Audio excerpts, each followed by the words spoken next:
This story is unlike any other recap we have done. Our main character is none other than a weak snake who happened to unlock his consciousness.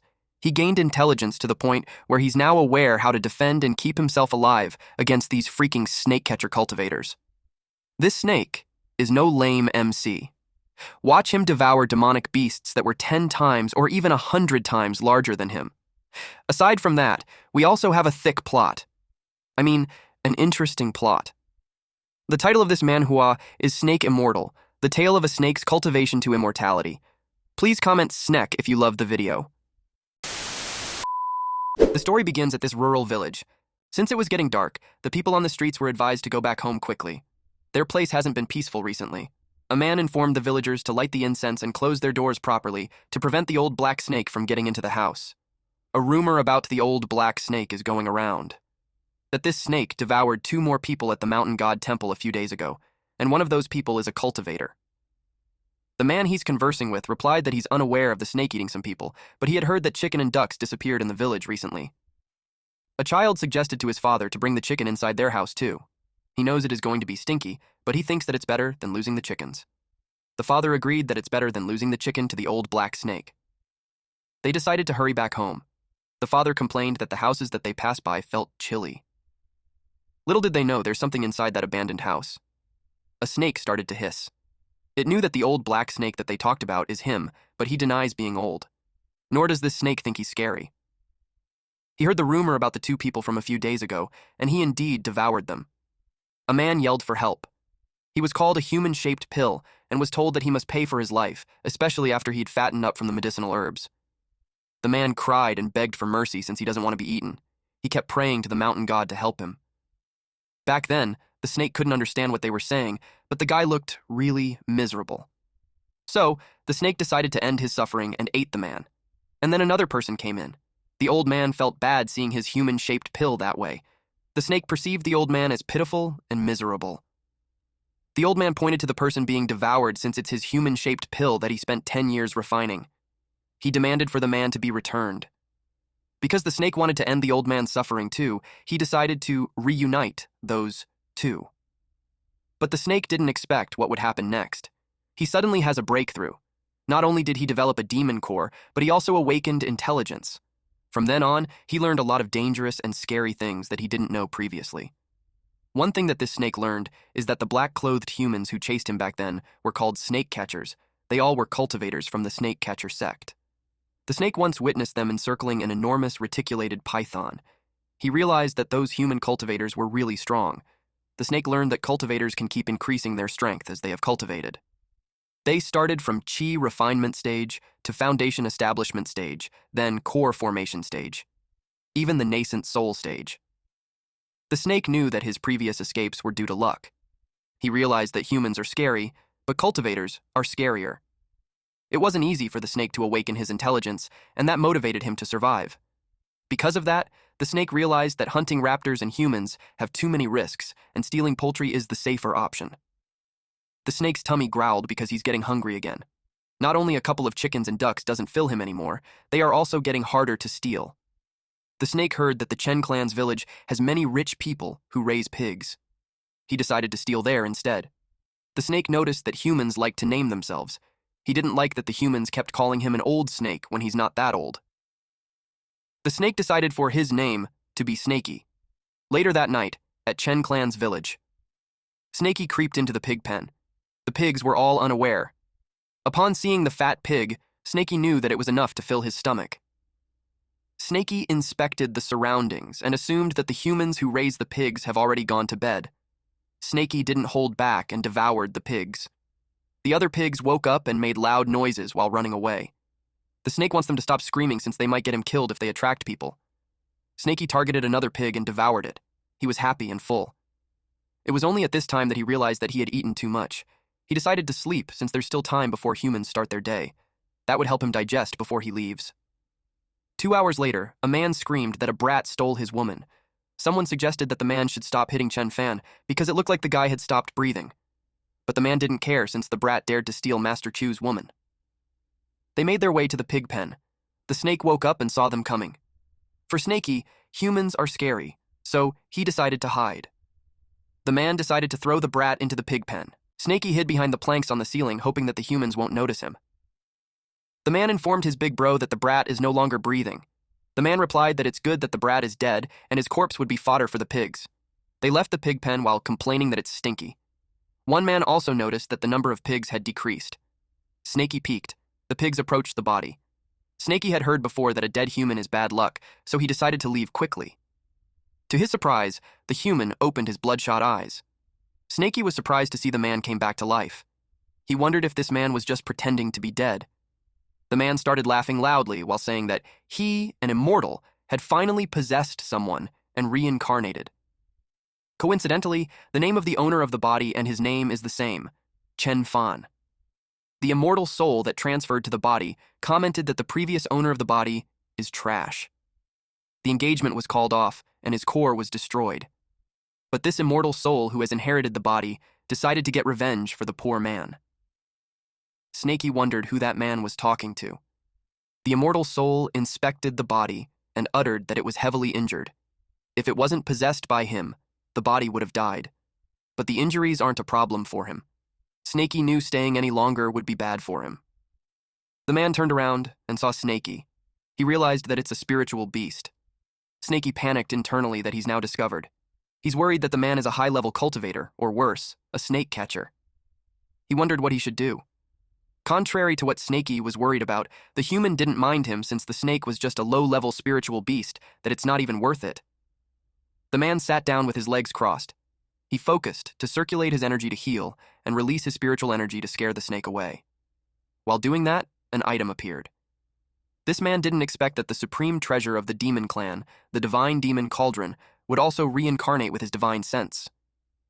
While speaking to nobody, he uttered that the ancient dragon of the void was mistaken. Snaky thought that this man, a snake catcher, had started to cast spells to kill him. He assumed that it must be because he devoured 2 pigs.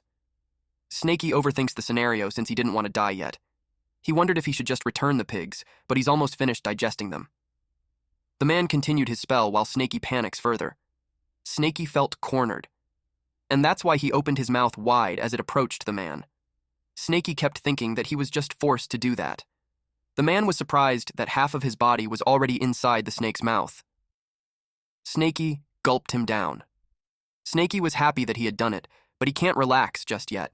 He crawled as fast as he could since the place wasn't safe anymore. The man was still alive inside the belly. He's annoyed that a lowly first-level spiritual beast ambushed him. He told the snake that he gave him a chance, but instead of running away, he devoured him. The man gathered strength and told the snake that it just invited its doom. The man used his skill, Fury Boundless Ocean, a powerful punch. The snake felt that. The man continued to punch its gut. Snaky was surprised that the man isn't dead yet and that it can cast spells inside his stomach. Snaky felt the pain of being kicked in his gut, but he still willed himself to calm down. Eventually, the man found the snake's demon core. There's a demonic core protective shield. The man thought that the snake was acting cocky because of that, but in reality, for Snaky, it's a lifeline. The man gripped it, causing cracks to form. Snaky coughed up blood. Experiencing this kind of pain, Snaky couldn't help but think how scary snake catchers are. Snaky writhes from the pain. It hurts so much that Snaky wonders if it's the end for him. He couldn't move anymore. Snaky was frustrated since he worked hard to condense his demon core, to the point that he awakened his intelligence. Snaky shed a tear while wallowing with regrets of going in that place to steal the filthy pigs. Meanwhile, the man munched on the insides of the snake. He's delighted to eat a meat snake to nourish himself. To his surprise, the divine demonic cauldron came out. It moved away from him, so he chased it, but he had difficulty retrieving it. Suddenly, the space became so bright. A yellow mist started to form something. When it was done, it revealed a menacing face of a dragon. The man assumed that it was because the divine demonic cauldron absorbed the beast's demon core fragments. He couldn't believe that the demonic cauldron was helping that beast. It dawned on him that the snake isn't just an ordinary spiritual snake. The demonic cauldron made a ding sound, making the dragon roar loudly. The man was enveloped with the beam of light. The light came out of the snake's mouth and eyes. It made Snaky writhe from the pain. The man's skin was being burned. He couldn't accept it since he's an immortal. Eventually, nothing was left of him. The sun then rose and the birds chirped. We could see that Snaky's body was torn apart.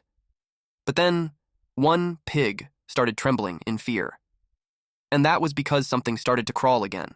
It was none other than Snaky. He's alive and was shedding tears from the sadness of having his demon core breaking. He laid there in a puddle, and that water reflected the dragon from the demonic cauldron. The next day, we could see that the pigs were biting the tail of the snake. It was like they were having a feast.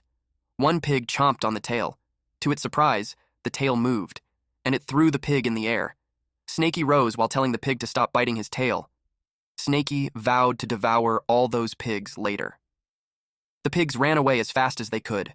Snaky's tail quivers. It aches, which made Snaky annoyed with the pigs. But Snaky is also confused that he's still alive. He then remembered that his demon core was shattered by the person that it ate. The demon core is the foundation of cultivation for every demonic beast. Snaky wondered how he's going to cultivate without his demon core. Snaky cried as he assumed that he's completely done for. But then it started to realize that he's still alive despite his demon core being shattered. He wondered how it happened. And a thought dawned on him. He remembered the divine demonic cauldron mentioned by that human. He's confused as to why it's sitting there in place of his demon core. He wondered if it replaced the demon core and saved his life. And now, he can see the insides of his body. And it's not just his body. He can see the insides of the pigs, too. His theory is that it's one of the divine sense cultivators. He was pleased that he now has the skill of cultivators. He could even see even when he closed his eyes. With that, hunting for food and evading beasts and humans have become much more convenient. But he noticed that there's more. His brain was bombarded with more information. It's the cultivation technique of the man that he devoured. Snaky felt his head itchy, and it was a sign that his brain is growing. Although he doesn't know what use it has, he's certain that it must be able to heal injury. He decided to imitate the person's technique to channel his energy. He tried to recall the chant of the man, but he settled to channel his demon core naturally. He paid attention to his demon core, and he felt a sensation. It was like the aura of his surroundings were slowly gathering around him. A few moments later, his tail started healing. He was so impressed by how it happened. He just took a few deep breaths, and the spiritual energy is filling the inside of his body. His body felt refreshed. It's like he ate spiritual herbs. The technique's primary usage must be for increasing cultivation, and the ability to heal must be an additional effect. His demon core had shattered. By right, he shouldn't be able to store spiritual energy, so it made him think that the cauldron has become his new demon core. He didn't think much about it, and he set off to find a place to sleep for a few days. He took a mental note that a random young man was that strong, so he shouldn't mess with humans in the future. But before he leaves, Snaky's eyes start to glow as he remembered to target the pigs. He reasoned that if he's going to cultivate, he should fill his stomach first. Later that day, at a river. After swallowing that human-shaped pill and gaining enlightenment, Snaky's brain often experiences new knowledge popping up. And after swallowing Chen Fan, that feeling got stronger. A morning a few days later, Snaky suddenly understood the cultivation system of humans. It turned out that the demonic beat's cultivation was the same as the cultivation methods of humans. It was separated into numerous cultivation realms. They were the spiritual awakening realm, foundation establishment realm, demon core realm, nascent soul realm. This was just like evolving into a higher being. His current cultivation is the only peak of the first level of the spiritual awakening system. It is equal to the peak of the first level of the chi refinement of a human realm. Inside his dream, Snaky saw the demonic beasts that can split heaven and earth, which made him yearn. Snaky also wished to become an existence like that. This was the path he must take if he wished to not get hunted and survive. Therefore, Snaky started to cultivate. The past few days, Snaky has been cultivating that mysterious technique. Snaky found out that his technique not only can heal, but it can also improve physique and cleansing the meridian and purging the marrow. Not only did it help him expel a lot of impurities, but it also caused him to shed a layer of skin. It's been a week. Snaky felt so much different than before. The horn above his head has become longer, and his scales have also become stronger and imposing. However, something really bothered our MC. Snaky became so small. He should have become one size bigger upon shedding his skin. He wondered why his size went down from 33 feet to 6 feet. Right now, he's just the same size as the small bird. And since this irritated him, he smacked the bird with his tail and devoured it. But even though his body became smaller, his speed and strength has increased quite a lot. His flexibility also became better. His skin can stretch more, so he puts more effort. He should be able to eat big-sized prey. Now, Snaky is certain that the cauldron has become his new demon core. He has a feeling once the spiritual energy inside the cauldron is full, he will be able to break through. The consumption for cultivation is too huge. Although that technique can let him absorb the spiritual energy of heaven and earth, merely absorbing spiritual energy is not enough. It is impossible for cultivator demonic beasts to live without food. If Snaky wants to break through, he will need a lot of energy and blood to replenish. It meant a lot of food. Later that night, he saw a boar on the field happily eating a watermelon. It's a big-sized beast and is dangerous. According to the cultivation system, Snaky is now at the peak of the first level of spiritual awareness, and the boar doesn't have an intelligence and its level is below Snaky's, which is why as long as Snaky is prepared, he'll be able to fill his stomach. He held a stone in his mouth as he thought that it would be enough to kill the boar. He creeped behind the boar, but Snaky stopped midway, and that was because he saw that the boar was already looking at him with menacing eyes. All he could do was to sarcastically ask the boar, "Is the watermelon ripe?" But Snaky's alibi did not work as the boar roared loudly. Snaky ran fast as he was scared. The boar chased after him. Then he reached a dead end. He knew he couldn't continue running, so he needed to use his full power, otherwise he's done for. As a way of fighting back, he threw stones at the boar. His plan is to hit the boar first. The impact of the stone hitting the boar made the boar bleed. And it dropped dead. Snaky was dumbfounded. He was so surprised that it only took a few stones for it to die. He couldn't believe that he's that strong. And since he thought that the boar was smart to pose an act, he assumed that the boar was just playing dead, so Snaky threw more stones at it. After some time, he's finally convinced that the boar is completely dead. This dude even thought that he almost got countered by the boar, even though he had really killed it for real earlier. He approached it and thought of preventing the boar from acting dead. He decided to deal with it by pulling its leg. To be really sure, he dismembered its body parts. Snaky finally felt assured and he proceeded to eat it. But something stopped him from chewing along the way. He vomited something because the boar had some hard stuff inside it. Then he saw that there's a demon core. He realized that it wasn't just a normal boar. He felt scared now that he found out that it was a demonic boar. It is said that the demon core contains explosive energy, so he can't swallow it raw. Otherwise, he might explode to death. If he wants to absorb it, he needs to make it into pills, but he doesn't know how to make pills. In the wild, demonic beasts swallow the corpse and demon core together. He thought about it, that if beasts exploded upon swallowing the demon core raw, it would mean that the demonic beasts would have gone extinct long ago. Then he realized that his knowledge in his brain is all focused on humans. The physiques of humans and demonic beasts are different. He should be able to eat it without worry. He opened his mouth really wide and ate the core. He complained that it was hard to swallow. Afterwards, he felt hot in his stomach. It was because the divine demonic cauldron inside his body is absorbing the power of the demon core. The demon core's power is filling the cauldron. He felt a sensation in his body. It was the feeling of breaking through. A few moments later, his body shined. Snaky had reached the second level of spiritual awareness realm. He was so happy. He noticed that 2 scales on his tail became gold. He smashed a rock with his tail. He was so happy at how amazing it felt. The scale was as strong as steel. He crawled on the grass. When he noticed something, a human was before him. What's more, it's a young man. Our MC started to panic in the watermelon field. Snaky came across a boy holding a fork farm. He wondered what this boy was trying to do, but judging from this boy's stance, he looked like he's preparing to attack him. Snaky wondered if this person is also a cultivator, or maybe someone like Chen Fan. Snaky sensed danger, so he moved his body to push away the fork from him, and it broke into pieces. Then he crawled as fast as he could to get away, especially when there's a chance that the boy's companion will show up. Snaky was really terrified. The boy was puzzled at first until he realized something. He immediately returned home and reported to his dad that the old black snake devoured the demon pig that killed his mom, but the snake got scared of him, so it ran away. Meanwhile, Snaky made his way into the forest. He was relieved that the boy didn't follow him. He finds it weird at first, until he realizes that it could just be a normal boy. Snaky pouts as he calls himself a coward. He wondered if he's delusional or maybe fearful of young men. And that made him disappointed in himself, especially when he's a demon that is determined to become a primordial beast. He didn't want to continue being that way. Since he already arrived at the mountain god temple, he decided to go inside and pray like the humans did, and since he had obtained his intelligence there, it could be his land of fortune. It was already late at night. Snaky heard before that having inner demons is a major taboo in cultivation. To overcome one's inner demon, one must be sincere.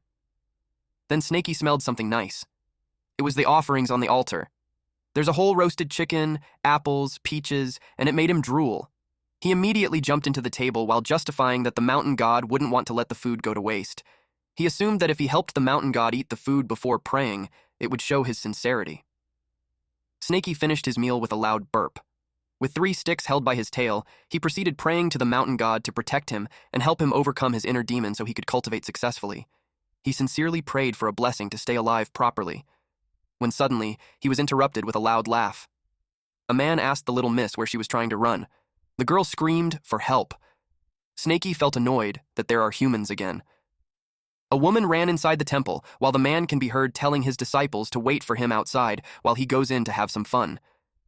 Snaky hid and observed. He judged the woman to be an idiot for running into a dead end. The mountain temple has a single entrance. Because of that, it's impossible for Snaky to escape without being discovered. He decided to wait and see. The man called himself Master Chu and told the girl that there's no woman that refused him when he set his eyes on her. The woman trembled as she held out a knife. She yelled at the man not to come near her. Master Chu told her to think twice before she acts otherwise. He'll make her life worse than death. The woman threatened the man that even if she can't kill him, she can kill herself, and the man wouldn't get anything. The name Master Chu sounded familiar to Snaky. He remembered the incident in the pig pen. He's the man who threw Chen Fan into the pigsty. Snaky assumed that this man is an expert since he had beaten Chen Fan half to death. That made Snaky careful not to be discovered. Seeing him grab the woman and cover her mouth, Snaky wondered if he's in heat. It made him think that humans are weird since they can go in heat anytime, unlike him, who only goes into heat during spring. The woman is being forcefully undressed. While Snaky watches it, it makes him think about which part of that weak body attracted Master Q. Snaky felt embarrassed.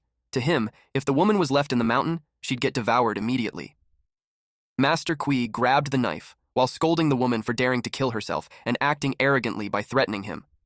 He told her that he'll take advantage of her before he kills her. Snaky commented that Master Chu is muscular, but he's an idiot. The woman was angry at Chu Gang for forcing her to break off her engagement and killing her lover, Chen Fan. And now he's trying to harass her. She vowed that she won't let him be at peace even if she becomes a ghost. Snaky watches them while munching on the snack held by the hand of the statue of the mountain god. He commented that if killing isn't for food, then it's not necessary. He prayed for the mountain god to protect him and make them go away immediately after they are done. But Snaky didn't expect for the hand to detach from the body. It fell and shattered on the ground, which caught the attention of the 2 humans. Master Q realized that there's someone in there while the woman thought it was the mountain god. Chu Gang asked who was hiding behind the mountain god while the woman ran towards the mountain god, seeking salvation. She thought that the mountain god had manifested. She kneeled in front of it, prayed hard, and she prayed to be saved. The look on Snaky's face when he was found out was hilarious. Immediately, the woman screamed that there's a demon. Chu Gang asked where. He was frozen while holding the knife in front of him. When the woman turned around, she was accidentally stabbed with that knife. It pierced her chest. Chu Gang turned red. He cursed out loud while turning pale. Immediately, his men went inside and asked what happened. They asked if he had finished quickly. He called his men an idiot and told them that there's a demon in the temple. They looked around to see where it went. He was angry that it hid behind the statue and ruined his fun. Chu Gang announced that he's an outer disciple of the snake catcher sect. That made Snaky nervous. Since Snaky isn't showing himself, Chu Gang instructed his men to take a look. They searched for the snake near the statue. Snaky panicked that he's about to be killed, but rather than waiting for his death, he decided to take a risk and came out bearing his fangs. The men got terrified of the snake demon, but Chu Gang dismissed it, saying that it's not even 7 feet, so there's nothing to be afraid of. Chu Gang planned to kill it with one attack after he gathers his energy.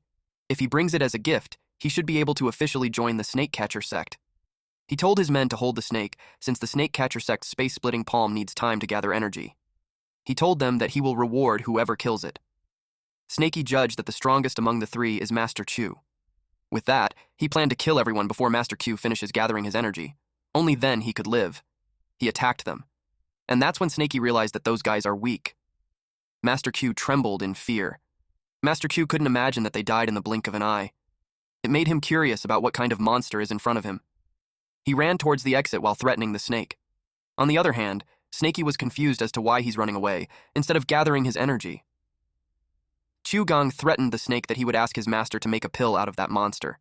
Snaky expected that things won't be simple, so he couldn't just let him run away. Snaky whacked Chu Gang's head with his tail, with the intention of shattering Chu Gang's brain. Then Snaky dragged him inside. He was relieved that Chu decided to run and not gather energy. He feels fortunate to have avoided another danger. It made Snaky reflect that he encountered danger because he ate the mountain god's offering. He asked himself if the mountain god was angry. The worry made him think of replacing the offerings. He settled the corpses on the altar. Once it was properly in place, he prayed to the mountain god not to blame him and that he's offering those people to him. He assumed that because of that, he had pacified the mountain god's anger. And then he interpreted the whole scenario as a message from the mountain god for him to hasten his cultivation. Otherwise, he will have to keep hiding for his entire life. He thanked the mountain god for the message and assured him that he will return to the mountain and cultivate right away. Even when Snaky left, the statue remained the same. 1 week later. Snaky had cultivated for a week, and yet he still required a lot of spiritual fog to fill the second level. Not only do the small beasts he eats every day fail to satisfy his hunger, but they also don't contribute much to his cultivation. He wished for another demonic boar. He set up a trap. It was a basket with a string, but there wasn't any prey yet. He thought that the same principle applies, that one shouldn't wait for something to fall into their lap. But he's getting impatient since it has been days, and he still hasn't found any pigs yet. He complained that it's hard to fill his stomach, let alone cultivate. He drools at the sight of the watermelon in front of him. Since the pigs eat watermelon, and he eats pig, he decided to try directly eating the watermelon. Then he heard someone talking. A boy with his father was walking on the road. They are on their way back from catching a lot of fish since the river's water level has risen. Snaky recognized that it was the boy with the pitchfork. He deduced that they own the watermelon farm. The boy sensed something in the area. Snaky couldn't believe that the boy found him even when they were far from each other. The boy ran, and his father asked where he was going. Snaky panicked since the boy was coming in his direction. He decided to climb a tree and hide. The boy placed the basket full of fish under the tree. It made Snaky curious as to what he's doing. To his surprise, the boy ran away after putting down the stuff. Then the boy called the old black snake to tell him that the fish is for him because he wants to return a favor. Snaky became excited. He couldn't believe that the boy gave him fish to eat. But Snaky was suspicious. He thought that it was poisoned. But the sigh of fresh fish was tempting. He settled to look at them but not eat it. And then he convinced himself that it's okay to try one. He was pleased that it had no taste. So he decided to try another one. And another. He enjoyed how delicious it was. The boy was pleased to see the old black snake enjoying the food. A man stopped the boy in his tracks. The boy asked who this tall man was. The man barely shows any of his skin, even the face, because of the black clothing it has. The man inquired if the boy had seen an old black snake recently. Dangling from the hip of a man is a tag that says, Snake. The boy recognized that it's a person from Snake Catcher sect. He wondered if the man was there to catch the old black snake. The man rudely urged the boy to speak. When the boy didn't, they thought the boy became mute. Eventually, the boy answered that he had never seen any old black snake before. The tall man is called Ding, and the man behind him told him that it's futile to ask the boy since the boy knows nothing. Ding was pissed off. Suddenly, they became distracted by murder of crows on the cliff. They knocked the boy over as they went to take a look. They entertained the possibility that the old black snake was there. Deep inside, the boy wished for the old black snake not to be found out. All of a sudden, they heard news that the old black snake devoured someone at the river. Now they had a lead. So those two men went straight to the river. The boy was confused since he saw the old black snake eating fish from the nearby area just a moment ago. It would be impossible for the old black snake to devour people in the river at the same time. Meanwhile, Snaky was annoyed with the birds because they pecked at him when he accidentally broke a few eggs. He was almost found out by the snake catchers. He was also confused about when he devoured someone at the river. And on top of that, he's curious as to why the boy said that he didn't see him. He commented that the human world is so complex that it's difficult to understand. But the most important thing at the moment is that the snake catchers have their eyes on him. If he wants to survive, he can't stay any longer. He decided to escape to the other side of the river and hide for a few months. Winter is also coming in another 3 months, but he hasn't stored any food yet. It will be hard for him to improve his cultivation during that period. While swimming across the river, he noticed something. It was a gigantic eel-like creature with sharp teeth. He almost got eaten. He didn't expect a demonic beast in the river. It looked just like a snake. It must have come from the upper stream. Snaky realized that it must be the one who devoured a human, and he's the one taking the fall. Snaky and the eel monster were underwater, and that's when Snaky saw that it was injured, and it must be from fighting the snake catchers. He has no idea why it's attacking him when he's just passing by. Snaky realized that it might be on the run when the snake catchers found it, and now it is trying to eat him to replenish itself. Snaky took it as a challenge and decided to treat it as his food for hibernation. But he thought of it, and since it escaped from the snake catchers, it must be quite strong. He swam away while telling himself that hunting it is dangerous and his life is more important. Snaky was in a dire situation since it had made up its mind to catch him. The monster was persistent, and Snaky was almost out of breath. Snaky thought that if he used his full strength at its weaker part, such as the stomach, then he'll be able to escape. He made up his mind to fight it until the end. He chomped it down, but he was disgusted since the meat is slimy and there's a weird taste. Suddenly the meat burned even if it was underwater. Snaky was confused since even the surrounding water caught fire. He thought that it's an illusion from the mucus of the monster eel. Snaky tried to determine if he felt burned. Then Snaky remembered Chen Fan's cultivation technique. When facing an illusion, one must focus their mind first. Snaky concentrated all his energy into a single point of consciousness. Snaky used divine sense and had destroyed the illusion. He was so pleased that he did it. But just right after shattering it, he's faced with the wide mouth of the eel monster. He just closed his eyes since he couldn't avoid it. Surprisingly, his tail hit its mouth, and Snaky's tail became so sharp that it smoothly sliced the eel's body. He was surprised by what just happened. He couldn't believe that his tail split the demonic eel into half. His golden scale is so sharp. If he cultivates until it covers his entire body, he might be invincible. But he knew not to be careless since there was still an element of luck in the battle. Since the demonic eel was heavily injured, it must have mistakenly slammed straight into his golden scale. Snaky decided to hide the mountain and be careful. He was out of breath, and that was because he collected the demonic eel meat. It should be enough for him to cultivate inside the mountain for a few months. In addition to the demon core, it should be enough for him to break through into the third level of the spiritual awareness realm. Our boy Snaky also noticed something. It was a badge that has the word snake at the center. That's when Snaky realized that the demonic eel devoured a snake catcher. He talked to his fellow demon even if it was just meat.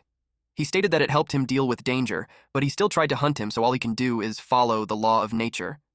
But he assured him that he will enjoy him properly and won't let his death be in vain, including his demon core. Snaky devoured it, but he had a hard time swallowing it.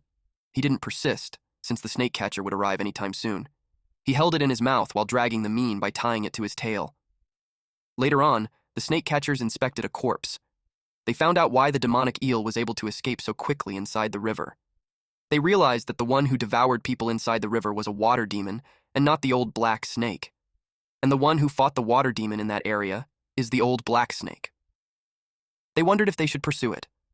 The mountain in front of them is the Iron Bear Mountain. There's a massive bear demon with a cultivation base at the third level of the spiritual awareness realm over there. They knew not to underestimate its strength. The mountain is wide and full of forest. They might not be able to find the old black snake even if it takes them months. And there's also a risk that they might encounter the bear demon. The man with Ding inquired how he knew all of those things. Ding explained that a few days ago, the old black snake devoured a pill master from the Astronomical Bureau, as well as the human-shaped pill he nurtured for years. The man inquired further, and then he realized that human-shaped pill's medicine effect must still be in the snake's body. This man knew that his senior brother had been stuck in the third level of the true refinement realm for years, and to encounter such a fortuitous opportunity, he suggested that they take the chance secretly.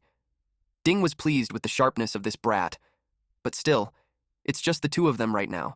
It would be too dangerous to go into the mountains. He's concerned that they tried going for wool and coming back shorn.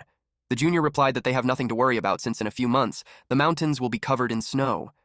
By that time, both the snake demon and bear will go into hibernation. Then they can go into the mountains and gain what they want.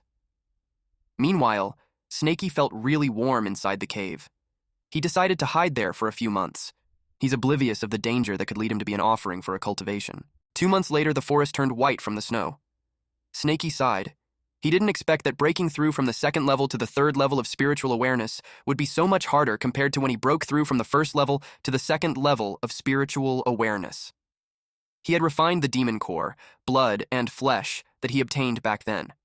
He even continued to cultivate for a few more days, but he still hasn't broken through yet. But at least he made minor accomplishments. 3 more pieces of golden scale had appeared on his tail. The spiritual fog inside the cauldron is also full. He is at least at the peak of 2nd level. Now, he just needs an opportunity. Then he'll be able to break through to the 3rd level. It was unfortunate that winter had arrived. Snaky could feel his body getting stiff, and he's only left with a little eel flesh. All he can do now is go into hibernation. He decided to wait until next spring to go out of the mountain and hunt food for cultivation. A man walked through the snowy forest. This man is from the snake-catcher sect, and he told the people that those who will help them in their search at the mountain will be rewarded with a string of coins. He told them to stay focused and find it properly. A man replied to Sir Taoist, assuring him that the people of Snake Village are highly skilled in catching snakes. Sir Taoist reiterated to find it quickly. The villager instructed the dogs named Big Huang, Little Huang to hurry and find the snake pit. An old villager complained that the people from the snake-catcher sect are arrogant. A fellow villager scolded the old man since those people have real skills unlike them. The old man named Li wanted to make sure that they are also benefiting from the trip. The man agreed. He was delighted to share about his child, Xiao Niu, who loves reading books. Back then, the child cherished a book that someone else had discarded as if it was a treasure. That is why once they received the string coins, the man planned to bring his child to Teacher Chu's place and study. He knew his child would be so happy, and just imagining that makes him really happy as well. The dogs barked loudly. It was a signal that they have found what they are searching for. They reported to Taoist to inspect the hole, since it's most likely the nest of the old black snake. Taoist immediately told them to get away so he could take a look. When Snaky heard that, he cursed. The snake catchers brought someone to come with them into the mountain, and the dogs' noses are good, really good since they found him. Snaky's body was stiff and cold. He's at his most vulnerable state. He couldn't escape, let alone fight. The villager informed Taoist that the old black snake's feces is in the area too. They started bringing up the reward, but Taoist called them an idiot and told them that it was a bear's feces. They asked if the dog really doesn't know how to find the snake. The villager reasoned that it's impossible since his dog has never made any mistakes when looking for snakes. Taoist was triggered that the man is acting like he knows better than him. Taoist pointed to a big hole and instructed the man to bring all the villagers inside that hole and look for the snake. The villager hesitantly agreed. Snaky had finally released the breath that he's holding. He was scared to death. But he was grateful for being smart and cautious. He blocked the entrance with stones and branches, and he placed bear feces on the branches. He even dug a 20-meter deep hole. He anticipated that those men wouldn't be able to differentiate it. Although he might be scaring himself, he knew that he should concentrate his energy and restore his body just in case. A man from the snake-catcher sect called Senior Brother Ding and told him that the hold is obviously a snake pit. Ding replied that it certainly is a snake pit. And since they have reached their goal, those villagers have no more use, and the less of them to survive, the less money they would give out. So, it turns out that Ding intentionally made those men search for the bear's hole. Ding replied yes and told the man that he should know what to do next. The man assured Ding that he would lure the demon bear out. They will use the bear to kill the villagers first, then kill the demon bear together. Then they will hunt for the frozen demon snake. Snaky heard that and commented that not even animals do that, killing their own companions. But he reasoned that it is how a human heart is, and human hearts are really scary. He shifted his attention to what's more important to him, which is the fact that those men knew that he's there, and that put him in great danger. Since those men planned to fight the demon bear first, Snaky thought of taking the chance and going out to devour the demon bear, and then he might be able to break through the 3rd level in one go and be able to deal with those snake catchers. Snaky smacked his head for dreaming crazily when he's already in danger. He knew those men would deal with the bear first, thus, they weren't in a rush to kill him. Moreover, there's no way he can devour the demon bear in front of those snake catchers. That would actually seem like he's seeking his death. The senior snake catcher thought of how much of an idiot his junior is. Unfortunately for the junior, the 2 beasts are only enough for one of them to break through. Otherwise, he would have been able to spare his junior after defeating the demon bear. Snaky heard that, and was surprised to know that they are having an internal conflict. It was a chance to change his situation. Snaky planned to slowly walk towards the hole's entrance, observe calmly, and act when the opportunity arises. The junior member informed Ding that he is done with the arrangement, and in less than 30 minutes, the bear will wake up. A loud scream can be heard from the cave. It was followed by a loud roar by the bear while charging forward. The humans scrambled as they ran away from the bear. They complained since Taoist told them it's a snake pit. Then they saw two Taoists on the top of the cliff. They thought that they were there to help them. But the Taoist called them a bunch of trash and scolded them for causing a lot of trouble and having the nerve to still ask for help. He told them to just die. The villagers were furious, and they finally realized that they were directed to the bear's cave to be killed so the Taoist could save money. The old man shot an arrow towards the Taoist, and that made the Taoist step back, and his pouch was ripped. Snaky saw it, and it was a good shot. His eyes are already peeking from the ground. A pill fell on the snowy ground, and Snaky smelled the human pill. He sneakily grabbed it by his tail. This pill is also called the chi replenishing pill. It was such a magical pill that Snaky drooled, and his body felt revived just by smelling it. The junior complained to Ding that his storage pouch spilled. He asked for help to pick it up since the bear is coming. Ding scolded him for being careless, but deep inside, Ding had picked it up for himself. The junior praised Ding for a well-thought plan that ended up killing all that trash. They didn't expect those men to survive. Ding reasoned that it was an honor for those men to sacrifice their life for the snake catcher sect. The junior told Ding that he should accompany those people too. He started casting a spell. Ding was taken aback. He was blown away towards the cliff, and he fell down to where the bear was. The bear loomed over him. Ding cursed at the junior named Zhao Wenzhuo for tricking him. Wenzhuo even teased him not to get angry since it will be bad for his body, otherwise he won't have a peaceful death. Then the junior revealed that he had been preparing for that event to happen for a long time. He knew that Ding wanted to pocket the demonic beast all for himself, and he told Ding that he could have it all. Since he didn't want any demon snake or bear, he just wants Ding dead. Then he teased Ding to take the breakthrough material that was in front of him. Ding used a bombing talisman. It exploded on the bear. Wenzhuo told Ding that his story before he died is insane. He was about to leave him since it's about time for him to return to the sect. Especially when the bear is completely enraged, he doesn't want to get involved. Snaky listened to all of that. He took it as his legendary turning point. Snaky swallowed the pill, and he made his way out of the pit. It was time for him to go out. Once out of the pit, he saw that there were still 2 chi replenishing pills at the entrance. He's curious if he'll be able to absorb them properly if he eats them all at once. He decided to hide one behind his teeth and wait for the right moment to swallow it. A pack of wolves appeared. They were drawn by the smell of blood. It was perfect timing for Snaky since he got hungry after eating the chi replenishing pill and he doesn't want to feast on human corpses. So he decided to fill his stomach with them instead. The wolves growled loudly. Ever since Snaky got the divine demonic cauldron, he can now digest food almost instantly. He ate one wolf, but he wanted more. The wolves attacked him, and he fought back to eat them since a single wolf isn't nearly enough to fill his tummy. He noticed how starved he was, and even if he devoured several wolves already, he's still so hungry. He thought that it's because of the great demon bear that it made him unsatisfied with just wolves. A wolf slowly approaches the bear. Instantly, the bear smashed it with its large paw. Snaky didn't expect the demon bear to still be so powerful despite its injuries. And from what he saw in its fight with the snake catchers, the bear is at least at the peak of 3rd level, while Snaky is only at the peak of 2nd level. His stomach is growling and he's salivating, but his logical mind says that he shouldn't lose himself to hunger and risk everything just for a meal. He's so hungry that it made him think that it was caused by the cauldron's desire, like it telling him to eat the demon bear. He justified that the bear's cultivation is higher than his, but the bear was badly injured. He thought to himself that he won't get stronger if he keeps running away. And now it looked like the bear had used all its strength when it blew the wolves away. Snaky knew that as long as he's smart and cautious enough, he still has a good chance of winning. He charged in, taking the opportunity to get stronger. He made the bear's eyes bleed using his tail. The bear growled loudly. Snaky didn't get away unscathed. His body is hurting as he realized that the bear is 10 times stronger than the demon eel, but since he managed to blind it, things should be easier for him now. Just a little more push. He could also feel the pill's effect starting to wear off. His body is getting stiff again. He anticipated to recover after digesting another pill. He had minor injuries too, but he knew it would heal after he killed the bear. He bit the bear on the throat. It crashes on the ground. Despite being blind, the bear is still strong. Snaky complains how its attacks are heavy and painful. He could feel his bones breaking. But he knew not to let go of its throat until he snapped its neck. The bear growled loudly while attempting to remove the snake from its neck. But Snaky was determined not to let go.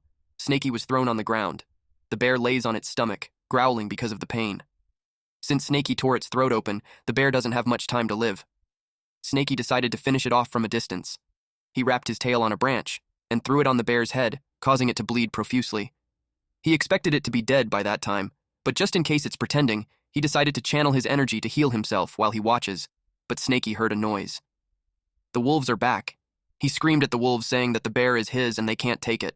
That forced Snaky to eat the last Kai replenishing pill to kill them all.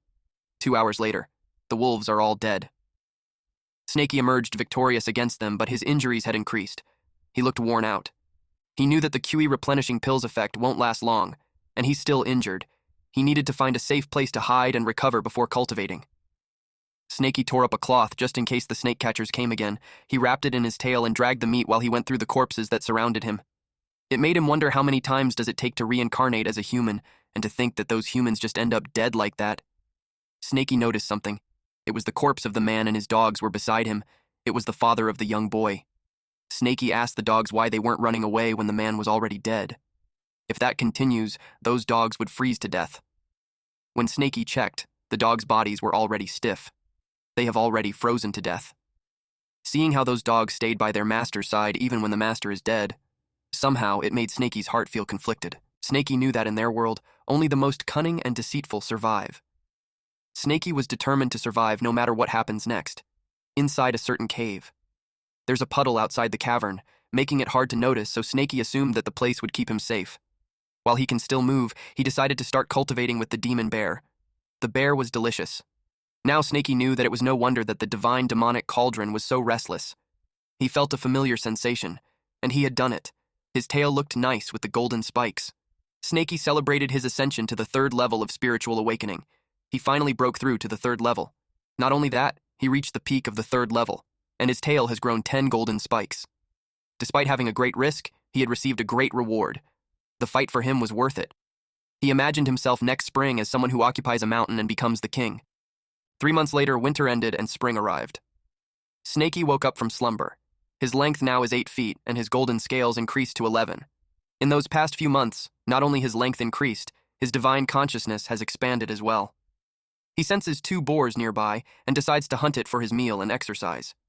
He attacked one boar. He saw that it's a female and she's pregnant. He decided to eat the male instead. In the past few months, Snaky gained some amazing new knowledge. It's called ecological balance. Since he can't go into the village anymore, he needed to figure out how to be self-sufficient by relying on the mountain.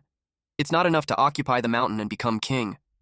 If he wanted endless prey, he knew not to kill the young ones. Snaky has knowledge that the mountain has 25 roe deers, 20 wild boars, a few hundred rabbits, and water deer. There's a lot more animals, that could total to over 1,000. Snaky is aware that as long as he doesn't overeat and plan his diet properly, filling his stomach wouldn't be an issue. But it wasn't enough for his cultivation. From what he had seen in the previous situations, cultivation needs to be accompanied by opportunities and adventures. Snaky decided that it's time for him to return to his hometown. In a certain forest, there were a lot of black snakes of different ages. It was the Myriad Snake Valley. With the arrival of spring, all things are coming back to life, and the mating season has begun. But Snaky argues that he's a strong-willed snake. A snake wraps its body around Snaky, and it makes him blush. Every time he came back there before, that little white snake would always come looking for him. Unfortunately, he's a cultivator, and she's just a normal snake. Snaky pushes her away. Our boy has the GigaChad anti-horny cell in his body now. If it was him 1 year ago, he would have also shamelessly and brazenly spread his seed around like the other snakes in the area. But ever since he awakened his intelligence, he lost interest in such lowly desires. And the reason why he had come there is to cultivate. He saw what he came there for: the snake fruit. It ripens every 3 years, and that spring it is expected to ripen again. Since it's especially effective for snakes, eating the ripe fruit will strengthen his cultivation. The reason he gained the ability to sense spiritual energy 3 years ago was that he accidentally swallowed a fruit snake. If he swallows 3 fruits this time, he wonders if it will help him break through into the 4th stage.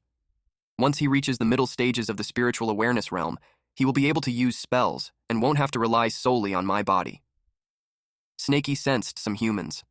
One spoke towards the so-called sister song to tell her that they are in the Myriad Snake Valley that senior brother Ding and him found, and the snake fruit is just inside. The voice of the one who just spoke was familiar to Snaky. The man dramatically expressed how he was sad about senior brother Ding. Song told him to leave the past in the past. She told him that he had done well as he was able to redeem himself. Snaky realized that it was those snake catcher bastards again. The man uttered that he'll let the senior sister Song have all the snake fruits. Song replied that she won't take advantage of the man and just 2 snake fruits is enough for her. Wenzhuo reminded Song to be careful since it's a valuable treasure. They can expect that a demonic beast would be guarding it. Song replied that there's nothing to worry about, since she already borrowed an amazing weapon from her master. She told Wenzhuo that the only demon snake around the area is the old Snake King, and if it dares to show itself, Song made a threat that she will refine its gallbladder into a pill. Snaky got triggered after hearing that those snake catchers are after the snake fruit, and they had brought a weapon to deal with him. He contemplated if he should run, but the snake fruit is almost ripe, and running away would only make things easier for those snake catchers. Being at the peak of the third stage of the spiritual awareness realm made Snaky confident. And also, those snake catchers might not be as strong as he thinks, especially when the demon eel and demon bear had killed them before. Suddenly, Snaky sensed an awful smell. He dipped into the water to hide and watch for the time being. He takes into consideration that those humans would also have internal conflicts and end up fighting among themselves. Several snakes ended up dead or running away as those snake catchers made their way around the area. Wenzhuo asked what they would do if the old Snake King wouldn't appear. Song replied that if it doesn't come out, she'll just pluck the fruits, but she's confident that it will show up. The old Snake King has lived for more than a decade. Its life is nearing the end. It needs those fruits to extend its lifespan. In his head, Snaky replied that those snake catchers would be the one whose life is ending. Snaky is triggered by this woman who's spouting bullshit. But Snaky remembered that the villagers also called him Old Black Snake. He doesn't know why. It wasn't the best time to think about that since those snake catchers are about to pluck the fruit. Song told Wenzhuo not to go in yet since the old snake is coming out. Wenzhuo asked where. Snaky got nervous that the woman noticed him. The ground cracked, followed by an explosion. Song told Wenzhuo to watch behind. And just as Song expected, the old black snake came out. It was a large snake. It looked just like our MC. Snaky was dumbfounded. He realized that it was the real old Snake King, and Snaky himself could just be a fake. It could also be that the old Snake King used to stir up trouble and left behind a bad reputation, then it got too old to go out, and Snaky just happened to start going out 3 years ago, and he took the blame. Song used a swamp spell. The old king snake's mouth was wide open, but Song had covered it with mud. Snaky realized that the snake catcher is strong. Even though the old Snake King is old, it is still managing to counter the attacks. Song used a soul-suppressing bell. It was another treasure. She casted for it to shake all directions. Snaky complained about the sound. It was like it's tearing him apart. The old Snake King, too, was restless. Song threw ethereal shadow darts. It hit the old Snake King's head, making it hiss loudly. Song said that it had a sturdy scale. If it's peeled down, she bet that it could be made into precious armor. Wenzhuo praised her and then decided to assist her. Wenzhuo was told to use his Windblade talisman for a wide-scale attack. Wenzhuo agreed, and they planned to wear out the snake that way. Eventually, they noticed that the old black snake wouldn't hold on much longer. Snaky realized that because of the human's treasure, the woman is much stronger than the previous snake catchers that he encountered. The old king snake was in a terrible situation. He contemplated if he would help him or just run away after devouring the fruit, but the snake fruit isn't ripe yet, so it might not work if he eats it now. Eventually, Snaky decided to secretly help the old Snake King, but then Snaky sensed a movement from the snake fruit tree. He asked who's there. It was a villager. He was pleased to have gathered the fruit while the others were fighting. Thanks to the snake catchers distracting the old Snake King, he can claim the fruit all to himself. That angered Snaky. He went straight charging at the man. He was mad that this guy suddenly appeared, digging out the tree and destroying its root. He vowed to rip the man into shreds. Because he was surprised, the man accidentally plucked the tree. Snaky gobbled up the villager while scolding it. Eventually, he realized that he swallowed the tree together with the man. He felt a pain in his stomach as the leaves were getting digested. It was uncomfortable. He felt his stomach getting bloated like it's going to explode. Later on, he vomited it out. Then he noticed that the divine demonic cauldron was full. He had reached the peak of the third level of the spiritual awareness realm. He was relieved that he wasn't poisoned. It was just way too powerful for him to handle. He ate so many of the leaves of the tree. He wondered if the berserk power he experienced just now was because of the leaves. The herb gatherer digested the moment he got devoured, but it took a moment for the divine demonic cauldron to cultivate the leaves' energy. Snaky moved fast. He couldn't let the snake fruit tree fall into the hands of others. He pushed the tree with him. Later on, we see that the old Snake King's body was shredded into pieces. Wenzhuo praised Song for defeating the old Snake King in just 30 minutes. Song was confident that she could do it. Then she replied that Wenzhuo's performance was mediocre. It was time for them to harvest the fruit. But when they reached the tree, it was just an empty lot. They were so confused as to where the tree was. Song asked who had done that. She suspected Wenzhuo. Wenzhuo told her that if she wanted the tree for herself, she could have just said so, and not do something underhanded behind his back. That made her furious. She asked what he's instigating about. Wenzhuo replied that it's exactly what she heard. She told him that he's feeling guilty and was trying to shift the blame on her. Wenzhuo continued saying that she should call her accomplice who stole the tree. Wenzhuo promised that he wouldn't tell the master when they returned to the sect. Song argued that she doesn't have any accomplice. She suggested that someone else must have taken the tree. Wenzhuo doesn't believe her. In Snaky's head, it was a perfect scenario, since they both think the other one stole it. He cheered for them to fight. Wenzhuo took out the teleportation jade token, a green round crystal, and suggested that they call their master to settle the issue. Song challenged him to do it. Suddenly, someone grabbed Wenzhuo's hand and told them to stop. Wenzhuo was surprised to see their eldest brother, Senior. The man told Wenzhuo that the master knew about their movements and sent him secretly to watch over him. He just arrived and saw the two fighting among themselves. He expressed how disappointing it was. Wenzhuo asked eldest brother if he's the culprit. The man replied that it wasn't him and that someone else took it. He commented that it was a clever move to use a mortal to dig up the tree then escape. Otherwise, he would have sensed it through spiritual energy and tracked down immediately. They're left with a single option, to trace the culprit by following their footprints. The man saw that the footprints had vanished there. Wenzhuo asked what they should do now. The man assured him that as long as that person is alive, he'll be able to track him. Wenzhuo had no doubt about it since the man is at the 6th level of the QE replenishment realm. He'll definitely catch the thief. Snaky trembled upon hearing that since he's not a match for that. He thought that the hole dug was deep enough, and all he could do was to temporarily shut off his divine consciousness.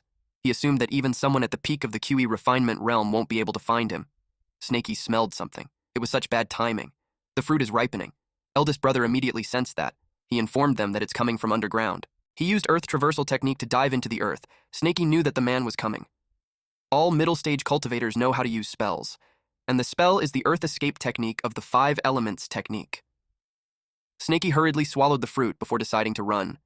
He prayed for the divine cauldron to digest it fast. He wished for the divine cauldron to refine it quickly. The man finally arrives. He commented that the thief is quite the runner, and that the traversal technique of the thief wasn't bad. He wondered what the cultivation level of the thief was. The man ate a pill, and dug on the soil while announcing that he would kill every single of them. He was furious that the thief dared to steal from the snake catchers. The man ran at the speed of lightning. Snaky felt him coming closer. He told the divine demonic cauldron to stop slacking and refine it ASAP, otherwise they're both finished. The mouth of the divine demonic cauldron got wider. Snaky was surprised that he understood what he's saying. Snaky felt the golden energy rapidly spreading throughout his entire body. His venomous fangs are growing, his muscles are expanding, and new golden scales are forming. He could feel a brand new version of him. The man has arrived while Snaky is breaking through the 4th level of spiritual awareness. The man was taken aback that what he had chased for half a day was not a cultivator, but a snake. Snaky looked at him with grumpy eyes. It was funny. The man noticed that the exact snake had just broken through the middle stages of the spiritual awareness realm. It hasn't fought him yet, but it's already taking the tree and fleeing. He had observed that the kind of intelligence even most great demons in the Foundation establishment don't possess it. He knew that the demon couldn't be killed. He decided to catch it alive and bring it back to the sect and investigate. It will be a great achievement for them. Snaky finally broke through to the 4th level of the spiritual awareness realm. The golden scales on his tail had grown, and he felt that he became bigger, stronger, and faster. He knew that he would be able to escape. But to his surprise, the man had caught up to him. Not only does the human know the spell, but he also has treasure. The man used his treasure, the beaming taming ring. The treasure looked like a rope. Snaky knows that if he gets caught, he's done for. He tried deflecting it using his tail, but he was taken aback that his golden scales can't destroy it. More so, he can't even swat it away. What? The spiritual treasure that the man has is upper grade. He's confident that a mid-stage or even a late-stage spiritual awareness realm demonic beast would be forced to submit without a fight. Snaky is annoyed. He knew that spiritual treasures are all controlled by divine consciousness, so he decided to wipe off the man's divine consciousness. But to his surprise, it resisted his divine consciousness, so it looked like it's not going to work. In his head, the man thought of Snaky as naive. He infused his divine consciousness into the beast taming ring, making it indestructible. It can't be wiped off unless a Foundation establishment realm cultivator interferes. He assumed that Snaky would have no chance against him. But he was shocked. Snaky was gobbling up the treasure. In Snaky's logic, if he can't wipe it off with his divine consciousness, then he'll just use brute force to imprison it with his body. It hurt Snaky, but thankfully, he has thick skin. All he needs to do is endure it. Snaky expected the man to give up once he knew he couldn't break free, since controlling the treasure drains a lot of true ki. The man was furious that Snaky devoured the treasure. It was funny how Snaky just ran away after that. The man yelled for the beast taming ring to break through from it. 1 hour later, the man used earth traversal technique. He had just realized how the wretched beast is incredibly cunning. It has made him run in circles for the past half an hour. In addition, the terrain is too cramped. It kept forcing him to use the earth traversal technique. He's aware that his true ki is depleting rapidly. He needed to end it quickly. He told the beast to stop running and give him back his treasure. Snaky had felt that the treasure inside his stomach was starting to calm down. He also noticed how the man is running out of true ki. But Snaky knew that he can't just keep running. He needed to come up with a way to kill the man and end it once and for all. The best way for a demonic beast to handle human cultivators is by getting up close and fighting them with his body. Even though the man is chasing him, the attacks are from over 10 meters away. That could only mean that the man feels safe at that distance. Snaky decided to slow down just a bit, lure him in, and while he's distracted, paralyze him. The man saw that the beast was slowing down, and he thought that it's reaching its limit. He planned to cut the beast's stomach first, since it swallowed the beast taming ring. His plan is to retrieve the beast taming ring, and then bring him to the sect alive. The man used celestial wind blades. It was the moment that Snaky had been waiting for. He rolled into a ball. The man was surprised that his celestial wind blades, which kill all middle-stage demonic beasts, aren't even scratching the beast. It made the man wonder what scales the beast has for it to be so tough. He summoned his snake-slaying sword. He told the beast his plan of capturing it alive. But then now that he had no choice, he decided to be ruthless.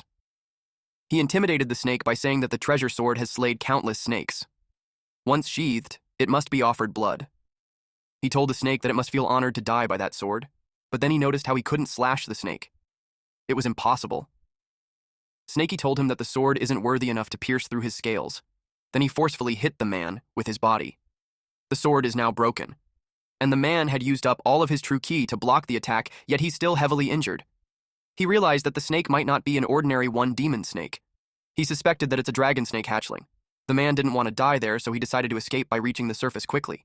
But he doubted if his remaining ki could handle the earth traversing technique. He noticed an opening above him. It felt like heaves were on his side. He used wind riding skill rush. His goal is to be able to report what just happened in there to the sect, fast. But he got trapped in a snakeskin. He remembered it from earlier when the beast broke through. He wondered if the beast intentionally shed the skin that time. He just as understood that the beast might have planned it all in advance. The man screamed loudly. Song told Wenzhuo that she just heard the eldest brother scream. Wenzhuo replied that there's no way that a puny beast can take on his eldest brother. Suddenly, the man used an exploding talisman. The man warned Wenzhuo to run fast because there's a dragon hatchling down there. Song couldn't believe that. If that's the case, then this beast is at least in the nascent soul realm. Wenzhuo doubts if they are going to survive. Wenzhuo pointed out to Song the elder brother's condition. It's evident that they have to get out of there first. Wenzhuo suggested that they go in a different direction from the eldest brother. It was the only choice that they have. Meanwhile, Snaky admitted to himself how he got careless. He didn't expect the man to activate the explosion talisman even after losing one of his arms. Snaky knew that if he left the man alone, it would lead to endless trouble. The man expected to escape soon since the beast is still over half a yard away, so it shouldn't catch up to him. He hurried back to the sect. He cursed at the beast. Little did he know that another pair of eyes had locked in on him. The old black snake who's laying down on the ground spit some venom on the man. The man rolled on the ground while screaming in pain. He didn't expect that this snake could still release venom despite being decapitated. He couldn't believe himself for making such a foolish mistake. He hurriedly looked for the antidote, and while he's taking it, he sees that the demon snake is closing in. At this point, he had no choice but to use his last resort. He intended to save the upper-grade spiritual jade for cultivation, but he activated it now and ran. He was going way too fast. Snaky panicked since he wanted the man to be eliminated. He had one option left. Using his mouth, he plucked a golden scale from his tail, and then he threw it at the man. He won't allow the man to escape. That scale pierced through the man's back to his chest. It was Snaky's way of making sure the man meets his end that day. The man begged. But as soon as he turned his head, another spike blasted his brains off. Snaky complained that plucking out his scales hurt so much. He checked at the man expecting it to be completely dead now. But he got cautious, thinking that the man could just be pretending to be dead. Snaky looked evil when he decided to decimate the corpse first so that the man wouldn't be able to act dead. At some point, Snaky felt how it was a waste of his scale.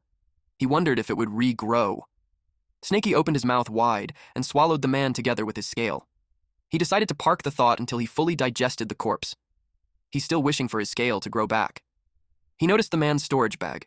He secured it first, since it could have quite a lot of treasure inside. He removed the person's divine consciousness and added his. While he was busy, he heard someone say, "Child." It was the old Snake King. He wished for Snaky to live well. Snaky's dusty memories from infancy started becoming clearer. It all happened 3 years ago.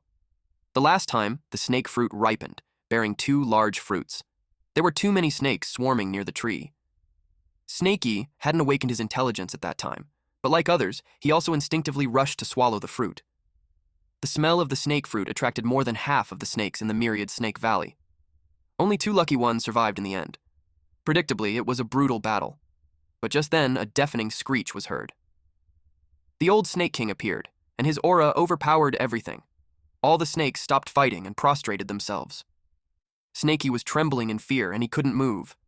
But the old Snake King handed him the fruit. Because of that snake fruit, Snaky is who he is today. Since ancient times, snakes have always been selfish, ruthless, and cold-blooded animals. Even among the same species, they kill each other. It is a survival of the fittest. But there was no coldness in the old Snake King's eyes, only a gentleness that Snaky couldn't understand. He asked the old King Snake why he was kind to him, but there was no response. Falling into a long silence, unable to let go, Snaky's head slowly grew heavy with sadness. An indescribable emotion built up, and eventually became hatred. Snaky shed tears as he vowed to eternal enmity with all the snake catchers. Snaky piled up rocks to form a grave. Comment R.I.P. for old big black Snaky for respect. He talked to the old King Snake, saying that he copied the humans and made him a grave. He wished for old King Snake to be reincarnated as a human in his next life. Snaky uttered that he now understands the old King Snake's final word. He made sure to remember that anything with spiritual intelligence cares for its descendants. He assured old King Snake that when he's strong enough, he will carry on his teachings. Snaky acknowledged that he can't do it with his current capabilities. The snake catchers have discovered Myriad Snake Valley, so he can't stay there anymore. When he turned a corner, he saw Song unconscious, and several snakes were coming up to her. It looked like she only had a few breaths left and wouldn't survive much longer. He sneakily approached her while thinking that if he swallows her, his scale might grow back faster. But when he thought about it, Song managed to escape but ended up there. It could be a trap. Or that there could be some kind of restraint on her. Snaky told himself not to be greedy. Then he remembered Wenjuo. Last time he tricked Ding Hao on the Iron Bear Mountain, Snaky got suspicious that it was his doing. It's also possible that he's the one who placed the old Snake King's head at the exit on purpose. Snaky wondered what his motive would be. While occupied with his thoughts, in the background, a large snake devoured Song. He was about to scold it. But before he could finish his sentence, the snake's head exploded. Just as he suspected, it was a trap. That bastard Wenjuo is definitely a cunning man. Snaky wondered what Wenjuo was trying to accomplish by doing such things.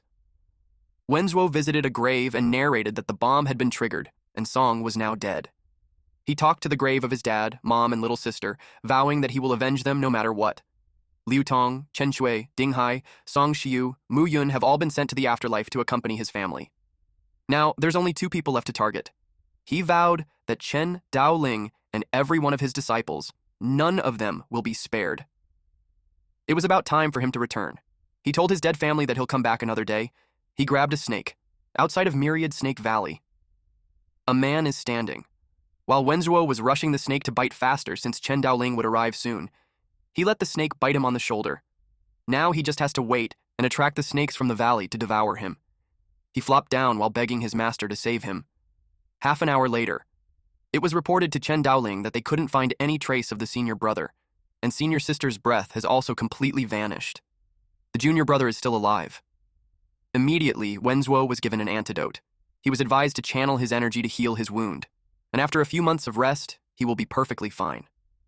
Wenzuo acted weak and regretful before their master. Chen Daoling was furious. He asked which demon dares to kill 2 of his disciples. Inside the cave, in the Iron Bear Mountain, Snaky is finally back on his own mountain, He assumed the snake catchers to still be at the Myriad Snake Valley, which makes his cave safe for now. Snaky replanted the snake fruit tree, and it was thriving because the environment is similar to where it grew before. Snaky wished for it to regain its vitality. Snaky decided to check the treasures inside the storage bag. It's all food and pills. It should last him long enough to cultivate and regrow his golden scales. He also remembered that he got the beast taming ring. He wondered if he could tame a demon beast to be his underling. He saw a book among the belongings. It's an encyclopedia of all kinds of snakes. He scanned through it and found out that he's a black yin snake. He read that a snake was slain by an ancestor and refined into a pill. He understood that even after reaching the Foundation establishment realm, a great demon snake that spits fire can still be killed by humans. Snaky became certain that the most important thing for him right then was to become stronger. Even better if he can learn some techniques. He looked at the jade slip and noticed how crystal clear it was. It looked unordinary, and it made Snaky wonder if it could help him. When he looked at it, he was surprised to see the spells listed by human cultivators, and there are also detailed steps on how to master them. Because Snaky is different from normal demon beasts, he has the intelligence that's on par with humans. He definitely will be able to learn them. 1 month later, Snaky used Earth Traversal Technique. After a month of cultivation, his Earth Traversal Technique has become much faster than Mu Yun's. And Snaky's golden scale has also regrown. His speed doubles when he uses Earth Traversal Technique while his tail digs pits. Ordinary snake catchers won't be able to catch him. Snaky appeared from under the ground because he's feeling hungry. It's because he has too little true kui. With his current cultivation, Earth Traversal Technique only lasts for half an hour, but it's enough to use as his trump card. He used a fireball on the bird in front of him. Poor bird got roasted in a snap. Snaky's mastery over fireball spells is quite satisfactory. Although the Myriad Snake record states that only upon reaching Foundation establishment does a black yin snake develop demon fire within its body. It only took him a few days. While Snaky was munching on the bird, a wolf appeared. It's no surprise since there have been so many footprints outside his house. He thought it was a lone wolf. But it isn't just an ordinary wolf. It's the Wolf King. It also knows how to use spells. But of course, Snaky isn't just an ordinary demon. Snaky used Gravity Technique and Beast Taming Ring. He took this as an opportunity to get himself an underling for mountain patrol. The wolf roared. The Beast Taming Ring was used to hold the wolf down. He commanded it to lie down, which it did. When Snaky said, "Come here!" Even if the wolf didn't want to, the Beast Taming Ring forced the wolf to do it. Then Snaky played with it by asking for its paw or wagging its tail. Snaky praised it as he gave more commands. Our boy even made it to play dead. With an evil grin, Snaky commented how interesting the Beast Taming Ring is. He jumped at the back of the wolf and commanded it to go patrol around the mountain. Snaky had noticed how the boar population has grown, and the roe deer and water deer have increased in numbers. The number of goats stayed the same. He speculated that wolves must have gotten them. Then, he saw that the rabbit population went up by a few hundred. Not bad. Snaky's self-sufficiency plan is effective. Snaky smelled something familiar, and he found the white snake from the Myriad Snake Valley. He wondered if it followed his scent. Now that he had taken a closer look, it looked like she also seemed to be a black yin snake. It's just that her color mutated. She hasn't fully become a demon beast yet. She lacks intelligence and can't speak. And judging by her size, she's likely Snaky's junior. The white snake rubbed herself against Snaky, which made Snaky blush. Since she's his junior, and they seem to share some kind of fate, Snaky decided to look after her as her senior. He scolded her not to make a fuss since they're in public. The wolf bared its fangs and growled against the white snake. Snaky consoled the white snake by patting her and scolding the wolf for scaring her. Snaky advised the wolf to smile instead, but on second thought, maybe it shouldn't. Snaky told the wolf that he will take off the beast taming ring and set it free, but there are conditions. First condition is that the wolf has to agree to be his underling. The wolf is tasked to hunt daily and deliver it to Snaky's cave. Second, it should patrol the mountain each day. If it ever finds any human traces within a 10-kilometer radius, it has to report to Snaky immediately. Snaky threatened that if the wolf fails, he'll kill him. The wolf nods in response. Snaky ordered the beast taming ring to return. The wolf licked Snaky as a way of gratitude. But Snaky scolded it to stop licking. Later, inside the cave in the Iron Bear Mountain, Snaky named the white snake Snowy and told her that it will be her new home. Snaky told her that he will teach her some basic cultivation techniques. From then on, she was advised to stay inside the cave and cultivate next to the snake fruit tree. With Snaky around, she won't worry about going hungry. Snowy nods. Meanwhile, in the Myriad Snake Valley southern peak, Someone was using a compass. They talked about how unfortunate it is that Wenzhuo could only give a vague outline of the demonic beast. Otherwise, with the great treasure compass's power, they wouldn't have to search for so long.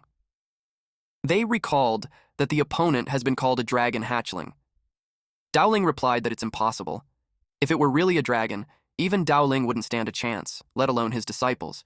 There was no way they could escape. So Dowling reasoned that it could just be an awakened demon snake, or may once have been possessed by a cultivator with a bit of intelligence. He added that calling it a dragon hatchling must have emerged from the embarrassment after losing to it. Their compass dinged and it pointed at the mountain. They plan to search the mountain from both sides, and if they spot the demon snake, they have to notify Dowling immediately. Everyone obeyed their master. One disciple has felt an aura of the snake nearby. He wondered if it's a demon snake. The wolf had appeared. They started closing in on the man. It's a pack of wolves led by the demon wolf, and the man had noticed that those wolves carry the snake's scent. The demon wolf roared loudly. The man called those wolves idiots for not knowing their place. He used the thunder seal, which electrified the wolves all at once. The demon wolf got scared. And flee. After seeing the man's power, the demon wolf was determined to warn the black snake. But too bad for him, there's a cliff up ahead. The man used the thunder seal again, and it hit the wolf's tail. Snaky sensed that the wolf king must have howled. He knew it was bad, and probably the snake catchers had arrived. He instructed Snowy to stay in the cave and guard the snake fruit tree. He warned her not to come out. Snaky dug the ground to get away as far as possible before the snake catchers locate his cave. If there's going to be a fight, he wouldn't want it to happen there. He expanded his divine consciousness. He wondered how strong those men were compared to Mu Yun. Snaky detected a divine consciousness. The man's divine consciousness had detected Snaky's divine consciousness and found him. It was exactly as his master said. The demon snake is at the 4th level of spiritual awareness. His master also advised him not to act hastily. He only needs to hold off the snake for half an hour until Dowling arrives. He proceeded in secretly sending transmission. Then he noticed that the snake ran, but it wasn't that fast. He remembered Wenzhuo saying that the demon is clever aside from being strong. It pretends to be weak, luring the opponent into chasing it, then counterattacks. Because of this information, the man had become cautious. Acting weak is this man's specialty, so he can do it too. He uttered that since the beast is only at 4th level of spirit awareness, there's no need for his master's involvement. He was confident that a 6th level QE refinement like him would easily kill the demon snake. Snaky had found out that the man's cultivation level is about the same as Mu Yun, but his speed is less than half of Mu Yun. It was evident that he's pretending, and from the man's statement it implies that Dowling would arrive soon. Snaky knows that this person is a bit more intelligent than Mu Yun, but he's still a fool. Snaky can't afford to take any chances. He ran at full speed and observed the man's reaction. And if the man dares to pursue him at full speed... The man wasn't pleased that Snaky had sped up. He panicked. He blasted the ground with thunder seal and explosion. Snaky had observed that this man's power is quite formidable, about half of the strength of his fireball. The man used earth traversal technique. He was determined not to let this demon beast get away. He kept yapping to taunt the beast. Just as Snaky expected, the man pursued him at full speed. Suddenly, Snaky changed direction. He anticipated that soon enough, the man's strength would be depleted, and he would have no way to escape. The man was surprised that the demon snake had turned back and was on its way to him. He couldn't dodge, so a collision is expected to happen. The beast is coming right at him. He used the thunder seal to smash Snaky into pieces. Snaky has a golden shield talisman on the pouch. The man was surprised that it had withstood the attack.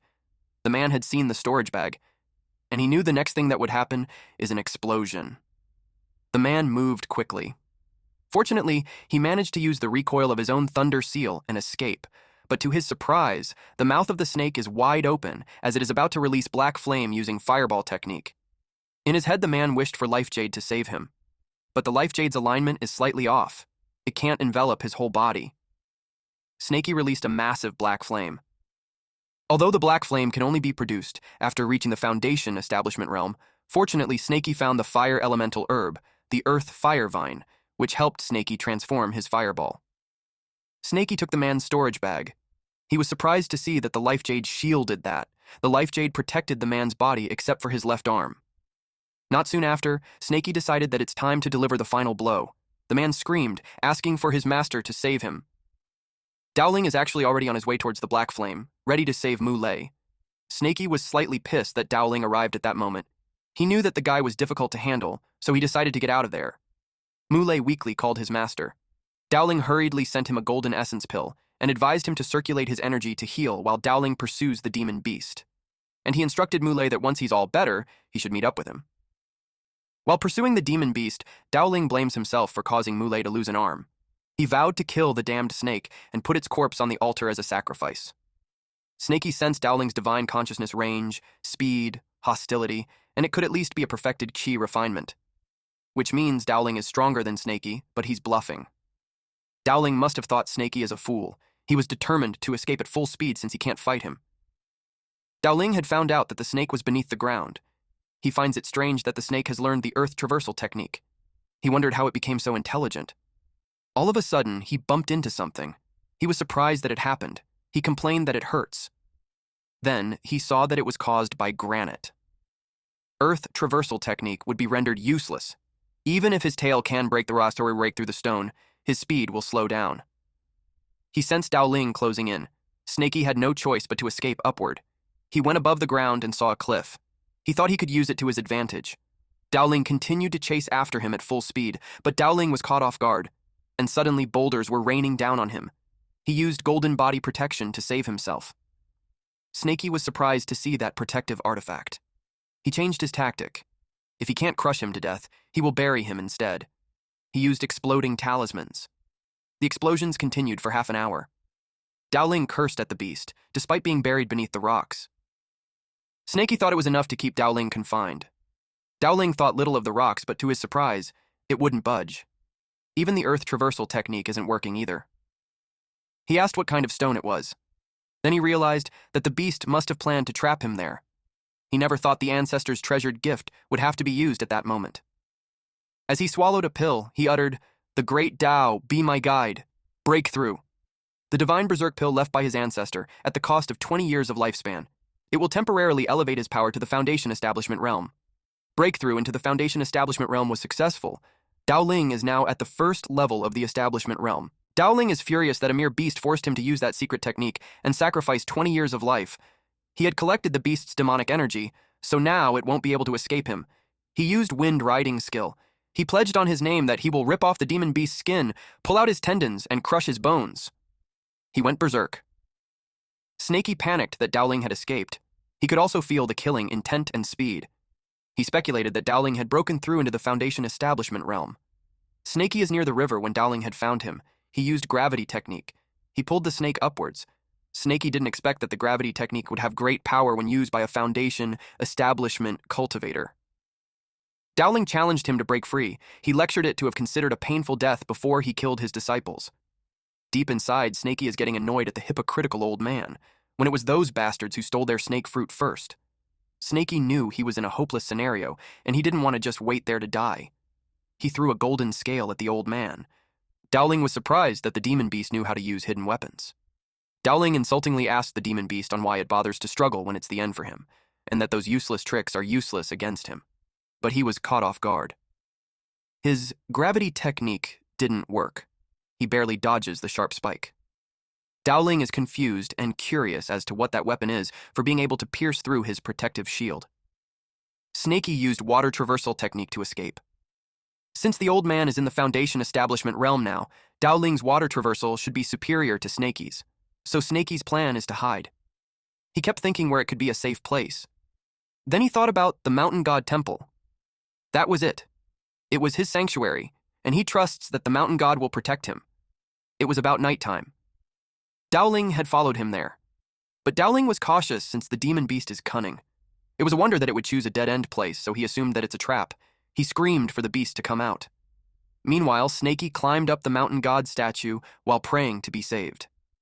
Even if the mountain god doesn't come out, delaying Dowling was enough even just until Snaky restored his ki. If that doesn't work, Snaky plans to rip off all his golden scales and fight him to death. Dowling lost patience, so he decided to destroy the temple. He sent exploding talismans towards it. Snaky panicked as Dowling lost it and bombed the temple. Snaky was buried in rubble. Suddenly, there's a black mist forming a gigantic, ominous creature in front of Dowling. It called Dowling an audacious fool for daring to defile his statue and provoke his wrath. Dowling turned pale and froze. The black, misty creature thought that Dowling didn't hear him. Dowling recognized that it was the legendary old monster's primordial spirit. He knew that he had to escape at any cost. At that moment, Muley appeared to help Dowling. Dowling replied that Muley just arrived right on time. He used gravity technique on him. Muley asked his master on what's going on. Dowling threw Muley towards the creature. Muley screamed why. Dowling told him to help by blocking it. The black creature utters that fools perish for their lack of sense. Dowling used his divine moving talisman and hurriedly ran away because he knew he's no match for that creature. He wondered how there are such powerful experts in the remote mountains. Suddenly, he felt his chest constricts. He was threatened that if he dared to show his face again before the black creature, that creature would ensure his soul's annihilation, and there would be no reincarnation for him. Dowling was surprised that the creature could injure him even from afar. He thought about how the snake beast got lucky. He vowed to come back for it. The black misty creatures enter the corpse of Muley. Snaky finally got up as he noticed that the young man was dead and the old man had fled. That was a close call. But he made the right gamble, and the mountain god truly possessed a spirit. Snaky was surprised to see Muley stand up. He thought he was faking death. The zombie like Muley turned to Snaky's direction. And Snaky, who was under the impression that he's faking his death, burned him to ashes. Afterwards, Snaky removed the rubbles on top of the broken mountain god statue and lit up an incense while thanking the mountain god for saving him. He promised to worship him every year, but the black misty creature appeared before Snaky's face and complained about Snaky uttering some nonsense. Snaky was surprised to see that the mountain god had appeared. He asked if the mountain god doesn't want him to worship him. The black misty creature pokes Snaky's head and asks in a condescending tone if Snaky is trying to make his primordial spirit disappear with Snaky's offerings. This black misty creature is annoyed at Snaky for ruining his plans. He ordered Snaky to go and find him a body within 30 minutes. Otherwise, he'll curse him so he'll never reincarnate. Snaky turned pale upon hearing that. It's better to be killed than never being reincarnated again. The mountain god told him to hurry up. He particularly stated that not anybody would. He wanted someone young and strong, and preferably with cultivation. Snaky promised that he'll find someone that the mountain god will be pleased with, and scurried away. The mountain god hoped that the wretched creature wouldn't take too long.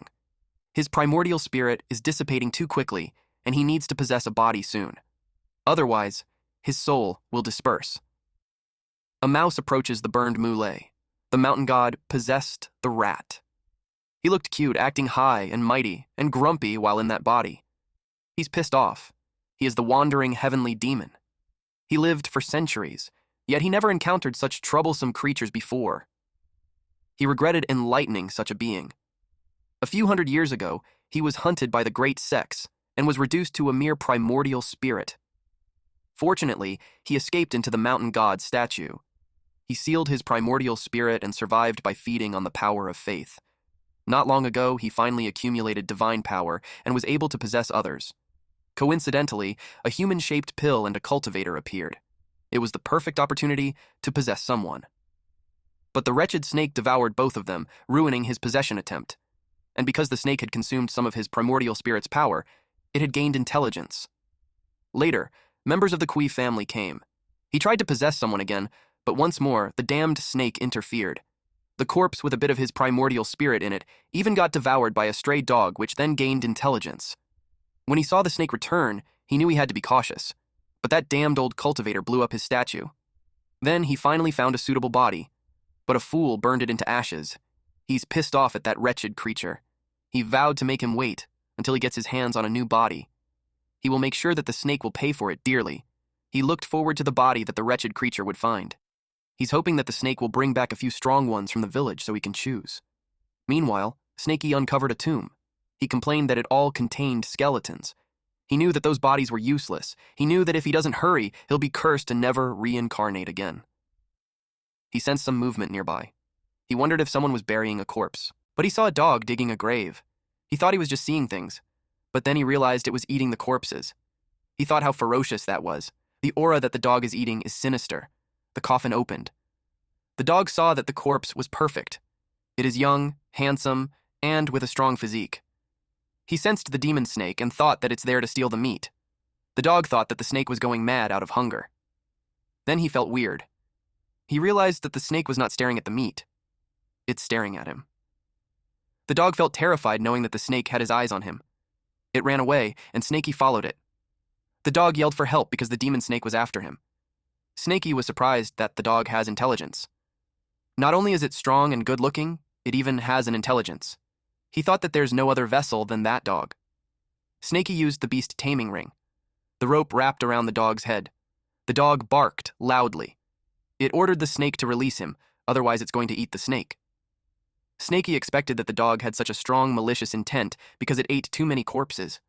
He got pissed off and yelled at the dog to stop barking and follow him. The dog tried begging, but Snaky had no mercy. Instead, Snaky gaslighted the dog to feel honored since the mountain god wants to meet him.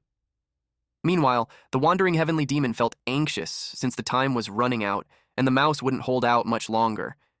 He needs a new body quickly. At that moment, Snaky appeared with great news. Snaky proudly brought out the dog who looked strong and handsome, which met all the criteria. Snaky asked Wandering Heavenly Demon what he thought of it since it's perfect. Wandering Heavenly Demon replied that Snaky should just die. Snaky was confused as to what he did wrong when he just followed orders, accurately. Wandering Heavenly Demon had no time left. He felt cornered. And instead of possessing a dog, he decided to take over the snake's body. The Wandering Heavenly Demon ordered Snaky to give him his body. Snaky resisted. Wandering Heavenly Demon was surprised to see that he got thrown out of the body. He decided to try one more time. They wrestled while the dog watched. It made the dog wonder if that's really the mountain god. Wandering Heavenly Demon complained that the wretched creature is full of strength. He wondered why its spiritual consciousness is so strong. Every time he tries to possess it, he gets thrown out. Then he sensed something. The dog's aura felt familiar. He was surprised to see it radiating. Then he realized that the dog has the body of a fiendish demon. Upon closer look, he was certain that it's a body of a fiendish demon, just like the one he had in his prime. The Wandering Heavenly Demon looked through its memories and saw that it ate the sacrificial offerings. It was the reason it gained sentience. And even after becoming intelligent, it kept robbing graves and desecrating corpses, building up such a monstrous physique. With a body like that, it's quite a decent vessel. The Wandering Heavenly Demon possessed the dog and complained about the beast taming ring. It easily removed it, since that kind of trinket can't restrict him. Snaky decided to run away, but the Wandering Heavenly Demon told him to stop. Seeing that he provided a suitable body, he decided to take the snake in as his disciple. That caught Snaky's attention. The Wandering Heavenly Demon added that becoming his disciple is such an honor. He urged Snaky to acknowledge him as his master. Snaky got confused when he said something about heavenly, because all along, Snaky thought he's the mountain god. Wandering Heavenly Demon replied that he never said he's the mountain god. He explained that he just borrowed the statue and temporarily resides in it.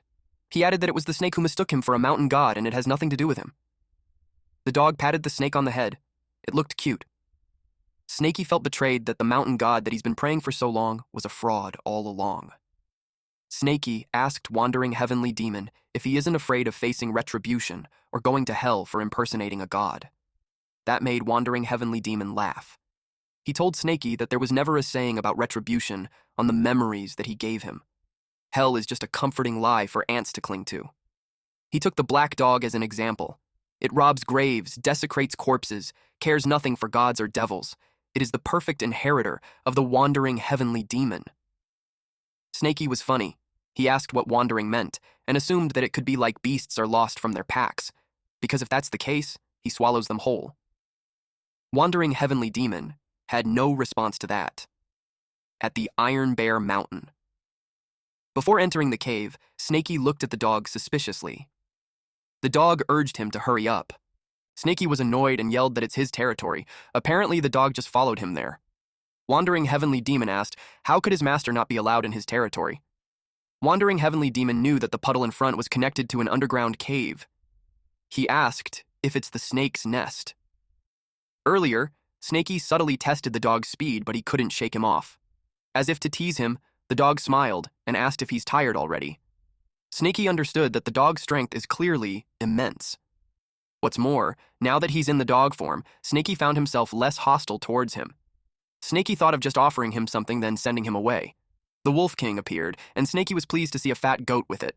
He praised the Wolf King for doing a good job. It was the perfect timing, too, because Snaky is starving. The dog yaps about being the master, and Snaky had no respect for him. Snaky replied, wolves feast on meat, while dogs eat shit. Then he told Wolf King to give the dog shit to eat. The dog got pissed off that it started biting the butt of the Wolf King. He threatened to bite it to death. After that fiasco, the Wolf King was scared and hid behind Snaky. Wandering Heavenly Demon complained that it's been ages since anyone dared to insult him that way. He asked the snake if he knew the consequences of being disrespectful to him. Snaky argued that he isn't respectful at all, and what he's saying is true. That dog likes eating shit. Wandering Heavenly Demon caught him and asked if he's now admitting that he is his disciple. Snaky refused that. Wandering Heavenly Demon complains how he showed him grace, and that Snaky bowed to him before, but actually back then Snaky was praying to the mountain god. The dog insisted that he is his master whether he likes it or not. Snaky admitted that he does have a point, but that was just him teasing the dog. Later on, Snaky said that it's all crap, and he's not falling for it. Immediately, he used the water traversal technique. The dog admitted that the snake almost got him. He added that it has been so many years since he laughed like that. He enjoyed having a fun snake with him. Snaky already dove under the water, at Snaky's nest. Snowy was standing beside the fruit tree. She looked fiercer.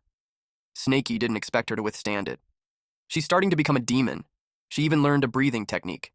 Snaky yelled at the dog not to get too close to him. He was holding the storage bag. The dog commented that it's all junk, so he shouldn't act like it's some priceless treasure. The dog scoffed and uttered that he won't even take it, even if Snaky offers it to him. Snaky looked at the contents of the bag. There are pills, talismans, herbs, jade slips. It's all identical to Mulay's stash. The pill furnace looked decent, too. Snaky saw the stone and wondered what it was used for. The dog liked it and attempted to take it. It's a spiritual stone. Snaky reminded the dog of what he said earlier, that he wouldn't want it even if Snaky gave it to him, and now he's trying to steal it. The dog scoffed and walked away. He defended that he just wanted to take a closer look and that he's not interested at all. He can't fool Snaky because Snaky saw the wagging tail. He clearly wants it. There's miscellaneous talks on spiritual herbs, 45 essays on spiritual herbs, pill-referring notes. The jade slip is all about refining pills. Snaky decided to study on that when he's free. Meanwhile, Snowy wrapped its body on the furnace. Snaky noticed how much she liked it. Unfortunately, her cultivation is too low, so she can't use it yet. Snowy hissed to express her disappointment. In broad daylight, someone is causing a fuss in the forest by using gravity technique. It was Snaky.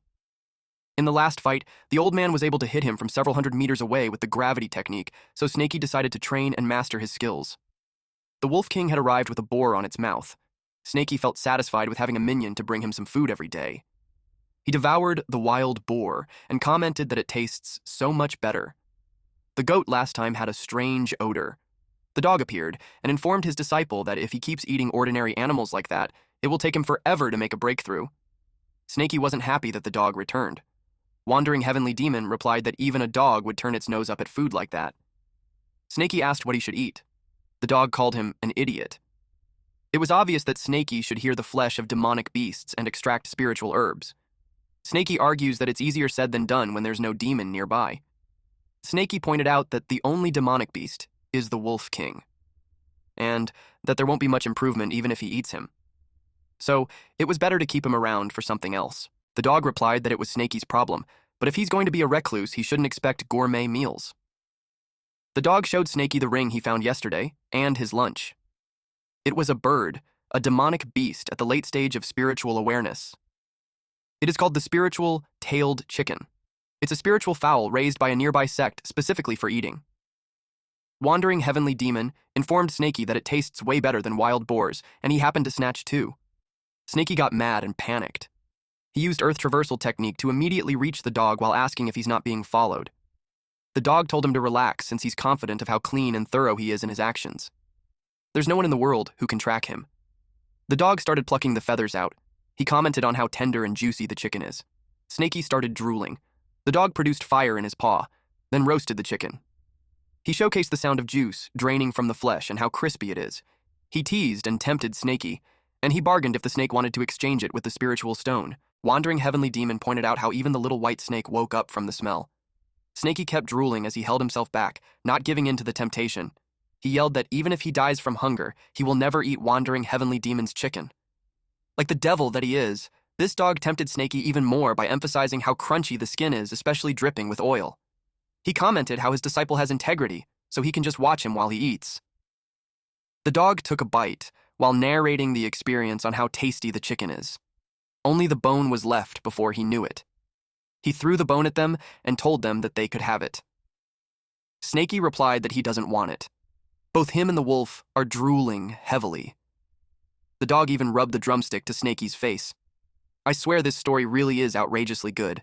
Just look at our boy Snaky. Snaky, feeling annoyed, let out a fireball. The dog told him not to get angry and assured Snaky that his master won't trick him. He informed Snaky that if he decides to sell the spiritual-tailed chicken, he can sell for at least 3 spiritual stones. He pointed out how it was a really great deal. Snaky challenged him to sell it then.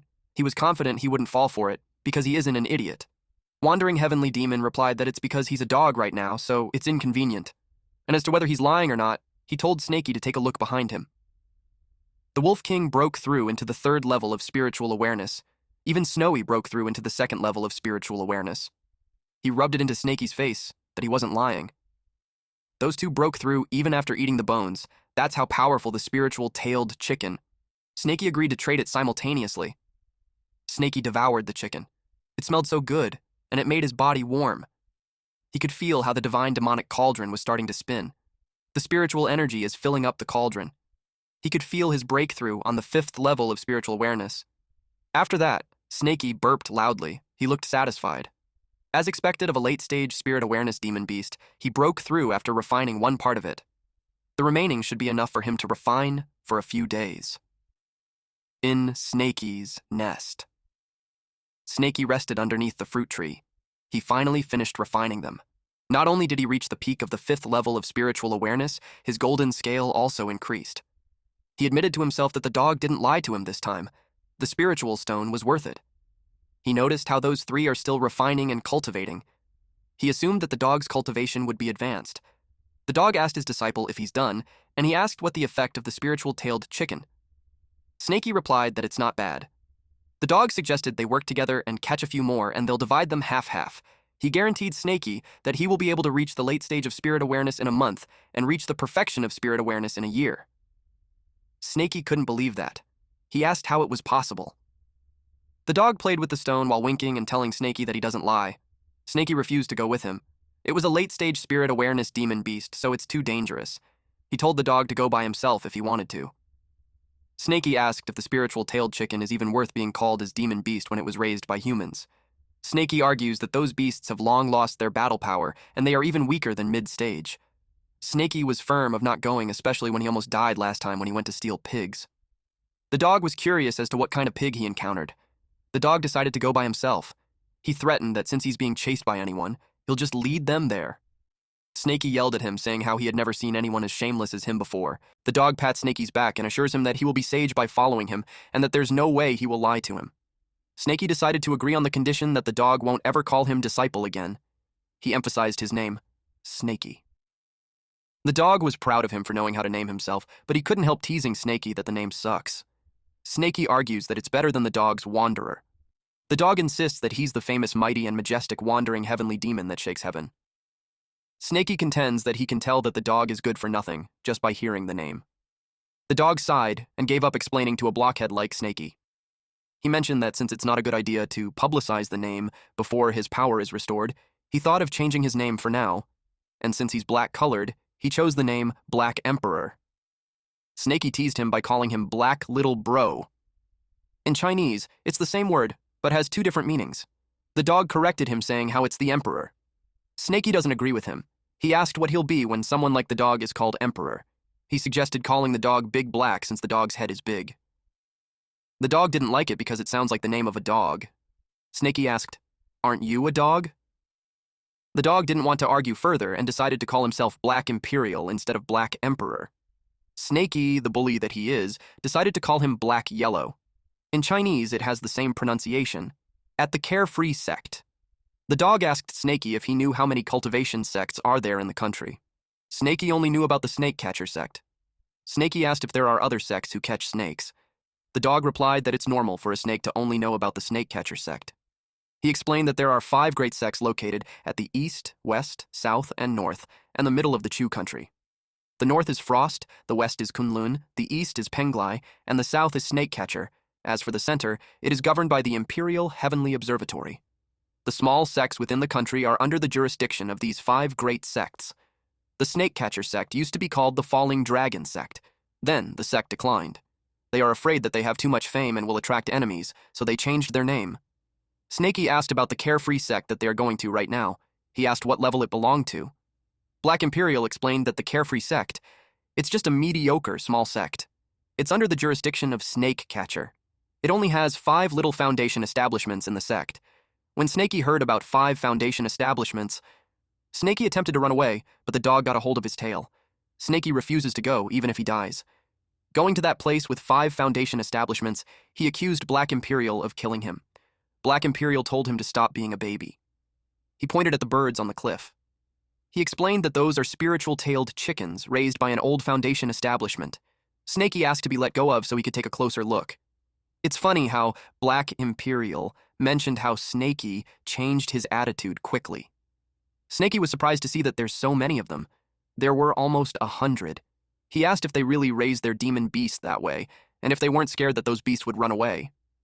To answer his question, Black Imperial suggested that Snaky try catching one. When Snaky didn't move, he taunted Snaky. Snaky gave in and tried. Divine consciousness activates. The dog saw how it really bounced back, so Snaky couldn't get his consciousness in. Snaky yelled that the place was dangerous, so they had to retreat. The dog held Snaky's tail and told him that there's no need to retreat. He assured him that it's not a big deal, and it was just a light barrier array. He gave a green pill to Snaky to use. Snaky asked what it was. Snaky sprinkled it, and a part of the barrier perished. It is an array-dissolving powder. It's specially for breaking protective barriers. Then Black Imperial dropped fat worms. It's the spiritual insect that the spiritual-tailed chicken likes to eat the most. A spiritual-tailed chicken approached the insect. Then several of them gathered there. Black Imperial's plan is to lurk in the underground first and wait for the spiritual-tailed chicken to come near. Then Snaky has to wait for his signal. Then they will make a move. He told Snaky to catch as many as he can, and then run after catching them. They started getting ready. Black Imperial gave the signal. Snaky used the beast-taming ring on one of the spiritual-tailed chicken that attempted to run away. Black Imperial caught 1, 2. The Black Imperial yelled to retreat, but he was surprised to see that Snaky already ran away. Snaky used Earth Traversal technique. Snaky advised him to run quickly, too. A floating man saw them. He stated how he wondered why some chickens disappeared 2 days ago. It was the Carefree sect's elder, Joe Shu. Now, he knew who stole the chicken. Snaky panicked since the man was coming. He told Black Imperial to run quickly. Black Imperial told him to calm down since it's just a small matter. They decided to split up. Black Imperial used Earth Traversal technique. Shu saw it and wondered where they learned it from. He started saying a spell, which made the ground turn into stone, and that hindered Black Imperial from digging. He had another technique in mind. He just ran on the ground. Shu chased after Black Imperial. He noticed the posture of the dog, and realized that it doesn't look like any ordinary demon dog. Black Imperial used Maniac Wind technique, which made him run on 2 feet. It made Zhu ask if he's a freaking human or dog. Snaky saw them, and he felt relieved that he ran away quickly and was not being chased down. He finds a real Foundation establishment cultivator too scary. He wished the old dog good luck while he went to find a place to refine first. At a certain cave. The place is not bad. It's secluded. And to avoid necessary complications, he refined that chicken first before going back home. He matched the chickens with the pills he obtained previously. With this, Snaky should be able to easily break through to 6th level and reach its peak. Just as he thought, the bigger the risk, the better the reward. Snaky roasted the chicken, but he burnt it. He realized that the way the old dog roasts chicken is not as easy as it appears. Snaky uttered that it's too bad that the dog might not be able to make it back. Suddenly, the dog appeared behind him. He yelled, "Who says I'm dead?" Snaky was surprised to see that he didn't die. The dog sat down with his legs open, showing his balls. He scratches his groin while complaining how he was forced to give up 3 spiritual-tailed chickens because of the old man. He cursed that all his efforts were in vain. Snaky offered him spiritual-tailed chicken. That confused Black Imperial, so he asked what Snaky was doing. Snaky explained that if it wasn't for the dog distracting the enemy, Snaky wouldn't have been able to obtain 3 chickens. And according to their promise, they will split them in half, so he gave him 1 1/2. Black Imperial was pleased and uttered how Snaky is nothing like his disciple at all. Snaky blushed and argues that he isn't his disciple. Black Imperial told him to stop being stubborn and took the one that Snaky burnt. Snaky explained that only half of that could be eaten. Black Imperial replied that it can be saved and that he'll teach Snaky. He borrowed Snaky's tail. Using that, he chopped the carrots, then he placed it on a boiling soup together with the chicken. While mixing the soup, Black Imperial explained that the chicken isn't only for roasting, but it can also be turned into soup. He scolded Snaky since the fire is big and instructed him to add water. Snaky complied while being amazed on what Black Imperial is doing. Black Imperial told him to throw the other chickens too.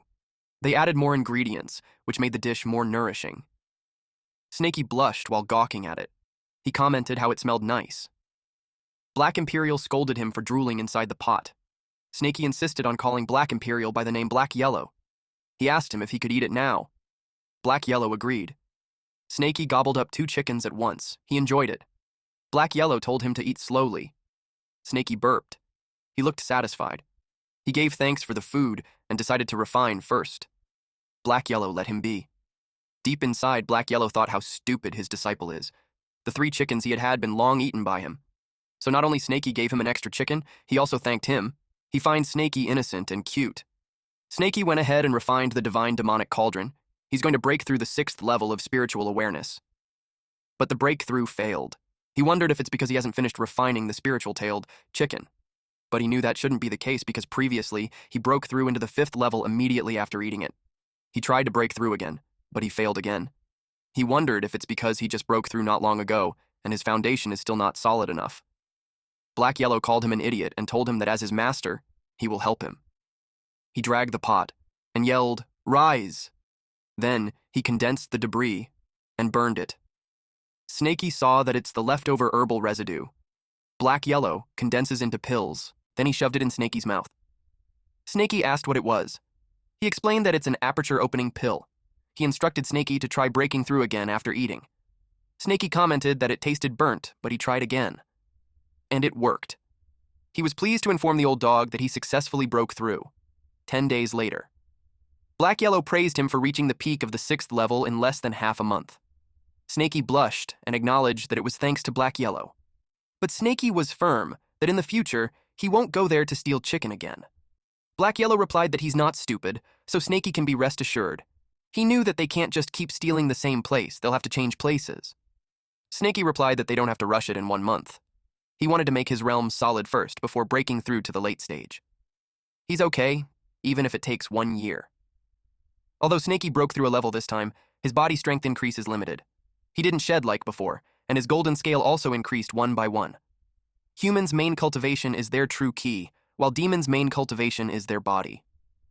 Snaky knew not to put the cart before the horse and blindly pursue speed, only to achieve nothing in the end. Snaky's eyes bulged and asked what it was. Black Yellow replied, "What else could it be? The forest is on fire." Snaky panicked and ran as fast as he could. Black Yellow followed behind him while asking him if he's seeking death to run towards fire. He told Snaky that it's just an ordinary wildfire, so there's no need to panic. Snaky argues that it's not an ordinary wildfire. He asked who did it. Black Yellow tried to make him calm down and play it safe. Snaky yelled that he can't calm down because it's his home. 2 men were talking that the wildfire should be able to burn for 7 days, and it should be able to burn that demon snake's nest. An old man stated that he only has 3 years left in his lifespan. The only grudge he has left is to rip off that demon snake's skin and make it into a snake pill. A man encouraged his master that he'll be able to get what he wants. The master told his disciple that he is his only longing in the world. Other than getting revenge, there is another reason for the trip this time. An elder from the headquarters got interested in the demon snake and the myriad snake valley. The snake-catching sect is going to build a branch hall at that place. By that time, the disciple will be able to go to the branch hall and cultivate. Not only can a branch hall increase the average levels of the local cultivation, it can also increase the surrounding village's development. He asked his master who is the elder that is coming to investigate. The master replied that it's an expert in the core formation realm. A young man detailed that the terrain is flat. It's suitable for building a town. He gave it 8 points. He also noticed that the place has a lot of mountain springs. It's suitable for raising livestock, so he gave it 5 points. Also, he said that the place is near a river, so it's suitable for creating an herb garden, so he gave it 7 points. He concluded that the place is suitable for growing the spiritual field, but it's a little ugly, so he gave 3 points. This person is Zhuan Yangzi. The fire burned several trees. The pathway is lit up with flames. The Wolf King stayed with Snowy under the fruit tree. He howled loudly, and Snaky heard that. Black Yellow commented how even the nest is burning up. Snaky was worried for Snowy and Wolf King. He uprooted the fruit tree and told them to follow him. They ran as fast as they could. Snaky promised to bring them out. He used water bullet technique to clear out the flame on their path. Black Yellow told Snaky that his mouth will dry up. That little amount of water is not going to save the forest from the wildfire. Snaky felt that his mouth was drying. He replied that he knew what a drop in the ocean means. Black Yellow said that the weather is hot and wildfires happen once in a while. He told Snaky not to worry too much about that kind of accident. Snaky argues that the scale of the fire is definitely not an accident. He pointed out what Black Yellow said earlier, that the snake catcher sect has a lot of branch halls. They open them at a place that is rich in spiritual energy and has a lot of snakes. Black Yellow asked if Snaky meant that there's a place nearby that is suitable for building a sect. Snaky replied, yes, and that place is the Myriad Snake Valley. Snaky shares that he goes there every spring. There's more than 1 million types of snakes there. Black Yellow now understands why it would make sense. But he also knew that when the snake catcher sect builds a branch hall, there's always someone from the Foundation establishment reel to the core formation realm standing guard. Now, it's not a surprise why they burned up the mountain. Snaky, fueled by his anger, decided to charge in to kill those scums. Black Yellow tried to stop him. He told him not to act rash since they got the time out there to cultivate. Our MC replied that he's not stupid. But he sensed something in front. A man in white clothing was there. Black Yellow saw a man 30 miles in front. A human cultivator is coming. Snaky asked if he could see what cultivation the man was in. Black Yellow managed to make fun of Snaky for not immediately running away like last time. Black Yellow answered his question by saying that the man is in the core formation realm. It was funny how Snaky immediately burrowed himself on the ground and ready to use earth traversal technique. Black Yellow commented on Snaky's cowardly face, but he hasn't said anything. That the man is just a clone, not a real body. Snaky got mad at him for not saying it earlier. Snaky asked how strong the clone is. Black Yellow doesn't know because clones have several levels. The strongest one is external avatar. It is at least in a fake core formation realm. The weakest is a paper clone. It's only in the Kui refinement realm. Yangzi sensed something, so he immediately ran. Snaky panicked since it seems to have noticed them and is now coming towards their direction fast. Black Yellow used a concealment talisman. Snaky asked if they were going to run. Black Yellow told him not to panic since not even Great Luo Greatest Immortal will be able to notice his talisman. Black Yellow shushed him since Yangzi was already there. Yangzi uttered that he can only give 2 points to their hiding skill. He told them to stop hiding. He blasted the area while telling them to come out. Snaky panicked since a slap from Yangzi is that powerful. Black Yellow again told him not to panic. He explained that the person felt a presence, but he has no idea where it is, so all he can do is bluff. Snaky mentioned that earlier. Black Yellow said that even the Great Luo Greatest Immortal won't be able to notice. Black Yellow explained that Great Luo Greatest Immortal is the name of a pet he used to raise. Yangzi saw nothing, so he thought it was just his imagination. He also considered that the quality of the clone is bad and it's unable to detect. He decided to leave, since he has a more important task. The Myriad Snake Valley is just in front, so he decided to take a look first and see how many points he can give it. Snaky was relieved that he was gone. Black Yellow asked Snaky if he saw the storage ring on the clone's waist. He suggested getting that, but before he could finish, Snaky cut him off and told him to just go by himself since Snaky values his life. He emphasized that the man is in the core formation realm. Black Yellow sighed and told him to listen to him first. He explained that since the clone can't even notice the concealment talisman, it could only be a Foundation establishment paper tiger at most, even if the real body is in the core Foundation realm. Black Yellow expected that the guy's resistance wasn't good. He told Snaky to believe in him. He stated that he has more than 50% confidence in getting rid of the guy. Black Yellow stated that they will split the rewards in half. He liked the core formation realm cultivators' clone storage bad, since there could be many spiritual stones in there. Snaky was worried since there's still the real body, even if they kill the clone. Snaky doesn't want a core formation realm to retaliate to him. Black Yellow was suggestive by asking Snaky if he wants to take revenge for his house being burned into ashes. That made Snaky stop on his tracks. Black Yellow tempted him even more by suggesting that Snaky could hate the person who burned his house. He asked if Snaky just wants to be a homeless dog for the rest of his entire life. Snaky was slightly annoyed and told him that he's the dog. Black Yellow pointed out how Snaky knew what he meant and asked again if he wanted to get revenge or not. Snaky wanted to, but 50% confidence is too low. Snaky poured out the scales that he plucked from his tail. Its strength is only half as strong as when it just shed off, but there's quite a lot. He asked how much confidence they would have if they added that scale. Black Yellow revealed that it could be 70% or 80%, and by that time, Black Yellow planned to do a bit of planning by observing the situation, then it can exceed 90%. Snaky looked at the situation. Forest fire is spreading. He instructed Snowy and Wolf King to follow the path to the mountain beside. He told them to find a hole, hide, and cultivate properly, and he will go find them once he has finished his business. In his head, Black Yellow considered it fate that they met, so he gave them a little gift. But as to when they will be able to digest it and gain intelligence will depend on themselves. Yangzi was rating the myriad Snake Valley and gave it 10 points. It even exceeded 10 points. He claimed that it's the perfect snake farm. He knew that all the snakes within 200 miles would gather there every sprint, so there's nothing else perfect than that. He decided that it was time to send the jade slip back. He's excited since his real body will love it. He sensed something from behind. A beam of light appeared in the forest. He thought earlier that it was just his imagination, but now he confirmed that someone is really following him. They even know how to draw an array. He blasted a part of the area and told them to stop playing hide and seek. He saw that he didn't get them because they moved quite fast. He used gravity technique and saw a mangy dog. He asked the dog where the master was. Black Yellow's face got deformed. Yangzi was surprised that the dog self-destructed. Yangzi denied that it was an illusion.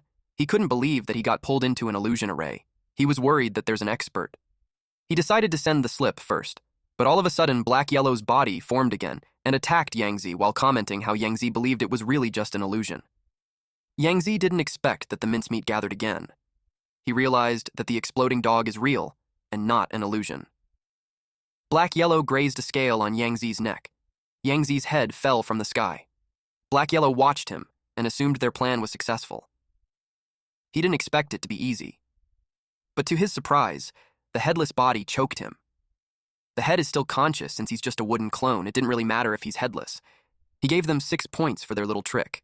It means that they barely passed. Black Yellow complained that the dog paws are difficult to use. He wondered what's going on with the clone. Its hand is twisted like a pretzel, yet it still has such strength. Then he realized it. He recalled his conversation with Snaky earlier that the clone is only meant for scouting, so it should be made of paper.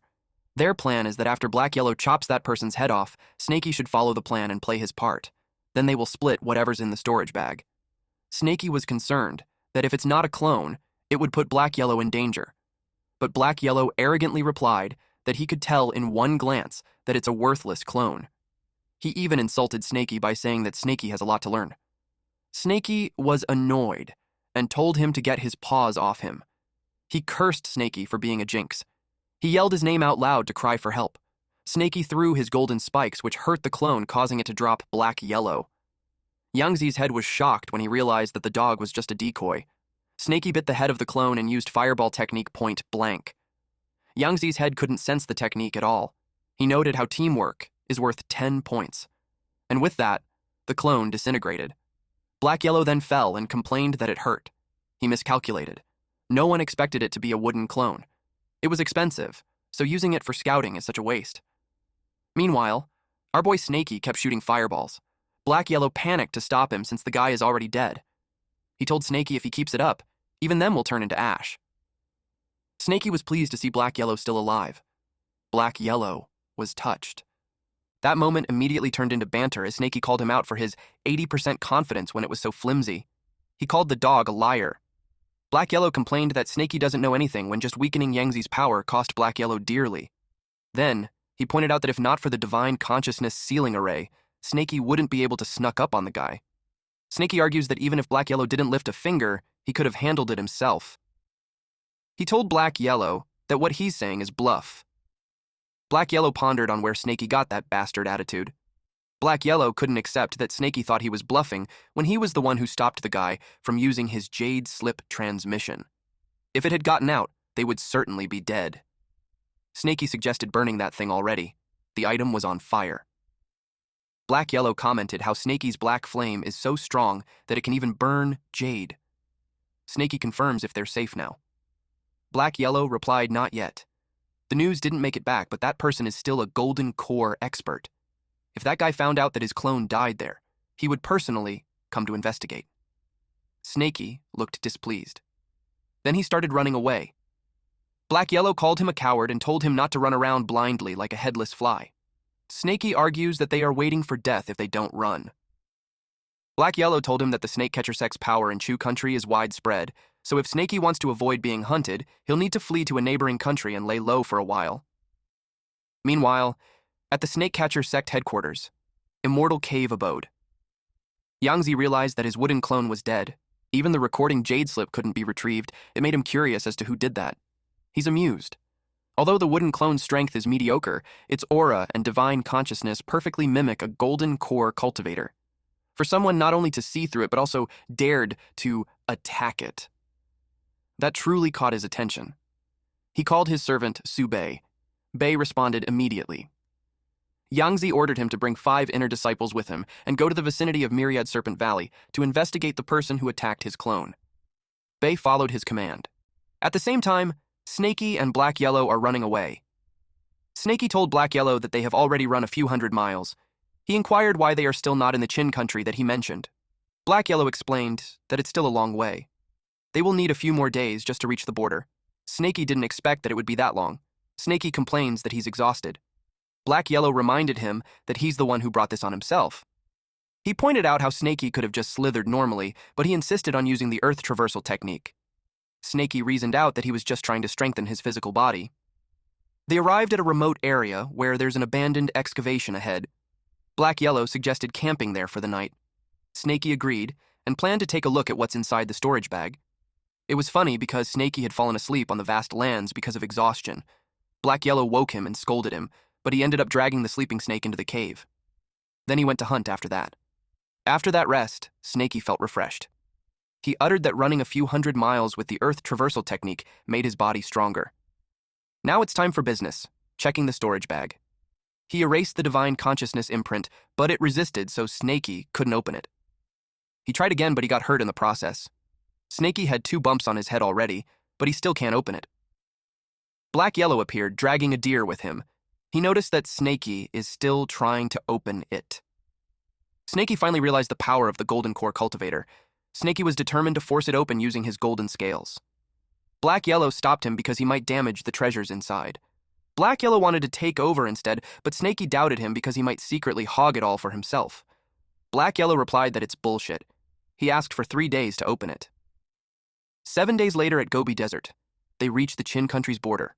They will camp there tonight and cross the border in the morning. Snaky agreed and told Black Yellow to cook while he digs a little more.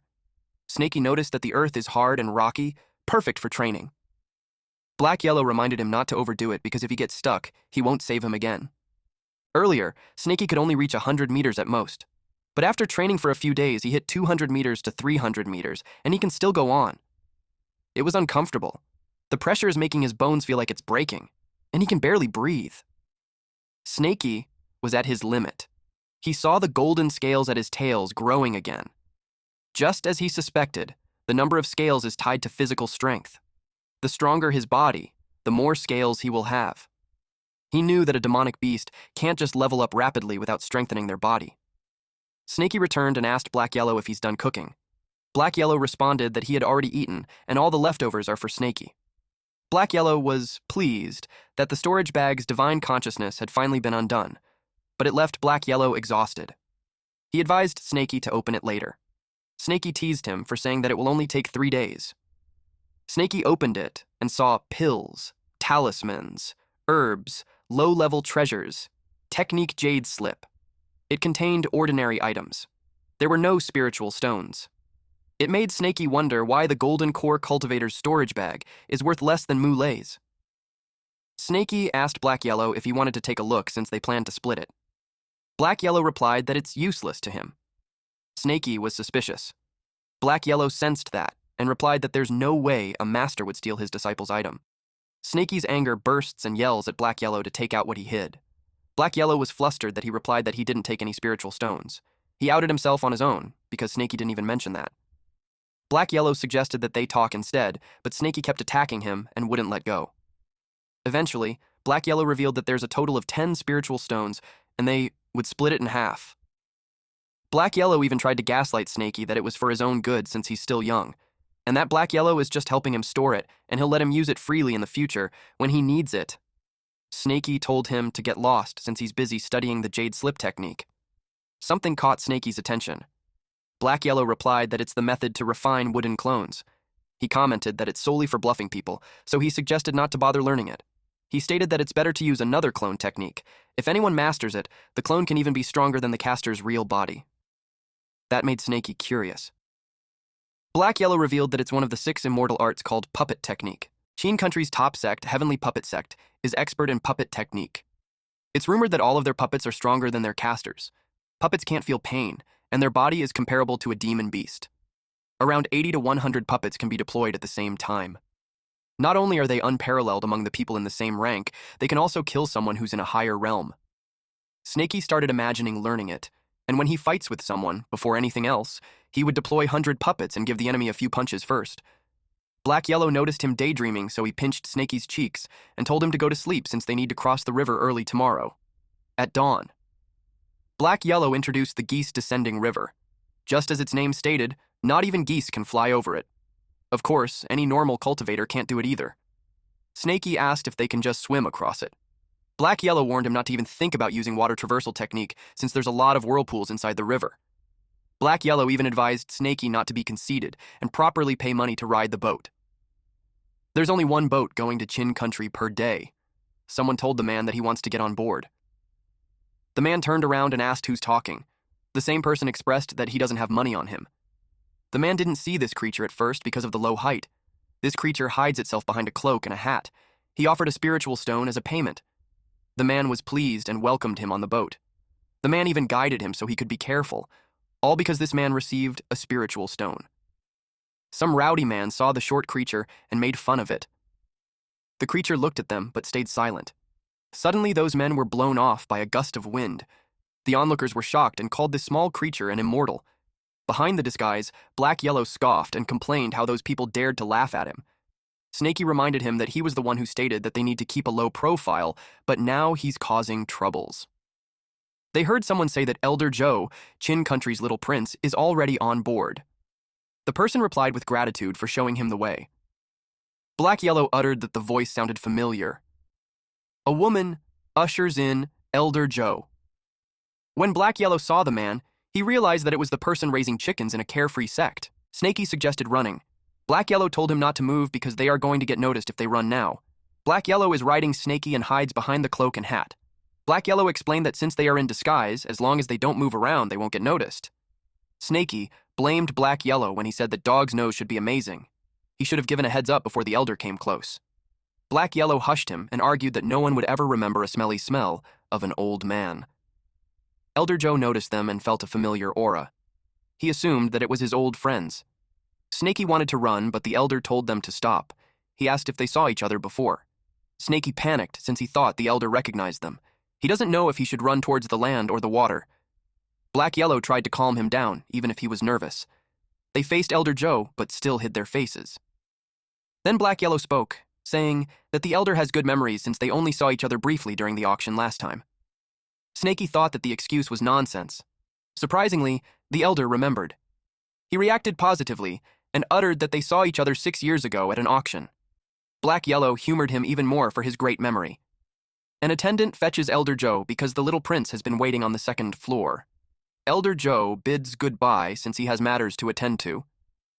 Snaky asked if that's enough. He asked Black Yellow if he had seen him before.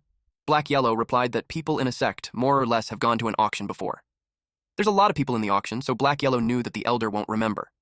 He's also aware how it's hard for humans to acknowledge that they have bad memories, especially those old men. Snaky was relieved that they dodged a bullet again. He suggested hiding in a corner. Black Yellow called him out for being cowardly and pointed out that if the worst comes, they just have to fight. Snaky emphasized that Black Yellow was afraid too, to the point that his sweat dripped on Snaky. Snaky noticed that the elder and the Qin's country are unrelated, but they are together. Black Yellow explained how the world's bustle and activity are all driven by profits. The world is in turmoil because all are chasing after profit. Snaky asked what kind of profits. Black Yahello theorized that Chin Country might be seeking glory. Then he sighed and uttered that Snaky is just a snake, so there's no point in him explaining all that. At Chin Country's border, Riverside City, it's already nighttime. Black Yahello knew that the place gets chaotic during the night, so he suggested finding a place to rest. They chose an inn and requested for a quality private room and best food and drinks to be served. The place was filled with rowdy men and drunkards. The receptionist ushered them. Not long after, their dishes were served. They even requested some booze. The food looked scrumptious that both Snaky and Black Yahello drooled at the sight of it. They dismissed the servant when they ensured that the man was gone. It was mealtime. They devoured the food. Snaky liked the demonic fish. Black Yahello was excited about the booze since it had been a while. Snaky was curious as to how it tastes. When Black Yahello drank it, he spat it out and complained that it's rubbish. Snaky thought that there might be drugs in it. Black Yahello commented on him for knowing about it. But Black Yahello told Snaky that Snaky's eyesight is bad because not only the booze has it, but also the food. In an instant, Snaky spat out the food on his mouth. He yelled at Black Yahello for not saying it earlier. Black Yahello explained that they are in a lawless place, Riverside City. He told Snaky not to be alarmed since it's just a drug. He gave him an antidote. Then, he stated that since those people started it, they shouldn't blame them. Someone yelled that it wasn't enough. He ordered the servant to bring another roasted demonic beast. The servant explained to the master that the person had eaten 1,000 taels of silver worth of food. He also ate 2 whole demonic beasts. He asked the master if they should continue bringing food. The master ordered them to continue and change it into the strongest, immortal, weakening pill. The person hasn't dropped down yet, so they assumed that his cultivation is incredible. The master expected for this person to have lots of money and treasures, so their actions will be worth it. Those idiots really served a demonic beast. The leftovers are enough for them to eat for a few days. Snaky asked if they would leave like that. Black Yahello brought the bag and replied yes. He asked Snaky if he wanted to pay a scam shop. There's even a human skull hanging in the kitchen, but what Snaky meant is to kill those men and snatch their money. He even got ready to burn down the shop. Black Yahello commented how sometimes Snaky has less humanity than him. Snaky argues that he's not a human anyways, he's a snake. The servant and the master forced open the door. The master was confident that the drug is strong and not even an immortal can withstand it. But to his surprise, they couldn't find the guest. The master was furious. He ordered the servant to inform people from the heavenly puppet sect and search the entire city. The master slammed the table, while promising to kill this person no matter what. His behavior scared the servant. Black Yahello suggested that it's safe to settle on the abandoned house that they found. He told Snaky to take his time to refine while he goes out to do something. Snaky agreed, but deep inside it was a bluff. He's suspicious of what the dog will do behind his back. More than that, it's concerning that Black Yahello might attract more enemies. Snaky decided to follow him. Meanwhile, Black Yahello is excited. Black Yahello entered a weapon shop. Black Yahello told the blacksmith his offer, 3 excellent weapons and a total of 8 spirit stones. He should take it or leave it. The blacksmith wanted to have a look at what this shorty offers. Snaky was annoyed that Black Yahello sold stolen goods from behind his back. Snaky knew that it's from the storage pouch of the Golden Core Realm clone.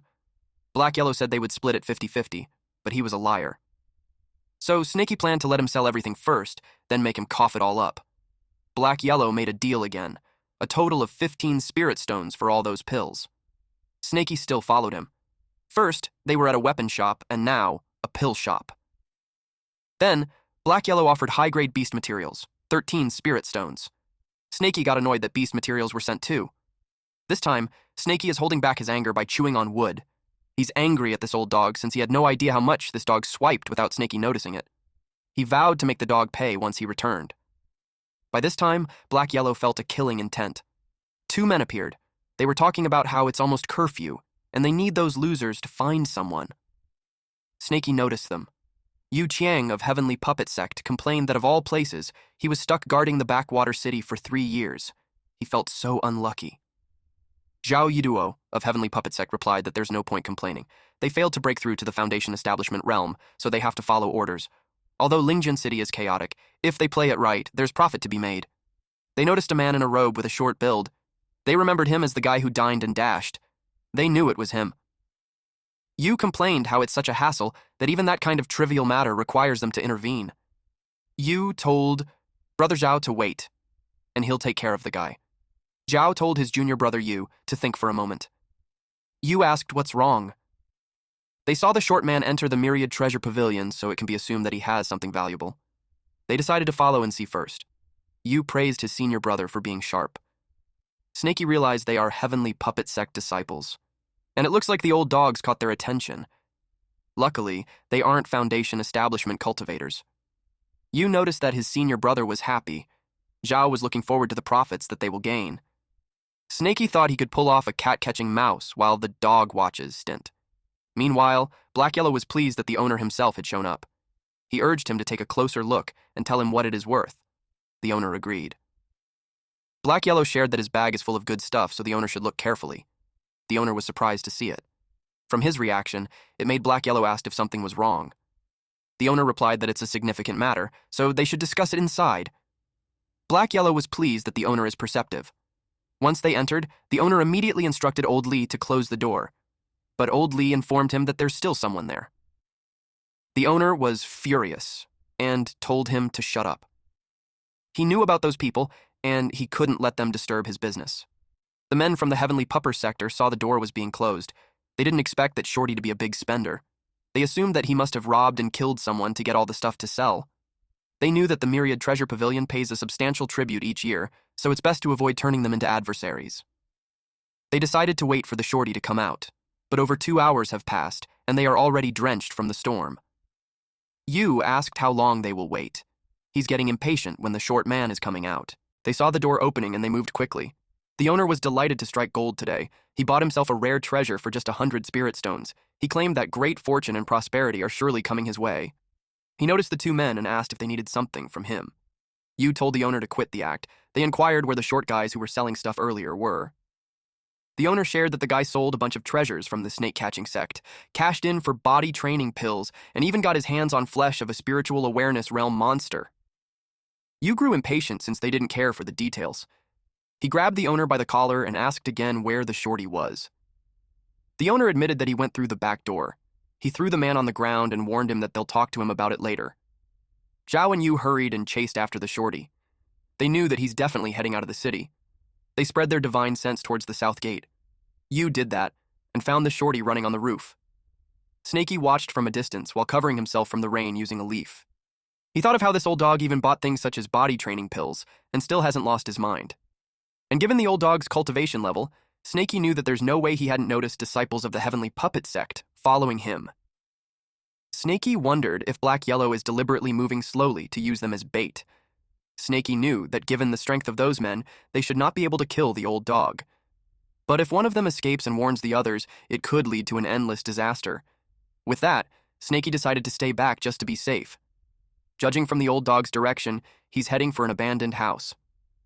Yu saw that the shorty entered the deserted house. Zhao wondered why the old dog would go to a place like that. He wondered if it's a trap. They entered the abandoned house and found it strange because the shorty's aura should be there, but there's no sign of him. Zhao knew that something was off. The place is too isolated. He warned Yu to be cautious.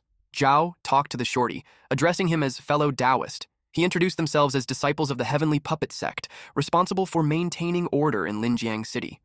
They communicated that they meant no harm and encouraged him to show himself. Yu told his senior brother Zhao that his words are too formal and the person might not understand. He offered to try. Yu simply threatened the shorty that he only has 3 seconds to come out and accept questioning, otherwise he'll end up like the dog. While he was talking, the dog was peeing in front of him. He grabbed the dog and slashed it while he counted from 1. Then he continued counting to 3, but nothing happened just as they expected. Unexpectedly, the dog that Yu grabbed and slashed moved to bite him. But Yu knew that it was Shorty. He called his lizard puppets to nab at the dog. To Yahello, that mechanical puppet covered in skin is such low-level junk.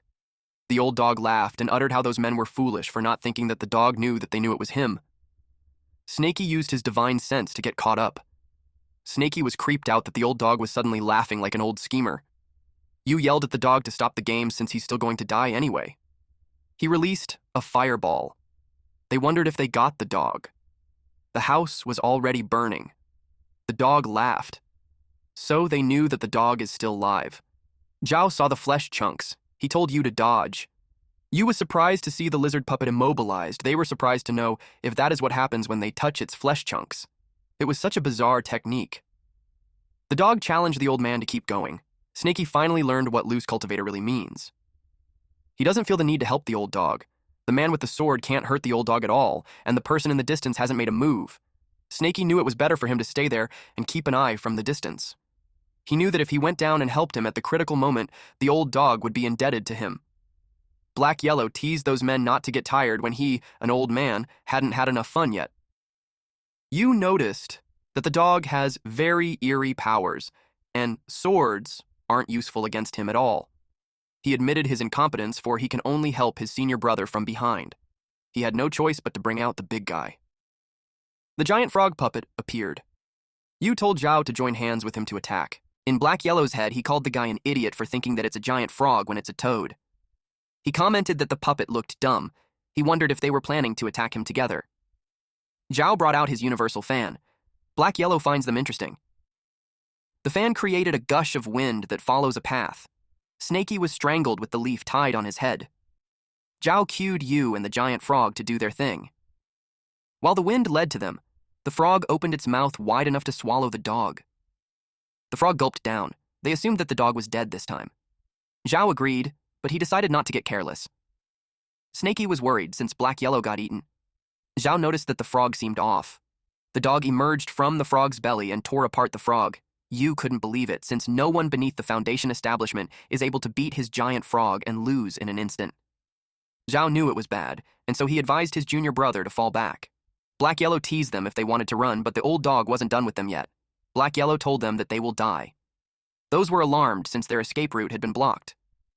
They reminded the dog that they are disciples of Heavenly Puppet Sect and challenged him if he still wants to kill them. Zhao told Yu to stop wasting his words on him. He said that the dog can counter puppets but not artifacts. They charged at the dog with the intent to kill. Yahello taunted them even more by saying that they must be dreaming if they want to kill them with their puny cultivation. He told them that they overestimated themselves. Yahello used a technique called Bloody Blade Gale. Several shadow-like blades hit those men. Yahello had an evil laugh when he announced that it was time for those men to become mincemeat. Snaky knew that those two's true key were completely messed up. It's only a matter of time before they lose. Snaky knew that there's nothing more to watch. He just felt bad that the house was destroyed. He wondered where he should go next. Snaky didn't expect that old dog to be that strong. He realized how he needs to speed up his cultivation. Snaky suddenly felt a sense of a familiar divine consciousness nearby. He checked out where it was emanating from. He saw a beggar. But he was curious as to why this beggar is fiddling around. He asked if he's a retard. But then Snaky noticed a scar, and it reminded him of one of the cultivators from the Heavenly Puppet Sect. Yahello used a soul-searching technique to one of those men, but he got confused when there was no reaction. Snaky realized that what Yahello killed earlier was a puppet, and that must be the real body. Snaky was aware that the Heavenly Puppet Sect allowed their disciple to refine puppets identical to themselves, creating confusion. Snaky thought that it's the real body. But he also entertained the idea that it's just another puppet.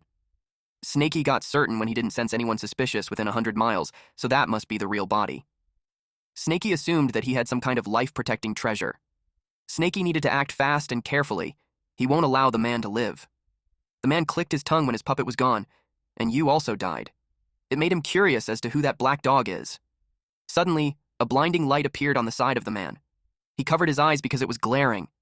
It was Snaky, releasing a huge, freaking fireball. Snaky saw that the man woke up. He also couldn't hold the fire much longer because it burns his mouth and his head feels heavy. He yelled at the man that there's no need to care about who he is and told the man to just die. The man used a body protective jade, water ball protection, and protective armor. The man asked which demon dares to sneak up on him. The man knew that 5 elements would counterattack one another. He is protected with a water ball, so he was confident that he wouldn't be hurt. But he got electrocuted. He saw that the fireball had a thunder talisman. His protective armor broke. He realized that the bastard combined 5-element talismans and threw them all at him. He thought that Snaky was an idiot for not knowing that talismans can explode, but Zhao realized that there was a talisman on the wall too. It made him think of it something that a human can do. Snaky yelled that the man noticed too late. Snaky used a fire-exploding talisman. Wind Blade Talisman, Thunder Attack Talisman, and exploded together. The man used the mythical yellow bell to protect himself. He cursed at Snaky and vowed that he won't get away with it. The man was confident that the treasure would protect him. But to his surprise, it broke.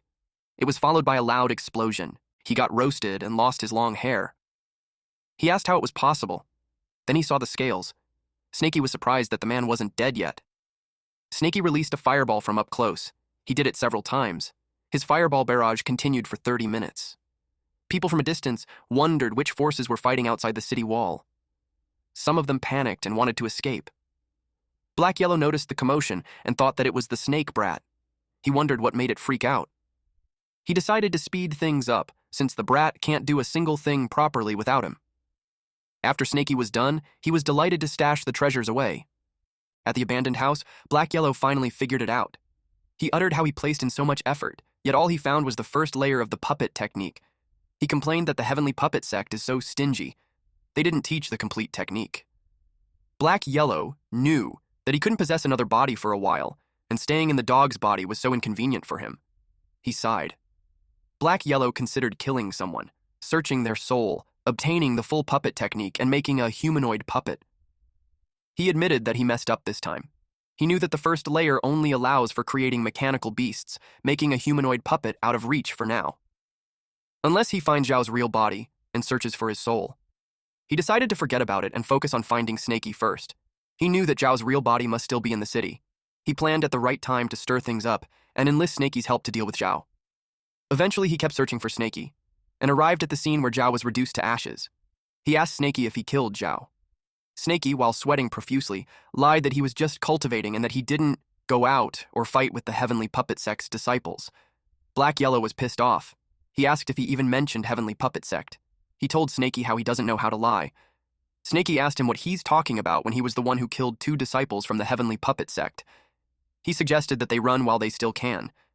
Snaky decided to escape first, but Black Yellow held the string of Snaky's pouch on the neck, which restricted Snaky's movements.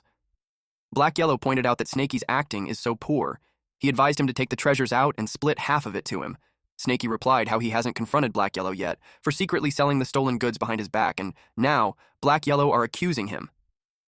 They were making so much fuss that they captured the attention of the people. Black Yellow warned Snaky to lower his voice. It was already late at night, and those two were already out of breath, but they succeeded in reaching Riverside City. Black Yellow told Snaky that the geese descending river is ahead, so they better stop running. He gave in to split the proceeds from the things he sold. Snaky scoffed and replied that Black Yellow should have said that earlier. He took out what he had and told Snaky that he bought those body-refining pills and demon beast meat for him. It cost 100 spiritual stones. It's enough for Snaky to eat for half a year. Black Yellow decided to split the spiritual stones into half. Each of them will get 46 pieces. He pointed out how he gave Snaky the benefits. Snaky gave in and replied that he forgives him, but Black Yellow asked Snaky for Zhao's items. Snaky replied that he doesn't know what he's talking about, but Black Yellow told him to stop playing innocent and hand them over. Snaky took out a stone, an armor, and a bell, and told Black Yellow that those are the items that Zhao dropped. The storage bag got burned, so those are the things that remained. Snaky uttered how Zhao mentioned something about the mystical yellow bell, but he's not sure what the silver armor and iron fragments are.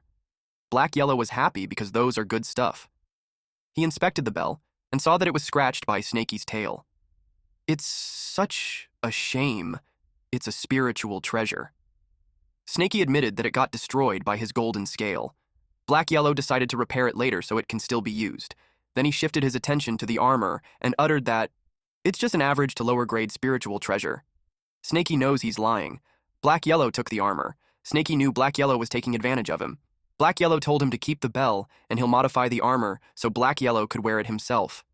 Snaky reasoned that Black Yellow will barely be able to use the item once he reaches the great perfection in the spiritual awareness realm.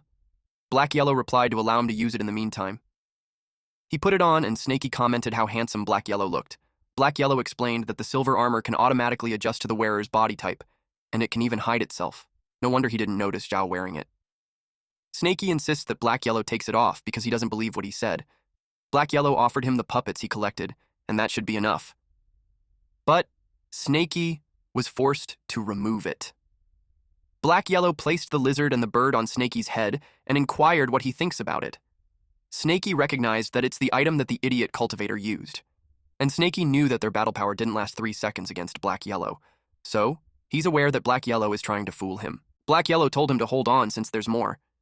Black Yellow used the black golden stone and helped him refine an ultimate puppet. Other than that, he will also enhance all the puppets for him. He asked if Snaky is already satisfied with that. Snaky accepted that. Deep inside, he's grateful that he kept a small jade stone hidden. He bet it's the most valuable item Zhao had. Zhao's spoils are mystical Yellowstone, protective armor, black golden stone, and unknown crystal. Snaky knows how sly that old dog is, and he's sure he hid something else. He decided to observe and learn. Black Yellow offered to take Snaky to a perfect place for cultivation. Snaky noticed that his tone was strange, so he asked what place it was. Black Yellow told him to look ahead. Snaky only saw an ordinary mountain. Black Yellow told him that it's no ordinary because it's the Sorcerer's Mountain, a spiritual ore mountain from 5 centuries ago. At the Sorcerer's Mountain, Snaky asked Black Yellow if he's certain that it is a spiritual mine. Black Yellow replied yes and shared that while all spiritual ore was extracted 5 centuries ago, the mountain still holds the most abundant spiritual energy within a 100-mile radius. With no traces of humans or demon beasts, it's perfect for them to cultivate for a while. Snaky replied that it's just filled with scattered humans. Black Yellow started digging the dirt and uttered that it will do, since the spiritual energy in there is abundant. Snaky agreed with him and commented how Black Yellow's nose is sharp as ever. They got to work.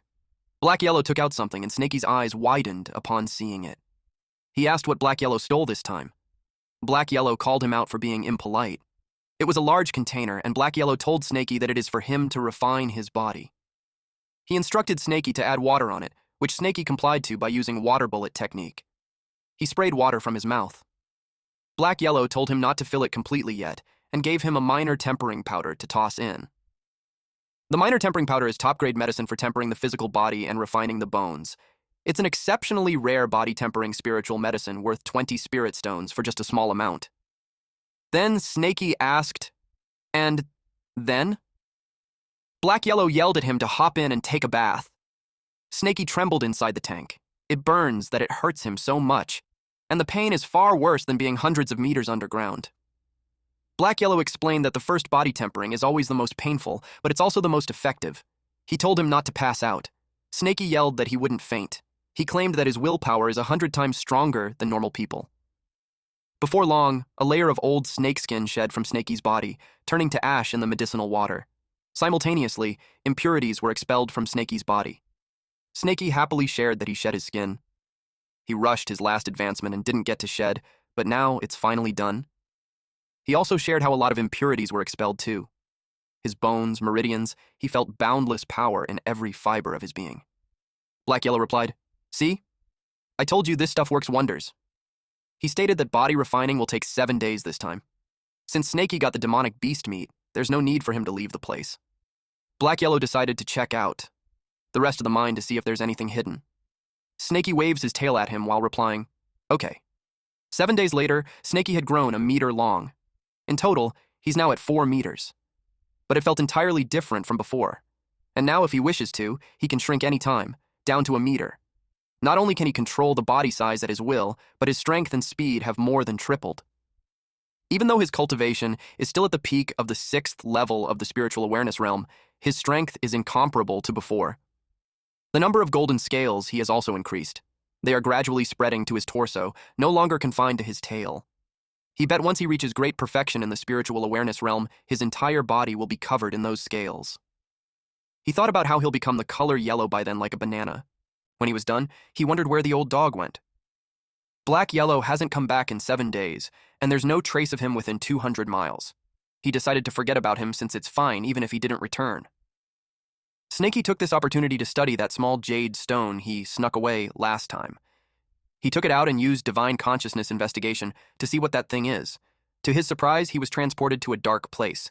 It's like he's swallowing the light from his divine consciousness. Snaky panicked that something had gone wrong with him. He checked and confirmed that his divine consciousness is fine. He thought that it's just naturally dark there.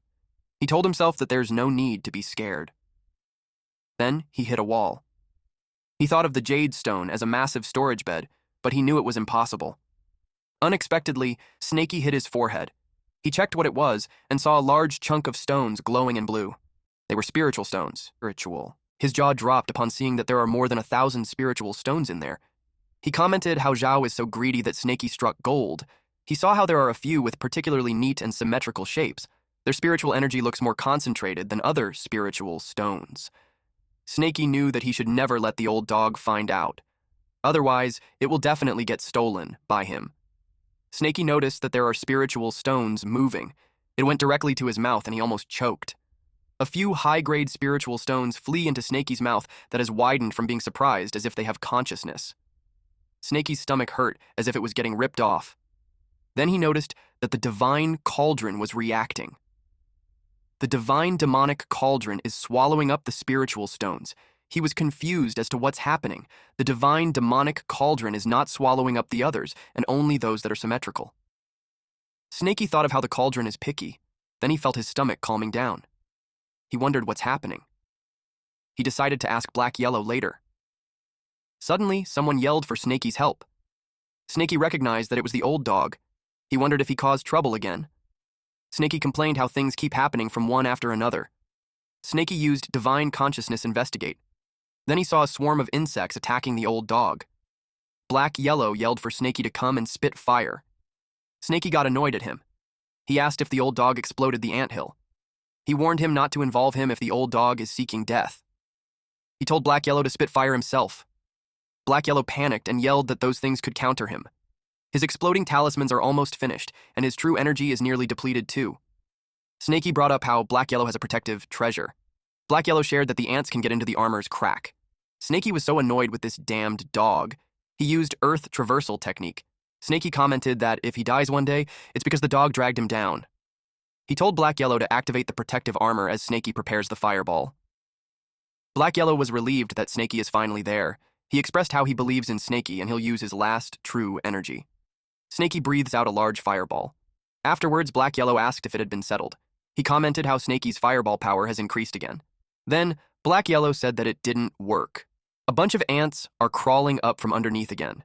Snaky panicked and told Black Yellow to come quickly, since he can't deal with that number of ants. Black Yellow even had the time to comment how handsome Snaky looked now. Snaky looked funny, as he ran as fast as he could. Black Yellow advised him to use the Earth Traversal technique and run into the earth. Black Yellow noticed how Snaky is so fast. He exclaimed that Snaky's Earth Traversal technique has gotten better. Snaky argued on what use it has because the ants are following up closely. They couldn't get rid of them. Black Yellow told him that they will be safe once they escape to the Geese Descending River. At the Geese Descending River. Snaky asked what they should do now. He asked if they should swim across it, but then that would be suicide. Black Yellow shook his body to get rid of the dirt. He told Snaky not to be afraid, and just look at him. A large fan appeared and Black Yellow boarded it. He casted, "Swift winds sweep across 10,000 miles. Feet tread upon heaven and earth." He instructed Snaky to come up quickly. Snaky was surprised to see Zhao's fan. Snaky got mad that Black Yellow secretly hid treasures behind his back. As he expected, he can't believe in the old dog. Black Yellow told him to stop talking. They flew onto the river first. That's when Snaky remembered the ants. He checked them and was confused to see that they were not coming out. Black Yellow was pleased to know that those ants are afraid of the sun. They are safe for now. Snaky inquired what those white ants are and how did Black Yellow provoked them. Black Yellow explained that those things are called soul-gnawing ant. It survives by eating spiritual stones. They normally gather under the mind to hibernate, but if a spiritual stone appears, it will start to consume it like crazy. Physique that is rich in spiritual energy like Black Yellow is the one that those ants love the most. Snaky got nervous upon hearing that. Since Black Yellow told him that those ants suddenly went berserk because of spiritual stones, Snaky inquired on how far those ants can sense spiritual stones. Black Yellow shared that for normal spiritual stones, their perception is just around 100 meters. For those very rare, high-grade spiritual stones, they will be able to smell it from 1,000 meters, let alone the finest grade of spiritual stones. It will make the entire ants berserk. Black Yellow probed as to why Snaky is asking that. Snaky simply replied that he was just curious. But deep inside, he's afraid of those few spiritual stones of his are in the finest grade. He realized that he must be the one that caused the trouble. The sky suddenly changed, and they experienced a thunderstorm. Snaky asked Black Yellow if the fan could handle it. Black Yellow assumed that it should be fine since until they were both struck with lightning. Snaky trembled in fear. Black Yellow asked why Snaky is far from him. Snaky probed on what he was saying earlier, and Black Yellow admitted that it's a lower-grade spiritual treasure. And in a blink of an eye, they fell into the water since the fan was busted. Snaky yelled that he's getting dizzy. He couldn't understand why the water flow was so strong. Black Yellow pointed out that it is the spiral that he was talking about. The suction is so strong that Snaky doesn't have strength at all. If it continues, he'll die for sure. Snaky decided to shrink his body to decrease the force. Then he used water bullet technique to propel himself upwards. Although he's unable to retrograde for now, at least, he can stabilize himself. He yelled at the old dog to use water bullet technique and doggy paddle against the current. But to his surprise, the old dog wasn't there anymore. He used his divine consciousness to investigate. He cursed when he saw the old dog get sucked into the deepest part of the spiral. He cursed again, then complained that the old dog is useless. Snaky knew he'd die if he went down. He yelled that he wouldn't save him. But the next thing he knew, he was questioning himself on why he went down too. He wrapped his body in the old dog. Snaky saw the stones under the water. He learned that the spiral formed because of it. He chomped at the old dog while his tail smashed those rocks. In his head, he knew that his golden scales might not be able to slash through the water, but it can destroy rocks. Finally, they reached the land safely.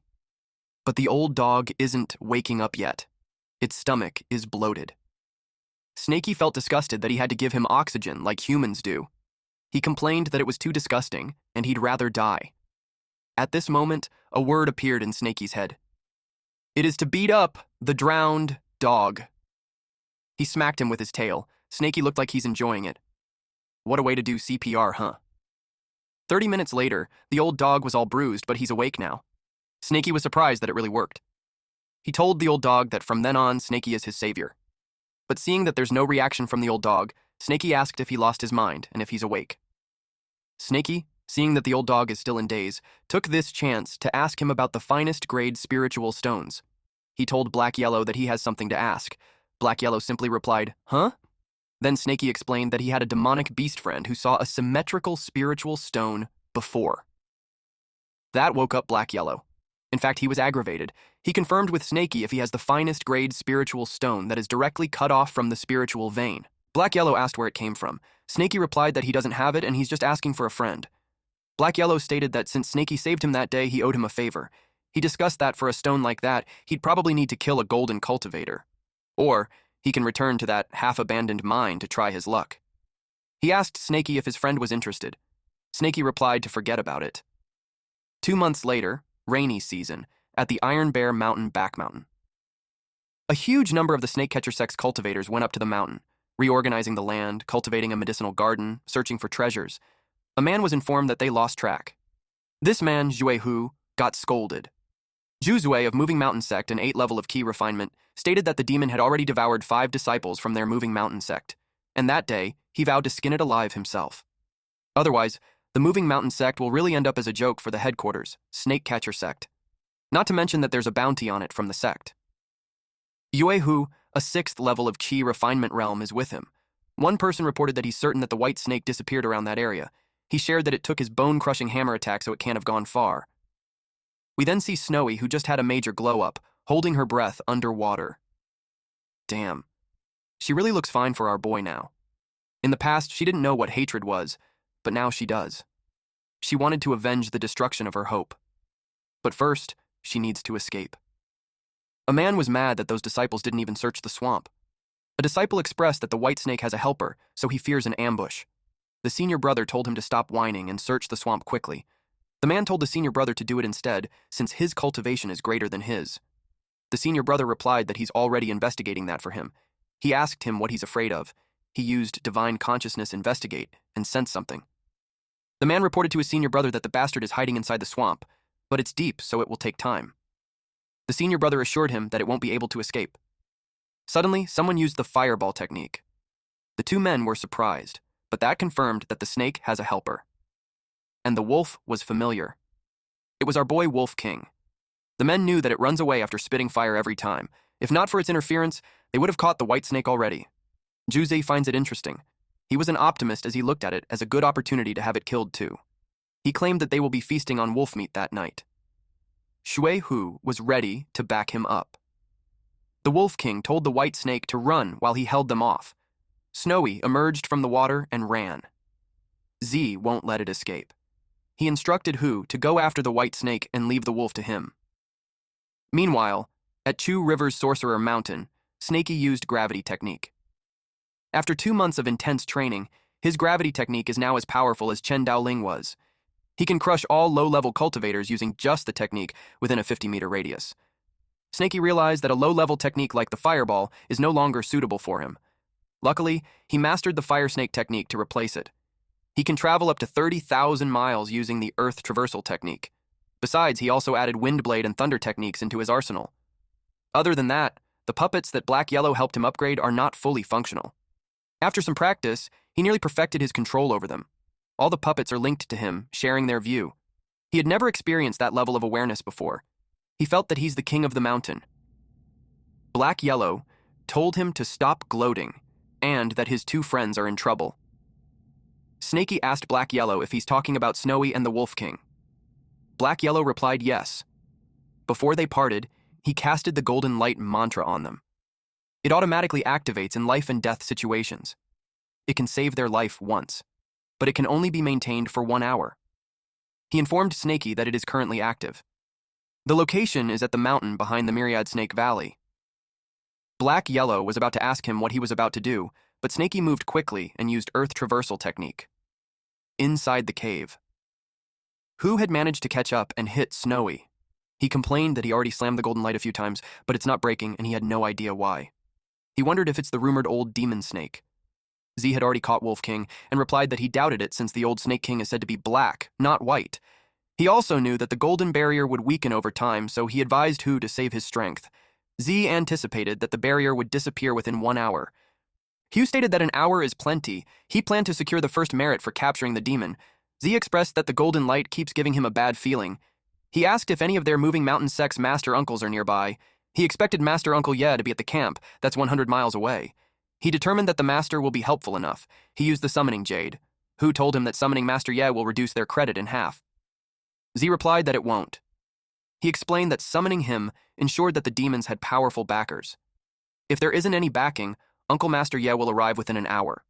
They will still kill the demons in time and keep all the credit. They used Earth Prison technique. Hu was impressed as to how cautious Z is. Z told him that until the master arrives, they will secure the area. 1 hour later. Yahello was exhausted. He complained that Snaky was ridiculously fast and he couldn't keep up. He wondered if Snaky had already got there. He wondered if that Brad is a finest grade Earth spiritual root constitution. Snaky had finally arrived. His head popped from the ground. He sensed Wolf King and Snowy's aura nearby. He assumed that they are behind that Earth prison. But he couldn't see the snake catchers. He sensed that their cultivation is clearly below the Foundation establishment realm. Otherwise, the golden light barrier wouldn't have lasted that long. But he also noticed that those bastards are cautious. He assumed that they were hiding. He knew that using divine consciousness might alert them, so he chose the safer option, using a beast puppet. After a while, Z expressed that it looked like he worried too much, and those 2 demons didn't seem to have any backing. He decided to kill them before Master Ye arrived. Z noticed the lizard. Hu replied that it's just a small lizard. Hu teased Z for being scared of it. Hu uttered that it's trembling just from staring at them. Suddenly, it opened its mouth and created a beam. Surprise, motherfuckers! It fired at those men. They immediately used hardening technique and Earth's shield. Several lizards did the same thing. They knew it was too late. A loud explosion happened. The man called for Ji Hu, but that man was already roasted. The man realized that it was the heavenly puppet sect's technique. The man didn't expect that a cultivator from the Qin Kingdom was there. The white snake reported to the wolf that a certain someone had returned. The wolf asked if she's certain. The man introduced himself as Zhu Zhe, a disciple of the Moving Mountain sect. He asked if there's some sort of misunderstanding between him and the heavenly puppet sect. But Snaky replied that he's going to bomb him to oblivion. Him and the lizard prepared to attack. The man instantly moved and used Earth's shield, rotating defense. He claimed that he is at 8 levels of the QE refinement realm, and at that moment, he was fully fortified. He yelled that the puppet beast won't be able to harm him. He used divine consciousness. He sensed that the divine consciousness of each puppet is all emanating from a single source, and that is from underground. He thought that hiding beneath Earth while facing cultivators from the Moving Mountain sect, who specialize in Earth technique, is as foolish as playing with fire. Since this fellow Taoist refuses to settle with words, Z used Earth Traversal technique to go to his enemy and confront him. Snaky realized that the man found him and that the lizards are only capable of handling middle-level Kwai refinement cultivators and that they are too weak against high-level cultivators skilled in defense. Snaky noticed that the man's clothes are different from the snake catcher sect. Z noticed that his enemy wasn't running away. He realized that it was trying to fight him underground. Z took out a chain and claimed that it was his way of avenging Shuihu. He used piercing technique stone needles. Snaky found this guy too noisy. He used windblade technique. The guy called him an idiot for using the windblade technique, which has a weaker effect underground. He claimed that it's as good as bashing his head against a brick wall, but the windblades pierced through the rocks. Z was caught off guard. He couldn't believe that windblade technique destroyed his stone spear in the underground. He sensed another attack and immediately used earth armor. Before he knew it, his hand got cut off. He sensed that the summoning jade was reacting. He thought that his Master Ye was nearby. He decided to buy time until Master Uncle Ye arrives and saves him. He planned to immediately beg for forgiveness. He pleaded with his senior, but instead of a human, a huge-ass black snake appeared instead. Snaky zapped the shit out of him as Z called loudly for Master Ye. A loud explosion happened. Eventually, Snaky popped his head from the ground. Snaky complained that the thunder attach explosion was way too loud. He knew he hadn't learned his lesson yet, and this could attract more enemies. Snaky vowed never to use the thunder attack technique in the underground again. He remembered the guy calling out for Uncle Master Ye before he died. Snaky wondered if this guy had reinforcements. With that, he decided to move fast and save Snowy and Wolf King before the backup arrives. But a blade hit the ground and it caught Snaky's attention. A man with a long mustache appeared, and he saw the black snake, which then made him think that the rumor was actually real. Snaky just jinxed himself. This bald old man is Moving Mountain Sect Elder Ye Haichuan. He is an initial level foundation establishment cultivator. He has long heard that the mountain is home to a black snake and a black dog.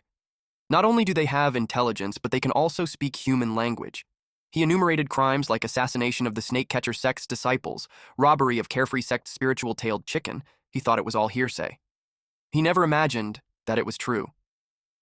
And now, the snake is murdering disciples of the Moving Mountain sect. He vowed not to let the snake leave alive. Snaky thought of him as a fool since his puppet had already surrounded the place. He assumed that the old man was getting anxious. He decided to bomb him. Snaky was surprised that the old man blocked it midair. The old man planned to chop off the tail first. Snaky got almost severed. He realized that the old man was too dangerous. The old man noticed the shrinking techniques and puppet arts and realized that the snake knew a lot. He claimed that those are nothing more than petty tricks. Snaky was confused as to what's happening on the ground. Elder Ye used Carnage Sandstorm. A violent wind howled, uprooting trees from their roots. Snaky's little lizards were caught in the storm, torn apart by the swirling sand. Snaky estimated that the range is around a few hundred meters. With that power, Snaky realized that the man is a true foundation establishment cultivator. Snaky wondered how he's supposed to deal with him. Our boy knew that he's in real trouble now. You use Mountain Collapsing Slash. He had done the first move and Snaky kept evading his blade. The relentless barrage isn't giving Snaky a chance to breathe. Snaky was blasted away. He knew he couldn't take him head-on. He had to outmaneuver him. Snaky kept thinking of a way. Then Snaky remembered that he had what that old dog made for him. Ye used Mountain Collapsing Slash second move. It was a big slash that shattered the ground, but he noticed that only pebbles were crushed. He realized he missed. He looked as to where that bastard went. Snaky used Earth Traversal to dig on the ground. You saw him trying to run, so he was about to throw his sword to stop him. He threw the sword while saying, "Ask my sword if it allows running." Snaky saw the sword coming and knew that he wouldn't make it in time to use his traversal technique. He had no choice but to take the hit head-on. Snaky was determined to fight the old man until the end. He swats the sword using his tail, and the sword went flying. He couldn't believe that. Taking that hit, Snaky felt the real power of a foundation establishment cultivator. He realized that he's on a completely different level compared to that half-baked Chendoling. Snaky also knew that the cultivation gap between them is massive. With that, there's no way to defeat him. He didn't expect for the snake to manage a chip on his sword. It made him curious as to what secret this snake has. Snaky used Earth Traversal technique. Ye saw him running and used soil petrification arts. He blocked the hole underground and wondered why the snake wasn't coming out. Snaky knew that Black Yellow fell for that trick before, and he refused to be like him, Besides, it's nothing like last time. Not even stones can stop Snaky. Ye couldn't believe that petrification isn't working. He realized that this demonic beast is too extraordinary. Now it made sense to him that 2 of his disciples died at its hands, but he stated that the snake is unlucky to run into him. He won't let it escape no matter what. He used earth-piercing strike. Snaky was surprised to see a pointy rock is on its way to him. Snaky shouted out loud because he almost got impaled. The pointy rock emerges from the ground, but to Ye's dismay, there's no corpse.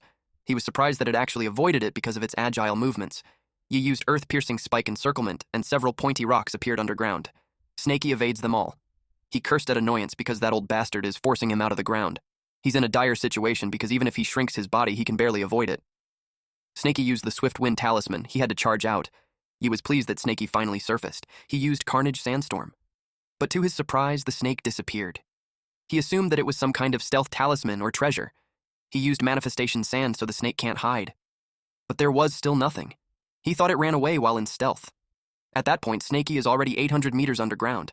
It was too close, but Snaky was fortunate that he had that stealth talisman. Otherwise, without it, he would have never made it back down there. He realized that the old dog was right. Fighting a higher-level opponent is no less than defying heavens. And if he wants to rescue Wolf King and Snowy, he will have to wait for the old dog's arrival and coordinate with him. But then, Snaky didn't expect that the old man would find him so quickly. Then he noticed that he hadn't activated his divine consciousness. Since it isn't activated, the old man shouldn't be able to pinpoint his exact location at that depth. It dawned on him that if Ye really found him, he would have attacked instantly. He realized that it was just psychological warfare to rattle him. As for Ye, he got no response from the snake. He searched as deep as 500 meters and still found nothing. It made Ye think if he let it escape or it's just hiding even deeper underground. He realized that since Snaky was there to save those 2 bastards, Ye left since the snake won't come out. Snaky had an inkling on what he's about to do. Ye threatened him that if he doesn't show himself on his countdown to 10, he will rip off the skin of his companions. In such a tight space, his earth-piercing spike will kill them within 10 seconds. Ye started counting from 1. The Wolf King and Snowy prayed for Snaky to come out. Then he counted by 2s. Snaky panicked and complained that it's not the proper way of counting. Snaky yelled where he was and told the old man to leave them alone. Ye was pleased that he finally showed himself. As he expected, Snaky was still underground. Ye used Earth Traversal technique and counted on how deep the snake is. He reached 800 meters and found out that Snaky was there. He couldn't help but comment that Snaky sure is tough. He asked him if he's not afraid to get squashed into mincemeat. Even Ye had to be careful past 500 meters. Ye used anti-squashing golden protection. Then he eventually found Snaky. He used Earth Crushing, and Snaky was hit all over his body. Snaky charged at him with his mouth wide open. He vowed to kill him. Ye challenged him as to how he will kill him. Ye's sword pierced through Snaky's head. Snaky hissed loudly. Then Snaky stopped moving. Ye was disappointed that he died just like that. He was planning to capture it alive. He didn't mind it since it's still very precious even if it died. He planned to bring it back to the sect. But then he noticed a black golden stone dropped from Snaky's mouth. That's when he learned that it was actually a goddamn puppet. But it confused him that it had blood and flesh. Then he saw golden spikes coming. He realized he got tricked, and the real body is still underground. He estimated that it's less than 3 meters away. Ye used Earth Shield, then Earth Armor, Earth Flowing Wall, then Inner Armor. He doesn't have enough time to cast all his defenses. But even that minimal steel-like protection isn't something a lowlife like that snake can break. He was confident that he wouldn't get hurt, but he screamed loudly when he did. Snaky appeared and asked, "Hurt you?" Snaky swats away the sword, and the old man panics. Snaky corrected him, saying that he just wants to kill him. Snaky told him to leave his leg behind. Ye used mountain-piercing spike. Just as Snaky thought, Ye still has treasures. Snaky used fire snake technique followed by wind blade technique, then thunderstrike technique. Ye used flee. At this point, Snaky is already panting. His body has reached its limit. He felt bad because just a little more and he would have killed him. Meanwhile, Ye was relieved that he escaped in time. Ye still has his life-saving blood spiritual pill. While running away, he commented that the snake is extraordinary. He needed to report back to the sect immediately. He knew that if the demon wasn't eliminated, it would become a major threat. But then, he saw the rumored black dog blocking his path. Seeing Black Yellow with this cunning face of his, I already know that this old man was fucked. He turned to the other direction to evade it. He contemplated such coincidences. He assumed that the bastard snake set up the ambush beforehand. He knew he needed to run quickly. Suddenly, he screamed out loud as his head crashed on the trunk. Black Yellow was now on top of Ye. He noticed that the man stopped breathing. He stated that a Foundation establishment cultivator reduced to that state is kind of amusing, and he hasn't even done anything yet. He was impressed by Snaky. Suddenly, Snaky yelled for him to step back. Black Yellow was about to greet Snaky, but to his surprise, Snaky was about to unleash Fire Snake technique. He yelled at Snaky to cut it out since the man is already a corpse. When the man was engulfed in flames, he yelled loudly. Black Yellow realized that the man was just using tortoise breath to feign death. Black Yellow told Snaky that it was enough since the man had already turned to charcoal. Snaky was relieved that it was finally over. Black Yellow saw Snaky's condition and asked him if it was those mountain-moving sect bastards who did that to him. Snaky replied that some of it was done by them and the rest was done by him. Snaky had torn off his own skin, his insides, to disguise the puppet. Otherwise, he wouldn't have won. Black Yellow saw with his own eyes that these bastards really gave Snaky a beating. With that, Snaky informed Black Yellow that he will sleep for a while. At this point, Black Yellow was enraged that those mountain-moving sect scum had harmed his disciple. He held Snaky in his paws and vowed that he, the heavenly wandering demon, shall play with them. They went back to the cave. Snowy immediately cuddled Snaky. Black Yellow informed her that he already applied spiritual medicine. He also set up hidden formations around there. Their place should be safe for the meantime. He told those three to stay there and focus on healing, and he will be back shortly. Snowy was worried since Snaky hasn't woken up yet. Black Yellow assured her that he will be back before the incense burns out. He brought out the incense, and it was gigantic. Black Yellow, while on top of the incense, instructed Wolf King to move the incense more to the right. Wolf King's reaction and annoyance was funny, because it was thick and long. Black Yellow told him to stop whining and explained that it's a healing incense. He reasoned that since those three are heavily injured, so if the incense weren't that thick and long, it wouldn't be enough. He confirmed with them if they inherited his healing technique. Snowy replied yes. He told them to use it, and they will recover in no time. They did, and Black Yellow noticed that their wounds are already improving. He placed the pouches he got from Sui Hu, Juzi, Yehaichuan, and told Snaky that all those are for him, and he didn't touch it. Now it was time for his revenge. At Mountain Moving Sect's Soul Lamp Hall, someone yelled, "Outrageous!" This man, the Mountain Moving Sect's leader, Shiyazi, is in the early stages of the Golden Core realm. He found out that junior brother Ye's lamp has gone out. He couldn't believe that a Foundation establishment elder died in the wilderness. Since he took leadership, nothing like that has ever happened in their sect. Mountain Moving Sect's elder Shifengzi, a mid-stage Foundation establishment, stated that it occurred near Myriad Snake Valley. He speculated that it could be the work of another group from the Snakecatcher sect. Even though they are affiliated with the Snakecatcher sect, there's constant infighting between sects. Snakecatcher sect's elder Chen Dowling replied that the 5 sects under the aegis of the Snakecatcher sect signed a peace agreement before entering the mountain. Even if there's conflict, it is still between the disciples. He stated that there's no way they will kill a Foundation establishment elder. Yazi agreed with Brother Dowling. He stated that Dowling traveled all the way to discuss important matters with them, only for such a disaster to occur. He finds it truly shameful. Dowling replied that it's fine since they are in the same boat after all. Yazi pondered that if it wasn't the work of a cultivator, it could have been a demonic beast. Fengzi argued that it's impossible. He shared that Senior Xuanyangzi's clone was also slain in that area. Afterward, they conducted a thorough search within several hundred meters of Myriad Snake Valley, and there was no Foundation establishment-level demonic beast in sight. And even if such a beast did exist, they assumed that with junior brother Ye's abilities, there's no way he wouldn't have been able to escape. Moreover, the corpse was burned rather than devoured. From what they know, it doesn't resemble the work of a demonic beast at all. Yazi was furious. Dowling claimed that he knew who did it. He assumed that it was the demonic black snake. He stated that although it hasn't reached the Foundation establishment realm yet, it's incredibly powerful. Not only does it possess intelligence, but it's also exceptionally cunning. He shared that several of his disciples have fallen to its fangs. He was ashamed to share that he was also a victim, but he was certain that the snake was responsible. Fengzi noticed that Dowling was really worked up. He figured out that what made Dowling take a prohibition pill is related to the demonic snake. He replied that he had heard of the snake before, and since Dowling had fought it firsthand, they pledged to assist him in slaying it. He instructed them to relay the orders to all the disciples and follow him to search the mountain. Whoever finds a lead will be rewarded with 50 spiritual stones. They planned that night to kill that snake and erase the disgrace. Black Yellow heard that, and just as he thought, the mountain moving sect is full of hotheads and they won't just let it go, he learned that they will make the move that night, and that they will make a diversion, but he commented that there's no need for that. Black Yellow used blood energy protection. Black Yellow stood in front of Mountain Moving's ancestor, Mu Yao's grave. Since they dared to bully Snaky in return, Black Yellow will dig up their ancestors' tomb. Black Yellow entered the tomb and saw what's inside. He then exclaimed, "Not bad." He opened the coffin and commented how filial the mountain moving sect is. It's been so many years since Wu Yao, but they can still preserve him like he's still alive. His ice coffin is also a finest grade spiritual treasure. Black Yellow planned to take everything, but to his surprise, he can't store it. He realized that it could be a cold mechanism. A dragon appeared and roared. After the 3 layers of the defensive arrays now, he's faced with an ice dragon. He was amused with that backup. Black Yellow felt confident and started emitting a dark aura of his own. He knew that there's no tomb that he, the heavenly wandering demon, can't raid. The dragon turned him into ice. Black Yellow got annoyed. Suddenly, a black claw broke out of the ice.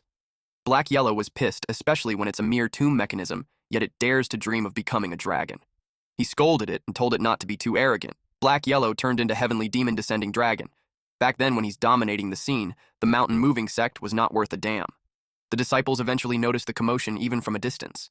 They're worried since the master and the others just set out. If anything happens to the tomb, they can't afford to take responsibility. They turned pale and panicked. They wondered what they should do. They checked and saw that the ancestor was gone. The tomb got raided. They hurriedly sent a message to the master and the others. They questioned Dowling if his compass really works, since they have been searching the entire mountain for 2 hours. Dowling replied that it shouldn't be the case unless the snake has escaped to thousands of miles away. But they thought it was impossible, since even for them, it will take 5 to 6 hours if he wants to reach thousands of miles away, let alone a snake. If that's not the case, they speculated that it must have used some kind of anti-tracking method or array. They noticed a burning smell and saw a weird light in the distance. They decided to take a look. Back at the cave, Snaky is glowing brightly. He's breaking through the 7th level of chi refinement. Wolf King was amazed with Snaky. Snaky broke through the late stages of chi refinement. He deemed him to be strong. Snaky humbly replied that he's not good, as they say. But now that they have mentioned it, Snaky noticed that the golden scales have covered half of his body. If he keeps breaking through, he wonders if his entire body will be covered with golden scales. In the background, Snowy blushed as she held Snaky's old skin and wondered what happened. Suddenly, they heard someone calling for the demon snake to come out and die since he dared to slay the disciples of the mountain-moving sect. Wolf King was about to report that there's someone, but Snaky immediately held his mouth and shushed him. From the sound, Snaky anticipated that there's still a distance. The divine consciousness also can't find anyone. Snaky speculated that they are trying to trick them. The old dog had set up an array for them, so Snaky trusts that it should be dependable enough. He told them to wait and see, and if it doesn't work, they will have to fight for their life. Again, Snowy couldn't help but blush. Yazi expected that the light was from their current location, but he's confused since there's no movement at all. He ordered everyone to search the place. But suddenly, a bird arrived.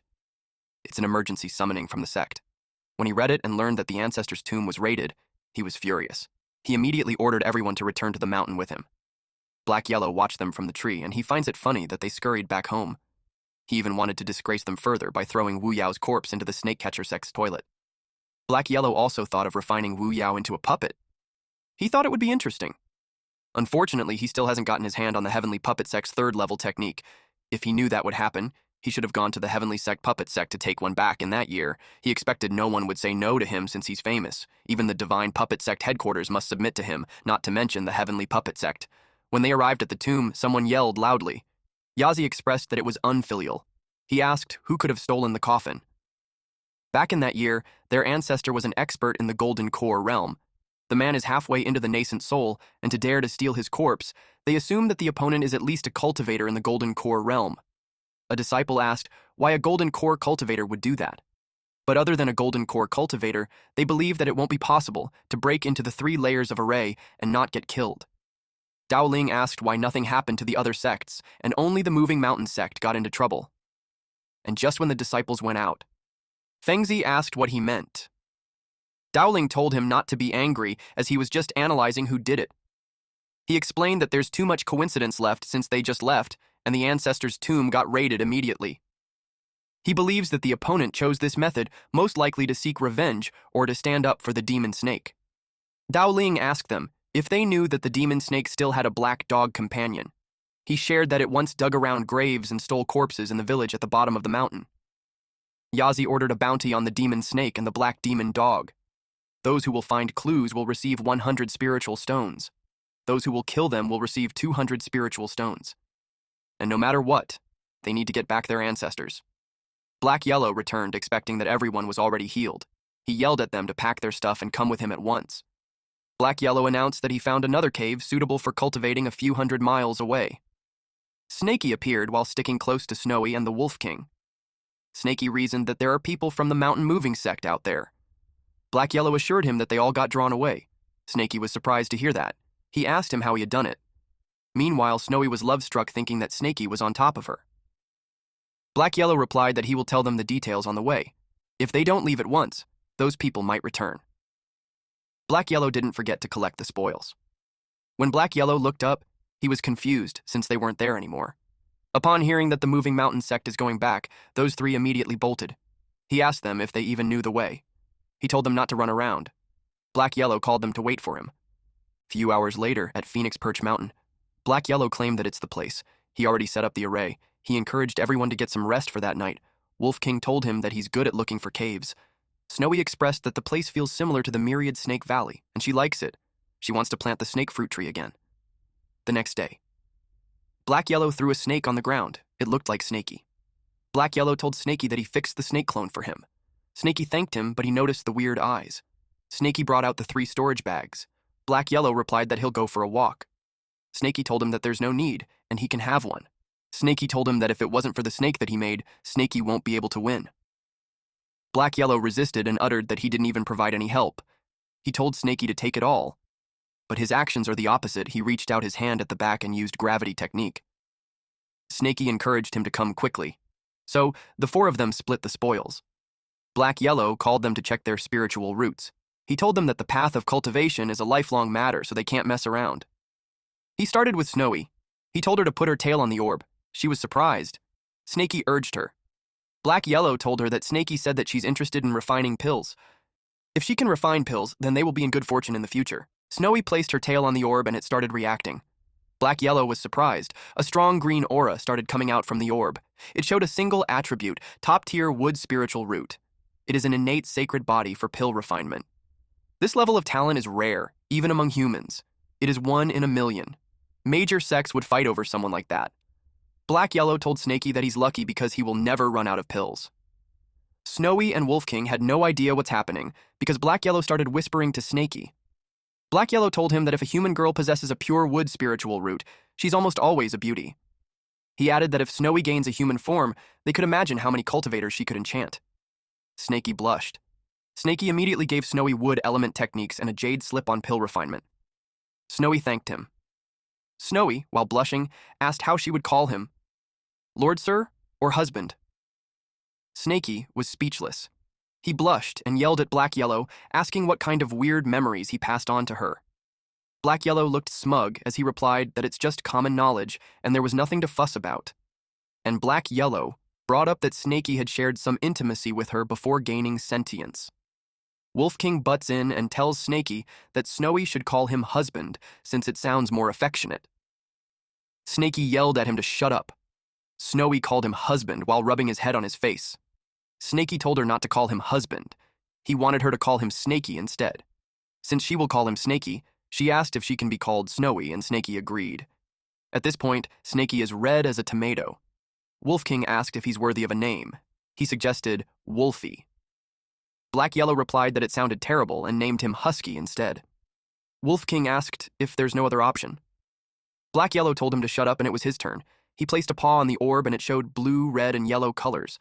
Husky was pleased to know that he has a 3-colored top-tier spiritual root. Black Yahello stated that it's metal, fire, water. Since it's a 3-attribute mix, it's not great. He explained that the more elements one has, the weaker their affinity. A jack of all trades, master of none. Husky felt sad about it and Snowy comforted him.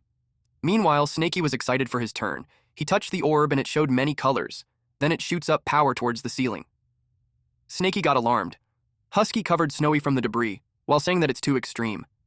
Black Yahello told Snaky to move his tail quickly, since the crystal ball can't handle it anymore. Snaky and Husky got blasted away. Snaky asked if that was a 7-colored mixed spiritual root. He can't believe that his aptitude is even worse than Husky. Black Yahello explained that although Snaky's roots are mixed, their quality is extremely high. especially his earth spiritual root. Even top tier isn't enough to describe it. Yahello admitted that it freaked him out since he had never seen anything like it before. But thinking back on Snaky's speed of learning, it all makes sense. Snaky decided that since his earth spiritual root is the best, he'll focus on earth attribute techniques in the future. Yahello is the only one left, so Snaky asked him if he isn't going to test him. Yahello showed a dark purple with ominous lightning coming from it. From the elements, metal, wood, fire, water, earth, wind, thunder, he doesn't think that he's in any of the 5 elements and 7 essences. Snaky asked him if he doesn't have any spiritual roots, or maybe the one he has is a dark spiritual root. Upon hearing about the dark spiritual root, Yahello grinned. He expressed that he liked the sound of that. He told Snaky that he regained some of his strength. Because of that, he will be entering seclusion for a while to break through. He asked Snaky if he could leave the food and security in his hands. Snaky replied that there's some food in the storage bag. And as for security, he stated that as long as they don't run into cultivators above Foundation establishment, they should be fine. 1 month later, someone used earth-piercing strike and a huge spike came from the ground. It was Snaky. He then tried earth-flowing wall. Our boy is slowly mastering all the elements now. An earthbender avatar. He didn't expect to succeed on his first try. It made him curious on which is stronger, his spike or his wall. The spike broke the wall, which made Snaky conclude that it is stronger. After that, the rocks glowed. And it enveloped Snaky as he used earth armor. Although earth-flowing wall can't withstand it alone. Earth-flowing wall combined with earth armor should do the trick. There are 16 earth techniques in total. Snaky focused on mastering 1 offensive and 2 defensive ones first. If he faced a Foundation establishment cultivator again, he may not win, but he should be able to escape. While his techniques are improving, his cultivation isn't progressing much. He used up all his minor nourishment pills and high-grade beast meat. He had to think of a way to get more meat. He wondered how Snowy's pill refinement training was going. Snowy was determined to refine a minor nourishment pill for her husband, but when Snaky saw her toss random herbs together, it made him doubtful. He planned to let Husky test the pill first, since he had a bad feeling about it. He decided to return home. We then see Husky was on the corner and scared, and it all because Snowy wanted him to try the pills that she made. Just from the looks of it, you guys already know that it's dangerous. Husky could only howl. He sought help. Snowy asked him what happened. Husky replied that the pill is poison. Snaky saw that while he's hiding behind the bush. Seeing that effect, he thought that he should go hunt for spiritual beasts instead. Then, our MC found these huge ass mammoths. His eyes twinkled upon seeing how big they were. Those elephants are not bad.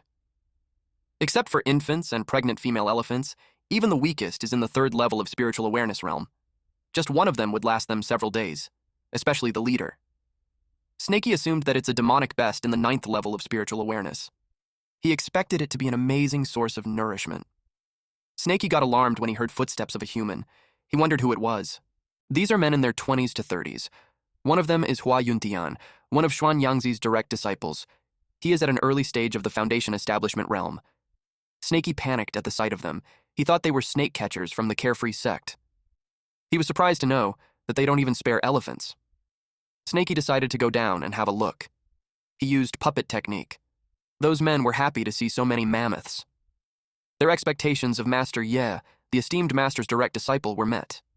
Yuntian replied, "Of course. The elephant tusk is a precious item. If they sculpt it into precious jade and give it to the ladies from the Purple Cloud sect, they will love them. And with that present, it will be a breeze to ask those ladies for dual cultivation." Suddenly, the mammoth started running. It even howled loudly. The mammoths attacked the humans. The humans determined the leader. Yuntian ordered to set up the array and not let any of those mammoths escape.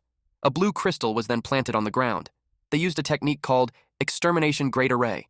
It zapped those mammoths. But it was a useless struggle, especially with Yuntian's spear. He hit several of them, even a baby. The mammoths cried loudly. For Snaky, it was too much. He commented that these cultivators are making them extinct. Mammoths are hit one after another. But they still tried to protect their offspring. Snaky couldn't tolerate it anymore. He had to find a way to help them. He needs to at least protect the pregnant mother and the children, or else they won't be able to eat in the future. But the snake catchers have too many people, so Snaky can't afford to be reckless. Otherwise, once he becomes the target, he's afraid that he won't be able to protect himself.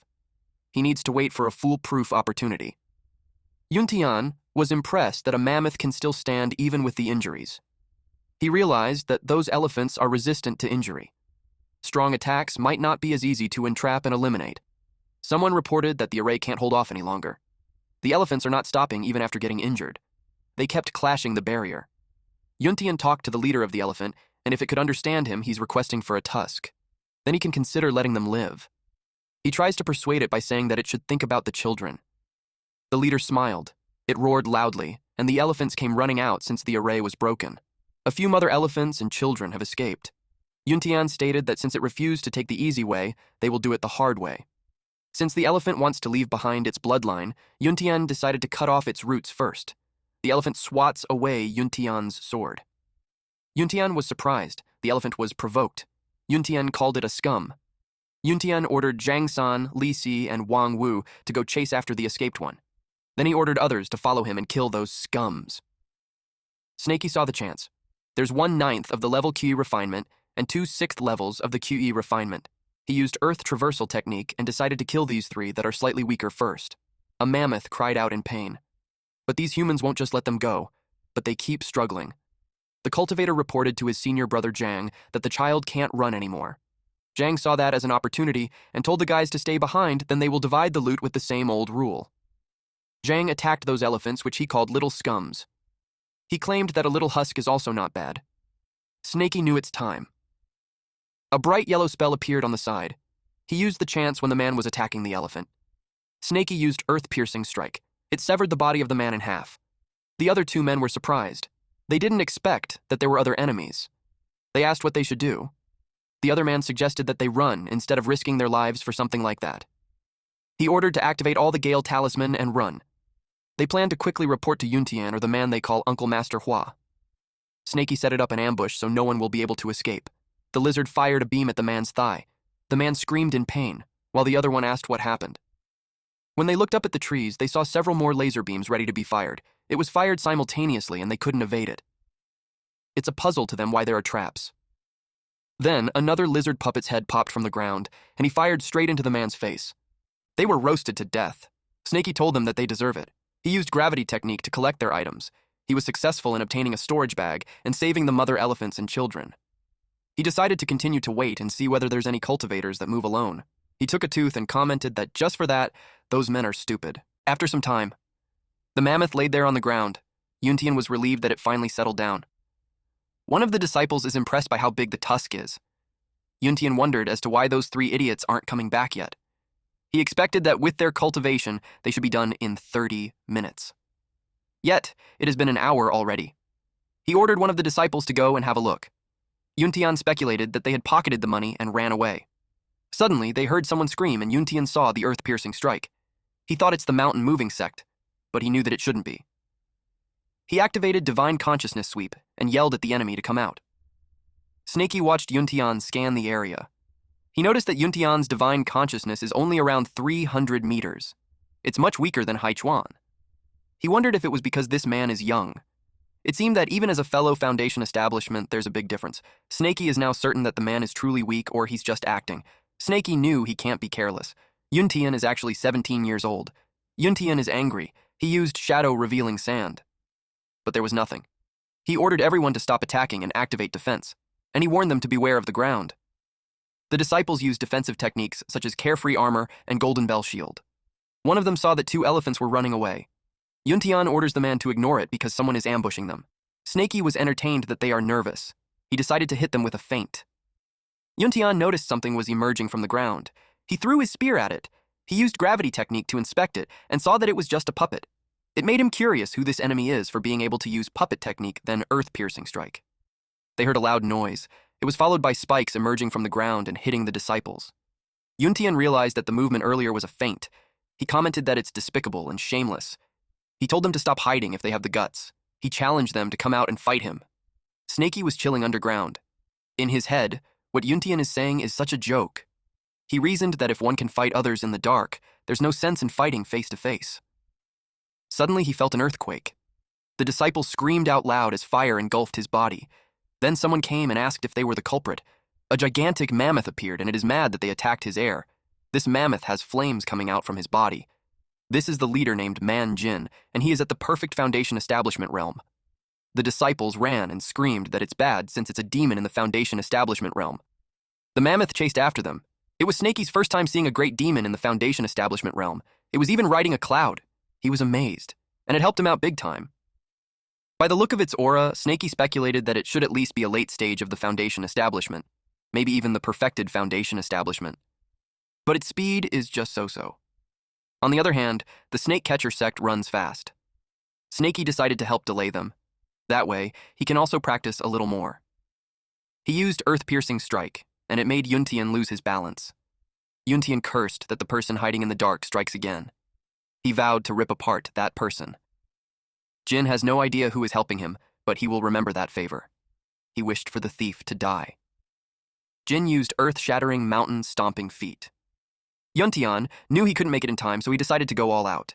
He used water curtain celestial splendor. Its aim is to shroud the sky and block the sun.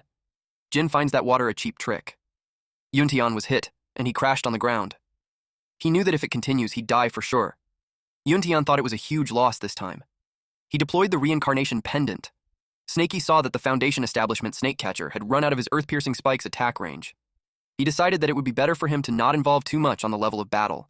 And as for the elephants, except for the female and some children, only 2 of them got away. He pitied them that they all almost died. With that Foundation establishment elephant there, it's quite risky for Snaky to eat the dead elephant, but saw one that is still breathing. He told the elephant not to be afraid since he won't eat it. Snaky decided that since he already helped them out, he'll continue to do it until the end. He opened a jar and offered it a small essence restoration pill to eat. 30 minutes later, the huge mammoth is back. He immediately rushed to aid the injured one. He was relieved that it was still alive. He encouraged it to lie down first because the injuries are severe. Then he saw the bottle of the pill. Then he noticed the technique from before. He put the 2 incidents together, and it made him burst into tears. He thanked the benefactor for his help in protecting his children. He is truly grateful. He expressed that the benefactor would come out and accept his thanks. Snaky decided to leave, since if he accepts his thanks, he won't have the resolve to face and eat them in the future. He just hides and runs, but he couldn't help but be impressed with Jin. Jin killed that Foundation establishment snake catcher in just 30 minutes. A normal demon beast doesn't have enough intelligence. They don't know how to erase the storage bag's imprint, so they won't collect. It dawned on Snaky to loot the corpse and pick up the leftovers. But he was cautious since the man could just be acting dead and has a trump card. With that, Snaky just left and decided not to be greedy. 3 days later, Yuntian woke up. It took him 3 days for his body to reform. That made him angry at the old beast. He was relieved that he deployed the reincarnation pendant ahead of time and barely managed to stay alive. A mist appeared in front of him, and a holographic image of Yuntian's master appeared and asked him if he's awake. Yuntian asked his master if the despicable person appeared. His master replied that it has been 3 days since Yuntian faked his death, and no one appeared. He gave that person 9 marks for being so calculating. Yuntian was surprised that it made him cough. His master gave him 0 marks for his mental resilience.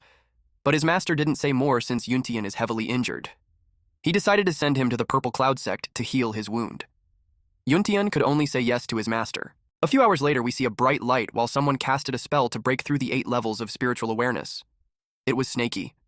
He is frustrated that it isn't working. Although the minor QE replenishing pill he obtained helped him cultivate up to the 7th level of spiritual awareness, reaching the 8th level is still far for him. Snaky wanted to reach the Foundation establishment realm soon. He's curious if he would be able to soar the skies if he'll be able to do that. He decided to ask Yahello about it later. He wondered what changes would come after he reached the Foundation establishment. He saw something explode again. He assumed that there's 3 of them. Someone coughed as he was burnt. He complained that it was so suffocating, and regretted that Snowy learned to refine a pill. Wolf King blames Yahello since it was Yahello who told Snowy that she has an innate sacred body perfectly suited for pill refinement. Yahello defended that he didn't say anything wrong since Snowy had a single attribute top-tier spiritual root. But he questioned where they went wrong. He had never seen that kind of talent before. The cauldron has a 100% chance of exploding when refining pills. It doesn't matter how carefully he guides her. When she does it, it just blows up. He's frustrated since it's the 5th explosion for that day, and if it continues, the cave will collapse. Wolf King remembered that Snowy succeeded once. He narrated that she gave him one of the pills to try, though it was nothing but poison. Black Yellow replied that the pills that she made before were undercooked, and Wolf King was just lucky to survive after eating one. Snowy was crying as she expressed that she just succeeded in refining a pill. Black Yellow told her to take it out and he will check. He was confused with the smell and shape. He asked what kind of pill it was. Snowy replied that it's a minor ki replenishing pill. Snaky had asked her to refine it for him, and it was her first successful attempt.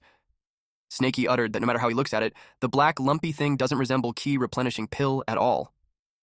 Black Yellow suggested that since it was Snaky who told her to make it, he should be the first one to try it. To guilt-trip him further, he told Snaky not to let Snowy's hard work go to waste. Snaky refused it, saying that he's just a humble disciple, and his master should take it instead. Black Yellow teased him that it's too late for him to call him master. Then, he encouraged Snaky to try it since he needs it more than he does. Snowy was under the impression that her pill is popular, and that made her happy. She assured them that she will make more so everyone can have some. They simultaneously responded, "No need." Black Yellow remembered that they still have an ally. Snaky thought about Husky. Husky ran away while saying that even if he's not talented, he's not stupid. Black Yellow ordered him to go catch 2 demonic beasts, since that was the only option they have for now. 1 hour later, Husky brought back an annoyed monkey and fish. Black Yellow determined that those beasts are in the 2nd and 3rd level of spiritual awareness, and that's enough.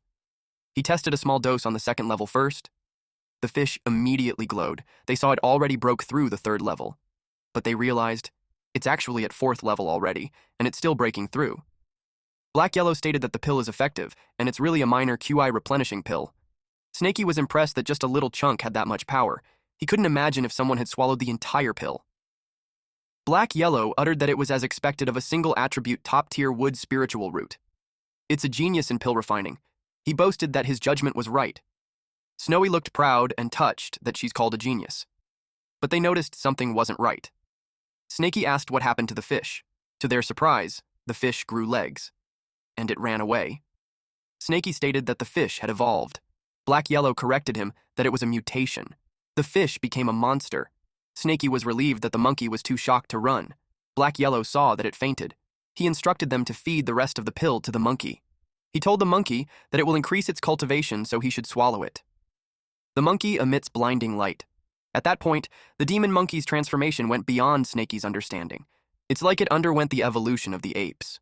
It stood upright, almost like a human. Charles Darwin would have pissed his pants seeing this. Snaky and Black Yellow felt overwhelmed that it just broke through 5 levels in a row, and reached the 8th level of spiritual awareness in an instant. What's shocking to Black Yellow is that it turned into a human, but then it fell flat on its face. Snaky asked why it isn't moving anymore. Black Yellow explained that the energy is so overwhelming that it went into key deviation and died. Snaky was shocked to hear that. Snowy apologized and explained that she didn't do it on purpose. She didn't know that it would kill someone. Snaky told her not to be silly since they caught the monkey to eat it in the first place. Black Yellow uttered that Snowy followed every step correctly, but the results are insane. From the ingredients to the refining process, everything was right, but the effects are completely unpredictable. And the way the monkey died was familiar to Black Yellow. Snaky smelled something. He sniffed Snowy, and it made her blush. She asked if she smelled weird to him. Snaky told her that she smells nice, but there's something off. He asked her what cultivation technique she learned. She replied that it was called Heavenly Devil Art. Upon hearing that, Black Yellow got nervous. He forgot to deal with that when he helped her gain intelligence. The Heavenly Devil Art is only suitable for a demonic fiend's body like his. He had never seen a single attribute, top-tier, spiritual root, cultivated before. Black Yellow told Snowy to try to circulate her technique. Then he instructed Snaky to get away from her. Snowy did as she was told, and she released spiky vines around her. It was the Heavenly Devil Art merged with the wood spiritual root. Black Yellow had never seen true ki like that before. It made him conclude that the case is solved. It must be the reason why Snowy's pills are so bizarre.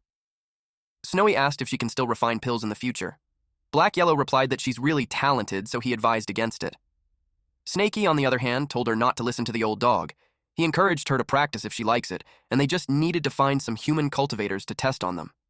He's positive that it will work out eventually. He gave her a new cauldron and ingredients. Snowy was touched that it brought tears into her eyes. Upon seeing that, Snaky got flustered. Black Yellow told Snaky that since he's the one who let her refine pills, he should be the one to eat everything she makes. Snaky questioned why it had to be him when he just comforted a girl. Then, Black Yellow asked Snaky if needs some pills. He knew a way to get plenty of minor chi replenishing pills. He stated that it will be enough for Snaky to cultivate until he reaches perfection of the spiritual awareness, maybe even further. Snaky asked if it's enough to reach the foundation establishment. Black Yellow replied that it's possible. Snaky asked if he'll be able to soar in the sky once he reaches the foundation establishment. Black Yellow laughed at what he's imagining. He clarified that foundation establishment beats don't fly. Snaky was confused because he saw Jin had done that. He lost interest on that topic and instead asked what Black Yellow was planning. Black Yellow suggested robbing a sect's pill refining hall. He opened a map of the Purple Mist sect. He told Snaky not to ask where he got it. He pointed at the pill refining room. Then he asked Snaky if he dared to do it. Snaky inquired on when they will make a move. Black Yellow replied, "Tonight." Once night fell, he planned to empty the pill refining hall of the sect. This place is the Purple Mist sect, the very same one where Yuntian was asked to do his recovery. Purple Cloud sect, one of the 4 big sects under the Snake Catcher sect. They only accept female disciples. Their power is the same as the 3 other sects. But this sect has a huge characteristic, which is overly proud. From disciples to elders, they exude an air or arrogance. The reason is because every female cultivator in the Purple Cloud sect has a beautiful appearance, and they have a dual cultivation technique called Purple Cloud technique. If one has a dual cultivation with them, their cultivation will increase. This causes them to have a lot of admirers. As long as they mention it, there will be people who offer all kinds of precious treasures and spiritual beasts to them. Even if it is a disciple from Snake Catcher sect, they also often try to please them. Because for the Purple Cloud sect technique, both parties must be willing. It cannot be forced. Only them will have the best effect. If the female cultivator harbors resentment, with a little bit of hints, they can immediately make the male cultivator go into key deviation. This is the domineering power of the Purple Cloud technique. At the Purple Cloud sect night backyard, someone informed Chunhua of the treasure he risked his life to search for her. The man begs him to do dual cultivation with her. This woman named Chunhua called the gift a trash. She added that a toad dares to lust after a swan's flesh. She told him to beg Kaiwa instead. Black Yellow uttered that Snaky now knew why they rarely see people from the Purple Cloud outside. Snaky asked why. Black Yellow explained that as long as they ask for treasures, people automatically come to them. Snaky commented that it's an amazing technique. The Purple Cloud technique's creator is astonishing and brilliant. Black Yellow forgot to tell Snaky earlier that the creator is a guy. Snaky was surprised. Black Yellow shared that the creator used to be a male, but Black Yellow doesn't know what method he used to become a female cultivator. After that, he created a dual cultivation. And as for what happens next, Black Yellow decided not to tell Snaky since it might ruin his state of mind. Snaky replied that he's not interested anyway. What he wants to know is how they are going to enter the barrier. Because Black Yellow previously said that Purple Cloud sect's barrier is not ordinary. It can only be breached from the inside. Black Yellow replied that it's simple to deal with them. Black Yellow told Snaky to look at him, and he used color-changing powder and body-shrinking pill. Black Yellow became a cute, white, fluffy dog. He showed his leg to Snaky and invited him to bite the snow-white leg.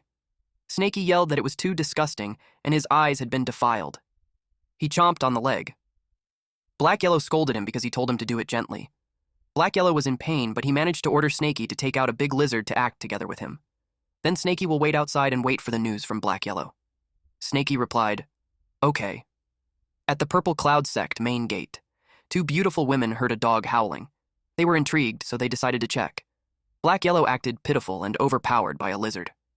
The woman called her sister Nuon and pointed out that the demon beast lizard is bullying the white dog. Deep inside Black Yellow is cursing Snaky for beating him up for real. The women rushed to the dog and made the lizard stop. The lizard ran away. A woman grabbed the white dog and commented that it's a pitiful one. Not only did it get bullied, it's also injured. They decided to bring it back and properly treat it. Snaky was puzzled that they brought Black Yellow in just like that. He couldn't believe it actually works when those 2 cultivators don't seem that weak either. The woman cuddled the dog, pitying it for being afraid because it kept moving around. But with Black Yellow's grin, it looked like he had other intentions for moving around while cuddled on the woman's boobie. Snaky identified that the women are at least in the middle stage of the QE refinement realm. He was confused as to how they are tricked so easily. Snaky thought if it's just that simple, then he could do it too. He decided to use a snake puppet that Black Yellow made for him to try. A woman heard a noise, then it saw the lizard attacking the snake. Snaky assumed that if those women saw a huge lizard bullying him, they would pity the small snake and would help him. But he was surprised when a sword hit the ground near the snake puppet. The woman was hostile. One woman expressed that the demon snake is disgusting, so they should kill it immediately. They saw the lizard and found it disgusting, so they wanted to kill it too. Snaky panicked. The lizard and snake puppet ran. He was confused as to why they saved the dog, but not the snake. Black Yellow was nervous and annoyed at this idiot for doing that when he doesn't even have fur on his body. It was funny because even so, Snaky tried to act cute. Black Yellow knew they shouldn't cause a big commotion. He barked and ran. The woman interpreted it as the dog getting scared. Black Yellow used an invisible talisman and ran. In his head, the woman didn't know how to hug, so it was uncomfortable.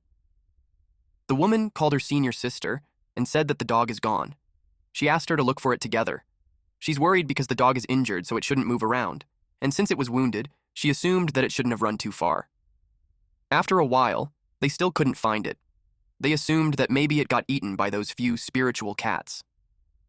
The senior sister told the junior sister that it has been fated, and they can't do anything further. Black Yellow used Jade Plate Release. Then he informed Snaky that he had broken all the Purple Cloud Sect's restraining array, and the gap can only withstand for 1 hour. He ordered Snaky to quickly come by following the sound transmission's direction from underground. Snaky went as fast as he could. He couldn't help but comment that the old dog is dependable this time. He replied that he's coming. Snaky arrived and Black Yellow showed him a map and pointed where the Purple Cloud Sect stores their pills. There are 3 places, one in the outer sect pill room, one in the inner sect pill room, and one in the place where the disciples exchange their treasures, and that is the Purple Cloud Pavilion. The pills in the outer sect pill room are all middle to low-grade pills. Inner sect pill room has upper-grade pills. It's the main place where they refine minor chi replenishing pills. Later, they will go to the inner pill room first, then they will go to the Purple Cloud Pavilion using the minor teleportation array. Snaky knew that the old dog's target was not the pills, but the Purple Cloud Pavilion's treasures. Snaky didn't pay attention to it that much since they are already in there. He reasoned that it's good to steal more. There was a silhouette of a female cultivator on top of a male cultivator, and the female moaned and screamed, "I'm coming! Help! I can't take it anymore!" Snaky was confused, so he asked if a female cultivator was getting killed. Black Yellow explained that the woman is just feeling happy. He commented that her screams are making his fist hard. Snaky was clueless. He probed as to why the woman is calling for help when she's happy, and he also asked why Snaky's fist is getting hard. Black Yellow replied that Snaky is 1 step away from full enlightenment. Again, Snaky doesn't understand. Black Yellow told him that it's nothing, and he was just praising him. Since the male cultivators are going to get sucked up dry sooner or later and get thrown away. Black Yellow gave Snaky a piece of advice, and that was, a simp won't meet a good end. Snaky asked, "Simp?" Simp in Chinese is dog. Black Yellow reacted that he's not that, in the bedroom that they just passed by. There was a heavy panting. The naked man and woman cuddled. The man told the woman named Yin Ling that he's thankful. Yin Ling's cheeks were flushed, and she looked like she enjoyed herself. The man uttered that if it wasn't because she has dual cultivation with him and gave him the Foundation Establishment pill, he wouldn't recover so fast. The man was the young master Hua. Yinling told him that he's too polite. She told him that they are going to become Dao companions soon, so there's no need for him to be so formal. Moreover, the Foundation Establishment pill was given to her by a simp. Hua was thinking about another thing, though. He vowed that once he's fully recovered, he will definitely find that creepy thief and kill him to release his hatred. Snaky felt the killing intent. He was confused as to why he felt a familiar but dangerous aura. Black Yellow noticed that Snaky had gotten better. Snaky was confused as to what he meant. Black Yellow told him that it was unexpected that Snaky noticed. Right beside the guest room above them is the pill-making inner room. The scent of the minor chi replenishing pill has seeped to the ground. And he addressed that as for danger, that's because there's 2 elders guarding there. One in the early stage of the Foundation Establishment realm, and another in the middle stage of the Foundation Establishment realm. Black Yellow planned for them to move separately. Snaky will be making a commotion above there and attract one of them. Then Black Yellow will deal with the other one. Then, after they are done taking the pills, they will move to the teleportation array and meet up. Snaky asked what kind of commotion. Black Yellow told him that it can be anything. He can kill someone or destroy a room, as long as it can attract the attention of a Foundation establishment. Though, Black Yellow advised not to overdo it. It will be enough as long as Snaky can make a distraction, but not cause a big commotion. Snaky scoffed, but he agreed. He was thinking of going up and taking a look anyway. He was sure that familiar aura earlier is definitely not a minor key replenishing pill. Snaky knew that it was a weakened cultivator who just reached the Foundation establishment realm who's unstable. Then he felt something. He saw Yuntian and realized that he's not dead yet. Snaky thought about why he just reached the Foundation establishment realm and speculated that it's because he was hurt previously and just recovered. At this point, Yuntian and the lady were just chatting. Snaky knows that Yuntian has a grudge on him. It made Snaky plan to take Yuntian's life at that moment while he's in a weakened state. Snaky inspected and found out that the layer above is the toughest stone layer. Even if the earth-piercing spike can pierce through it, it won't be fast enough. The commotion will be big too, and he will easily get noticed. At that moment, he can clearly hear them talking, and because of that, he can sense their location. He estimated that he's less than 10 meters away from them. At that distance, using the golden scale to assassinate him is the most appropriate act. Someone knocked on the door and looked for Lady Ling. Snaky sensed it was another male cultivator. Snaky speculated that they would have three-way cultivation. Snaky finds it weird, so he decided to observe for now. Besides, he's not that confident that he can take all three of them out at once. He sensed that the third person's aura isn't weak. It's even stronger than Yuntian's. But he still hasn't reached the Foundation establishment realm yet. This person is the mountain-moving sect's intersect disciple, Xiaoqiu, and he perfected Qi refinement realm. He told Lady Ling that he heard that she wasn't feeling well before, so he brought her supplements that he brewed himself, and it took a few hours. Ling replied that he can just put it on the door, then he can leave. Chu asked if there's someone else in the room. Ling replied that it's the young master Hua, and he's teaching her some techniques. The man replied that the young master sure is working hard. He inquired if the young master's injuries are getting better. A woman outside laughed and commented that she had never seen such a simp before. It was unprecedented that he's asking if his love rival's body is getting better. She knew him to be a genius, but he's still simping on Lady Ling even when he knew that she's just using her. Chu informed Ling that he'll place it by the door. The women who gossiped uttered that Cho is just shameless. She heard that he even gave away his own Foundation establishment pill for Ling. They called him stupid, since Ling wasn't even unwell and the supplement is just going to end up in Yuntian's hands. Snaky heard that and realized that it's what the simp that the old dog talked about. Snaky understood that nothing good ever comes from being a simp. He wished for this man to leave and not get in the way of his work. The woman outside told Chow that she felt sorry for him. She invited him to her place instead. Chow told her to scram. The woman replied that he's unappreciative. That's why it's no wonder that he'll always be a coward. They even told him that since Yuntian doesn't have any strength left, he should just go in and push him. Snaky knew the guy was gone, and he found his chance. He released his golden scale to kill. Yuntian was surprised. Ling asked what happened. Yuntian sensed the killing intent. He moved while yelling, "Watch out!" The spike appeared from Yuntian's legs. He screamed loudly. His peepee was always hit. Ling cried out loud because her arm was hit. Snaky used gravity technique and thrust. Yuntian covered his body with his aura. Snaky expected that the power of the scales weakened after turning around. Yuntian checks if Ling is all right. The people outside got curious about the commotion. Ling has a hole in her head. Snaky realized that he can't kill him in one shot. Yuntian had too many treasures on him. The simp from earlier came back too, so he can't attack now. He already caused a commotion, so he decided to get out of there and meet up with Yahello. Snaky ran as fast as he could. Chu entered the room and immediately searched for Ling. He saw them naked and Ling hurt. Chu was so angry. Yuntian tried to explain. He told him not to get the wrong idea, and Ling was assassinated. Yuntian questioned the poor timing. Chu accused Yuntian that it was him who killed her. He was mad that he didn't protect her, so it was him who killed her. Chu yelled at him to die. He called him a murderer. The roof collapsed. A woman saw it from outside, and she asked what happened. He yelled at them and called them out for fighting because of jealousy. She told them to stop, and if they really wish to fight, they should go outside and not destroy the sect. This old woman is the Purple Cloud Sect Pill Room's Foundation Establishment Realm, Old Crone Wang Lin. She was surprised to see Yinling. She was enraged that Ling died. Snaky realized that the simp was actually strong. He can fight evenly with Yuntian. That expert from the pill room arrived too, so Snaky knew his mission was done. At the same time, an old woman was wondering why her senior sister hadn't dealt with it yet. She wondered what happened. Yahello was lurking. This woman is the Purple Cloud Pavilion Pill Room's Foundation Establishment Realm, Old Crone Luo Fei. Feo commented that it's too noisy. She blamed the male cultivators for fighting over their sect's disciples. Yahello was pleased that Snaky did it. Now it's his turn. He said that it would be a waste not to use such a big, refining cauldron. Faye smelled something. She got worried that the pill burned, but she knew it shouldn't have since she checked all the ingredients and she's keeping an eye on the fire. Then she speculated that senior sister added something again when she wasn't looking. She questioned if the senior sister is secretly researching new pills behind her back. She turned off the fire. Half of her body entered the cauldron since she wanted to see what her sister added. She stated that the old woman hides everything from her. Otherwise, she won't get any credit if it works, and she will take the blame if it fails.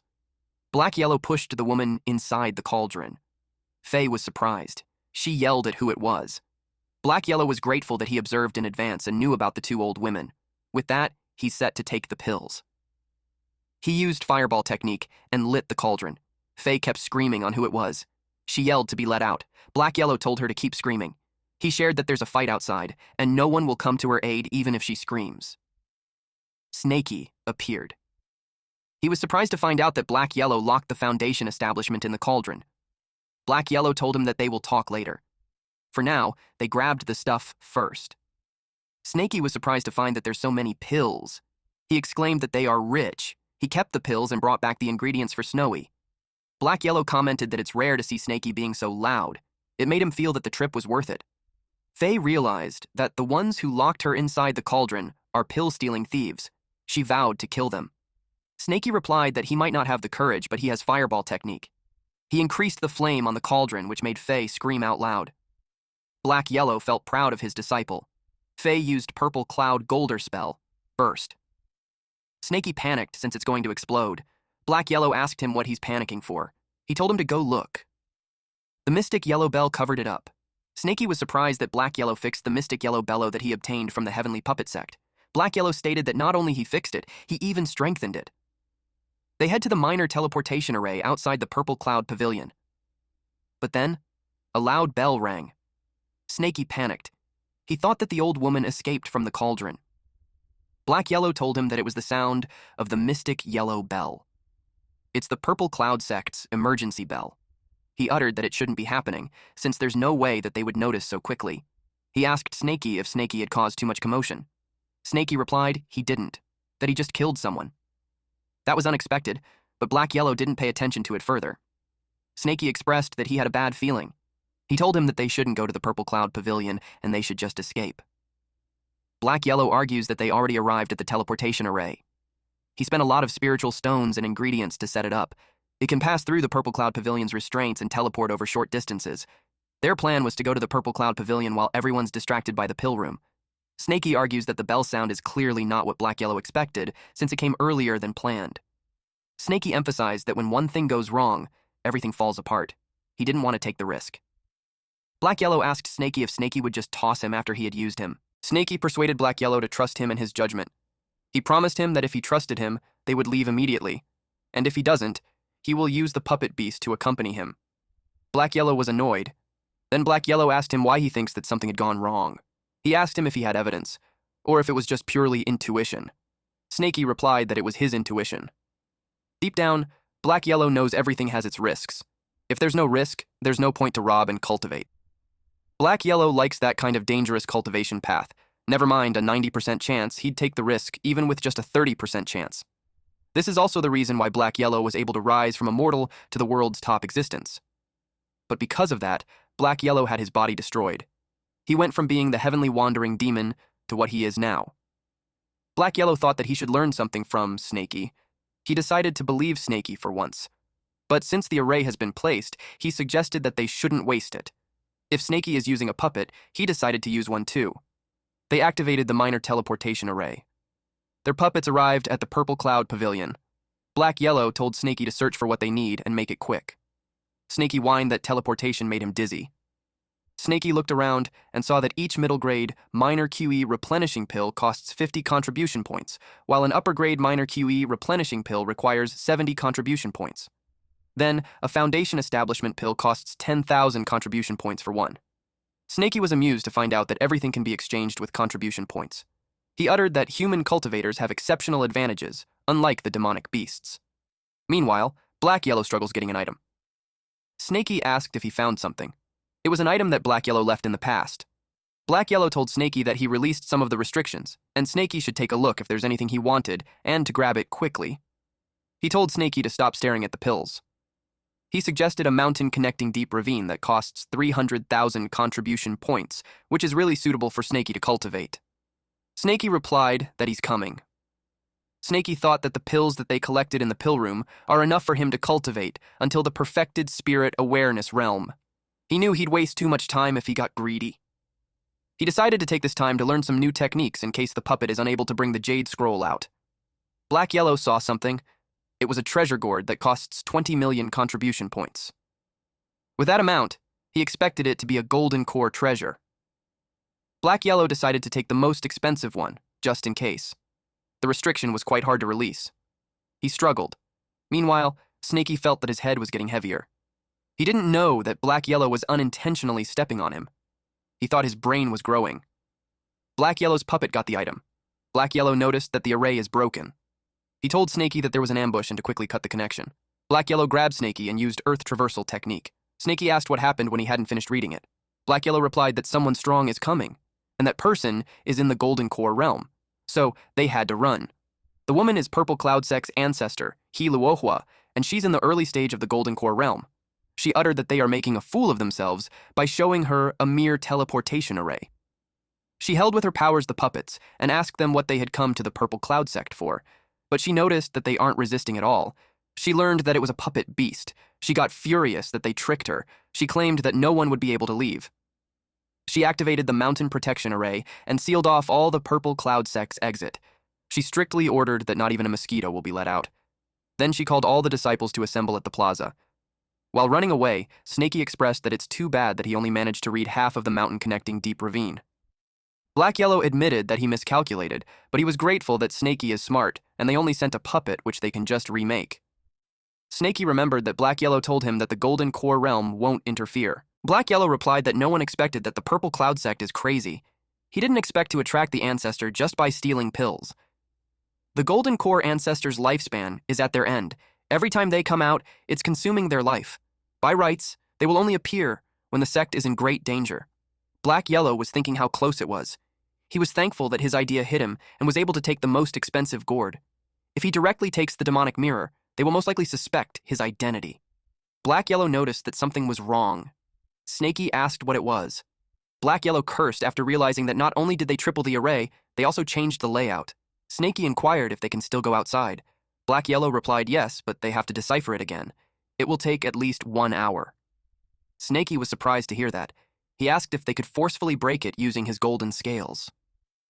Black Yellow replied, Snaky's golden scale is amazing, but it can only handle a foundation establishment realm. It can't handle the 3-layered array. Moreover, if they want to forcefully break it, he can also do it. But it will immediately get them noticed. Black Yellow told Snaky to dodge. It was the old hag's divine consciousness. Snaky was worried that they got noticed. Black Yellow assured Snaky that he strengthened the invisible talisman so the old hag won't notice them. Snaky commented that the ancestor is hiding in the Purple Cloud Sect to ambush them. It was wicked. Snaky thought that she also guessed that they were hiding somewhere deciphering the array. That makes him think that they can't just wait and do nothing. He suggested distracting them. Black Yellow leaves the task of stalling to Snaky. He told him not to let anyone come close within 10 meters. Snaky replied, "Understood!" Luohua told the members that some thieves got into their sect, and now they're sealing the entire sect to catch them. And because they caught the demonic beasts, no one is allowed to enter and leave. One member raises the concern that the sect master hasn't returned yet, but Luohua didn't make an exception. They all replied that they understood. She gave them a life force detecting talisman, so if any being with cultivation enters a 10-meter radius, it lights up. The range might be small, but the effect is top-notch. Even if the target is using a golden core-level concealment treasure, they won't be able to hide. There are only 100 talismans.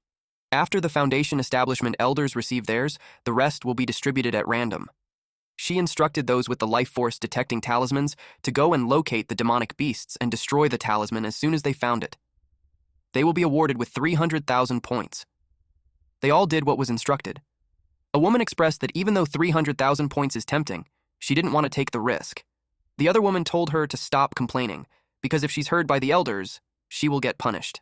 A Purple Cloud Sect intersect disciple, Huang Yu, approached the senior sister and told her that if she doesn't want it, she can give it to her, because she doesn't mind enduring the hardship. The senior sister decided to give it to her then. The senior sister expressed that she's lucky. She uttered that people like you never understands. It's because she believes that if one can endure hardship, they will keep giving her more. The other woman replied that even if you came from a farmer's family, she's still one of the talented in their generation. The senior sister agreed that you is a single upper-grade earth spiritual root. They expect you to reach Foundation Establishment realm within 3 years. But she refused to cultivate the Purple Cloud sect's dual cultivation technique when she's been in the sect for 5 years and only reached the 7th level of key refinement. They gossiped that Yu risks her life hunting demonic beasts every day, but it doesn't compare to what they get from just one session of dual cultivation. Yu was thinking that as long as she earns 300,000 contribution points, she will reach the Foundation Establishment realm within a year. She believes that after exchanging Mountain Connecting Deep Ravine, she will be able to leave the Purple Cloud sect, and the event is her fortuitous encounter. She sees it as her one and only chance, so she's determined to find that demonic beast. An ancestor's divine consciousness didn't manage to detect it, so she thought that there's a big chance that the demonic beasts are hiding underground and are trying to decipher the array. She used the earth traversal technique and searched along the perimeter. She was positive that she would find it, at the same time somewhere around the perimeter. Yuntian was in a dire condition. He was fortunate that the array activated at the right time and helped him block the attack. Otherwise, he might die together with the madman. Someone yelled at him to come out. It was Chu. Yuntian told this madman that the Purple Cloud sect said that a demonic beast infiltrated. He stated that Ling died at the hand of the said demonic beast. Chu replied that he doesn't care about the demonic beast. He was set to kill Yuntian first. Yuntian told him that he's insane. He explained that the array has been activated, which means that Cho can't come in and he can't come out. With that, Chow can't kill him. Yuntian walked away. He went back to heal his injuries. He threatened Chow that if he sees him again, he's dead for sure. Chow was crawling on the ground. He realized that he couldn't drag it out and had to think of a way to return to the mountain moving sect. Otherwise, he'll be dead while Yuntian was still alive. Chu was set on killing Yuntian. At the forest inside the Purple Cloud sect, they found a talisman. They immediately broke it and planned to inform their ancestor, but several puppet monsters appeared, ready to throw fireballs at the ladies. The woman clenched her fist, then Lu Hua appeared and grabbed those girls. She was angry at the beast for daring to hurt her disciple. She lifted the puppets in the air using her magic. She's pissed off to deal with puppets again. She uttered that the demonic beast is cunning. She ordered everyone to keep searching and not let a single corner unchecked, including the places that have already been searched. Snaky asked Black Yellow on how much longer he needs since the puppets can't hold off the purple sect anymore. They have already killed more than 100 lizards, which brings down to only 10 units left and one investigating a small snake without any battle power. Black Yellow replied that he's almost done in 15 minutes. He encouraged Snaky to keep it up. Snaky sensed that someone was coming from underground, so he went to check. Yu complained that the puppets are quite strong. She felt that there's definitely something off, that anyone who gets close ends up distracted by puppets. It made her think that the demonic beast is most likely hiding nearby. Snaky identified the Earth-type 7th level of the QE refinement realm. He could kill her with one strike using the Earth-piercing spike and golden scale. But he knew that if he attacks, he'll be exposed. Unless he had no choice, Snaky knew not to act recklessly. He decided to kill her if she reached 10 meters. Snaky felt that she was 50 meters away. Then, at 30 meters, she stopped. It's because Yu had a bad feeling about it. She felt that something with a strong killing intent has locked onto her and it could kill her at any moment. If she took another step forward, she'll die for sure. She thought about the 300,000 contribution points. She knew that if she died, there's no point in having 300,000. She willed herself to calm down, since she knew that staying cautious is the key to survival. She believes that there's hope as long as one survives. She must stay alive if she wants to get strong. Luohua saw her and asked if she had searched the area. Yu was surprised to see the elder. The elder noticed that she stammered and asked why. She replied that she came up from the underground and was a little tired, and all the while a deadly spike pokes her butt. What a move, sneaky Snaky. She couldn't tell the truth, since at that range, she'll be surely killed, then the others would surely take the credit. She told the elder that she searched in front, and there's nothing. Luohua finds it strange that they couldn't find the demonic beast. Snaky was relieved, since if the woman acted strangely, he would have to kill her. He made the earth-piercing strike disappear. Thanks to the woman being cautious, not only did she save herself, but she also saved the beasts. Snaky knew that the girl isn't ordinary because, judging by that earth-type technique, her spiritual roots must be pretty strong. It made him wonder as to why she's only in the 7th level of the chi refinement realm. Black-Yellow told him to stop muttering since they pulled it off. They got ready to move. That was close, but they were safe. They hurried outside. With that, Luohua learned that the array at the southwest was broken. As she expected, those beasts escaped. She tried to see if they could run away from the palm of her hand. She's certain that those guys didn't expect that she added a thin layer of consciousness on the array. Any living being that passes through that layer will get marked by a divine consciousness stigma that can't be detected. The ladies saw their ancestors left in a hurry. She yelled at the beasts on where they were going. Black-Yellow commented that she got there fast. Snaky asked how she found them. Then it made him think that there's a consciousness stigma on the array. Luohua learned that there's 2 beasts. Snaky and Black-Yellow used Earth Traversal technique. Luohua made sure that none of them would be able to escape. She used the celestial golden alms bowl. The ground on where Snaky and Black-Yellow was being detached. Something gathered at the bowl. The bowl was absorbing the area around them. Snaky reminded Black-Yellow that he has a trump card. He urged him to hurry up and use it. Otherwise, they are done for. Black-Yellow replied that he doesn't. He panicked as he's getting absorbed. Snaky yelled that if he goes out with Black-Yellow next time, it would make him worse than a dog. Black-Yellow was planning to wait until that old hag got closer, but she's catching on to them using the treasure, which led him to think that he had no choice now. He had to do it, so he called something to come out. The bowl that Luohua was holding slipped her hands. When the mountain-moving sect's ancestor, Wu Yao, appeared, she was right. Yao was half a step away from the nascent soul realm. Yao told this old lady to leave some room when dealing with others. Otherwise, they'll fight to death and it won't end well for her. Luohua realized that the mountain-moving's ancestor's corpse was stolen by them. Not only that, she learned that they also made him into a puppet that can cultivate himself. Black-Yellow told her that although Yao is not as strong as he was when he's still alive, it's still enough to kill an early stage of the golden core like Luohua. He told her to scram if she didn't want to die. Black-Yellow told Snaky to head back first while he held her back. Snaky doubted that what Black-Yellow had just said was true, so he had to verify. Black-Yellow tapped Snaky's head and told him to stop dilly-dallying and go. Black-Yellow just wiped off the stigma on Snaky. Then he gave him a talisman to stick on Snaky's body. He told Snaky to run far away so that the old hag won't be able to find him. Snaky asked why he didn't say that earlier. After that, he's off.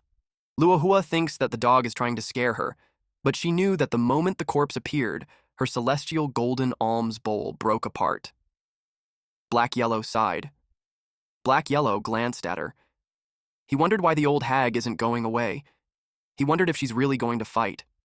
He felt bad that with his current strength, he's unable to make Yao into a puppet. The most he can do is place his divine consciousness stigma on Yao and control his body.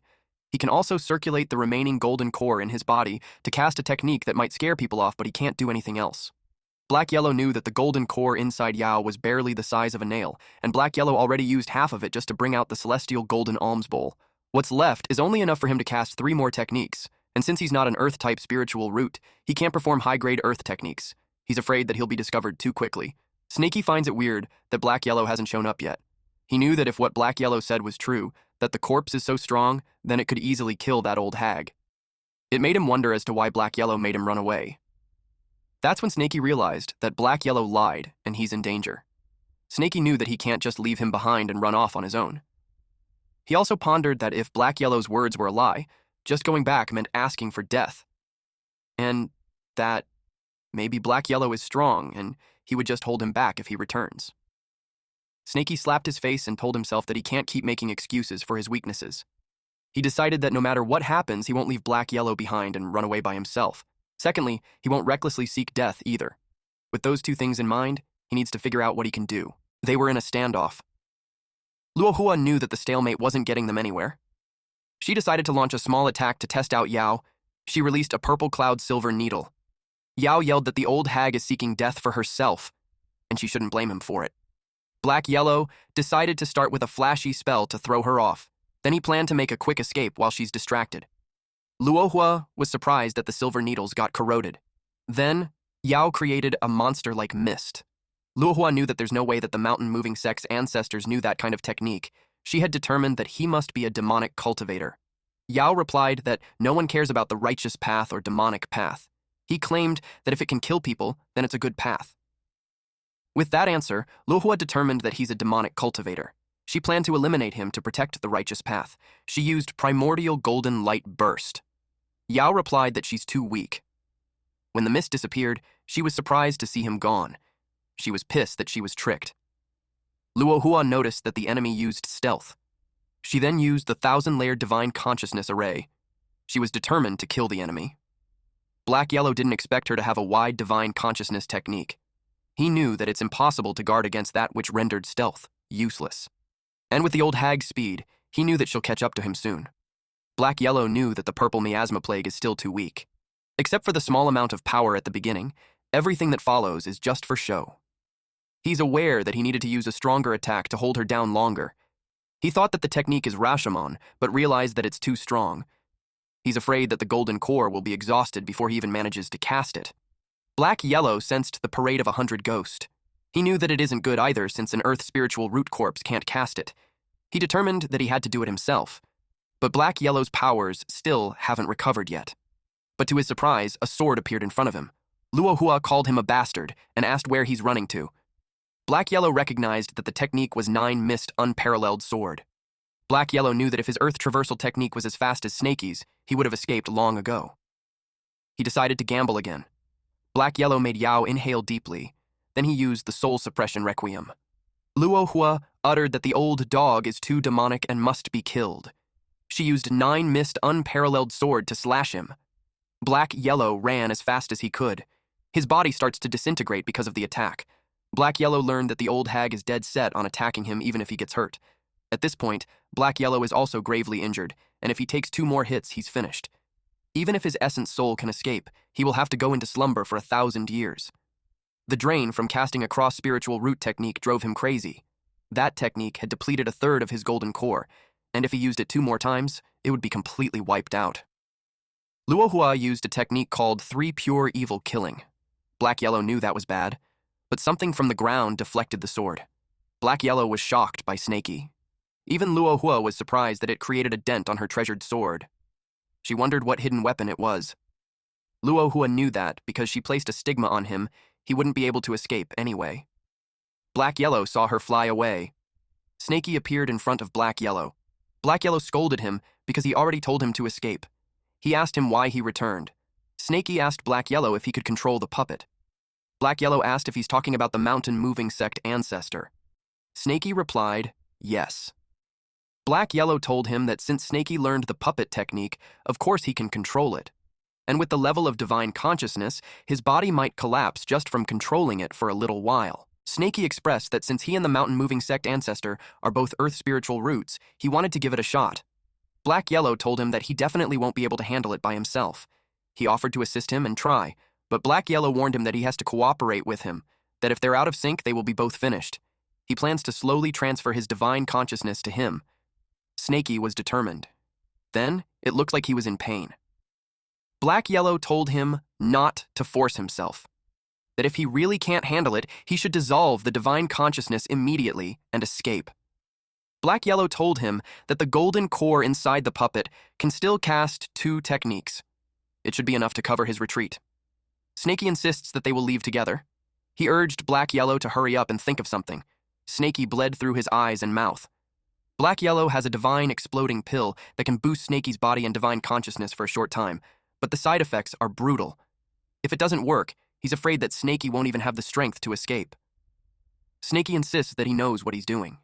He told Black-Yellow to feed him the exploding pill. Luohua saw that Snaky, that little bastard, came back too. Black-Yellow spoke softly to say to Snaky that Snaky will handle the casting technique while he catalyzes the golden core. Luohua saw that the scales are not ordinary. She saw it as a material to make a golden core treasure. She was grateful for the material. She was ready to kill them both. Black-Yellow gave the cue on Snaky. Snaky used the Great Earth Shield. Luohua was surprised that they blocked her flying sword. She used 3 pure evil killing to pierce them. Black-Yellow was out of breath. He complained that the old hag is persistent. He asked Snaky if he could still hold on. Snaky replied that he has to, even if I can't. Snaky ate a divine exploding pill so that he wouldn't faint. Black-Yellow was surprised that Snaky is eating 3 at the same time. He wondered if Snaky was already trying to kill himself.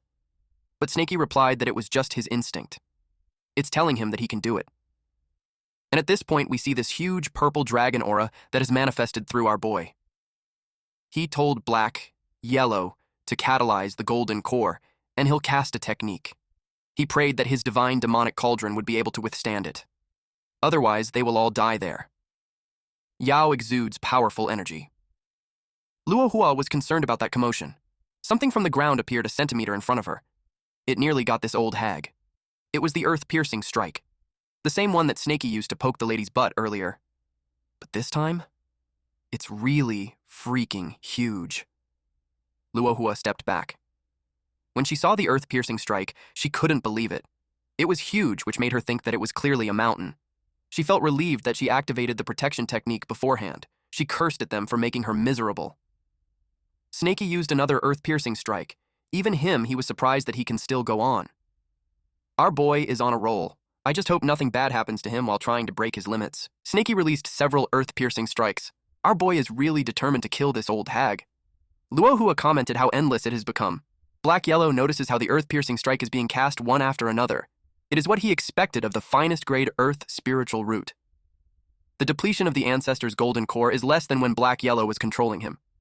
Luohua was forced to use a golden shield talisman just to dodge Snaky's attack, and cloud-breaking sail. Snaky saw that Luohua flies too high. The earth-piercing strike can't reach her. They cursed upon realizing that she's countering every technique with the right response. Luohua broke the ornament in her hair. She expressed that she underestimated them. But it was about time that she ended it. She used Pearl Flower Storm. Snaky used the Great Earth Shield to protect them. Luohua challenged them to see how long they could hold on. She speculated that the mountain-moving ancestor's golden core is going to exhaust soon. She wondered how a golden core that has died a few centuries ago and has long become a dried corpse is going to compare to her. Black Yellow agreed with her. Even though Snaky's Earth-type technique has low consumption, a third of the golden core has been exhausted. The ancestor won't be able to hold on for long. Snaky replied that they will have to bet on a big one. Snaky was talking about the mountain-connecting deep ravine. He opened a scroll. Snaky knows that he won't be able to control it on his own, but with the mountain-moving's ancestor's body and golden core, it can be done. Unfortunately, he only read the first half. He will have to imagine the remainder by himself and create it on his own. He asked Snaky to continue to catalyze the golden core to block the attack from above for now. He just needs a little more time. Black Yellow did what Snaky said. Snaky started the spell. Black Yellow had observed that the Snaky now isn't the same cowardly snake who used to fear death. Snaky learned all the Earth-type techniques instantly. Black Yellow was surprised when Snaky grabbed him. Snaky told Black Yellow to get ready to cast the ultimate skill. They used mountain-connecting deep ravine. The mountain-moving's ancestor's left eye glowed in red while the right one glowed in purple. If the old hag won't run away, they vowed that it is the day that she will die. Luohua couldn't believe that they just used mountain-connecting deep ravine. The mountain-connecting deep ravine is something that the founding sect leader obtained from the mountain-moving ancestor at a great cost. Over hundreds of years, no one in the Purple Cloud sect is able to fathom it. Even all the previous sect masters are unable to do it. From several million contribution points, its price keeps decreasing, but there's still no one who can learn it. She couldn't believe that the snake learned it in a moment. She finds it strange. But whether it's real or not, she knew that she had to retreat first. But her path was blocked with the sudden rising of cliffs. She got enclosed. Snaky's skill was just too incredible at this point. Controlling the whole terrain at this level was just unbelievable. Snaky told her that it's too late to run. Black Yellow told her to die. Luohua didn't expect two beasts to be able to force her into the situation, but since it has come to that, she had no choice but to take out the memento given to her by his Dao companion. She used teleport. Black Yellow was surprised that she used a minor teleportation talisman. The old hag had escaped. Snaky asked what it was. Black Yellow explained that it's the same as the minor teleportation array. However, the minor teleportation talisman is instantaneous. The price is steep, though. It requires the rare void stone to create one. Once activated, one can cast the teleportation technique that only a nascent soul cultivator is able to perform once. Snaky replied that no matter what, he wants her dead. Luohua sensed something. When she turned around, it made her pale. Right at that moment, she knew she fucked up. She saw the earth rising. She could tell that it's not the mountain-connecting deep ravine. It is different from what was recorded in the Jade Slip. Snaky told her to die. The earth then formed into a large snake. This is Snaky's version of mountain connecting deep ravine. Luohua simultaneously casted Heavenly Thunder Bead, Fire Cloud Talisman, Green Deadly Needle, and Explosion Talisman. It reaches the large snake made of rocks. But in return, the snake gave her a vicious look as it touched the ground. Luohua used all her treasures, but none of her attacks worked. Snaky wouldn't let her escape. Black Yellow encouraged Snaky to kill her. The rock snake attacked Luohua. She took a direct hit and coughed up blood. Her ribs broke. She called for Gale. The Gale Talisman helped her escape. They watched her get away. But with the heavy injuries she had, they knew that she could just go into seclusion and wait for death. The Ancestor's golden core has been exhausted too. Black Yellow and Snaky don't have the power to chase after her anymore. Black Yellow got excited since he knew that the last technique is Snaky's own creation. He exclaimed that it was awesome. He got worried when he saw Snaky's condition. Snaky was on his back and not moving. Black Yellow thought he fainted. Even when he's too weak, Snaky told Black Yellow that she's not completely dead yet. He asked him to chase after her. It's quite funny that Snaky still won't stop even after fainting. Moments later, movements were heard along the forest. It was Black Yellow. And right now, he's dragging Snaky as he was too exhausted to even move. Snaky still wanted to kill the old hag, but Black Yellow told him to forget about it for now, or they will be the ones who will get killed. He's firm that they should retreat first. Then, out of nowhere, Snaky's body got covered by an earth armor. Black Yellow didn't expect this. He wondered just how many backup plans did Snaky have that he can even automatically defend himself even after fainting. But because of this, dragging Snaky became much more difficult. Black Yellow also didn't forget to retrieve the body of his puppet. He thought that, although all these treasures that the old hag left behind are already broken, they may still be usable after some fixing.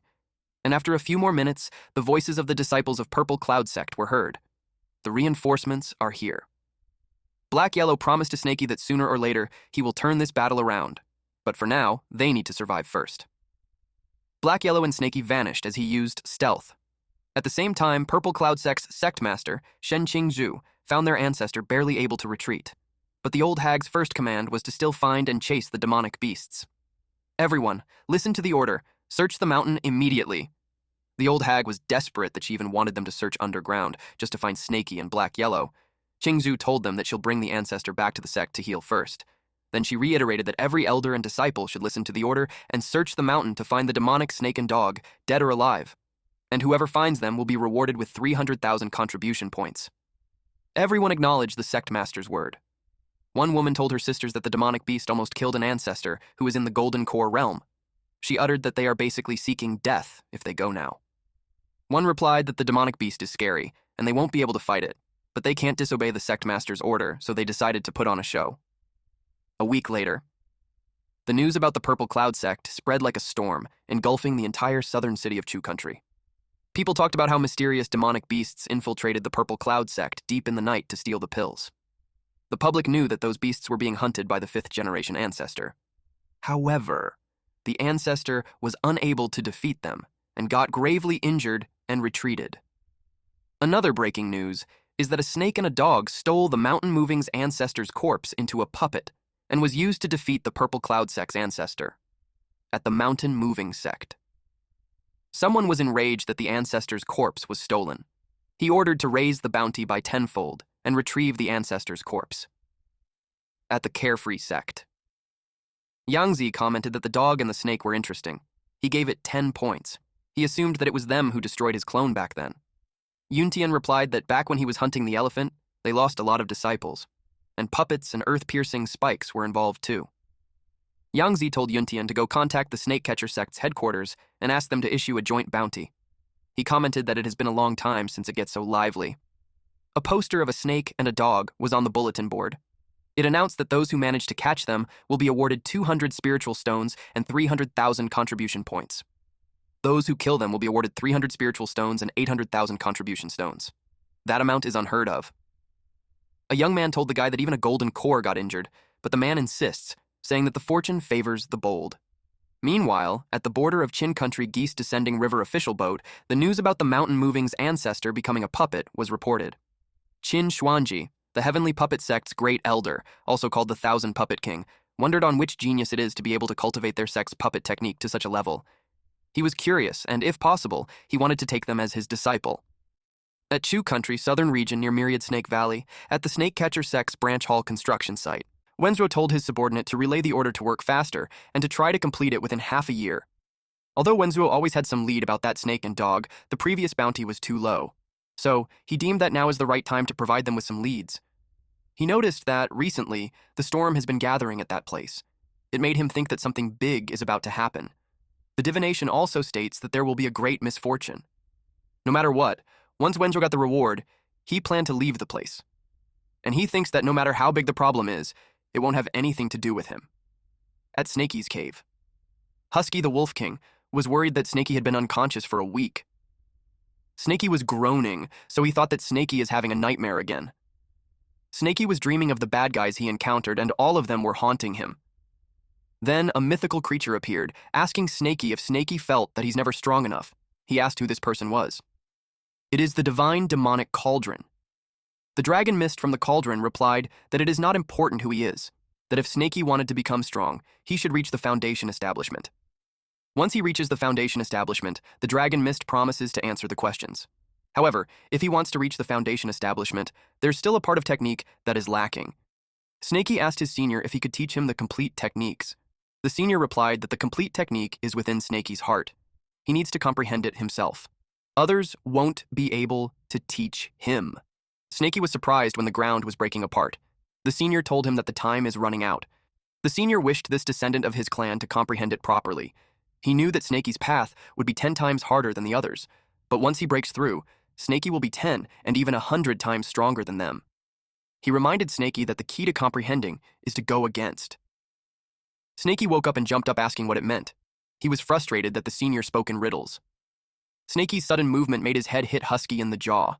Husky was surprised that Snaky is finally awake. Snaky was so dizzy. Husky told him not to move around too much. Black Yellow said that it's the side effect of using a divine explosion pill. Snaky asked where Black Yellow and Snowy were. Husky replied that Black Yellow has something to do. So he went out, and Snowy made a pill making cave abode nearby. Snaky noticed that the scales that he previously plucked out have grown back. It even increased in numbers. Not only that, when he was unconscious, he broke through into the 8 levels of the spirit awareness realm. He wondered if it's because he honed his skill during the fight, or if it's because of that he is in his dragon realm. He wondered where the old dog went. If Black Yellow was there, Snaky would have asked him about the flaws in his technique. Snaky remembered that Black Yellow said that there's a 90% chance of succeeding, but he cursed at him since they got hunted down by a golden core and almost died. He saw the items they brought, and it made Snaky comment that the harvest was abundant. There's a minor Qi replenishing pill, divine explosion pill, Qi restoration pill, lesser yang powder. There are even 2 of the most precious Foundation establishment pills. These pills are enough for Snaky to eat until he reaches the Foundation establishment. As for the herbs, the pill-making cauldron and pill-making jade slip can be given to Snowy. Snaky stated how all those were all obtained through life and death situations. If Black Yellow weren't there, he wondered how he would manage. He knew that he wouldn't have stolen the spiritual chicken, he also wouldn't have learned Earth-type technique, and also won't go to the Purple Cloud sect. Snaky could see that he would still be a small demonic snake who's only in the early stage of the spirit awareness realm, hiding in a corner where no one will notice. Then his lifespan will come to an end in 10 years and end up as ashes. He said that the lifespan of a snake is only 10 years or so. If they don't fight with heaven and earth and humans, then it's a puzzle on how they will live a long life. He realized that he should thank Black Yellow. But when Snaky imagined him being conceited, he didn't feel like doing it anymore. Snowy was happy to see Snaky awake. Snowy invited him to her new cave abode and wanted to show him the pills that he refined. Snaky told her not to rush. Snowy offered to carry him, but she told him Husky could do it too. Snaky replied that he can walk by himself. They arrived at the place. Snaky's eyes widened. Snowy told him that it's a good one. She narrated that Black Yellow even helped her set up an array to reinforce the cave and prevent explosions. Snaky asked how long he had been unconscious. Snowy replied that it's about 10 days to half a month. Then Snowy excitedly gave things to Snaky. Snaky was surprised that there were a lot. Snowy replied that she wanted to repay him. Then she gave him tons of pills. Snaky replied that he already has enough pills, so she should keep those. Snowy told him not to look down on her. She boasted that she did the pills right, that it won't kill anyone, but they're also very effective. She was proud that a dog would praise them. By dog, Snaky asked if she's pertaining to Husky.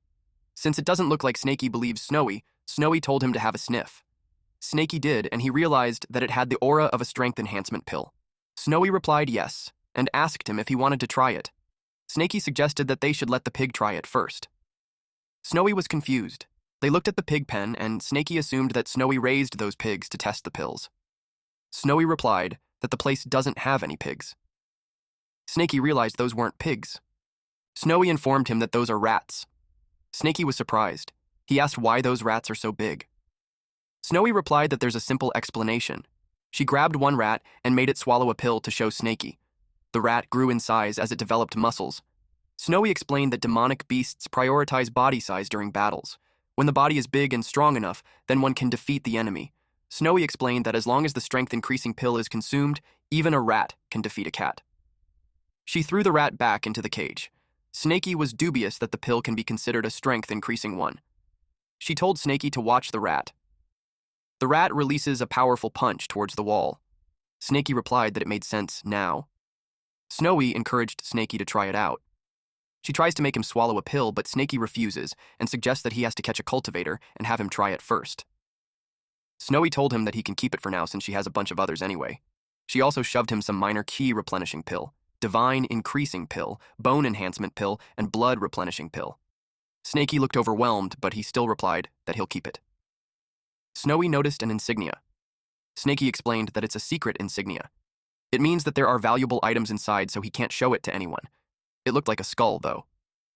Snaky told Snowy that she can continue doing her stuff since he still has something to deal with. Snowy inquired if it's to avoid being pursued. Snowy told him that before Yahello left, he placed a detection talisman for miles around. If humans get close, they will be able to detect it. Snaky replied that it's great. It means that he can rest and go cultivate. When Snaky was out, he uttered that Snowy's pills are still too scary. It made him think that the pork he ate was actually a rat. He was wondering if he asked Snowy to make poisons instead, it might be more effective. But he didn't entertain the idea further since a regular pill already has that effect. He thinks that if he lets her make poison, she might end up poisoning herself and die. And if they aren't careful, they might end up poisoning themselves first, then the whole village. After that, not a single blade of grass will be left alive for miles. Snaky thought that since he isn't lacking in pills, he would focus on cultivation first. After the battle in the Purple Cloud sect, all of his puppets have been destroyed. Only a small investigation snake without any battle power is left. Snaky thought that he needed to think of a way to fill up the gap. Otherwise, it will be inconvenient. Unfortunately, he didn't have the materials needed to make puppets. Only the Heavenly Puppet sect has those. He saw that the mountain isn't short on stones, so he thought he could make some stone puppets for now. Although it's low level and can't fool anyone, he thought that it's still better than nothing. The strength of the stone puppet is only mid-stage of the ki refinement realm. It can handle simple movements and scouting, but it can't cast any techniques. The only attack it can do is throw stones. If Snaky let the Heavenly Puppet sect see it, he knew that they would laugh at how silly it is. Snaky is glad that he has an earth spiritual root. He made the puppet use earth-type technique and stone technique. The rocks that it threw broke a tree. Snaky had observed that a single puppet's strength is just average, but if they all attack together, their combined power isn't so bad. He decided that if a single puppet doesn't work, then he'll just win with numbers. If 30 don't work, then he'll use 50. If it still doesn't work, he'll use 100 of them. Snaky also dug some granite to try to control more of them. He gathers enough stones to make 500 puppets first. He saw that his storage bag had no more space. Fortunately, he still has that storage jade stone. Then he noticed that the detection talisman 30 miles ahead just went out.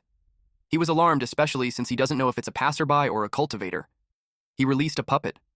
He can't just casually use his divine consciousness because he might alert them. The puppet saw a man washed on the rocky part of the lake. He recognized that the clothes are the ones worn by the mountain-moving sect, and the person looked injured. When he got close, he was surprised to see that it's the Purple Cloud sect's simp. Snaky quickly rolled to arrive at its location. He decided that since the guy is in such agony, he will help him unite with that lady. When he was about to eat the man, Snaky realized something. He remembered he needed a pill tester, so he spat him out again.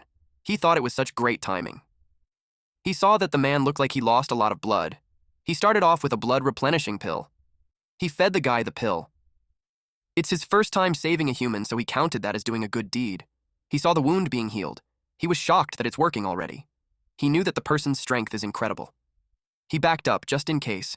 He tied the man up so he wouldn't break free. The man had a terrifying expression that shocked Snaky. Then it coughed a fountain of blood. Snaky was shocked. The blood-replenishing pill's effect is too potent. 10 breaths later. Snaky panicked because there were no signs of the blood stopping. If it keeps up, it will never stop. He had to stop the bleeding. He tried to block it, but it wasn't enough. He tried to block the mouth some more, but the blood pooled in his mouth. He got annoyed, since there's no end to it, so he just slapped and threw the man. He was surprised that the bleeding had stopped. He realized that his tail is quite effective. The blood-replenishing pill works so effectively that he had to use an attack to stop it. Snaky saw that the man's complexion is looking better. It made him conclude that the blood-replenishing pill does work, but then the man still looks ill. Snaky realized that it might be hurt somewhere else, so he slapped the man to wave him up and say something. Snaky finds it strange that the man is still unconscious. Since the man isn't talking, Snaky decided to look inside the man's storage bag.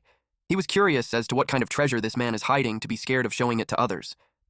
Snaky saw some bread and pickled vegetables. He questioned why this man is so poor. Snaky uttered that those who don't understand the situation might think that he caught a mortal. Snaky opened what he thought was a diary. It was stated there about the Ling giving the man a precious silk, but he only returned the favor with a Foundation establishment pill. But he thinks Ling doesn't mind. The man felt lucky and fortunate. The simp logged about how he spent 30 spiritual stones to buy a fairy in Ling's clothes. Ling told him that she won't sell it to others even if they offer her 100 spiritual stones. She only sold it to him. The man thinks that Ling really cares for him. There was also a log about him being beaten by the young Master Hua. He wanted to fight back but didn't because Ling liked someone honest.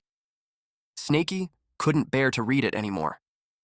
He thought that the human had gone mad. There was no doubt that he's broke. Snaky thinks that it would be unbelievable if he has more money. Snaky realized that since this man shows different expressions, it means that his body still feels things. It's just that he can't wake up. Since Snaky finds the man so pitiful, he decided to help him till the end. He woke him up first by using a divine awakening pill. It clears the mind and stimulates the spirit. It is an essential medicine. Snaky didn't like that the smell was too strong. He told the guy to endure it and not spit it out. Under the bright sun. The pill was thrown in the air. Snaky refused to believe that he can't stuff it in. Chu puked the pill again. Snaky complained that it's disgusting. Snaky noticed how the smell is getting stronger. He speculated that it's because the saliva got on the medicine and it's starting to vaporize. It was such a disgusting smell.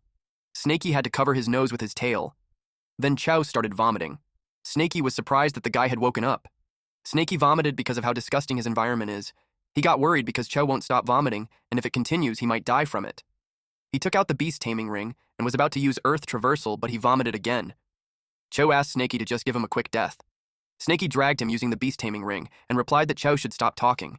He yelled at him that he worked so hard to save him. Snaky realized that the divine awakening pill truly refreshes people's brains. It made him want to vomit his brain out. He saw 5 detection talismans, which gave him an idea that 50 miles to the north have been broken. He knew it was bad. He thinks the cultivators are on their way, so he had to worry about going home and moving. Yuntian told his senior brothers and sisters that around 100 miles to the south should be the location when Wenzhuo divined.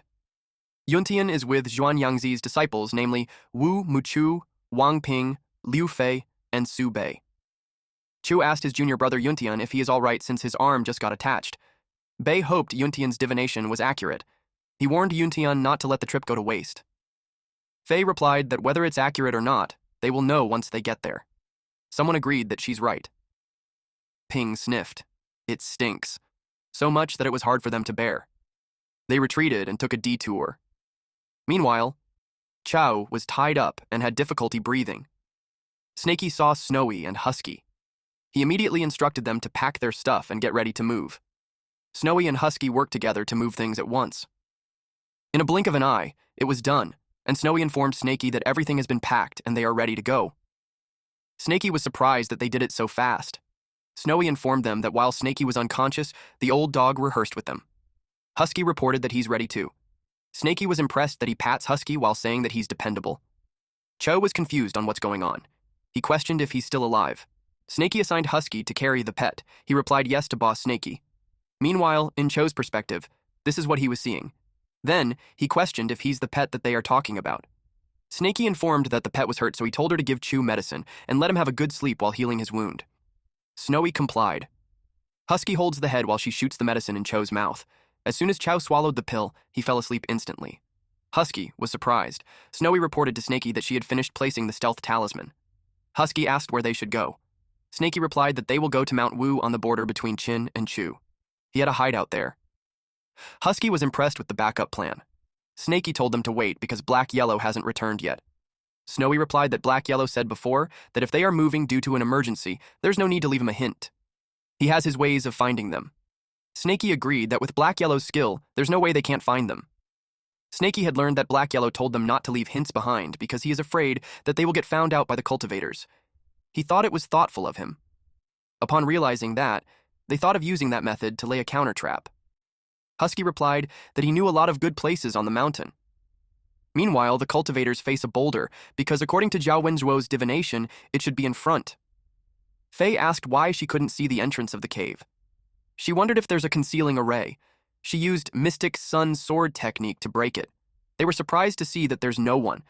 It made them wonder if Wenzhuo got it wrong, but they also considered the idea that the demonic beast ran away. Muchu felt a lingering demonic snake spiritual energy in the cave, so he knew Wenzhuo got it right. He knew that they were a step behind, and the beasts had already run away. Yuntian asked if they should ask Wenzhuo to be divine again. Mucho replied that there's no need, because not only Wenzhuo is greedy for profit, but divination also requires timing. It can't be done whenever they want. He expected that the demonic beast had gone far already. He planned for them to each bring a troop and search separately. He ordered them to use the snake-catching secret technique to track the demonic beast, and if they find anything, they should notify everyone immediately. Yuntian felt that the aura had disappeared in a strange location. It made him wonder if the demonic beast is hiding underneath the swamp. He felt unfortunate that he just reverted to the Foundation establishment realm, and his divine consciousness isn't fully restored yet, so he can't detect it completely. He said that the demonic snake is cunning. He just recovered from grave injuries, so he knew not to take any risk. He ordered his men to blast the area and check it. His men used exploding talismans. Something came out. It was a large mouth. Several gigantic crocodiles appeared. They recognized that it was Crocodile Kings, and they got tricked. Faye sensed where the aura disappeared. She was being called by one of her men, but she shushed them. She expressed that she has a bad feeling and told them not to make any commotions. Then, a man got bitten and yelled that it hurts. Faye told this idiot to stop. It was too late. They ran as the poisonous killer bees chased them. Faye ordered them to throw an exploding talisman and retreat. His men complained that there's too many of them. One man got caught and the bees covered his face. He tried calling for help, but he got already abandoned. At the same time, another troop got tricked. Mochu told everyone to stop because it is the territory of the Burning Sun Eagle, a powerful demonic beast in the Foundation establishment realm. Although he can handle it, he's uncertain if more will come if he kills one of them. He could feel that the demonic snake left its aura behind to purposefully lure them into a trap. He ordered everyone to retreat at once. The ground shook. Mochu asked what's with the commotion. Apparently his men were running away from a gigantic elephant. Those men were hit by the elephant's trunk. Mochu witnessed the perfected Foundation establishment. He was surprised to see a great demon halfway into the golden core. One of the men informed Mucho that their previous defensive shield got broken by it. Mucho told the guy not to panic since he still has the defensive talisman. He gave the guy a pouch and told him to take a replenishing qui to stabilize his energy first. He volunteered to hold off the enemy and told the guys that once they recovered, they should come and help him. The elephant assumed that Mocho is the head of the snake catcher. Mocho used Mystic Sun, Sword, Chi, Array. The elephant stomped its foot. It roared and teased Mocho that it's just a mere sword chi. Mocho was surprised that the sword chi had been blown away. He tried a different attack, this time its Mystic Sun, shocking thunder. The elephant scoffed. Mocho noticed how the elephant, despite being huge, is agile. He called for the water dragon god. The elephant roared and countered it. Mocho was surprised that the elephant couldn't be pushed back. Since the water is formless, he made the elephant trapped in it. His juniors were impressed with his strength. He told them to hide properly, otherwise they will get in the way. Two people announced that they're back. They were surprised to see that there's a trap in there too. Yuntian saw the elephant and identified that it's the great demon that killed him last time. Moshu replied that it wasn't an ordinary demon. He thinks that it has a treasure on it. Earlier, Snaky informed this elephant that the enemy who annihilated his clan is still alive, and he will lure them into him. The elephant had confirmed that, just as the little snake puppet said, Yuntian is still alive. The elephant vowed to kill him again. It stomped its foot while making a loud noise. Mochu couldn't believe that it broke free so fast. It targeted his juniors. The elephant stated that he'll kill the clan's kids as a sacrifice for his clan members first. Mocho yelled at them to run. The elephant used mountain-suppressing stomp. Machu told them that everyone needs to attack together. Yuntian replied that they just barely managed and they don't have much energy left. Mocha replied that they have no choice but to summon their master. He threw a scroll. The elephant saw his act of calling reinforcements. It wouldn't let them. The elephant destroyed the scroll. Immediately, Muchu told everyone to send out the transmission jade slip together and send it to different directions. Then he told them to retreat immediately. Everyone followed his order. Meanwhile, Snaky kept going, but he knew that with all those traps and that giant elephant, even if those guys aren't dead, they won't be able to catch up anytime soon. Snowy told Snaky that he's so cunning, almost on par with a human. Snaky felt flattered. Husky questioned if that's supposed to be a compliment. Husky was panting heavily. Snaky told him to pick up the pace since he's the slowest one. The sun is about to rise and they still have a long way to go. Husky defended that he's carrying a person behind his back.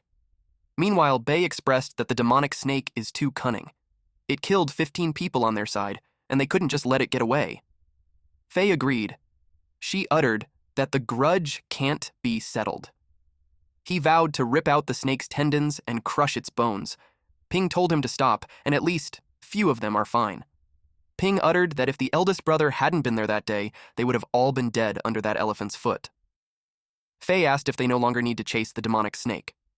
Mochu replied to leave it be, and they would return to the sect first. And he planned that next time they hunt it down, they will bring Wenzhuo with them. The elephant sighed when even if he stopped all the jade slips, some still got away. He knew that the mountain was not safe anymore, and he needed to consider moving away with his clan members. He wondered where they should go. At Mount Wu. A few hours had passed, and Snaky was relieved that they had finally reached Mount Wu. Back then, he heard from Black Yellow that the mountain is full of powerful, demonic beasts. Some even rare ancient ones. Their cultivation is on par with golden core cultivators. He told them that once they settle in, they will keep a low profile, and they wouldn't go too deep into the mountain. Husky replied, "Got it, boss," in Snaky's abode in Mount Wu. Husky asked if he's certain that it's there. Snaky replied yes. Snowy replied that it seems like someone is already living there. Snaky saw the monkeys took over his home. Husky asked if they should take the place back. He assumed that the monkeys were just at the early stage of spirit awareness and was certain that they couldn't beat them. Snaky replied that they have to take it back without force because they might draw the attention of a stronger demonic beast. Snowy asked how they are supposed to take it back without fighting. Snaky replied that they will use her pills. Husky asked them what they're trying to do while they're on his back. Snaky brought out a pill and licked it. Snowy asked if that's the one she made. Snaky threw it in the air. When it landed on the ground, the curious monkeys approached it, and they barfed, fell unconscious. Some ran away because of the stinky smell. The stinky smell was flowing on Snaky's way, so he hurriedly told them that they should hide underground. Snowy was confused about the stinky smell that they are saying to her. It's a nice aroma that refreshes one's mind. Husky replied that luckily he's experienced and got used to it. But his nausea betrayed his words. Snowy pouted and questioned how they can despise it so much. Snaky kept barfing. He tried to tell Snowy that they didn't mean to. Husky told Snaky that the monkeys were gone. Snowy told them that if the smell bothers them, she can seal it up. Snaky was annoyed that she didn't say it earlier. He told her to hurry up and do it. Snaky had learned that the move he made harms the enemies but comes at a great cost. He took a mental note that it shouldn't be used carelessly. Chu, who was dangling on Husky's back, expressed how his life is filled with endless turmoil. The monkey barfed and shrieked. It made someone think that something weird has happened. Apparently, those monkeys reported to the large boss monkey. The large boss monkey told them that they could head back now, and he'll check things out himself tomorrow. At the same time, in the old cave, Black Yellow arrived and saw that Snaky and the others had run off, and they didn't even leave a single clue behind. He expressed that it's unfair. He sniffed the ground. He felt fortunate to have an amazing nose, but he noticed that the scent is spreading in so many directions. He complained that the brat had learned every trick in the book except for the proper ones. But it didn't bother him since he's confident that nothing in the world can stop him, the heavenly wandering demon. He decided to just follow every trail one by one. One day later, Snaky had a smile on his face. A bipedal earthy creature stood before him. He was glad to have finished making 100 stone puppets. Now, it's time for him to train them. He made them use a stone flying technique to aim at the target, which is a mountain. Then those puppets shot at it. It turned the mountain into debris. Snaky realized that sheer quantity really does make an impact. He thinks that this should be a catapult made by humans. As long as it's numerous and big enough, it can also easily destroy a city. It was such an intensive attack. He started to think that he could crush a cultivator with it. He thinks that if he sticks an explosive talisman on the stone puppet, Then the effect should be on par with a cannon. He felt like such a genius. Cho has his legs and hands tied, but he can skip to reach Snaky, and he requested if he can release him. Snaky was hesitant because he might run after he released him. Cho replied that he's wanted by the snake catcher sect. If he goes back, he's dead. That's why there's no way he'll run. Moreover, not only did he think Snaky saved his life, he even enlightened him that a true man shouldn't be troubled by the matter of love. That's why he decided to pay back Snaky's kindness, and he stated that he can only pay him back if he lets him go. Snaky thinks that the simp isn't lying, but he's still deemed to have a backup plan. He made the beast taming ring transform into a collar. Now that Cho is free, he asks Snaky if there's anything he can do for him. Snaky confirmed if he wanted to work for him. He replied yes. Snaky slithered behind him and replied that he doesn't buy it, because he knew that humans are the most cunning and deceitful beings, and yet he wants him to trust in him. Snaky wraps him in his body and opens his mouth in his face to threaten him. Chu replied that as someone from the snake catcher sect, he's not surprised that Snaky doubts him, but he's still willing to serve him. Snaky commented that this guy sure talks well. He told him to listen properly. He told him that he will command 10 stone puppets to attack him, and he can only defend and not attack.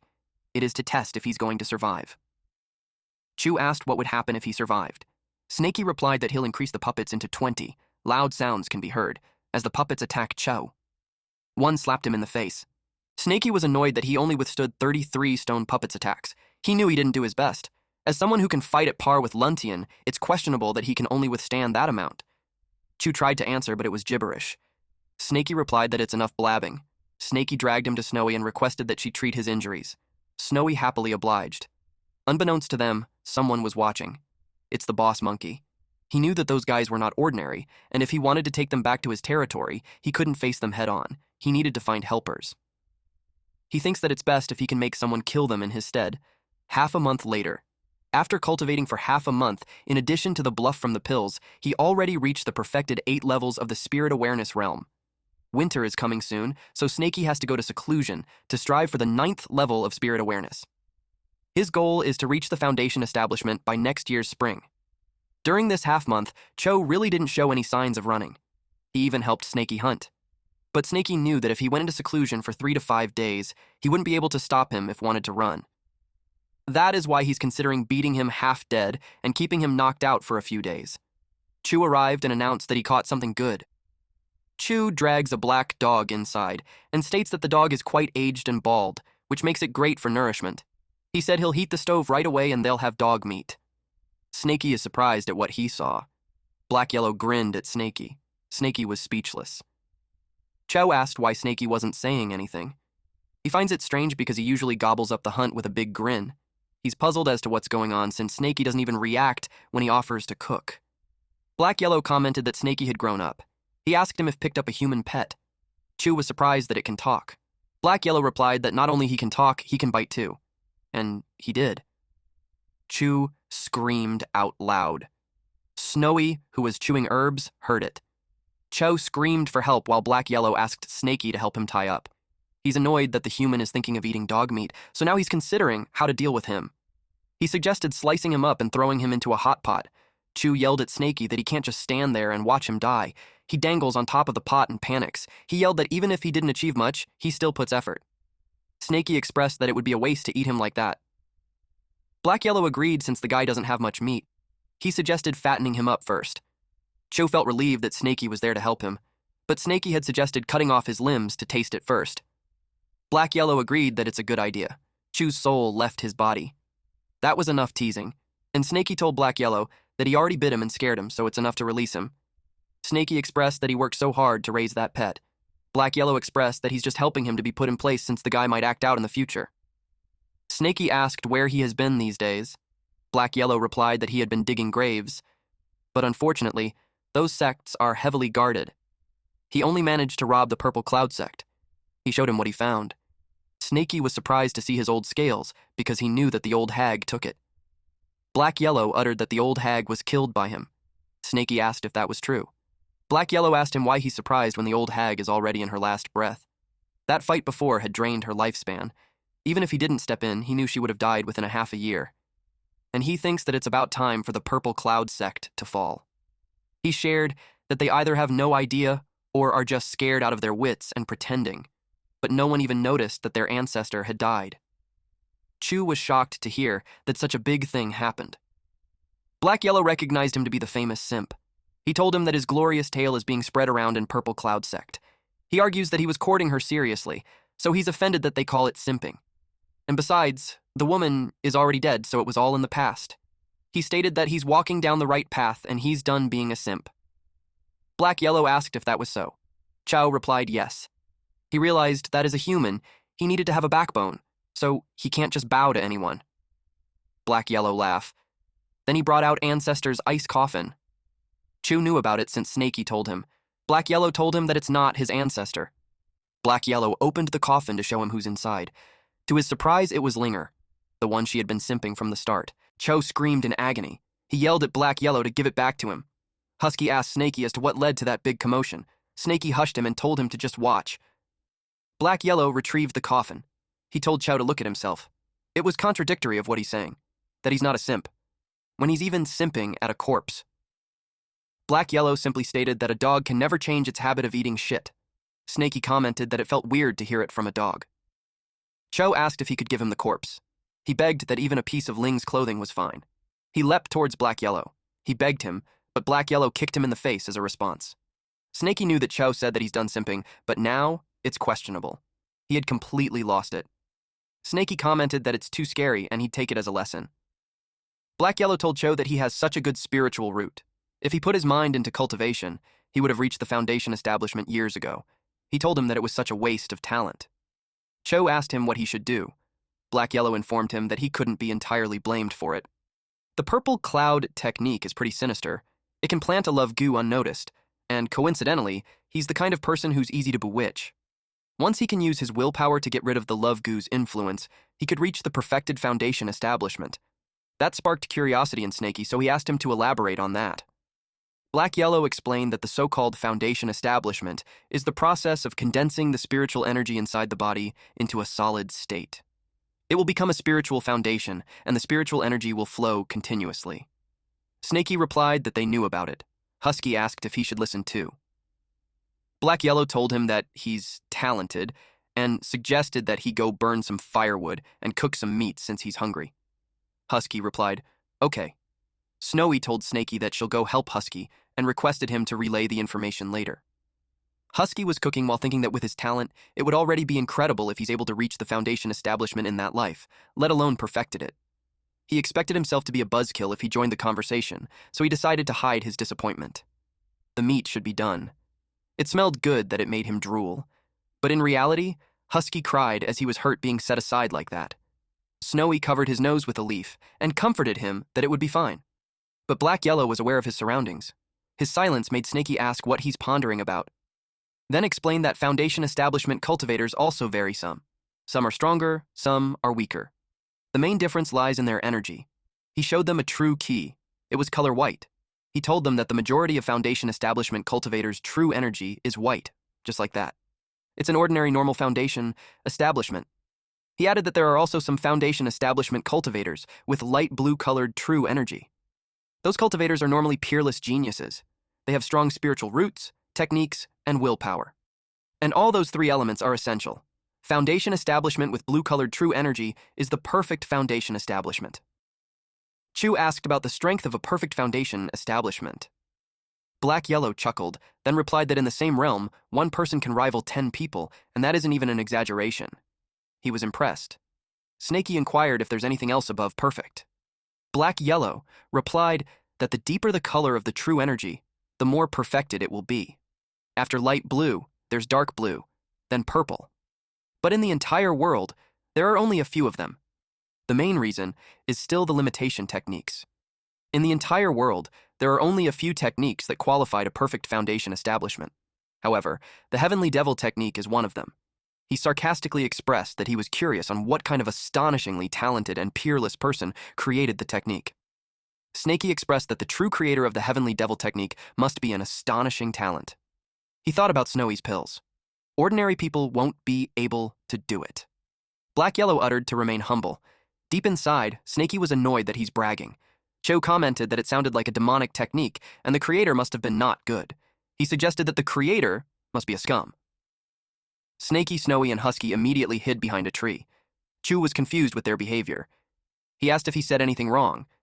Snaky replied that he can speak as he likes. To his surprise, Black Yellow bared his fangs on him. It was followed by his loud scream. Snaky knew that Black Yellow never released the people he bites. Meanwhile, a monkey reported to another creature that there are 2 demonic snakes carrying a large amount of pills and exhaling smoke every day. The monkey assumed that those demonic beasts have a big secret that might be helpful to the boss. He was talking to a golden-winged great eagle in the Foundation establishment Great Demon. The eagle doubted it, but the monkey was firm that it was true. The eagle thanked him for the good information. The monkey looked like it had a sinister plan. Back to Cho. He was being bandaged up. Snowy bandaged his head while telling him to endure it. Black Yellow created a stealth array so that they wouldn't be noticed, even if a Foundation establishment cultivator passes by. Snaky replied that it was great. Black Yellow gave him an item that can automatically detect strong cultivators within a 50-kilometer radius. When there's danger, the jade stone will turn red. The deeper the color, the stronger the opponent is. However, it only works on humans. Snaky expressed that the item makes him feel safe, but it felt like Black Yellow was saying his final words. He replied that Snaky is correct. He only returned to bid him farewell. Snaky asked where he's going. Black Yellow replied that he discovered a yin-infused place deep inside Mountain Wu, which is suitable for him to cultivate, so he decided to go into seclusion for a period of time. Snaky asked how long it would be. He replied that he'll come out once he finishes absorbing the yin energy inside that place. It will take at least 1.5 years, 3 to 5 years at most. He added that the amount of time is nothing since a cultivator's lifespan is long. 10 years of seclusion could pass in the blink of an eye. Snaky replied that it's great since he's going into seclusion too, though it's a short one. Then Black Yellow remembered that he has another protective charm that he wants him to have. He told him not to open the storage bag just yet and only use it in life or death situations. Snaky turned his face away from him since he's already teary-eyed. He received the bag using his tail. Black Yellow told him to use the item inside and he'll be able to fight on equal footing, no matter who the opponent is. He emphasized that he can only use it once, so he shouldn't use it randomly. Black Yellow told him that he will now.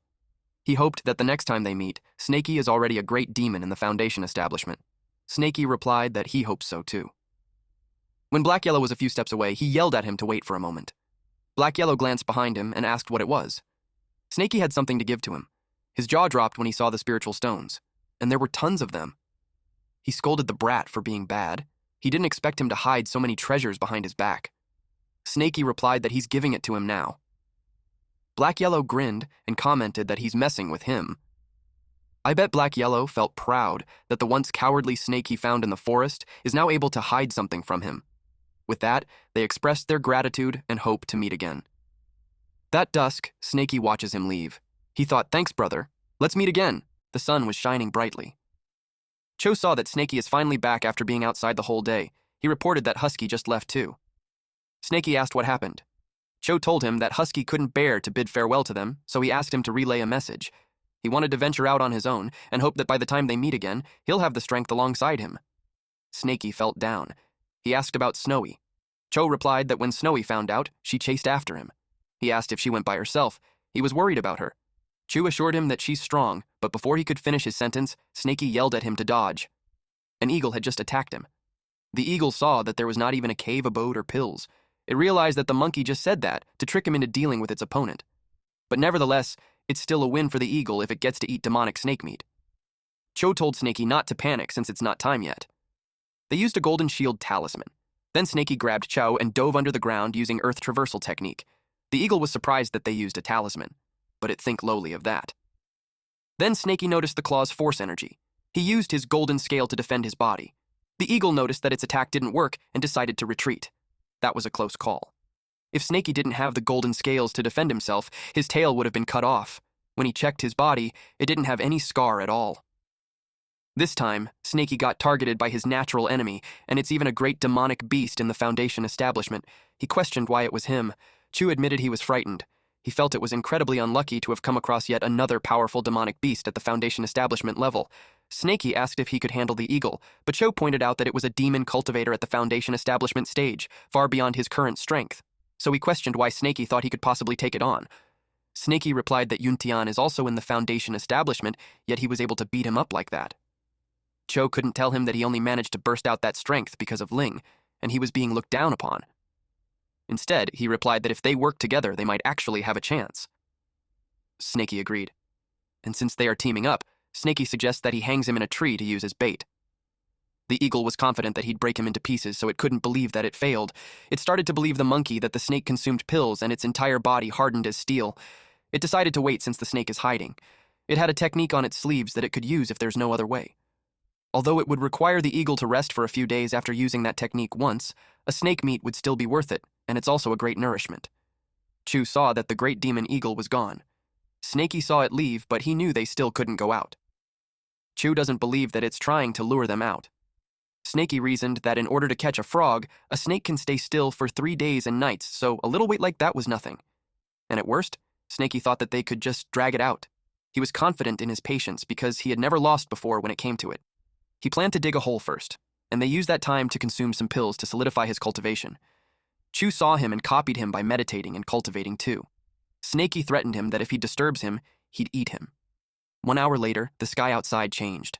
Chu asked if they still won't go back. Snaky could feel that there's something off about the thunderclouds. He could tell that it wasn't an ordinary thundercloud. He decided to change location while avoiding those clouds. Cho could feel that something was strange too. He noticed that the cloud was moving with them. Snaky cursed out loud. He felt bad not having that kind of skill. The eagle hovered over them. It's trying to strike at them. Chu asked him what they should do. Snaky realized that the demonic beast disappeared just to cast that technique. Chu agreed, and because of that, he had known that he wouldn't be able to use the skill again in a short amount of time. Snaky used earth armor and told him to endure the attack first, with the hope that tomorrow they'll be eating eagle meat. Cho was okay with that. He also activated earth armor. The eagle striked. As another form of barrier, Snaky activated Earth Shield and used a golden shield talisman. Lightning struck them. The eagle expected his attack to work this time. It saw 2 monkeys approaching, and it asked where their boss was when it said that they would attack together. The eagle felt tricked. The monkey argues that they can't come close if it uses that kind of technique. They assured it that their boss would secretly attack if needed. The eagle agreed that it made sense since anyone below the golden core won't survive that attack. The eagle was surprised when Snaky used earth-piercing strike. The monkey asked what that commotion was. Then with a smug look on its face, it pointed out that the eagle just said that no one below the golden core could survive the attack. It asked if the eagle held back. The eagle replied that there is no way it would do that. Chu came out and called the idiot monkeys. He vowed to slaughter them all. The monkeys were annoyed with his arrogance. They told the eagle to leave the guy to them. The eagle sensed something.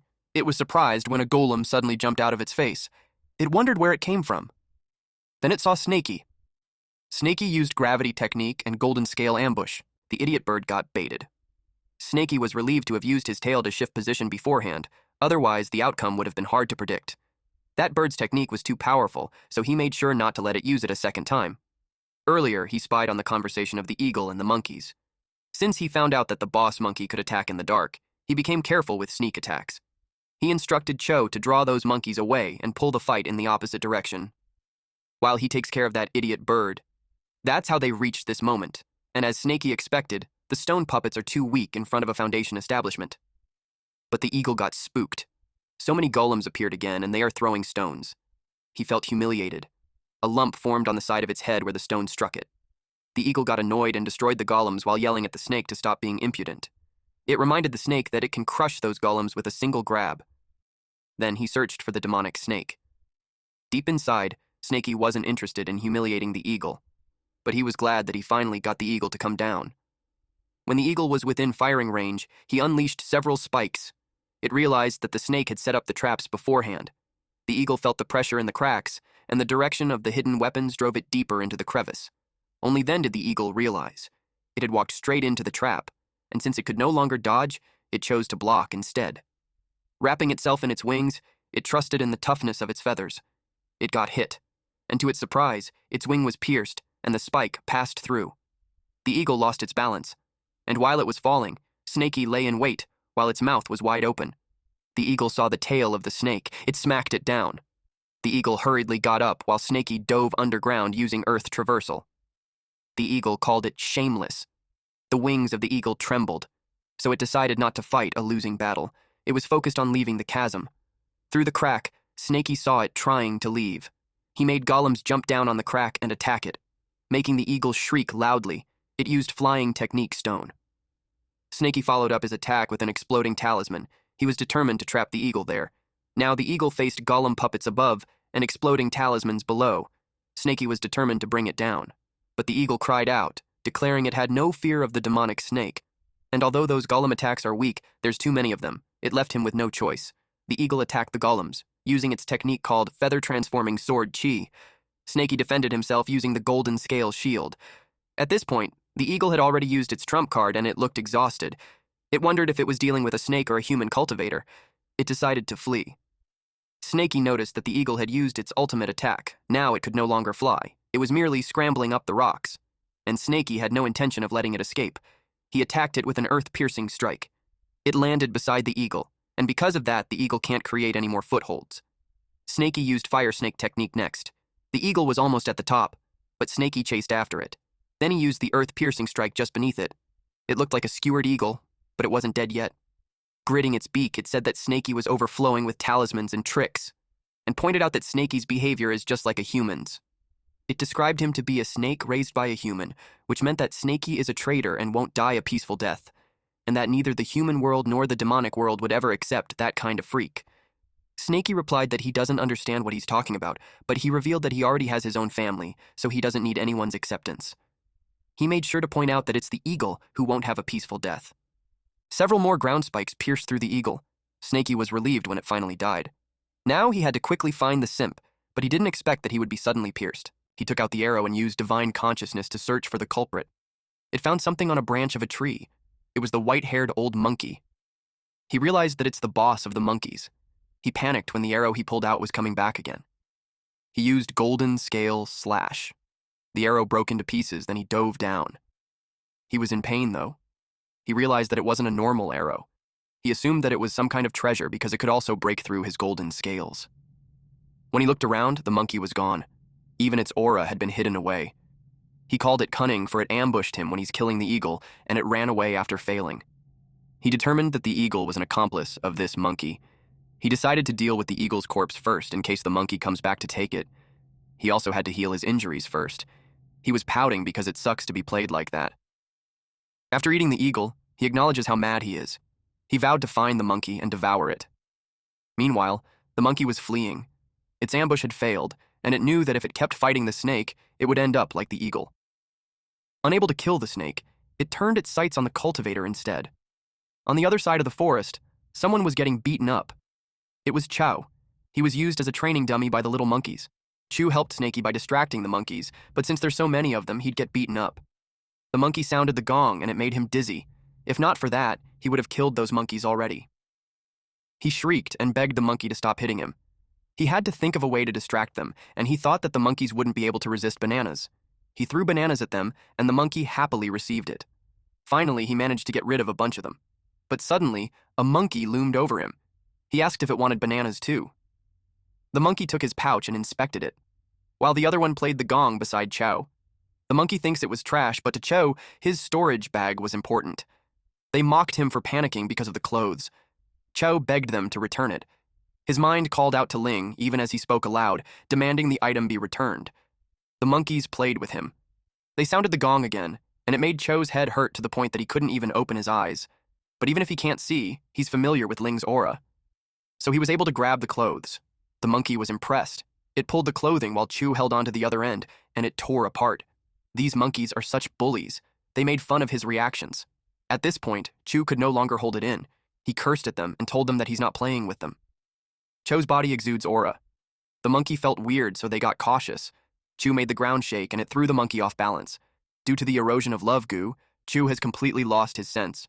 He transformed physically into a wooden monster, becoming a puppet that fought solely for Ling. The monkey with the gong stepped forward and played it, but the transformed Chu pushed the monkey on the ground. Snaky noticed the commotion on where the simp is.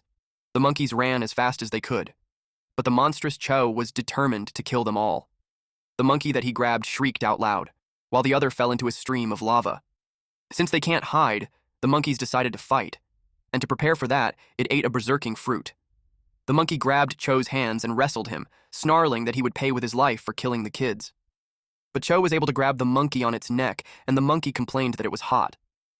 Cho burned the monkey using his sky-piercing giant arm. Snaky searched for the other monkeys. When he arrived, he was confused about what was happening. Snaky got confused as to why Chu, who was just getting beaten up earlier, suddenly went mad. Then he saw ripped clothes off Ling, and it made sense to him. Snaky knew about it since that was recorded in Cho's bamboo slip diary. He remembered it costs around 30 spiritual stones. Snaky was impressed. He realized now why he can beat Yuntian to half dead. He noticed that the simp is getting smaller, which means that his strength will be exhausted soon. He decided to go there after this one. Snaky noticed a trail of light. He warned him to be careful of the hidden weapon.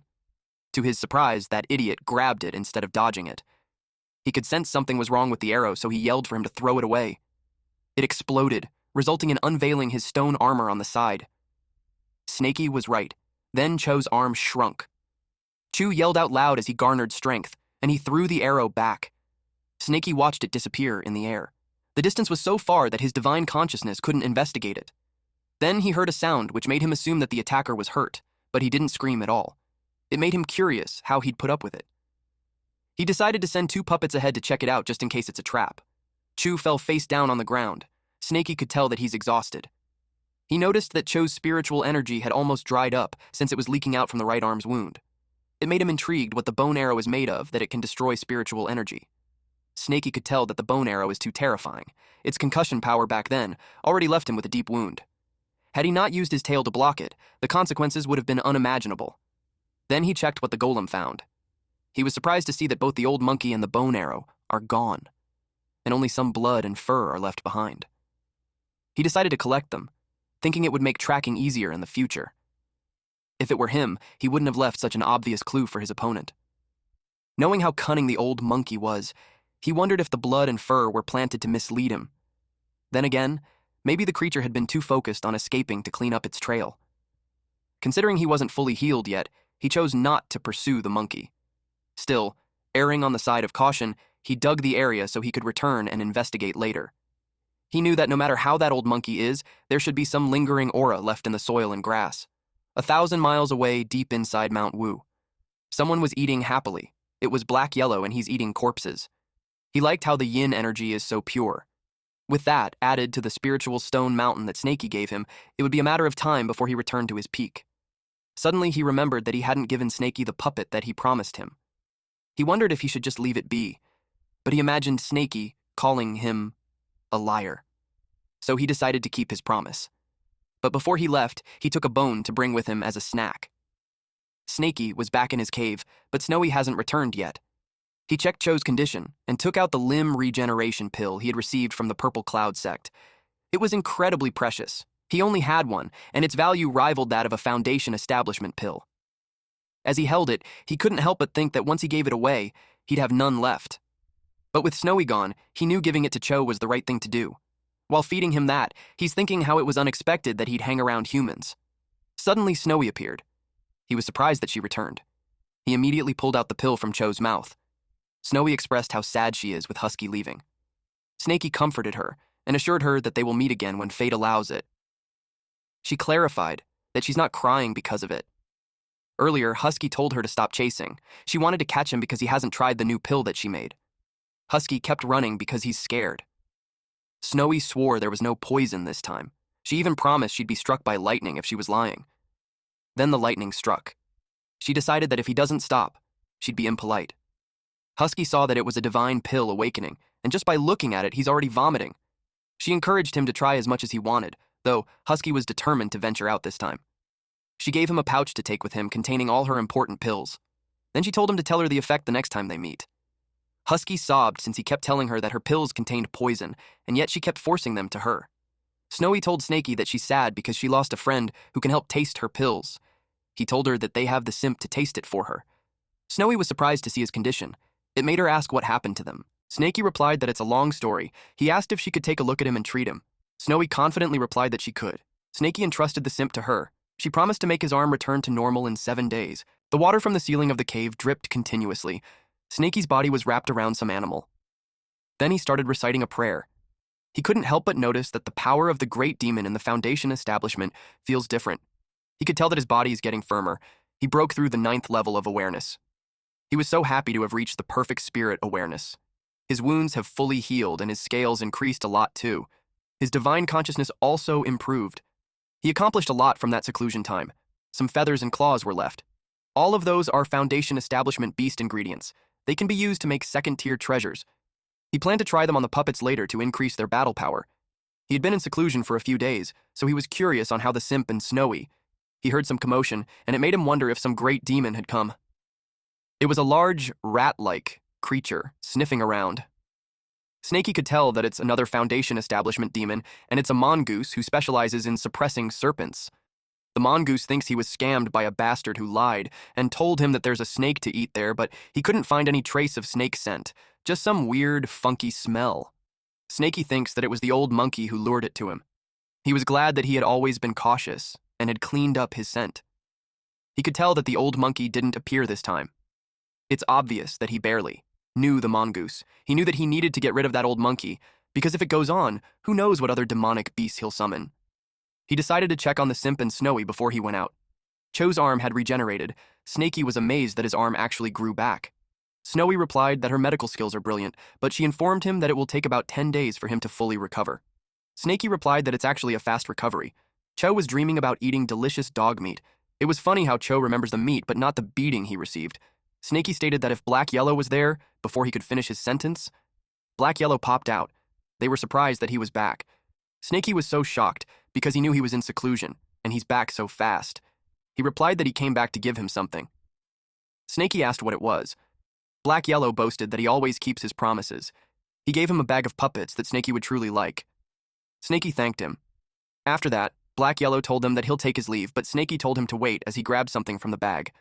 Since Black Yellow has a good nose, he requested him to check if there's any monkey scent on an item. Black Yellow got curious. Then he realized that is why he saw traces of battle in the ravine, and even Simp got hurt. He smelled it and identified the fur of the ice soul bear.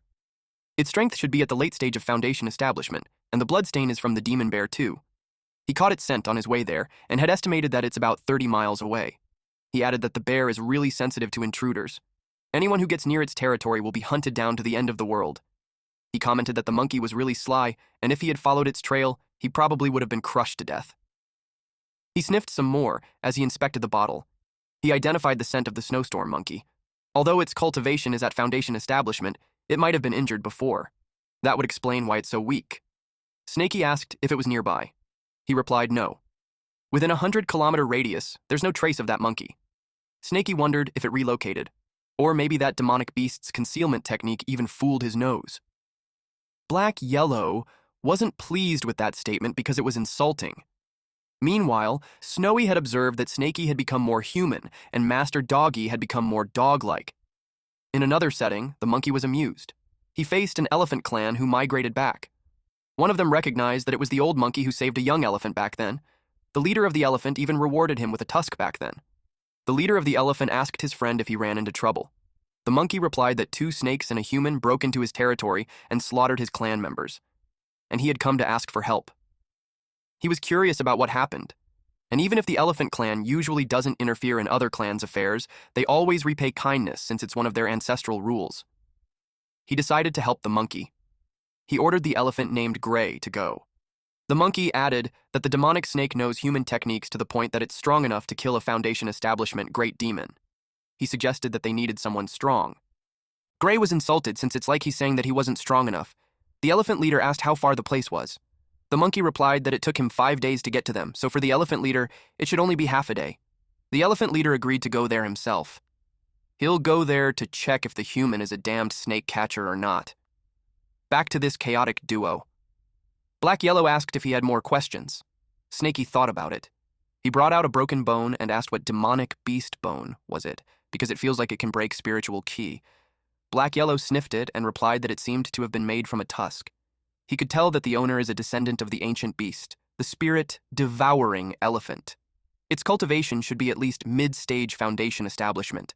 Snaky realized why it was familiar. It was because it was a tusk. Black Yellow shared that in ancient times, spirit-devouring elephants used their tusks to absorb the essence of spiritual veins. Their tusks were known as the strongest tools for breaking spiritual ki. Because of that, humans hunted them down for their tusk, and they were nearly wiped out. He didn't imagine he'd get to see something like that again. Snaky added that their descendants are dancing the same fate. Black Yellow explained that tusks are top-tier materials for making treasures. They don't require much refining skills either. As long as it's polished well, it can have the power of a treasure. He noticed that it was getting late, so he needed to leave. Snaky asked if he needed to go already. He replied that it's always nice to come home, and he wondered how many years will pass before he could visit again. Snaky called him again. Snowy, who was observing them, thinks that Snaky is reluctant to make Black Yellow leave, but Snaky just wanted to retrieve his tusk from Black Yellow. He demanded that he hand it over. Black Yellow made an excuse that he got used to it, and it wasn't his intention. He added that he already took it, so Snaky better not be stingy. Snaky got annoyed and wrapped his tail on his head while saying that dogs really can't quit their habit of eating crap. Black Yellow tried to convince him by saying that he went back just to give him puppets, so he better not be ungrateful. Snaky yelled at him not to mix things up. While they were having their banter, Chew ate Black Yellow's leg while commenting that dog meat tastes amazing. Both Snaky and Black Yellow were speechless. Black Yellow smacked him while telling him that he's not allowed to bite. Cho woke up screaming loudly. Good food was being served. Cho looked like he's in bliss. Then suddenly the face of the angry dog appeared on the soup. That bad dream woke him up. He expressed his scary dream, getting bitten by a cooked dog. Then he sensed something different on his arm, but since it was wrapped up, he decided to just leave it be. Aside from that, his thigh hurts. It made him ask if something had just bitten him. Snaky realized that he's not fully awake yet. Snaky got distracted when he saw that the array was activating the enemy. Black Yellow also felt the strong spiritual energy coming from Snaky's direction. The aura is almost at the level of a golden core great demon. He assumed that the snowstorm monkey found another helper again. He knew he wouldn't be able to handle just a few of them. Meanwhile, the elephant leader arrived at the ravine together with the monkeys. He wanted to hurry and get it over with. With that, the monkey thought that any tricks would be useless, and the snake would have nowhere to run. The monkeys cheered. Those three were alarmed, especially Cho, since his injuries haven't healed yet. Snaky told him not to panic, and they would observe the situation first. The elephant leader yelled for them to come out. Snaky peeked, and he was confused what he's doing there. Then, connecting the information he has with the monkey and the tusk back then, he realized that the monkey has a relationship with the elephant clan. The elephant leader noticed something. Snaky realized that it can even notice his scouting puppet. This guy immediately recognized the snake puppet. The elephant leader then used scatter and fell from his flying cloud. The monkey gave him praise. The elephant leader asked if that was the place. The monkey replied that he's right, and suggested that he can just overrun the entire place and the stealth array will break by itself. The monkey announced to his clan that they could get revenge soon. With snake meats, treasures, and pills, their clan will become strong once again. The elephant leader yelled at the master of the place to come out and face him. The monkey was surprised, since it was an attitude different from what he imagined. He dismissed it by thinking that he's just overthinking it. Then the elephant leader says that he hopes the friend can come out. The monkey was confused, since it seemed like the elephant leader knew the snake. Since he could tell something was wrong, he thought of sneaking away. The elephant leader asked his little friend if he's unwilling to meet him. The elephant leader knew that if it weren't for its help in the dark, none of those elephants would have survived. It saved a whole branch of the elephant clan, and their clan only has 8 branches. He knew that a feat and kindness like that must be repaid with his entire life. When the elephant leader kneeled, everyone was shocked. Then the elephant leader stated that the elephant clan will forever remember his kindness. Snaky peeked from the cave and told him to put away his flame. The elephant leader was happy to see him. While the monkey got nervous, Snaky expressed that he doesn't want his new home to get burned. He added that he doesn't have to thank him since the snake catchers are also his enemies, and he just did it in passing. Immediately, the monkey told his children to run in different directions. They were all in panic. The elephant leader replied that he's too humble. He introduced himself as Man-Jin and asked what his name is. Snaky told him his name, then he explained that he and the monkey weren't on good terms and if he's really thankful. The monkeys felt something wrong on the ground. Then suddenly Snaky emerged, blasting the monkey away. He continued to say that Man-Jin shouldn't interfere. Man-Jin replied that he'll remember Snaky's name. Meanwhile, Black Yellow was out of breath. He realized that it was just a false alarm. He didn't expect Snaky to do something like that. He arrived at the scene where there was a pile of roasted and dead. Black Yellow could tell that he's no longer the cowardly Snaky from back then. He realized that he shouldn't have worried. Concurrently, the monkey leader hurriedly went to the volcano. His only chance to win is by using the terrain in that area. Snaky saw that it has talismans too. That's why it's fast. But he was confident that he wouldn't lose in terms of speed.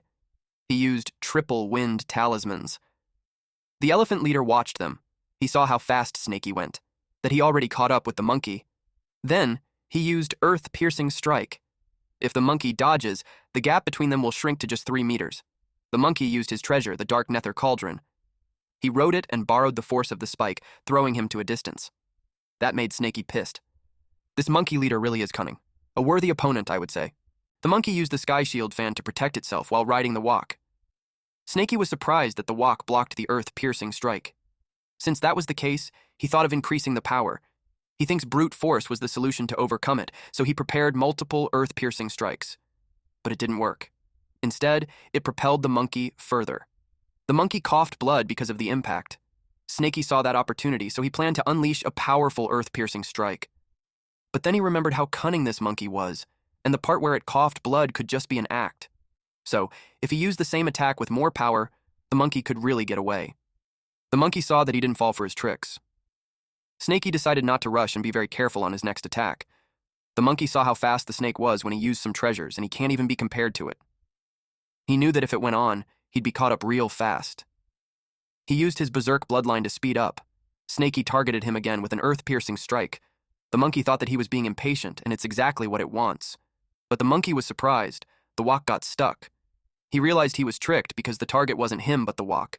He got furious since he had lived for centuries, and this was the first time someone ever dared to trick. He couldn't believe this brat. He hung from the walk, so it caught his attention when it shook. Snaky rose up to grab the walk. The monkey realized that this snake wanted to rob him of his treasure, but he wouldn't give up on it because his divine consciousness was on it. Snaky exudes his power, and the monkey was left astonished. His divine consciousness got overwritten. He didn't expect the demonic snake's divine consciousness to be so strong. He lets go of the walk and falls.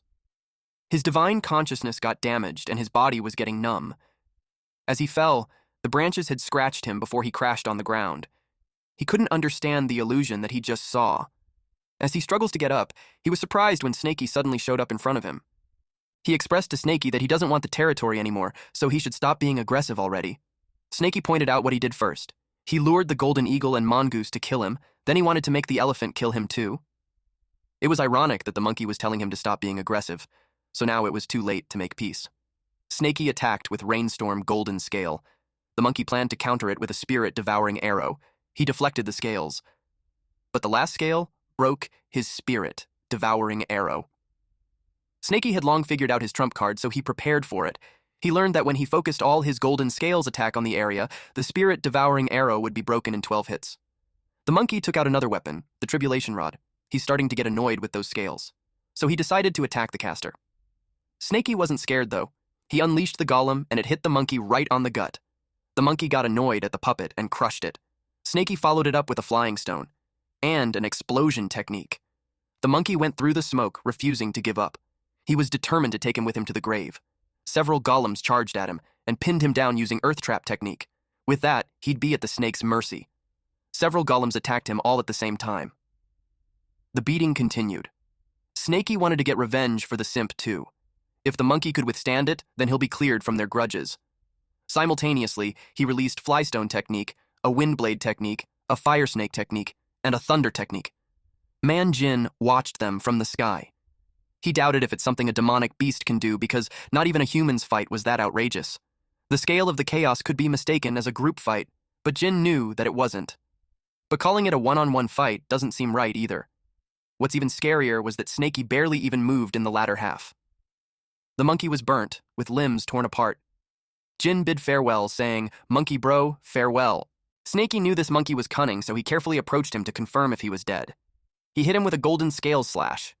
After chopping the body, he used gravity technique to collect it, and he finally had the peace of mind that he's completely dead.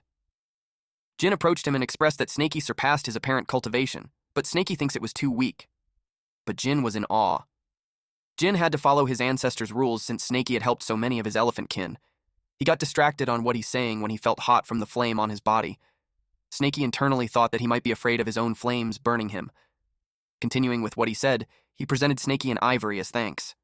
It was so shiny that Snaky could barely open his eyes. Jin gave him the twin tusks of an icefire giant elephant. Snaky inspected it. Jin shared to him that the ice-fire giant elephant once roamed the polar regions, born with both ice and spiritual roots. It was truly unique and unbelievable, but on the continent, they have long gone extinct. Only in the wildest lands might one catch a glimpse.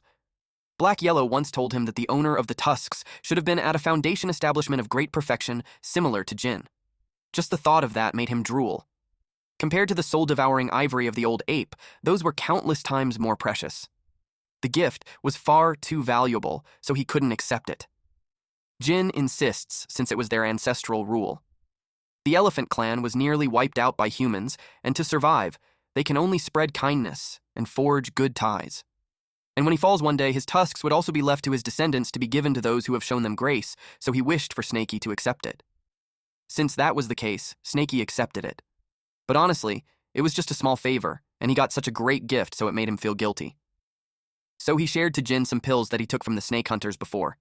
He was about to say something when water splashed on his face. Jin burst into tears, and Snaky had no idea why, until Jin expressed that he had given away so much ivory in his life, and it was the first time he ever received a gift in return. He clearly came to repay his kindness, and yet he ended up taking advantage of his benefactor instead. Snaky was just too kind. But then Snaky remembered correctly that Jin was tricked by that old monkey to come kill him first. He told him to stop crying already. He was old and powerful, and yet he wasn't vigilant. It was a precious ivory, and he just handed it over even when the monkey tricked him to fight Snaky personally. Jin agreed he was right, but also, it was their ancestral teaching. Snaky told him that had he run into a core formation cultivator instead of him, he would have been doomed. Jin reasoned that his elephant clan is innately strong, so he doesn't fear them. Also, he could form a core anytime. Snaky commented that he's a big guy with no brains at all, because that wasn't his point. But then Snaky got sidetracked when he realized Jin said that he could form a core anytime. He asked why he hadn't done it. Jin replied that forming a demon core requires long seclusion and would trigger the 49 heavenly tribulation. He would be gravely injured, and with humans hunting them, it could lead to extinction of his clan. Then he admitted that the raging flames in his body and thunderclouds were punishments from a failed attempt at core formation years ago. They burned him all this time. Snaky told him to extinguish it, but he couldn't. But then Snaky had a thought. Jin had a strong body and higher cultivation, so he might be able to handle Snowy's pills. So he gave him the essence nourishing pill, blood replenishing pill, and bone strengthening pill. He warned him that those were extremely potent, so he shouldn't use them, unless absolutely necessary. It made Jin extremely happy, to the point that even if Snaky told him to climb blades or dive into fire, he won't even hesitate. He claimed him to be his friend for life. Snaky told him to stop kneeling, because he might crush him to death. Then he sent this crybaby on his way. And lastly, he told him not to call him benefactor. Instead, he could call him Snaky. Jin made sure to remember. Then he invited him to visit his clan when he got the chance. After that, Snaky went to his cave and got excited for his favorite part. He took out the chopped body and some other stuff. He took the jade and herbs to give it to Snowy. Then, he gave the weapon to the simp who was moved to tears. But Snaky warned him not to let any woman trick him again. Snaky also upgraded their cooking pot to the dark nether cauldron that he got. He told them to go do their own thing while he lives in seclusion for a while. He requested Cho to guard the outside for him. When he was alone, he checked the content of the sheepskin scroll. It was a map of the Wushan Mountains. 100 miles north, there was the Ice Soul giant bear, who was at the Foundation establishment late stage. Then at 200 miles out, a mongoose snake at mid-stage. Then there was Jin's elephant clan, 1,000 miles away at the plains beneath Wushan. Then, 3-headed wolves and 4-winged birds were marked with black dots to indicate that they had undergone mutations. Snaky took a mental note to stay away from them, as they might be core formation beasts. He also saw on the map a place that he had entered with Black Yellow before. It was the Spirit Mine Cave. It was marked X, which means it was dangerous. It was no wonder because the Spirit Devouring ant was there. Snaky saw the importance of the map. To survive there, it was essential. And then he remembered the key. It had some patterns that looked like the deconstruction array that Black Yellow used. He tried scratching it using the golden scales, but it didn't work. Its material surpassed ancestor Zixia's flying sword. He had no idea what the key opens, so he decided to keep it safe. He also got a legendary forging furnace. He doesn't understand forging, but he remembered Black Yellow saying that ivory doesn't need technique, just a simple refining to reach the magic treasure level. So he thought of using divine sense to activate the furnace and reshape it. He was confident in how smart he was. He imagined the weapon's shape in his mind. And with heaven and earth as the board, all beings were the pieces, he activated divine sense refinement. And it was successful. He got the shape that he wanted. It was a sword with a wavy blade, and the power was so strong. Snaky got elated, so he decided to forge the Icefire tusks too. The aura was far stronger than those soul-devouring tusks. Suddenly, it exploded. The furnace sizzled. Snaky realized that the Icefire tusks weren't something he could handle at his current level. He decided to wait until he reached the Foundation establishment before trying again, and at the moment, the most important thing for him was to go into seclusion and complete his Foundation establishment. He ate the monkey, and he didn't expect that it would taste pretty good. Half a month passed by. Cho finds it strange that he couldn't feel anything on his arm.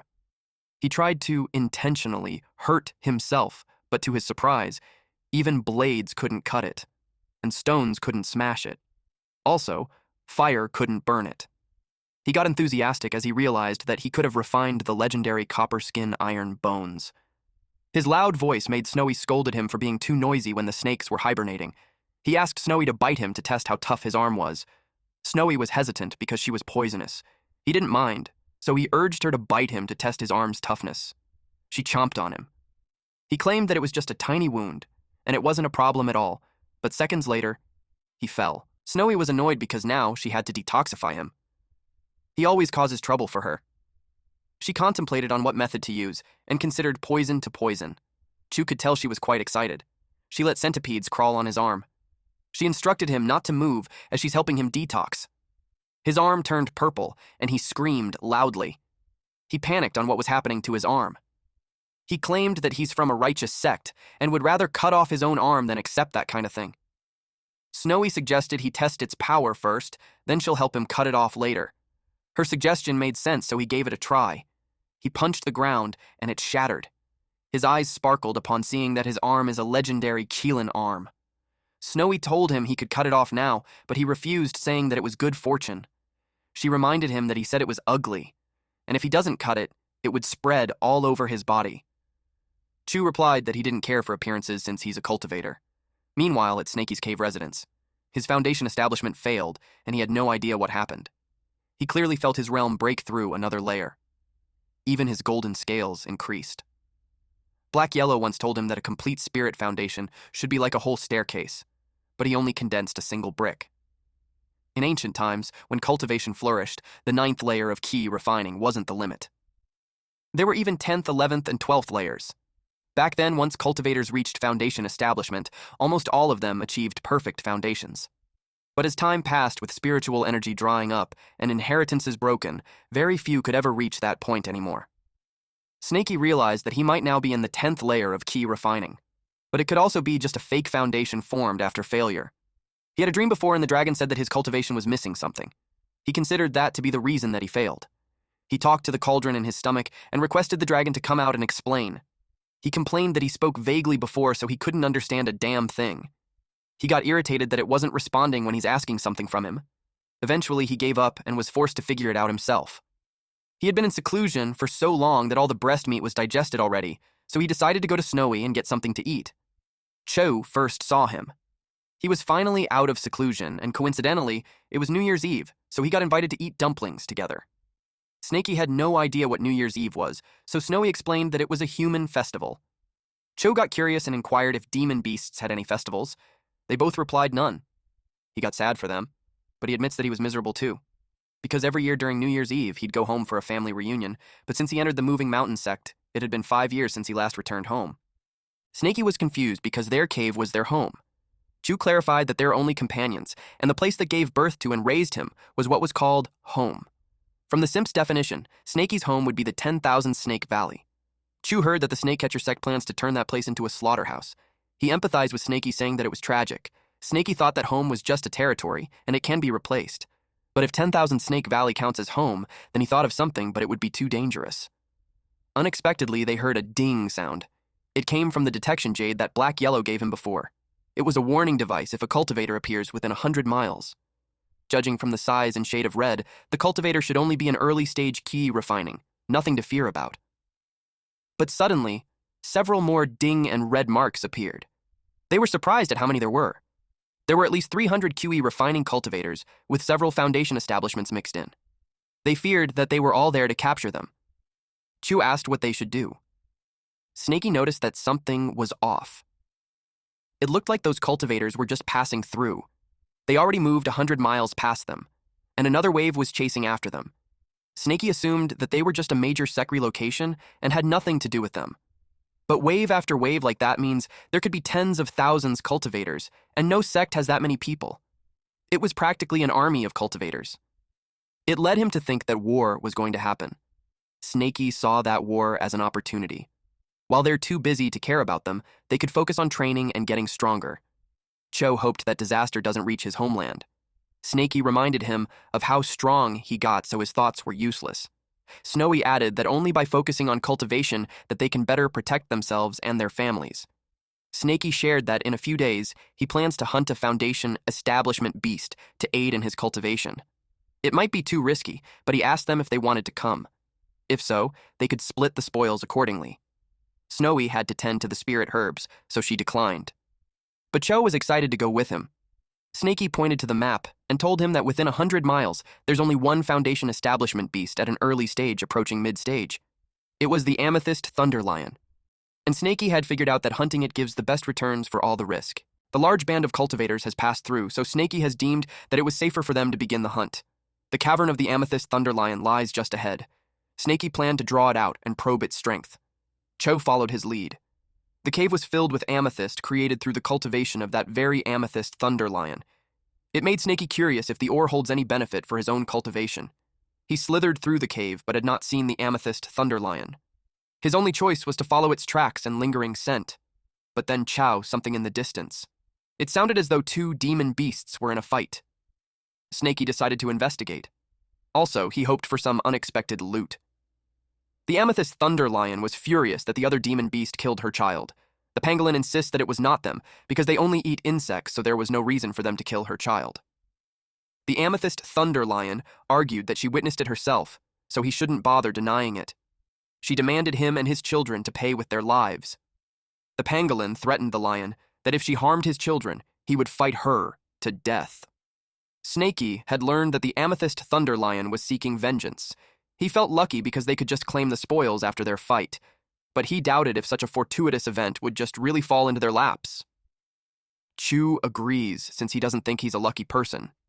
Snaky could tell that the wounds upon the lion cub's body were undoubtedly inflicted by the pangolin king's claws. The pangolin king wasn't a carnivore, so he wondered why it would kill the cub. Cho could tell something wasn't right. He thought of it as a setup. Snaky agreed. He decided to wait for them to wear each other down and then eliminate them both. Chu was about to say something when Snaky hushed him.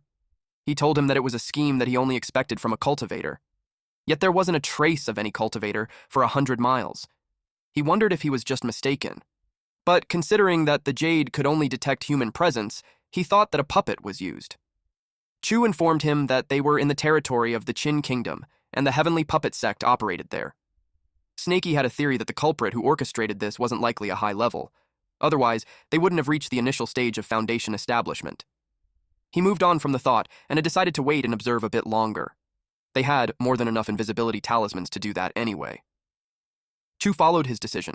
The amethyst thunder lion was already panting.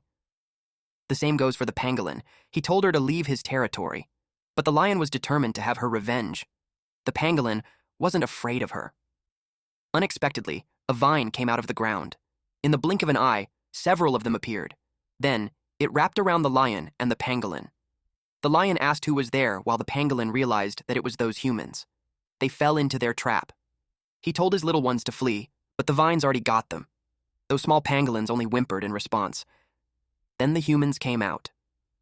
There was a woman named Shuang'er and a man named Su Jian, and they were both from Wudezong. Snaky noticed they were just humanoid puppets, so the cultivator could be a wood element. The lion got mad at them and asked if they were the one who killed her child. The humanoid puppet used a heavenly wood sword and attacked her.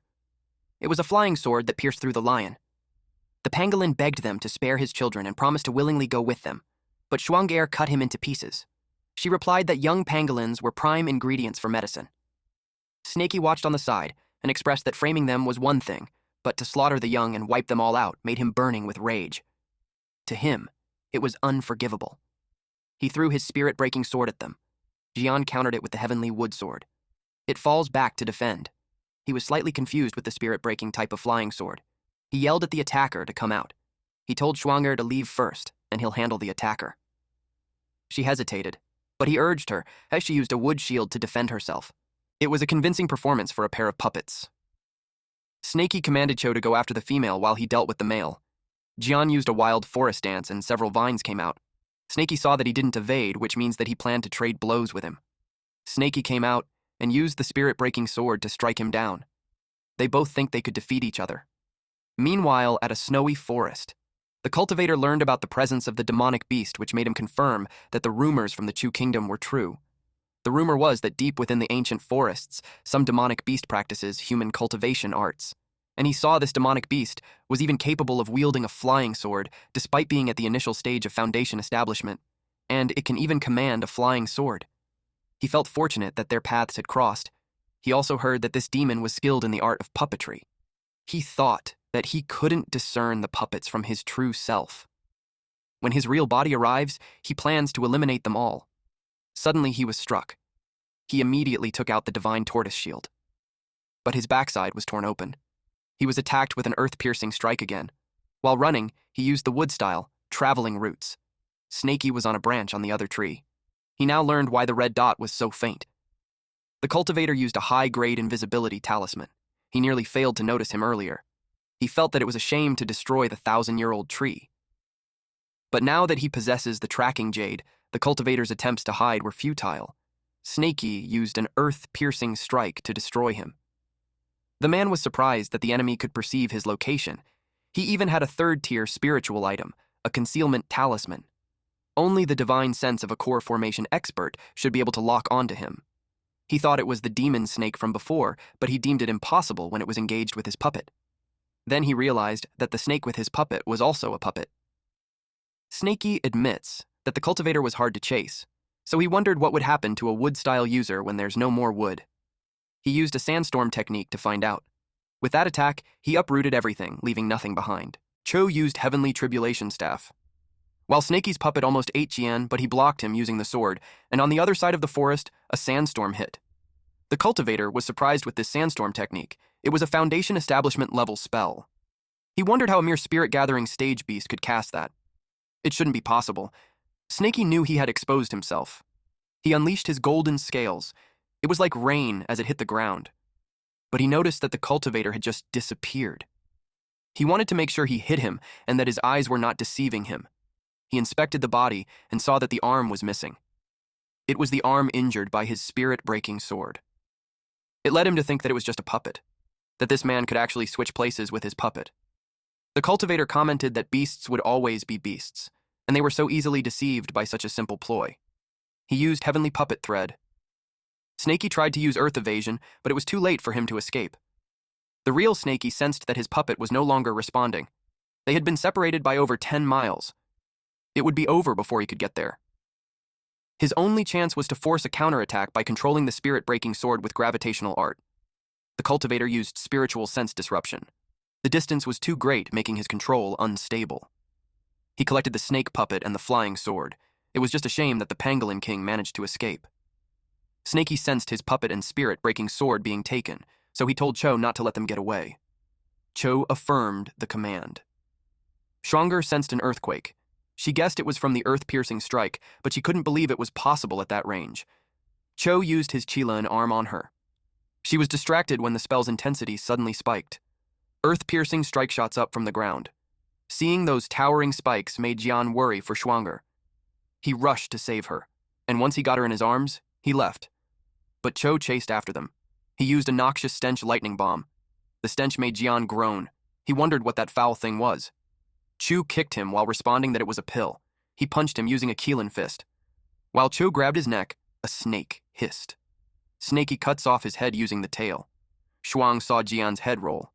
She cried and begged him not to abandon her. Chu watched her, but Snaky thinks it was ridiculous. He couldn't believe that they still had that role-playing act even at death's door. He breathed fire in their direction, but Cho stopped him. He asked why he interfered. Chu sympathized with them because they were star-crossed lovers just like him. Snaky corrected him that what happened to him wasn't being a star-crossed lover. After that, Snaky's cave had been filled with treasures. It made the venture worth the risk. He got a huge haul. There were over 2,000 spirit stones alone. He split the loot like how they used to. All herbs go to Snowy, and they split the meat equally. And the rest would be split equally between him and Cho. Snowy and Cho thanked him. Snaky found 2 establishment pills, so he gave 1 to Cho. Whether Cho breaks through or not was up to fate. Cho cried from joy. He never imagined that day would come. He immediately attempted to break through. Snaky thought he was a fool, just being happy with a 30% cut. He remembered Yahello used to trick him like that before. He took out what was left in the storage bag, the amethyst thunderlion, and 5 foundation establishment pills. It was more than enough to see him through to the foundation establishment stage. There were also jade slips that were filled with wood-style spells. Snaky's element was earth, so he set that aside at the moment. But to his surprise, the other set of jade splits were about puppet art and a second-layer earth puppet technique. It allows the creation of foundation establishment puppets with 3 skills: spirit thread, position swap, and 100 machine control. It was great, but he had to reach the foundation establishment first to practice. Snaky had fully prepared to go into seclusion. He won't be emerging until he successfully breaks through. He ate the lion. While doing so, he could tell it looked much smaller than when he first encountered it. He wondered if it was because of an illusion spell. 2 months had passed, and Snaky was so close with his goal. He ate more foundation establishment pills and willed himself to focus. But there wasn't enough spirit energy. He added some spirit stones and absorbed it. It made his body glow. And eventually, he breaks through the foundation establishment stage. Snaky Key emits a light blue true key. It means he had achieved a perfect foundation establishment. The color of the key was the ancient perfect foundation establishment that Yahello described. Golden scales also enveloped his body. It truly showed that he had succeeded. The dragon came out and told him that even though he had established his foundation, he lacked the final element for his true perfection: defiance. Lacking the reverse scale upon his brow meant that he shall forever remain a mere serpent. Snaky asked what defiance meant. He wished for his clarification. The dragon told him that it was something that he must learn by himself. Snaky begged him for some direction. Deep inside, he was annoyed at this dragon for being vague, like he's toying with him. Snaky could only sigh. He decided to just focus his strength on other areas. If all else fails, his only choice would be to descend the mountain and seek the Tao. First, he used the earth puppet technique to enhance all his puppets. He started with the great snake, strengthening it to the foundation establishment level. Then he polished the icefire elephant tusks into swords. The material was too tough, and he doesn't have a smithing surface. His only option was to grind it down bit by bit with his golden scales. 1 week later, he had finished grinding. He created the extreme cold sword and heaven burning sword. He tested it out, but realized that it was too difficult for him to handle at his current level.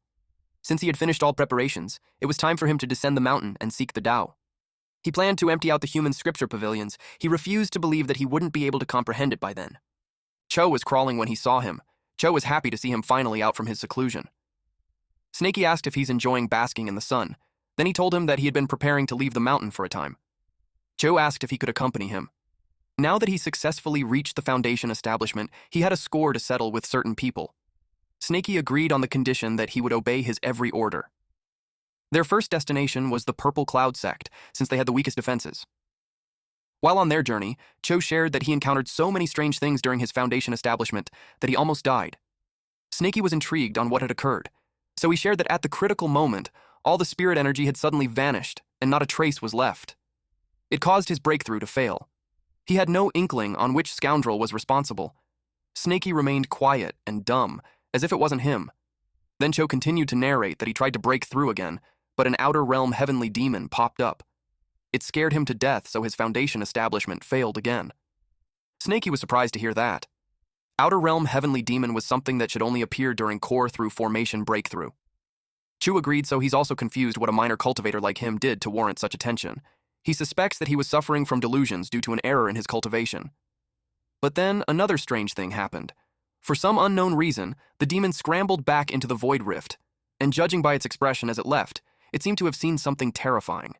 Given that he failed twice, Snaky got curious how he finally succeeded on his breakthrough. He replied that it was with the help of Snowy.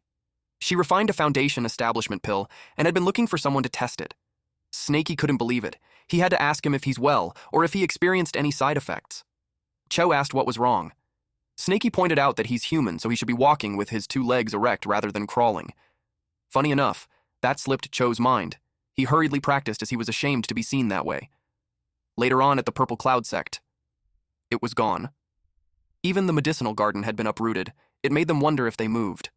They had observed signs of conflict all along the way, so it led them to think that the Purple Cloud sect moved to the Snakecatcher sect to seek refuge. Snaky asked him what he would do with his plan now. He decided to go to the Moving Mountain sect instead. His token would grant him entry there. Snaky agreed with him, and so they went there and arrived. Snaky hid inside the bag that Cho carried. The guard told him to stop and identify himself. Chu answered that it was him, that he was an inner disciple of the Mountain Moving sect. Then he showed him his badge. His senior was surprised to learn that he was alive. Chu's transformed arms were bandaged to hide it. He asked his senior, who pronounced him dead. His senior explained that he was placed on Yuntian's wanted list last year when he fled into the deep mountains and had been missing for half a year. So, the sect declared him dead. So, all his cavern abode and all his belongings were handed over to his relatives for inheritance. He couldn't believe it. Both his parents were mortals, so he questioned what manner of relatives could he possibly have to claim an inheritance. His senior had no idea. He only knew that it was a female cultivator from the Purple Cloud sect. It was the elder Chu who handled the arrangements. It made Chu furious. Meanwhile, at Chu's cavern abode, two pretty women were having tea. One of them was named May, and she had heard that the spirit energy of the mountain moving sect was exceptional. And being there now, she could say it truly lives up to its reputation. The other woman named Chun responded that May's methods were truly impressive. She used dual cultivation to handle Elder Chu and then got her hands on Cho's cavern abode. She replied that she did not need to envy as she had brought her with her. From then on, they planned to live together and engage in 3-person cultivation with Elder Chu. Chun had no problem following the arrangements May made. Unexpectedly, the door cracked open. They asked who was there. May was so angry at who this bold person was daring to trespass in her cavern abode. He must have had a death wish. Chun asked her what was happening. The person replied that they were the trespassers. They were surprised to see Cho. They couldn't believe that he's alive. Since he was alive, he told them to leave. But May called him a lowly, spineless man and told him to look carefully. She showed him the contract for the place. Then she told him that if he's willing to kneel down and lick her toes, and her mood improves. She hadn't finished what she was saying because Cho had already punched her. It was such a powerful attack that had wreaked havoc in the room. May was left kneeling while her head was stuck on the wall. Chun couldn't believe that it happened to her, despite her cultivation level. She got angry at the sycophant. She couldn't believe he dared to strike May. Chu also punched her. It left her face drilled on the ground. He told them that he practiced that punch for 5 years. He warned them that his patience would only last for 5 breaths. Snaky whispered that it suits him better. Then he told him to hurry up and get rid of the bodies. Suddenly, Elder Chu showed up calling for the 2 women. He called Chu a wretched creature for committing murder. He told Elder Chu that it was his private territory, so, as per sect regulations, no one should trespass and not even an elder was exempt from the rule. Elder Kui was furious. This man was at the initial stage of Foundation establishment. Elder Chu warned him that he's courting death. The elder unleashed a fireball towards him. But Cho just stood there and swatted it away. The elder was shocked. Chu told him that he's also at the Foundation establishment now, so he should stop trying to intimidate him. He couldn't believe that the brat broke through in less than a year. In the past, when he was still in the QE refining stage, he was able to heavily injure Yuntian. Now at the Foundation establishment, he feared that his strength was a matter not to be taken lightly. Cho warned him that he'll remember what he did, and then left. While they were on the move, Snaky asked why he spared him. Killing him would have been a simple task for Cho now. But had he killed him, not only would it be difficult for him to escape, but they also won't get the things that Snaky wanted. Snaky praised him for a job well done. He was quite impressed. Chu replied that it was only because Snaky was a good teacher. They hurriedly went to get the items, then they planned to kill the elder and flee. Elder Q was annoyed at that bastard Cho for ruining his plans. Rather than fighting him himself, he thought it would be better to kill him through a third party. And the most effective instrument at his disposal would be the enforcers of the 4-sect alliance. The 4-sect alliance, under the command of the Heavenly Puppet sect, was waging war against the Chu kingdom. They were starved for combatants. And since Chao murdered an ally, it was a crime punishable by death. At Mountain Moving Sect Grand Hall, Snaky hid on a branch outside the hall. He hoped that Cho wasn't in some kind of trouble. Chu asked the Mountain Moving Sect, Elder Shu, who was at a mid-stage of Foundation establishment, on where he could find Shi Longzi and the sect master. He couldn't find them anywhere. The elder responded that Longzi had gone to the Chu Yan front lines, and they wouldn't be back for some time. During the duration of the war, Elder Shu was in charge of all internal affairs, so he advised him to speak with him instead. Chu was shocked to learn that the Qin army had already reached Chuyang City. He inquired what the mountain-moving sect's role was. Elder Shu informed him that cultivators had no nation and home. They only have the legacy of the sect. In the grand scheme of hundreds or thousands of years, nations were fleeting moments.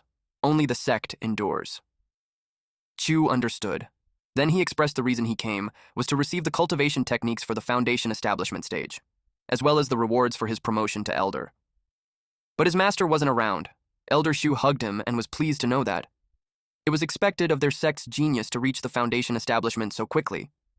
The elder opened the door, and Cho got confused. Elder Shu explained that under normal circumstances, the rites of promotion to elders would take half a month at least. But in these times, things got simpler. He told Cho to follow.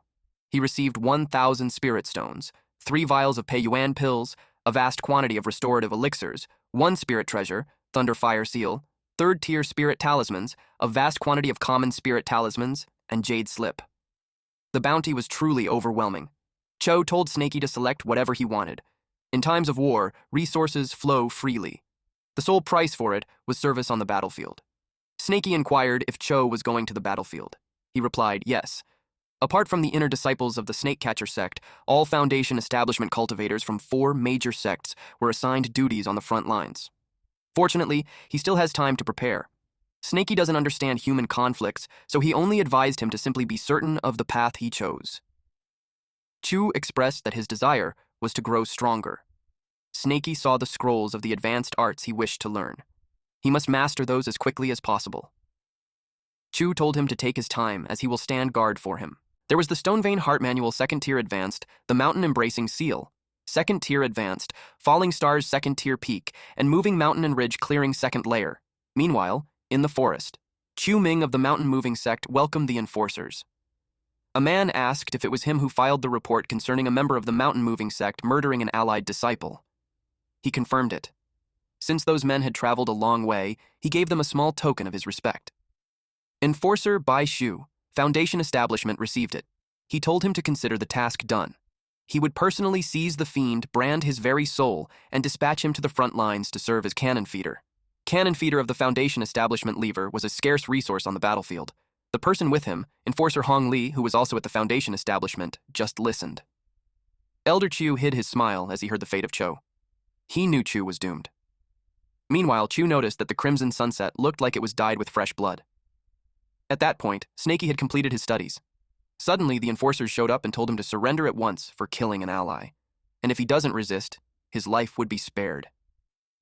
Cho quickly hid behind a tree. Snaky saw this as a good opportunity since he needed to practice his recently acquired knowledge. Although those enforcers were at mid-stage of Foundation establishment, if they used invisibility talismans, they could catch them off guard. The enforcers were confused that they vanished. They wondered if they fled, or it was the work of an invisibility talisman. Suddenly, they were ambushed. They realized that the twerp intends to defy them. They put up a golden gang shield and the shield of the earth. They decided to split up, but within the close range of each other. They could tell he was close. Snaky unleashed the spirit-breaking sword to the weakest link. Elder Chu screamed out loud when his arm got cut off. The spirit-breaking sword turned around. He cursed at Cho for resorting to a sneak attack. He was about to create a sandstorm, but the sword stabbed him on the back. He could no longer muster any strength. The enforcers saw the sect elder fall. They couldn't believe Cho dared to kill an elder in front of them. They vowed to bring justice. Chu sneaks behind them to attack them with his cudgel. Shu used a concealment-breaking mirror.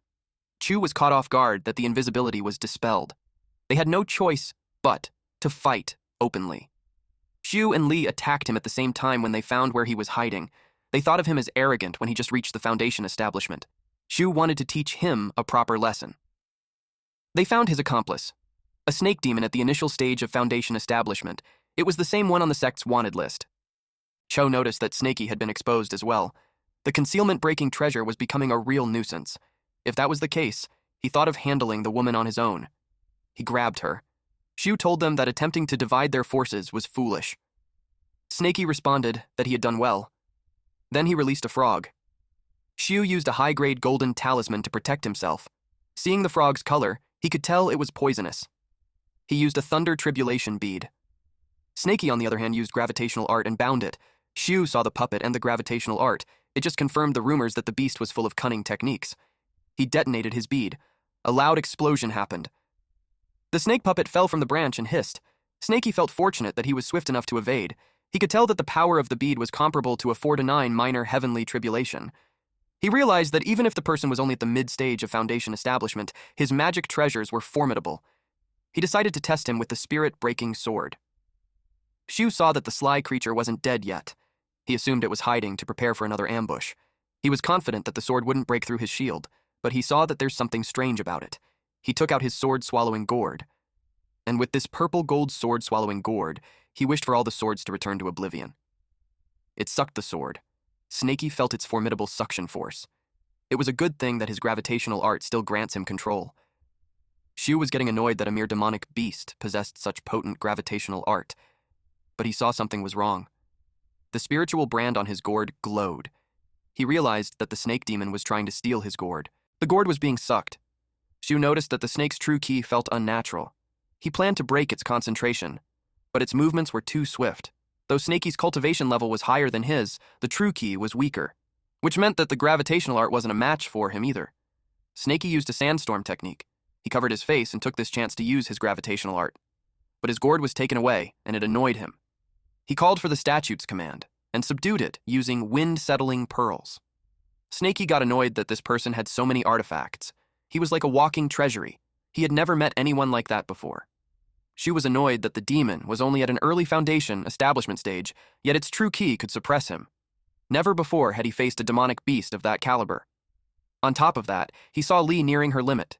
He finds the young rogue from the mountain moving sect quite impressive, so he was confused why he hadn't heard of him before. Snaky saw he was distracted and used an earth-piercing strike to get his attention back. Shu got hit. He knew he cannot prolong the fight, so he planned to unleash his ultimate treasure. It was the soul-devouring banner. He declared that from the 9 hells, forgiveness was denied. 10,000 souls would serve as his legion. He called for the Yellow Springs to heed his command. By the blood pact, he called out their nether names, and the boundless dead all became spirits for his banner. Snaky saw the dangerous-looking artifact. He ingested a divine burst pill to stop him from completing the incantation. He had one remaining move to use. It was the mountain-embracing seal, an advanced earth elemental art. For this technique, one must calmly visualize a great mountain until its phantom image appears, then fuse it with true ki to give it the form. The stronger the true ki, the greater the technique's power. This technique demands immense true ki, a potent earth spiritual root, and deep comprehension. It is recommended to use in the late Foundation establishment stage. 10,000 ghosts devour the soul. At that moment, for Snaky, retreat was not an option. He poured in true ki to give the mountain form. Shu expected him to become sustenance for his soul-devouring banner. He planned to tear the snake apart. Snaky was surprised that the branch he was in snapped. He activated the mountain-embracing seal. Shu was confused, when suddenly the mountain emerged to crush him. He recognized that it was the mountain-embracing seal. Hardly anyone in the entire mountain-moving sect knows that technique. It covered a wide area, and it was coming down, so he hurried to get away. He used a cloud supporting umbrella, but it was useless. He got caught in the falling mountain. He screamed out loud as the whole area turned chaotic, and the mountain had made contact with the ground. The powerful impact made Lee worried for Shu. She got distracted. So Cho was able to wrap his weapon on her body using heavenly tribulation cudgel-binding art. He followed it up with a kill-in fist. Her spine broke from that punch, and when she crashed on a tree, it caused an explosion. Cho was relieved that it was finally over. It was only possible because Snaky drew her attention. Then he noticed the mountain-embracing seal. Just as he expected of his senior, he mastered it in one attempt like a true genius. Upon remembering his senior, he wondered where he went. Snaky was inside a hole, feeling some pain because of the souls in his stomach. His golden scales couldn't even pierce them. They were consuming his flesh and blood from within. He willed himself to remain calm, and he tried to think of a solution. Then he remembered one of the treasures that Cho brought. It was what he needed. He thought of drawing them all deep within his body.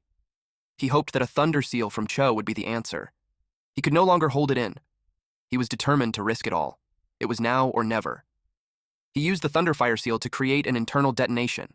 He casted the spell and forced it to detonate inside his stomach. It exploded, and fire came out of his mouth. Then it ended with a loud burp. At that point, he already looked haggard. He never imagined he would employ an artifact in that matter. It was fortunate that his body was resilient.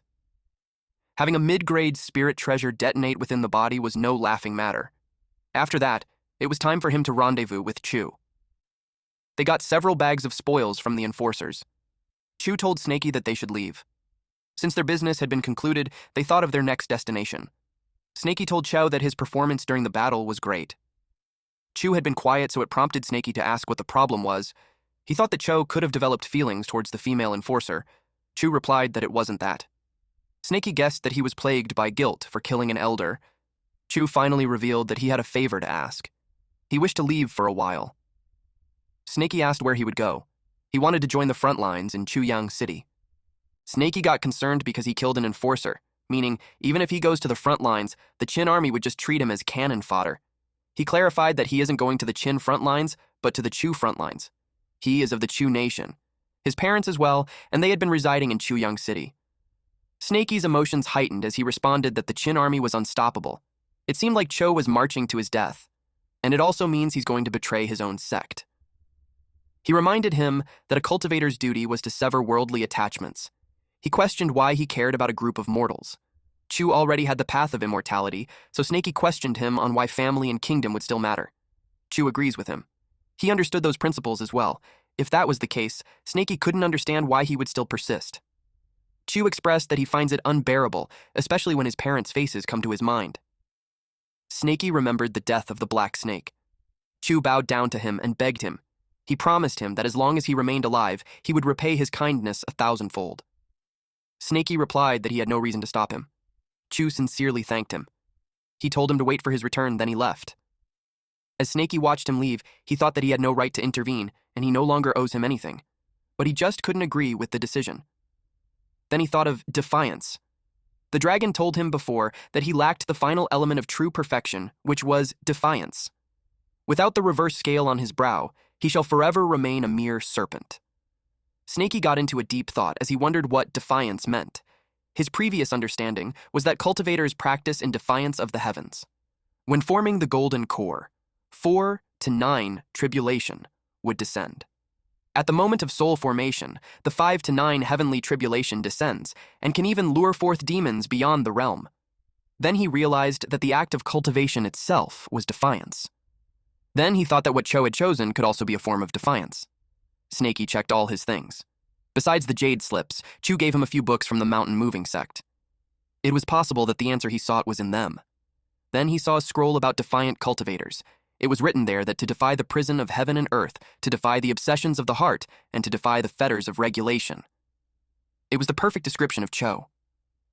A disciple of the mountain moving sect, his loyalty was sworn to his sect, and that was his prison. He was also a sycophant. His affection for Ling was an obsession. That was his obsession. And lastly, as a cultivator, he was meant to sever worldly ties. That was the regulation. This meant that Cho was undeniably a defiant cultivator. But Snaky was different. He had to discover his own path of defiance. He deemed it was time to go down the mountains to see the path where he came from, his native land, and to see the world of humans. At the Iron Bear Mountain, it was the place he once ruled the mountain as king, and also where it was once destroyed by a great fire. He saw that the wild grass had been reborn in the spring wind. He saw that a subsect of the snake catcher sect had also been erected there. He saw that they had yet to lay down protective arrays, and the cultivators were still new. Their strongest was a single individual at the initial stage of foundation establishment. As a precaution, Snaky used his spiritual sense probe. He saw a person deep inside. On a closer look, it was Dao Ling, the man who hunted him for hundreds of miles and even became his inner demon at one point. But when he saw him, he was confined in a dungeon. His true key was sealed, and he was being gnawed by snakes and rats. He was also barely alive. It made Snaky wonder how he ended up in such a state. Snaky heard him cursing at Wenzhuo, the treacherous animal. He didn't think he wasted his efforts on a disciple like him. He misjudged and wasn't able to eradicate the root and had left a bastard like him. It made Snaky think that Wenzhuo did that to Daoling and that they had a deep-seated blood feud between them. If that was the case, then it made perfect sense that Wenzhuo betrayed and killed his fellow disciples before. A man came and told the guards to keep Daoling alive a little longer. It made Snaky wonder what an act like that qualifies as defiance. Although he could wipe out the subsect with ease, there was no need to start the snake in the grass just yet. Also, he knew Daoling would no longer live. Meanwhile, at the snake village, the guards aggressively entered and searched the houses. The villagers wanted the Chin dogs to get out of their village. But the snake village had fallen too. One of the villagers pledged fealty and surrendered to the great immortal. They begged him and offered him a head. The man asked what it was about. It was the head of Zhang San, who refused to surrender. They took his head and offered it to him as an offering. They wished to submit to the Qin army and follow his commands. They begged him to take them in. The man was pleased and commented that a person of good sense adapts to the times. He called someone to enlist the man into their ranks. The man sincerely thanked him. Those men were eager to leave the place. Snaky watched them and noticed those two cunning men who only ensured their own survival. Only staying alive gives hope. Once a person dies, everything is gone. Those men who were taken away had hidden a weapon on their back. Snaky saw it. Then they yelled that it was all for the eternal glory of Chu. The cultivator got furious that they dared to ambush him, so he burned them. Those two mortals killed their comrades to gain trust, only to dare slay the cultivator. Even if the cultivator was only at key refining stage, to mortals, attacking him was still suicide. Then Snaky heard someone screaming. It was the cultivator. His face burned as the weapons that scratched him were laced with poison from spirit grass. Through pills, meditation, and healing, even if they use poison, it was still not easy to take the cultivator's life. The cultivator ordered the soldiers to form a protective array around him. Snaky knew that cultivators were invincible to mortals. That was the law of heaven. Meaning from the very start, they planned to trade a few lives to take a cultivator. The cost of this defiance was too heavy. To be born as humans was a precious thing, so it made Snaky wonder if they truly hold their own lives in such low regard. He went to the house at the entrance of the village. It was the Wang family's home. He remembered that child from that family used to give him fish. He wondered what happened to him. He saw him sitting in a dark room. The kid sobbed as he held the rope. He wished for his father's forgiveness for failing him. He refused to become a slave in a conquered land. He placed the rope on his neck to hang himself. Snaky called him an idiot. He released his golden scales to cut the rope. The boy fell. Immediately, the boy sensed a familiar feeling. He could tell it was the old black serpent. Snaky was under an invisibility talisman, so a typical cultivator shouldn't be able to see him. He wondered how a simple mortal could see him. The boy asked if it was really the snake immortal. He couldn't believe he could feel his presence. Snaky showed himself, and the boy was elated to confirm it was him. Snaky asked this boy named Wang Xiaoyu why he's trying to hang himself. Xiaoyu already assumed the snake immortal already knew the village's circumstances. Then he reasoned that with their kingdom on the verge of collapse, his life doesn't hold any purpose now. Suddenly, his stomach grumbled loudly. It made him embarrassed. Judging by his appearance, Snaky could tell it was just because he had nothing to eat and was about to starve to death. Snaky gave him meat, and it made him drool. He made a fire, and chomped on the food while admitting that he was in fact dying of starvation. But that wasn't the entire reason. Now that his stomach was full, Snaky asked him if he still wished for death. Xiaoyu told him not to think too little of him. For the past 2 years, he studied under the town's scholar, and when the day came that the Qin army captured him, he would still choose to end his own life over enslavement. Snaky asked him if he's aware that for every 1,000 sea turtles born, only one hatchling makes it to the ocean. Or of the countless salmon that journey upstream, a mere 1% would successfully spawn. Within the kingdom of Chu, there would be innumerable living beings. He asked what portion of that was humans. He suggested there could be 100 million. Xiaoyu replied that it was too profound for him to answer. He suggested that Chu would be able to answer. Snaky asked where he could find him, but when the kid was about to answer, the soldiers had arrived. Those soldiers knew someone was inside the house. Snaky used his invisibility talisman. Xiaoyu turned pale. The guards were determined to slay the people inside the house. Xiaoyu braced himself and declared that in his next life, he would still be a man of Chu again. But before the guards could reach him, their necks were slashed, and their bodies were cut in half. Xiaoyu trembled in fear. To his surprise, he was alive, and the guard in front of him had a terrified expression. The guard ran out saying that the building was cursed. The other guards were confused about where he's going. They asked him what happened to the other two. Snaky came out. From the house, Xiaoyu could hear the guards screaming. They also yelled that there was a monster. They called for the cultivator. Eventually, it got silent. Xiaoyu went to the door looking for the snake immortal. Snaky asked him why he came out. He assured him that everything was all taken care of. Xiaoyu rushed to hug him while saying that he's amazing. Snaky placed an invisibility talisman on him, then told him to lead the way to Chu. Xiaoyu informed him that Chu resides in Chenjia town. He was the town's most renowned scholar and a former top scorer in the imperial examinations. He was a very good man. He teaches impoverished children like them without charge. In Snaky's head, he recalled Chenjia town, the place where he first attained consciousness. While they were on the way, Xiaonui shared that Chu gave him a new name. He was called Wang Ding, Ding as in a single word as weighty as 9 sacred tripods. Snaky affirmed that it was a fine name. They arrived at the location. They saw Chu drinking. Chu told him he came at the right time and invited him to drink with him. He got an excellent wine as a gift from the Qin army. He shared that the army commissioned him to pen their historical records. Ding asked if he accepted. Chu did without hesitation. He passed the imperial exam at 15 and served in court for 3 years, advocating for reform, only to be banished back to his hometown for offending the powerful. He had grown tired of the miserable life. Ding couldn't believe him. He told the kid that life was a difficult road, so he had to do his best to survive it. Snaky had just confirmed that Chu shares the same choice as him. For the sake of survival, he submitted to the Qin army. It made Snaky strongly believe that survival is what matters the most. Later on, Chu informed Ding that he would be departing for the main camp of the Qin army. He left the house and all the books to Ding. At this point, Ding was drunk. He bid him farewell. Snaky told Ding to wait there while he chased after Chu. He found Chu at the edge of the cliff. Just as he suspected, he was lying and wasn't headed to the Qin camp. He wondered what his purpose was for coming to the river's edge. Under the moonlight, he declared that the surging years cannot be held back. Ying's capital lies in ruins, with its skies blotted by doves. He continued to say that the longsword lies broken and consumed by the river's fish. Zhao's clear stream knocks upon the emperor's celestial gate. Snaky wondered what it meant. Then the next thing he knew, Chu jumped, and he fell on the running water. It was so tragic. There was no longer a sight of Chu. Snaky wondered why Chu would lie to Ding, and he couldn't understand why he chose death with such conviction, especially when he's 100 times more brilliant than any normal person. Submitting to the Qin kingdom would have guaranteed him a life free of worry. Snaky thought he'd find answers on the books that he left behind. He read a lot. Chu chose to drown himself, preferring death to becoming a slave of a fallen nation. And before he died, he left all his wealth to Ding. Life was precious. But there would always be more value than life itself.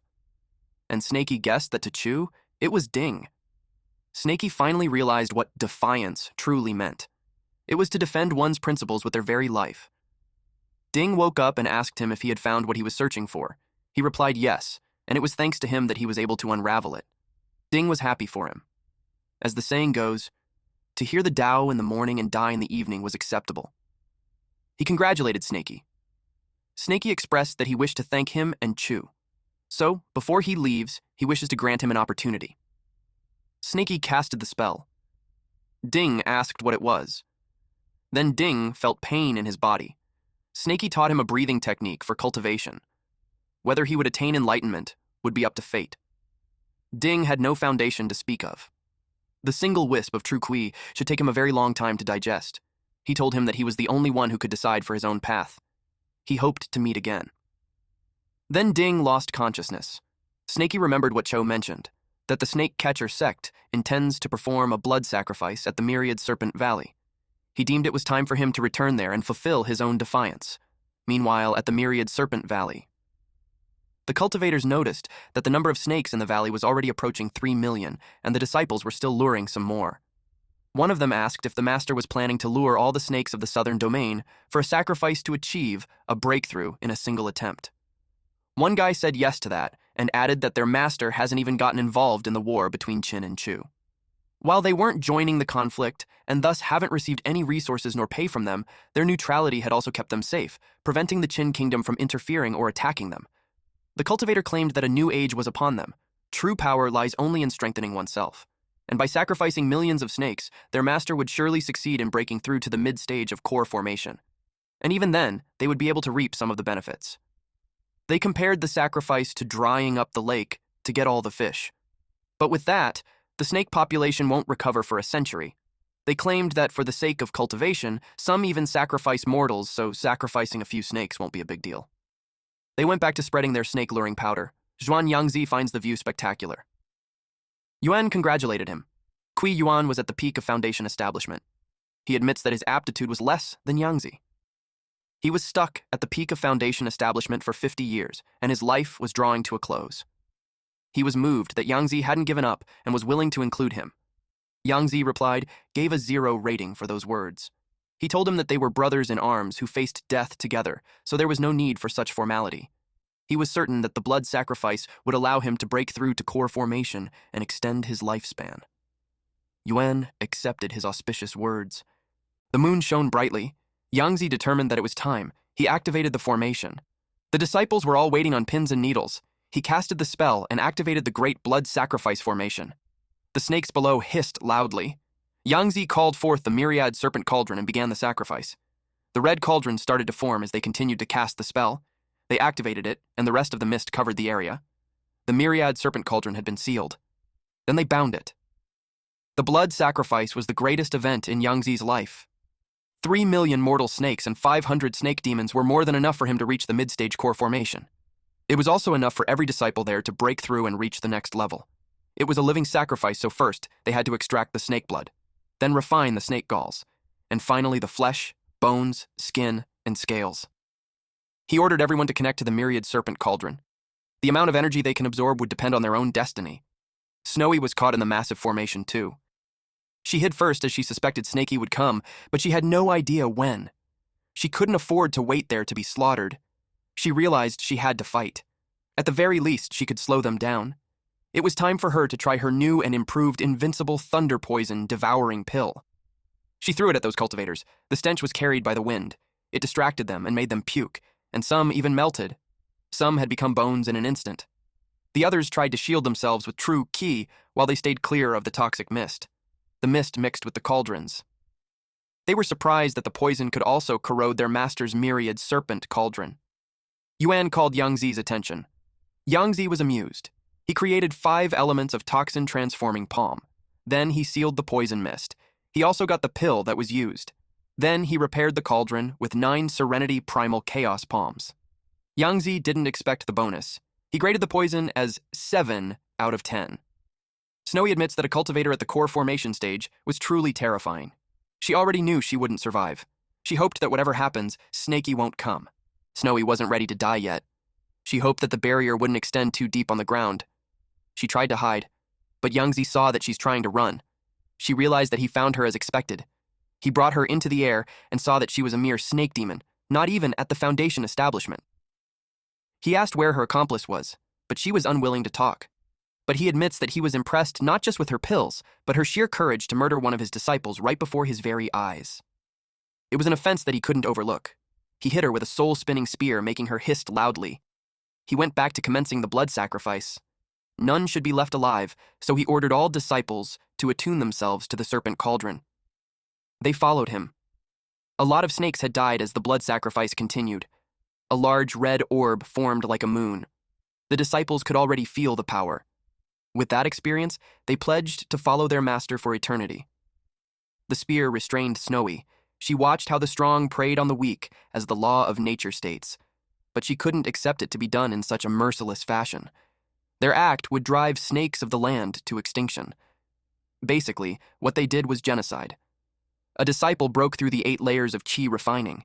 The others felt their breakthrough too. They were oblivious that a sword was thrown at them, and as it passed by, their heads rolled off in an instant. Yangzi had confirmed that using the white snake as a lure did its job. He acknowledged that the demon snake was quite clever to go for the cauldron. Yuan saw the flying sword, and was surprised that it broke through Yangzi's protective aura. He warned his junior brother to be careful, because something was amiss with the flying sword. The disciples realized they were ambushed while in the middle of breakthroughs. Snowy knew it was Snaky. Yangzi restrained the flying sword. He didn't expect a demon at the Foundation establishment stage. He yelled at it to show itself. He grabbed Snaky with his technique, making him hiss loudly. Snaky couldn't move because of the intense gravitational art. Yangzi brought him close and confirmed that he was the one who destroyed his wooden puppet clone. Snaky's arrival was timely. He rated this body with such abundant spirit energy and essence, a 9 out of 10. Snaky hissed at him and told him to get his hands off him. Since he was making such a ruckus, Yangzi decided to throw him into the cauldron. Snaky realized that it was true. A Foundation establishment cultivator was utterly powerless against one at the core formation stage. Worse, Yangzi was at the pinnacle of the core formation, far beyond the likes of that old crone from the Purple Cloud sect. But he still has the gift that Black Yellow gave him. Black Yellow told him to wait until his life was on the line to open it.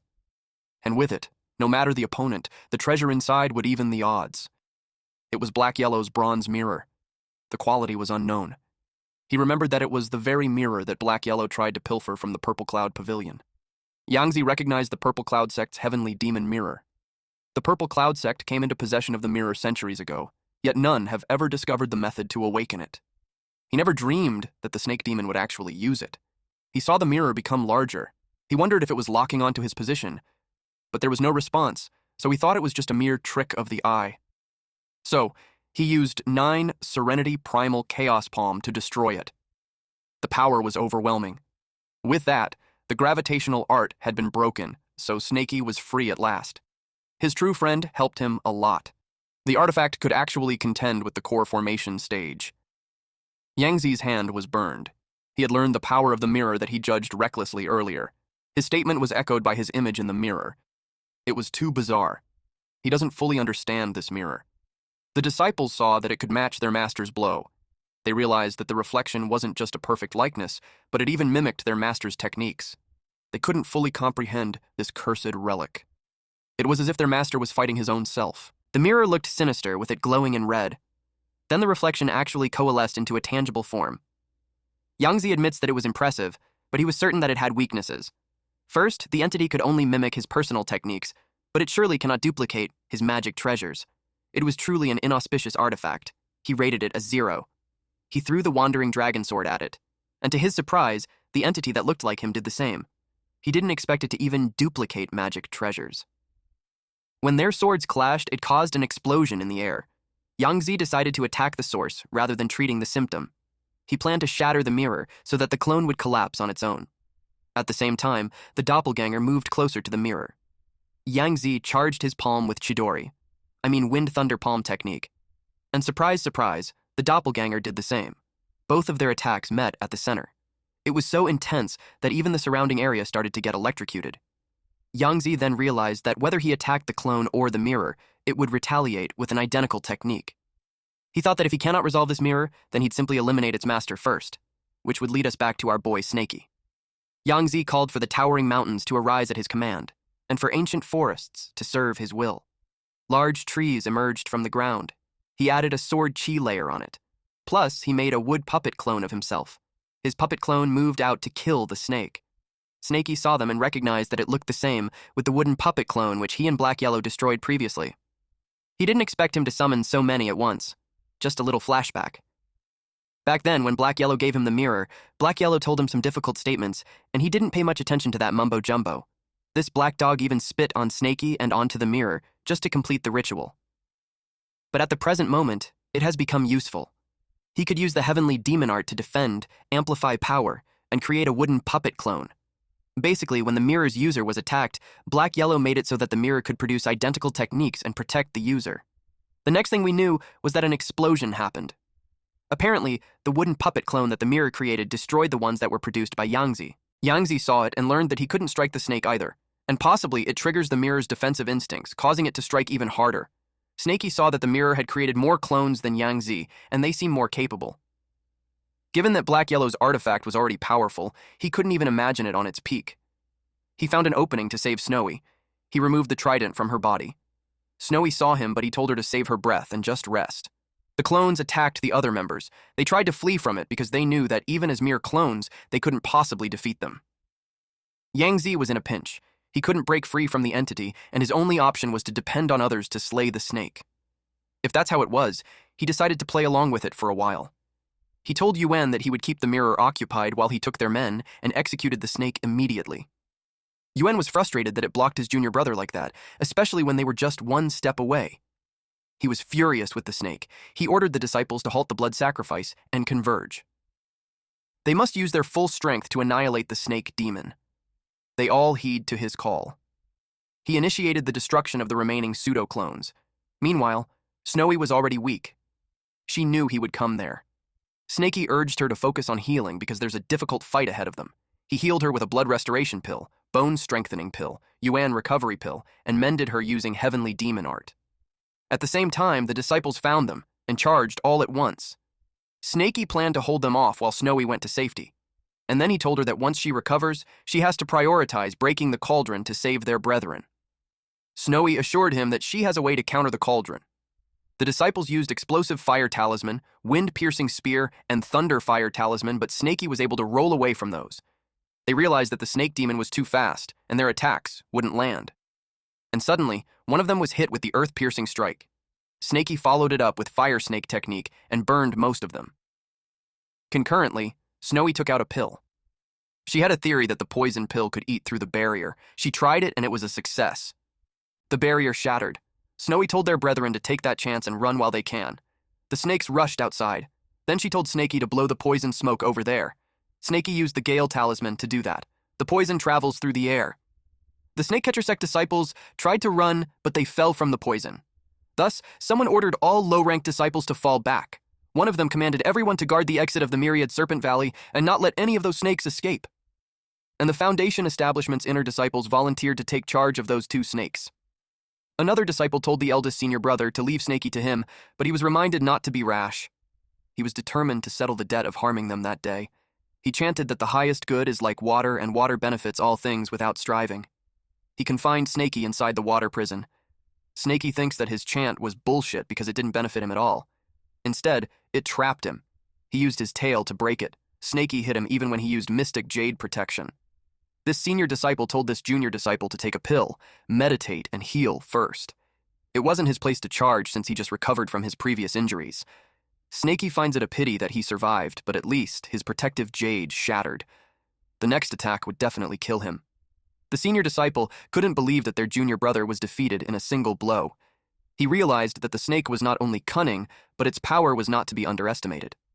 He's also aware that its magic treasure could even hold off their master. He had no idea how many trump cards this snake holds. He ordered Liu Fei, Su Bei, Wang Ping to go first and coordinate their attacks. They all replied yes. Bei unleashed the 1,000-vine spirit-locking formation. Snaky saw the vines and realized that it was a wood spiritual root. Fei, they used Mystic Fire Skynet. Now it made sense to Snaky. It was a wood fueling fire. Snaky was now confined, but he used water sphere protection to defend himself. Plus, he unleashed the stone golem to break the formation. It was a golem made of stone, so it wasn't a surprise that Fei's mystic fire was useless. Bei decided to strangle it this time. But to his surprise, the earth sank. Then the puppets grabbed him and pulled him down while he held onto the ground with one hand. Snaky scoffed at him. Now he's out of the way. Then Fei called him an idiot. She unleashed the heaven-reaching mystic fire to kill the snake, and Snaky countered it using fire snake technique. To her surprise, her mystic fire was suppressed, and she was engulfed by the snake fire. Ping told her to go heal herself. It was Ping's turn. Snaky tried to hit him with an earth-piercing strike, but he sidestepped to evade it. Then, Snaky used a wild dragon tail whip. Concurrently, Snowy was at a distance. She got worried for Snaky as she watched the earth-piercing strike towering over the trees. Snaky decided to take a pill. He knew it couldn't drag this fight any longer because the biggest threat on the other side hasn't made his move yet. He solidified his true Kwai. The atmosphere has changed because of the terrifying true Kwai. The disciples saw the sky and turned pale. What they saw was the mountain embracing Seal. They didn't expect that the snake demon evolved to that extent. The disciples begged for their eldest senior brother to save him. Suddenly, someone used the Xuanyang heaven-slaying sword and sliced the mountain in half. Snaky was hit with the impact. He realized that this Wei Moshu lives up to his title as the inner disciple's eldest senior brother. The man was more formidable than the others. He was more than 10 times stronger than the previous enforcer, Bai Shu. Snowy rushed to Snaky's side, but she was blocked by 2 humans. They told her that she could barely keep her head above the water, and now she wanted to play savior. She threw a toxic eater pill. The humans got cautious because its poison was potent. Fei noticed the ground cave in. It caught Snowy's attention too. Bei emerged from it. He was relieved to be finally free because those underground puppets were a pain in the ass. Fei got worried for him. He saw the toxic eater pill just inches away from him, but he refused to be taken down by a poison pill. Yuan used the 5 elements to detox Palm Seal. He acknowledged the debt to be repaid. Yuan told them to finish Snowy since her poison source had been blocked already. Meanwhile, since the situation had led to that, Snaky was determined to risk it all and play his ace. He summoned the Arctic Frost Sword. Ping sensed the spiritual energy, and he recognized it to be an ice fire ivory. He was right that the snake demon had a hidden card. He took out his mystic Sun Heaven Killer sword. It was in the perfection realm. Snaky remembered that it was the sword artifact that smashed his mountain seal earlier. He made sure that the same move won't work on him. He made the Arctic Frost sword skewer him. At the same time, Ping released the mystic Sun Heaven Killer sword too. But to this surprise, it was getting overpowered. He couldn't believe that his third-tier spirit sword shattered. And then he felt the cold, dense energy. It restrained his movement. While stuck, he saw the Arctic Frost sword rushing towards him. He called Yuan to help him. Yuan used gravity art. Sever. The ground caved in. The gravitational force was too intense. Snaky wondered if it came from a core formation stage. The Yuan unleashed his power. He created a tornado, and that blasted Ping towards them.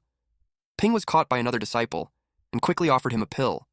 Since the martial uncle had stepped in, Snaky burrowed as he deemed that it was the right time. He hissed loudly as he was pulled out. He realized that the gravity art had been completely cut off. Yuan prepared the hidden heavenly thunder to strike. His attack changed the cloud so it could produce thunder. The disciples who saw it couldn't help but be amazed at how strong he was. He may not have a formed core yet, but his power rivals that of the core formation stage. He struck using the heavenly thunder decree. Snaky had taken a direct hit. They all expected him to be toasted. Those disciples realized that they got too focused on the martial uncle that they let the white snake escape. They knew it was heavily wounded, so they hunted it down. Snowy rushed to Snaky's side. She was hoping he wouldn't die on her. Snaky was in grave condition, and it led him to wonder if that was the end. Well, he knew that a single sect against an entire sect was impossible from the start. One tail cannot fight four hands. Humans stand at the apex of all living things. That is the law of the world. They were the catchers, and he was the snake. He wished Black Yellow was there. Suddenly, someone called his name. It was a strange but familiar voice. It sounded like a senior carved dragon, but also like him. He asked the senior carved dragon if he was dead. He was asked why he didn't flee. He asked himself that too. In the past, he probably wouldn't even come there. But he recalled Chao, who left to fight for his homeland, and the man who sacrificed himself just to protect their villagers. The dragon showed himself and asked him why he didn't run after seeing those tragedies. Snaky asked why he would run when that was his home. Then the dragon asked why he would fight to death. He answered that they murdered his family and butchered his kind, so asked who would fight to death if not him. The dragon asked if he had any regrets. Snaky firmly stated that even if he had to die 9 times, he had no regrets. After hearing that answer, the dragon declared that the reverse scale had awakened. Oh shit. The moment that we all have been waiting for. When the glass shattered in a cosmic realm, it reflected Snaky's memories. Snaky was surprised to see that the reverse scale was manifesting. His spiritual foundation was swelling, and his true ki was surging wildly. Yuan couldn't believe that it was a true ki because the color was absolutely grotesque. He could tell the snake was going through defiance, so it made him curious on what it truly meant. And then, lightning struck. And it wasn't Yuan's heavenly lightning curse. It was the 4-9 heavenly tribulations. It was a tribulation that was supposed to fall only upon core formation. They were confused that it was striking a snake at the early foundation establishment stage. When the tribulation descended, the reverse scale was born. The snake catcher sect wouldn't let Snaky succeed, so they rushed to kill it, particularly Yangzi. But Yangzi was stopped by the clone. He was completely immobilized by it. He chose to conserve his energy because it would just mimic any spell he casts. Yuan tried to intervene, but his lightning curse was swallowed by the heavenly tribulation. He called the Tianyan sword to his side and instructed all disciples to stroke in unison. They were determined to stop the snake's ascension. Ping prepared the halberd of the dragon's jubilee. Fei unleashed mystic flame. Bei used ground-penetrating strike, while the other disciple unleashed 10,000 vine slaughter and water dragon surge. Yuan used Tian Yuan's realm-dissolving strike. Snowy got worried for Snaky. It was valid since Snaky couldn't move a muscle and the attacks were approaching. This could make the tribulation fail, so he braced himself to face it head-on. A huge purple vortex opens up, spinning violently as lightning flashes inside it. The energy looks unstable and powerful, like it's tearing the space around it apart. The purple energy explodes outward, shattering everything around it. Lightning and debris fly in all directions as the blast completely tears the area apart. Yuan was devastated when he saw what happened to his Tianyuan sword. While Snaky was surprised that the heavenly tribulation was actually counterattacking for him. Ping realized how bad the situation was. Their attacks were useless against it. What's worse, the lightning was targeting them now. They immediately activated their defenses. They used the Qian Pagoda defense, while others activated the Shield of Earth. But it didn't hold up, and they got hit. Yuan realized that attacking a demon during its tribulation draws lightning upon the attacker. He reported to Yangzi that the strategy was flawed. Yangzi, while engaged in a fight, answered him to surround the snake even if they wait until it finishes. He reasoned that a snake on the death's door was no threat. They all followed his lead. Snowy was relieved that tribulation happened. She prays for Snaky to survive it as she couldn't do more for him. She had reached her limit. The next moment, the mist turned black. They were surprised to see that the true key changed to black. It was unheard of even in the records of ancient cultivators. That led them to think that he's a heretic cultivator. Not only did the lightning fail to harm him, but it actually aided in his counterattack. Seeing that he'd be okay, Snaky decided to focus on breaking through. The dragon told him that the technique inherited from Taishu ancestral dragon was the sole method for a serpent to ascend into a dragon. It was called the 9 transformations of the true dragon.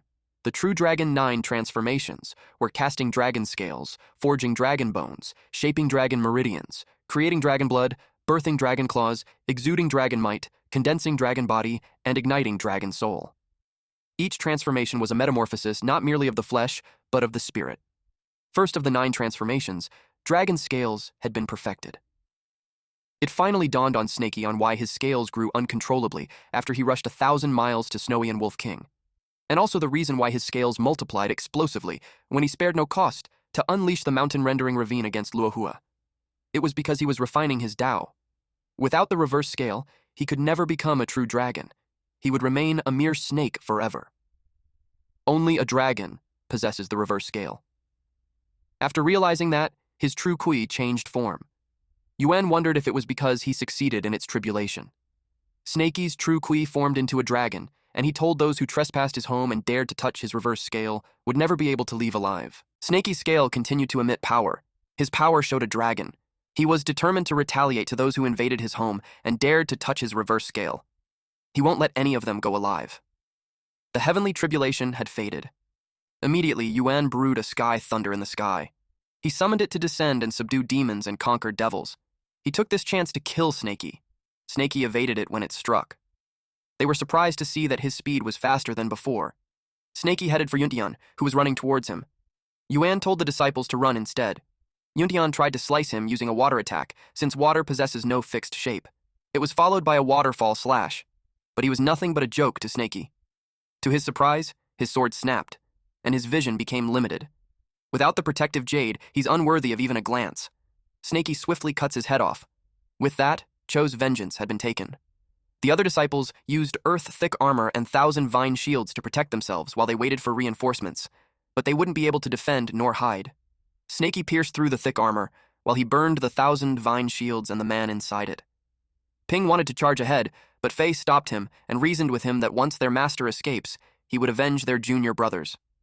Yuan ordered all disciples to fall back at once. Snaky wondered what he's scheming again. The disciples were so angry at Snaky that they vowed to make him pay for his life. They activated the 4 symbols snake trapping formation. Snaky resisted at once and told him to give up on trapping him. Yuan casted the spell to seal him.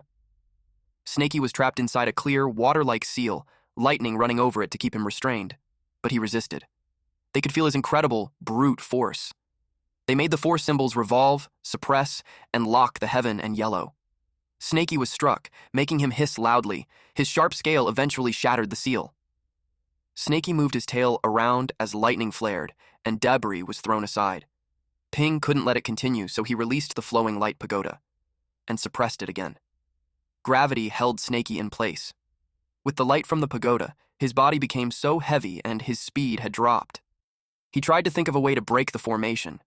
Yuan unleashed a heavenly thunder spell and called the disciples to follow him. Snaky saw that they planned to combine their attacks to kill him. Windblade technique and mystic fire heaven net were used, and it was followed by a huge explosion. With the smoke and debris hindering their vision, they wondered if the snake was finished. They were overwhelmed when they saw Snaky still okay. Snaky used rock armor layered with earth shield and golden light cover to protect himself. Fortunately, his true QE was enough to activate all defenses at once. However, true QI would eventually run dry, so he might not be able to block it again. He had to find a solution to that headlock immediately. Ping and Fei hid behind a tree. Ping turned pale when he saw that Snaky has 16 earth shields when the most that he saw was at 8. It was a tier 2 high-grade spell that far exceeds the snake's own cultivation base. Meanwhile, Yuan informed his senior brother that the snake was extraordinary. He suggested inviting Hante just in case. After Snaky hears their plan to bring in more reinforcements, he can't just stand by and do nothing. With how things are going, he could only gamble on Snowy's Huyuan pill. Otherwise, death is certain regardless. It's a desperate gamble. He hoped that Snowy's medicine won't instantly kill him. After taking the pills, his body glowed red and he was in pain. It was like his entire body was about to burst. He made the demon god cauldron inside him refine it. Concurrently, Yuan made everyone gather their power and strike together again. He plans to exhaust the snake, wave by wave, and grind it to death.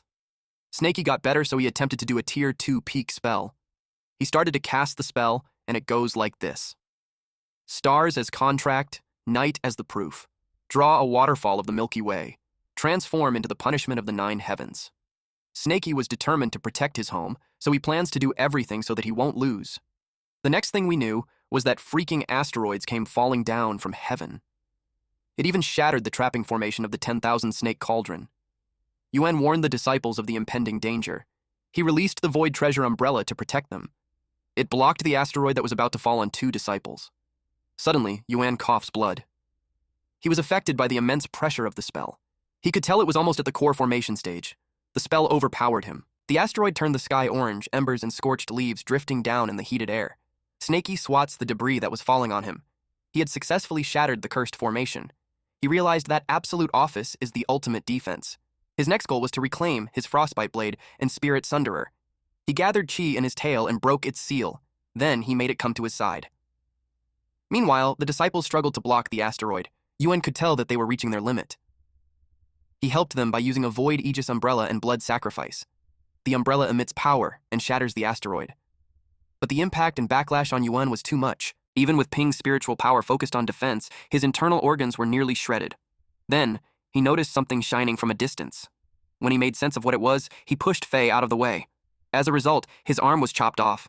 He couldn't believe the snake. He just unleashed a spell that massive, and now he's commanding flying swords. Fei got worried for Ping, but he told her to go at once and not worry about him. As soon as she was about to escape, Snaky showed up, and her head was cut off, and struck her at the chest using the tail. Then Snaky made the Spirit Sunderer attack Yuan, who blocked it using Mystic Sun Aegis spell. Snaky could tell that Yuan was nearing his limit. Since he clashed directly with the Spirit Sunderer, his spiritual power would eventually wither and die. Yuan felt his spiritual power being sucked and decided that it was better to discard his hands. He ignited the essence of blood and used Bloodburst art. He granted the snake demon his hands as his parting gift. Snaky hissed loudly when the Spirit Sunderer shattered. He took a Bloodkin restoration pill. Yuan urged the disciple to flee while he made Snaky busy. Ping was surprised, but he insisted since his lamp had run dry and he knew his end was near. While the disciple was the sole remaining seed of their lineage, so he won't let him fall there. He urged him to go at once. But Snaky won't let any of them escape. He used the ancient glacial fire ivory and frostbite blade to freeze them. Yuan lost both of his arms, but he still resisted. He used Destiny's Convergence. He forced the power out of his body and activated a soul immolation art. The frostbite blade got caught up in the explosion. Snaky wasn't an exemption. The scale of this explosion was massive. Ping was safe from a distance, but his heart aches for his great-uncle. He understood that his life was brought with his great-uncle's sacrifice, so he must not die. He tried his best to endure. When the explosion subsided, the whole area was covered with thick black smoke. Snaky's bones were fractured and his ki was almost spent. But he couldn't just let the disciple flee. He released a puppet and shot it from a distance. Ping was surprised when it appeared in front of him. He looked down on it since it was relatively small.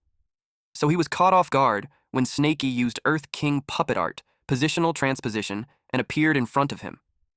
He screamed loudly as Snaky devoured him. Snaky kept his word to end all of them. Yangzi learned the defeat of Yuan and his disciples. It fueled his anger and became more determined to slaughter the snake demon. He unleashed the spell Mystic Sunstrike. Then he used Vitality Combustion, in which, again, his clone copied it. He swore to kill him. Even his words were mimicked by the clone. Suddenly, the clone called his name and asked how he would grade the treasure since he had been fighting it for quite some time now. Yangzi was surprised to learn that it had its own sentience. He questioned its real identity. The doppelganger of Yangzi called his name and said they had been dancing for quite a while now. He asked Yangzi what he thought about the treasure. Yangzi was shocked when he realized the doppelganger could think on its own. He asked what it really was. The doppelganger answered simply. He said he was Yangzi's inner demon. Ancient books said inner demons appeared when a strange demon from outside invaded a person's body. Yangzi wondered if that happened when he formed his core. But it didn't make sense to him. The heavenly demon mirror shouldn't count as an outside demon. The doppelganger felt insulted. To prove his strength, he showed a move he rated 8 out of 10, Snake Spirit Palm.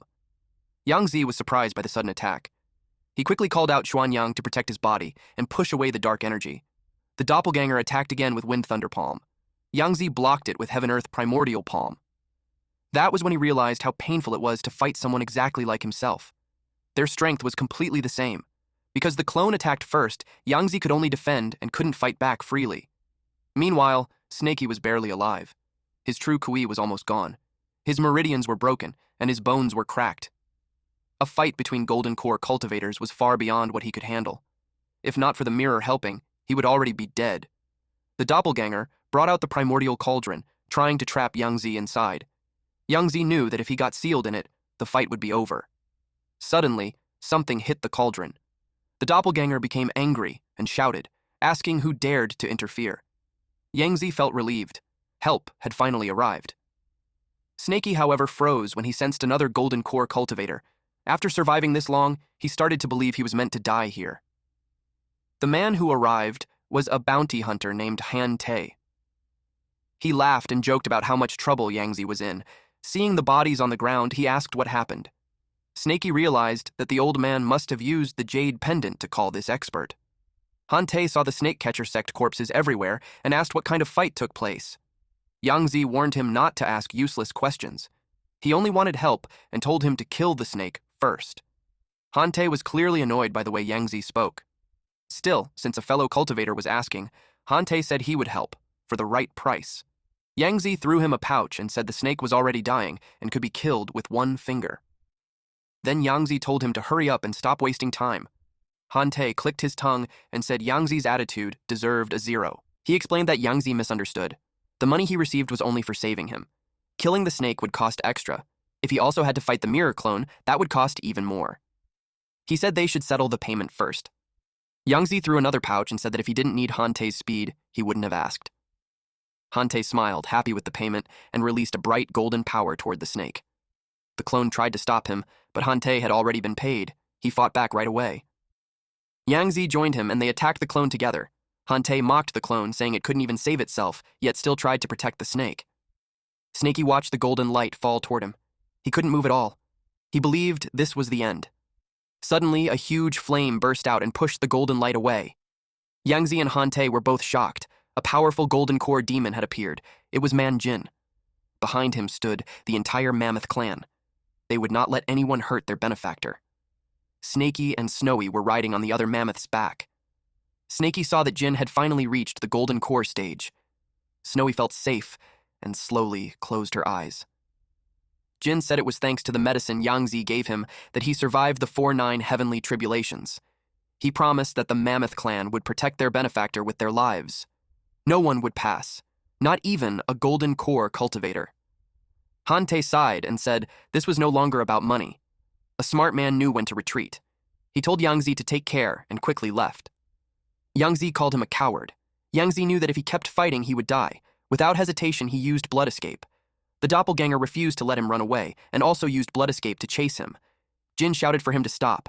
He would not allow Yangzi to escape after hurting his benefactor. He chased after him, but he was too slow. No matter how hard he tried, he couldn't catch up. Wu Mocho, Liu Fei, Hua Yuntian, Su Bei, and Wang Ping all died. They were Yangzi's 5 disciples. The battle at Thousand Snake Valley killed over 100 Qi refining disciples from the snake catcher sect. Jin noticed that the surviving snakes all bowed toward Snaky. They had chosen him as their new king. Snaky, barely holding on, thought about the old Snake King.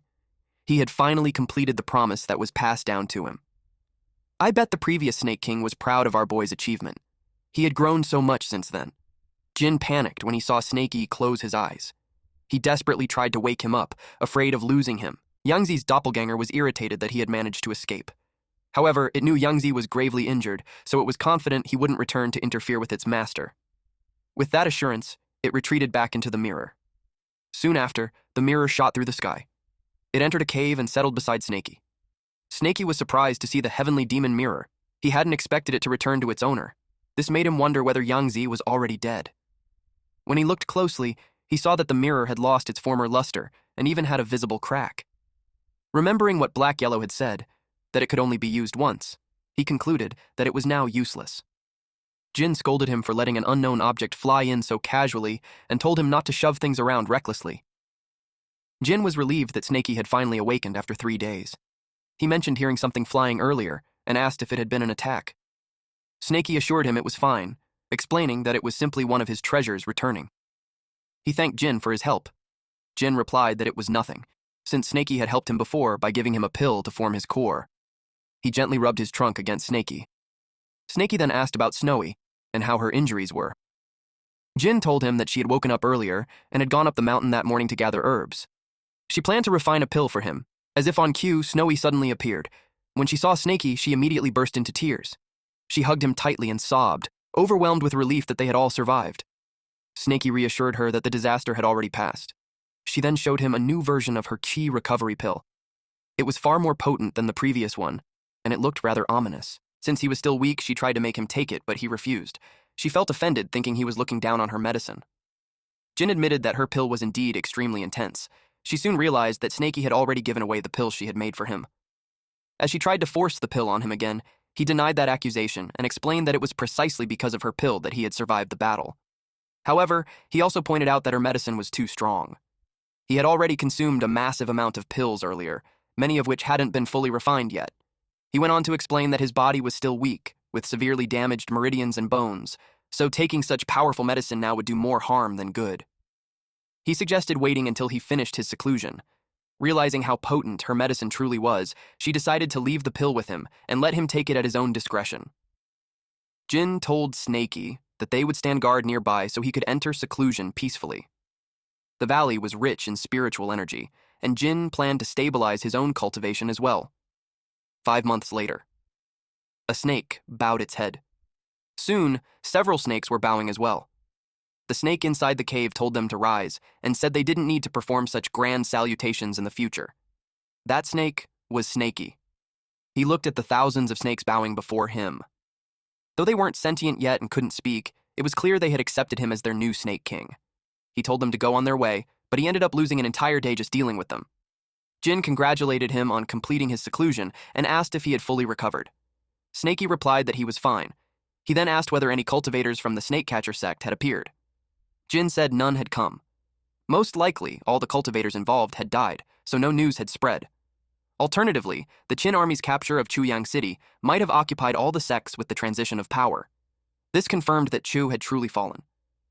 Snaky told Jin that he wanted to look around the area and asked him to guard the valley. Jin readily agreed. Snaky wondered whether Snake Village was empty now. He also thought about Wang Ding. He arrived at the place where mortals and cultivators had once fought desperately for survival. The scene gave him a sense of enlightenment. To honor them, he decided to erect a monument. He named it the Monument of Mortals Slaying Immortals. He then went to the cliff where Chu had fallen. He hoped that Chu had reached enlightenment in the end. Though he was gone, his pride would be remembered by future generations, and his name would endure. Kingdoms might rise and fall, but noble spirits lasted forever. Snaky carved his name into the cliff. Next, he thought of Chu. Since Chuyang City had fallen, he assumed Chu must be dead as well. As a disciple of the mountain-moving sect, Chu deserved a monument facing that sect's peak. Recalling their time together, Snaky realized that he probably knew Cho better than anyone else. He decided to write a brief account of Cho's life on the back of the monument, believing it would reflect the kind of person he truly was.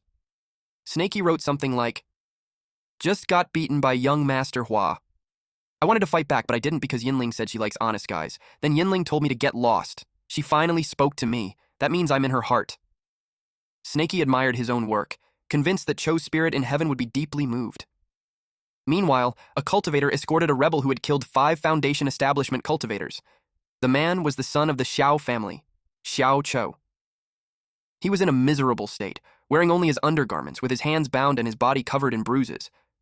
Shilongzi, the great elder of the mountain-moving sect, turned pale as he told the commander that Chu was his disciple and that he had failed to teach him properly. Though rebellious, Cho had only wanted to protect the Xiao family. The commander told him not to worry. He hadn't brought him there to assign blame, but to discuss a matter. This man was Qin Xuanji, the great elder of the Sky Puppet sect, known as the Thousand Puppet King. He stated that he wanted custody of the boy. When there was no immediate response, he asked if his meaning wasn't clear enough. Longzi agreed to comply. Xuanji was pleased and said he wouldn't take advantage of him. He offered compensation in exchange for the disciple, and Longzi expressed his gratitude. Xuanji then instructed Longzi to take Cho back to the Xiao family to recover and ensure that all surviving members of the Xiao family were properly settled. He also ordered that no one was to harm a single member of the Xiao family from that point onward. Longzi thanked him for his mercy and immediately carried out the orders. In truth, Xuanji was interested in Chao as a renegade cultivator. At the entrance of Myriad Serpent Valley, Snaky's eyes widened in shock. He couldn't understand what was happening. He sensed two golden core presences within the valley. One belonged to Jin, but the other was completely unfamiliar. He immediately became cautious, suspecting another golden core invasion. A massive lion-like beast named Raymond was arguing with Jin. Jin told him that the benefactor was not present and warned that if Raymond was looking for trouble, he would have to go through him first. Raymond didn't bother responding and simply waited for Snaky to arrive. Snaky was surprised to see the purple lightning lion king. The pressure it emitted easily matched Jin. He showed himself. The lion saw that he was finally back. Jin demanded that he state his business, but warned him that if he caused trouble, he would show no mercy. The lion answered that he was not talking to him. The lion accused Snaky of holding his wife's remains. Snaky remembered the amethyst thunder lion from before. He felt a wave of panic because he had already eaten everything except the hide and bones. He muttered to himself that it must have been a male lion since it had a mane around its neck. Jin told him those were thunder whiskers and that he could not judge an amethyst thunder lion's gender by its name. The lion told him that thunder whiskers only flared up when they were furious, just like his were at that moment. The lion had heard that his wife was slain by a human, but the corpse was taken by Snaky. He demanded that she be handed over at once. Jin grew annoyed at how he asked for a favor while making threats. Jin told him that if he could not show respect, he should leave and learn some manners before coming back. The lion could tell from Jin's posture that he was ready to go to war over that little snake. It made him curious about the snake demon's story. Since the lion already knew his wife was killed by humans, Snaky pointed out that he was the one who slaughtered that cultivator to avenge her. The lion said he was aware, but he still needed the body. He asked if Snaky had consumed her. Jin pointed out that it did not matter if Snaky had consumed her because he had avenged her, and it was only fair that he was compensated for the trouble. He added that the flesh would have rotted away in the dirt anyway. Jin told him that if he wanted blood, he should go hunt a human sect instead of acting like a madman here. The lion warned Jin that he was digging his own grave. He demanded his wife back and meant every word. Snaky told them to stop. He felt a heavy weight in his chest as he thought about why he received such karma. He took out the bones and hide and told the lion that it was all that remained. The lion broke down when he saw the remains of Little Nine. Hearing that name, Snaky wondered if he had 8 more. The lion sobbed as he saw that Little Nine had been reduced to nothing but bones. His other wives were inherited from the previous king, but she was his first love. She was the youngest and had the weakest cultivation, yet she was always jealous and had run away. Snaky did not expect such a reaction. The lion excused himself to grieve for a while. An hour later, he returned and apologized for letting his emotions get the better of him. Snaky admitted he was emotional, but said it was understandable. He introduced himself as Raymond and apologized for his earlier hostility. Jin was relieved that he had finally stopped bawling. Since Snaky ate Little Nine's flesh but also killed her murderer, he decided to call it even. But he still wanted to know which sect that cultivator belonged to. Snaky knew the Heavenly Buddha sect was too powerful. Telling the truth would be suicide for everyone. Raymond noticed his silence. Snaky thought that since he was so eager, he might as well point the weapon in a useful direction. So, he said that the martial arts style looked like it came from the snake catcher sect. Without hesitation, Raymond rushed off to wipe them out. Snaky's jaw dropped as he charged away like that. He wondered if the guy even had a brain. He told him not to be reckless. Raymond answered that he was not being reckless. He argued that if he could not crush their headquarters yet, he would start by raising a small branch hall. Jin asked if they should follow him. Snaky knew Raymond was a loose cannon, so he worried they might get dragged into trouble if they followed. But the snake catcher sect was his greatest enemy, so if Raymond was going to cause chaos, he wanted a front row seat. He decided to follow him and see how it played out. Raymond noticed them following behind. Moments later, they arrived at the Snakecatcher sect's branch in Rock Snake City. They had a Great Circle Foundation establishment hallmaster and a Golden Core ancestor in seclusion. With a Tier 3 defense array, the place was basically a fortress. However, our boy noticed something. Raymond brought his entire harem with him. There were 3 mid-stage, 3 late-stage, 1 Great Circle, and even a Golden Core first wife. With a lineup like that, it was no surprise he was bold enough to siege a branch hall. The disciples saw them in the sky, so a senior ordered them to deploy the city defense array. The senior member turned pale when he saw the purple lightning Lion King. He shouted that their sect had no feud with him and demanded to know why they came with such hostility. Raymond answered that they slaughtered his wife and child, yet they still dared to ask why he was there. They had no idea what he was talking about. Raymond told them that the demon snake personally witnessed it, yet they still dared to lie. Snaky could tell the odds were heavily in their favor, so it was time to end this. He questioned their claim of never entering the mountains when hundreds of their men went to Thousand Snake Valley to hunt them. He threw them an item they would recognize and challenged their claim again. They recognized it as the golden token of the head disciple, Wu Mochu. They realized that the rumors about Yangzi's entire line being wiped out were true. The senior member cursed Yangzi in his head for bringing disaster upon them. He knew they were doomed, and the array would only hold until the main sect sent help. Raymond's patience finally ran out. He rallied everyone to attack with him and finish it quickly. He wanted to leave the Snake-Catcher sect drowning in blood. The members of his clan unleashed the same powerful beams at the same time. The people below screamed. The outer formation was breached, and they were struck by beams and falling debris. Snaky, riding on Manjin's back, watched and realized there was no need for him to step in. Manjin told him there was no need to fight and to let them handle it. The Hallmaster summoned the giant python array spirit. Raymond was caught off guard. A massive green spirit snake shot into the sky to restore the great array. Then the array spirit launched a counterattack. The snake spewed venom from its mouth. It was aimed directly at Raymond. Manjin intercepted it by unleashing sky-burning breath from his trunk. Raymond appreciated the help since they were not well equipped to deal with venom. The Hallmaster ordered them to fire arrows at the mammoth. Manjin saw that they were spirit-devouring arrows. It made him furious because crafting that many meant countless spirit-devouring elephants had been slaughtered. It brought back the tragedy he witnessed as a child and the extinction of his kind. Now he knew they were responsible as well. This caused a powerful aura to burst from his body. He swore to avenge the spirit-devouring elephant clan. The members of the Snakecatcher sect panicked when they saw Manjin charging straight at them. Manjin vowed to slaughter every last one of them. Manjin slammed into the barrier using his sky-shattering drill technique. The impact shook everything inside the barrier. Snaky spotted the green spirit snake rising behind them and warned him. Manjin turned and rammed into the green spirit snake. Raymond realized the wild elephant's strength was truly extraordinary. But he also believed his Thunder Lion clan would not fall behind. He unleashed Purple Lightning Divine Thunder. The powerful lightning shattered the barrier. The Hallmaster ordered the green spirit snake to hold the line while one of his juniors ran to call for the ancestors' help. The Thunder Lions saw that the spirit snake was trying to repair the array. One of them told Raymond that it was extremely persistent. Snaky decided to consume it. Manjin and Raymond were startled by his sudden move. He told them to focus on the siege, while he handled the giant python array spirit.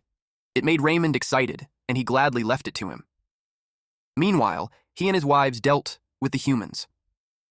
The record Snaky took from the Snakecatcher sect's scrolls mentioned these array spirits. Every defensive array of the Snakecatcher sect was created by extracting the soul of a golden core snake demon to serve as its spirit. Each one had over 100 years of history. The one in Rock Snake City had existed for at least 300 years. He told the spirit that they were of the same kind. He knew it was bound to the array against its will. He said he could free it and invited it to come with him. But the snake spirit insisted it had to protect Rock Snake City. It attacked Snaky, but he blocked it with thick earth armor and earth aegis. They clashed in midair, and the shockwaves spread across the battlefield. This made Manjin glance back at his benefactor. Raymond began to doubt if Snaky could really handle it. Snaky felt its overwhelming power. Even as a soul puppet, it was still a peak golden core demon. It made him wonder if its will had already been erased after being enslaved for so long. He realized he had no choice. He activated his golden scales. They struck the snake spirit and made it hiss in pain. Snaky thought that death might be the only way to free it. But the snake spirit was determined to kill anyone who dared attack the city.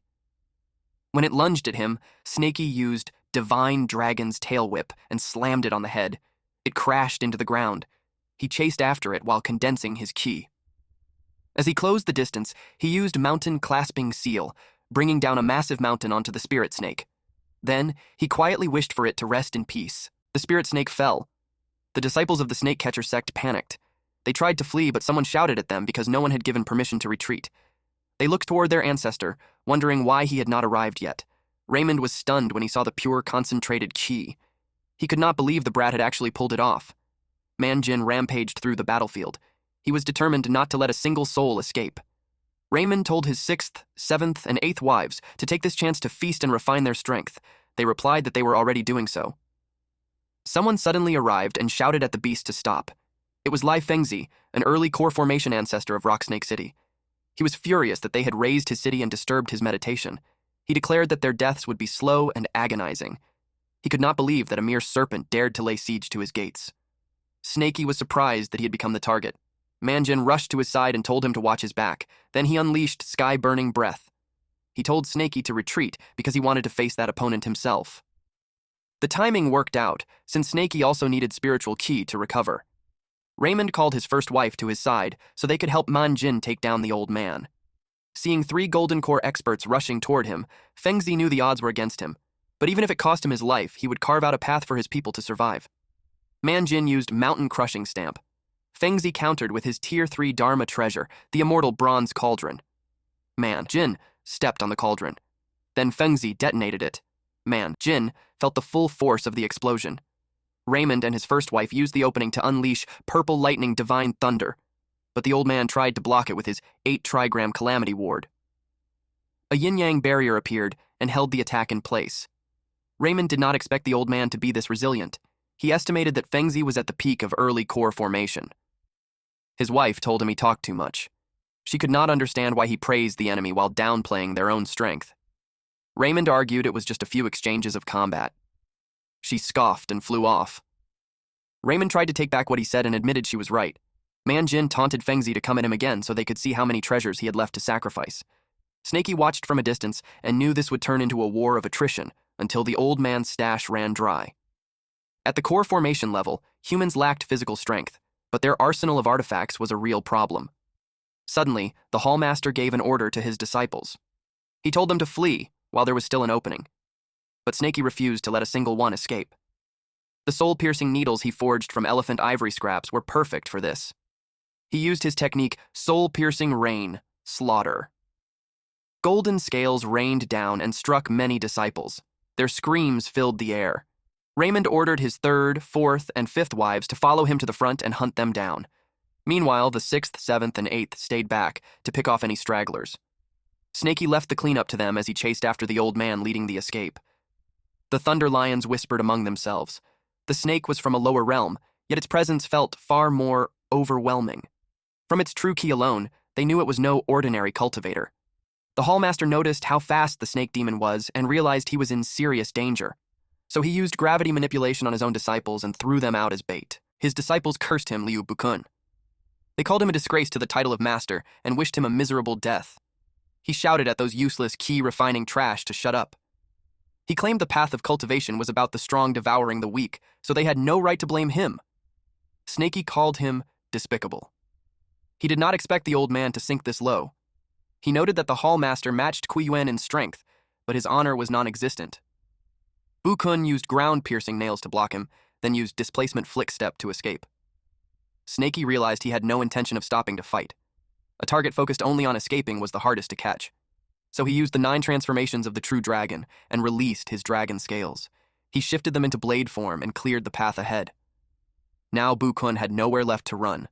Bukun warned him not to push him too far. He did not expect to be forced to use his final trump card here. He consumed a core to force himself into golden core integration. Snaky was shocked to hear that. He wondered if it was the same method used by the mountain-moving ancestors' mummified remains. Bukun felt relieved as his breakthrough began. Snaky could not believe he was using such a method to force his way into the core formation stage. Snaky activated Divine Sense Scan. It allowed him to see that the golden core's color was off, which made him suspect it was a pseudo-core. A pseudo-core was inferior to a true core, but it still far surpassed the peak of Foundation establishment. Bukun let his true kui burn. He threatened to drag the snake demon down into the abyss with him. Snaky decided it was the best time to retreat. He dove to the ground and waited for the explosion. But everything suddenly went quiet, which confused him. He pushed his divine sense to its maximum range. To his surprise, the old man was nowhere to be found. He realized he had been tricked. The old man did not burn his ki for a final attack. He used it to create an opening to escape. Pseudo-core cultivators were those who forced their breakthrough. They were people who would likely never reach a higher realm in their lifetime. For Bu-kun, he sacrificed his entire future just to crawl away like a rat. Snaky despised his cowardice, but the escape had worked perfectly. With that explosive burst, his speed rivaled a true core formation expert. Snaky knew he could not catch him. He felt humiliated. He was just relieved that Manjin and the others were too busy to see it. Meanwhile, Manjin used Mountain Crushing Stamp to break Fengzi's barrier. It finally shattered. The moment it broke, Manjin unleashed Sky-Burning Breath. At the same time, Raymond released Purple Lightning Divine Thunder. Fengzi tried to activate a small transference talisman as he took both attacks head-on. From a distance, Snaky saw Fengzi rushing in his direction. He waited, ready to finish it. Fengzi kept burning his lifespan in true ki. Then he declared that the snake demon would die with him. Snaky realized he had become the target. Snaky understood that this madman planned to self-detonate. He grew tense as he saw how determined Fengzi was to drag him to the grave. Manjin rushed toward him. Fengzi grabbed Snaky's head and told him there was nowhere left to run. He called the serpent filthy and declared his death. A massive explosion followed. Snaky tried to protect himself with Golden Scale Guard, Earth Aegis, and thick Earth Armor. Manjin unleashed his Kui, swallowing the mountains around them. He was furious that Fengzi dared to harm his benefactor. Raymond also used Purple Lightning Aegis to shield Snaky. Then he checked on his little friend. Snaky said he was fine, but he was worried about Manjin. But when he looked over, Manjin was using Breath Dispersion. Snaky was stunned by his monstrous physique. He had literally pushed the shockwave away. Suddenly, a misty figure appeared and declared that even in death, he would haunt Snaky forever. Snaky was surprised to see Fengzi's Yin Soul. This reminded him of the artifact he got from Bai Shu. He called forth the Soul-Reaping Banner. Fengzi, now in soul form, was confused. Snaky began chanting a spell, but the soul tried to stop him. Still, through his blood pact, he continued the summoning and turned the entity into a banner spirit. He commanded the Grim Reaper-like figure to target Fengzi. He urged it to harvest Fengzi until nothing remained. Since Fengzi refused to let him go even in death, Snaky made sure he would never find peace. Fengzi begged to be released. Snaky told him to stay silent, warning that once the refinement was complete, he would become his soldier. Snaky realized that the cultivators of Rock Snake City were almost completely wiped out. With that thought, he decided to harvest every Yin soul left behind. Back then, Bai Shu had cornered him with just a few dozen spirits, forcing him to self-detonate his seal to survive. If he could gather hundreds or even thousands now, his power would grow tremendously. He commanded the soul-reaping banner to sweep across the city and leave nothing behind. It was as if the souls of the dead were being pulled straight into the banner. Snaky noticed that most of them were only remnant souls. He realized that souls only linger briefly after death, and many had already faded away. He then moved on to collect the spoils. Manjin saw what he had done and felt proud. Not only could Snaky master human techniques, but he could also control artifacts. Raymond admitted he had underestimated him. Snaky noticed them staring and told them to stop wasting time. The night was long, and danger could still come. He ordered them to search the city and prepare to withdraw. He told them to gather every treasure and storage bag, and they would split the loot after returning. Manjin told the Thunderlions to begin searching while he headed to the armory to reclaim all ivory-related items. Suddenly, a voice told them to wait. Snaky turned and saw the spirit snake. He did not expect it to still exist. It told him it was fading and wanted Snaky to take it in and turn it into a vengeful spirit so it could have its revenge. It revealed that it had been imprisoned for over 300 years and had only just regained clarity. This time, it wanted to make its own choice. Snaky thought for a moment, then decided to let the soul-reaping banner harvest it. The spirit snake thanked him and asked for his name. He replied that he was Snaky. Sadly, the spirit snake had long forgotten its own name. It thanked him one last time. Before it faded, it had one last favor to ask. It told Snaky there was a hidden underground breeding pit. Snaky was shocked to hear that. The spirit snake said everyone was waiting for him, buried deep beneath the earth. Snaky used divine sense expansion. He located his kin and dude, there's like thousands of them. Our boy was stunned by what he saw. Without hesitation, he used earth evasion art and dove underground. He could not believe a mere branch hall held so many captives. Just thinking about the scale at the main sect horrified him. He rushed forward, but after digging for a while, he still had not reached them.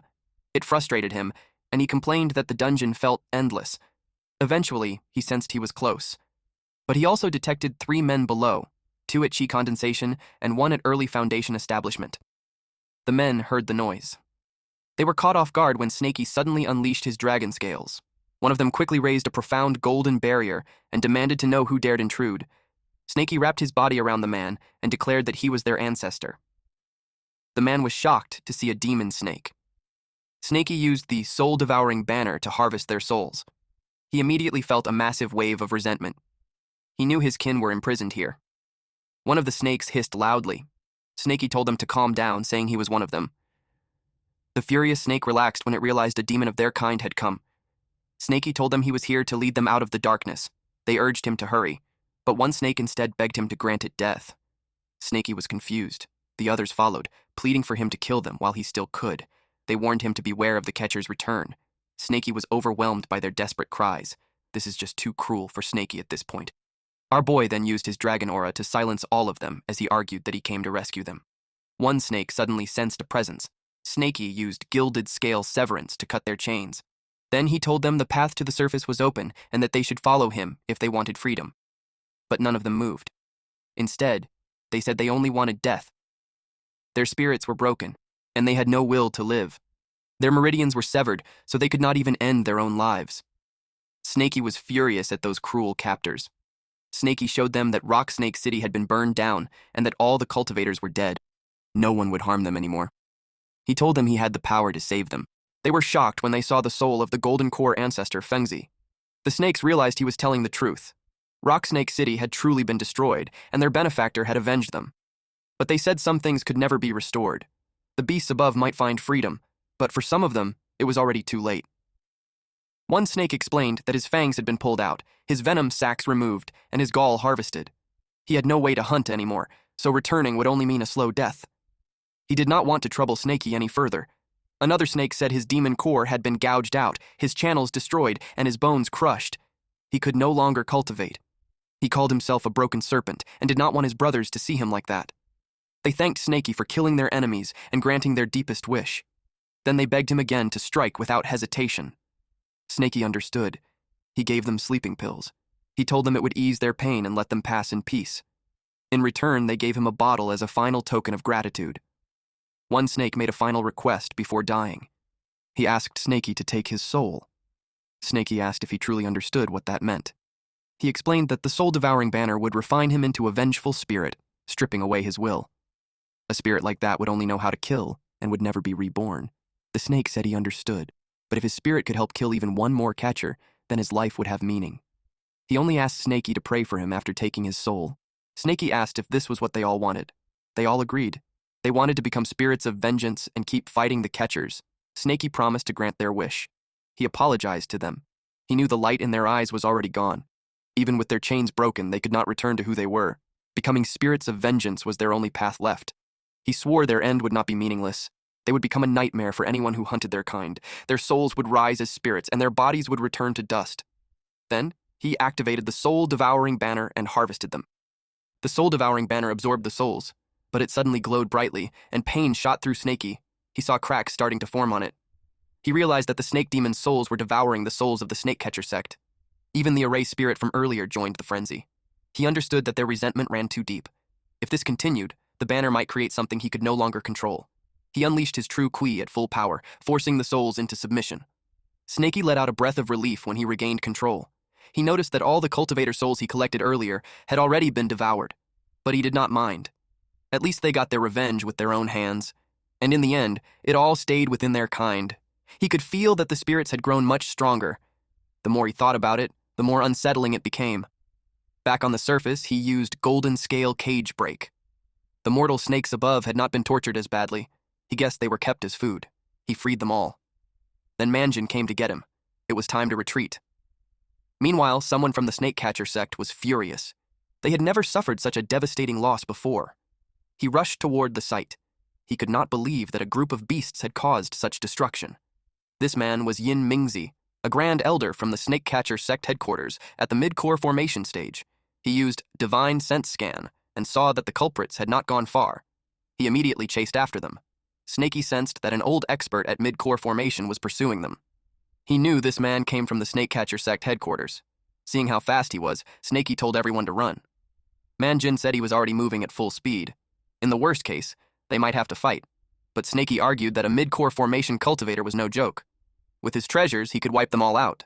He suggested they escape underground, where he could move faster and use the earth as cover. Manjin agreed. Raymond said the purple thunder lions could boost their speed with lightning, so they did not need to go underground. Manjin suggested they split up and regroup at the Valley of 10,000 Snakes, but Snaky suddenly told them to stop.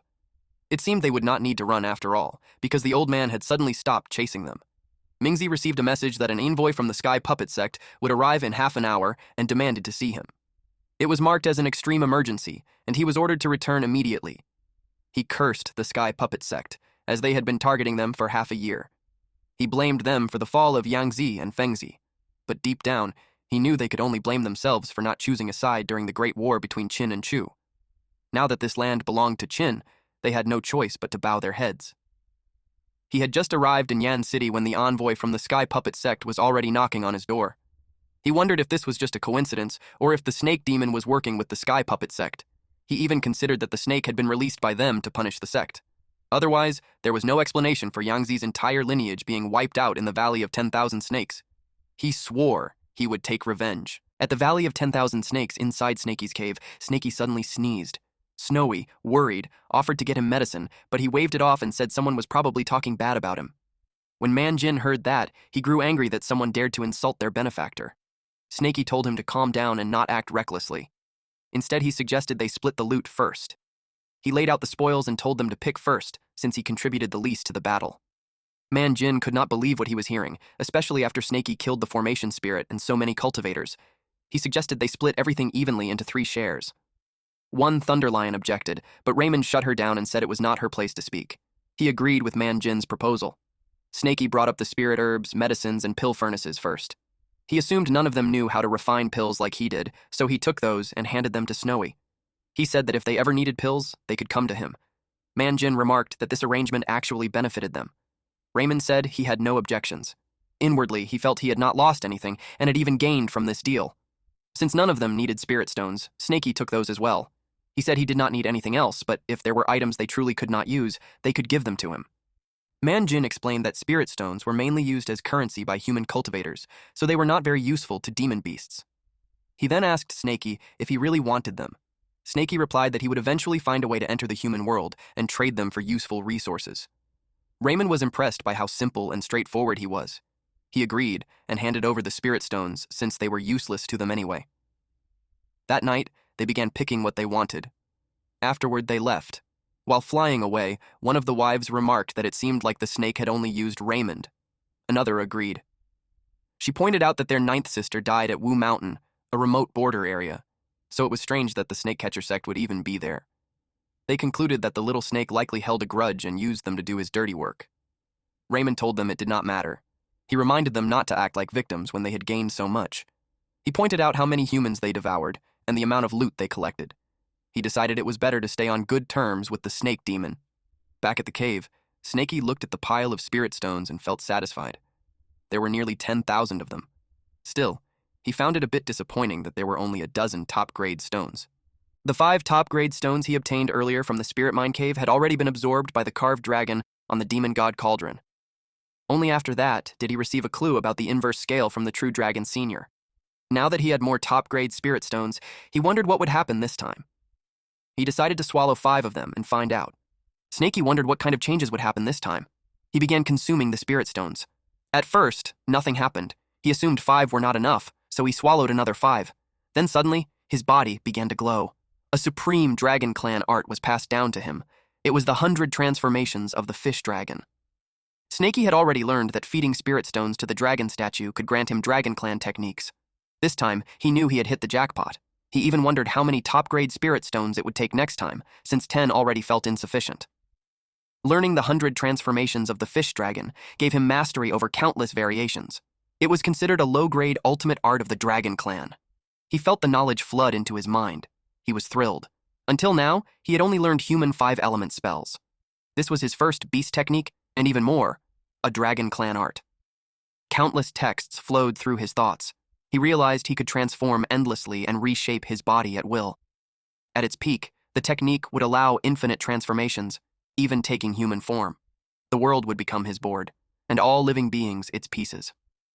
He knew he had to master this quickly before the snake catcher sect found him. He tried to sense the location of their southern headquarters. Meanwhile, that same night at the sect, the disciples welcomed the envoy.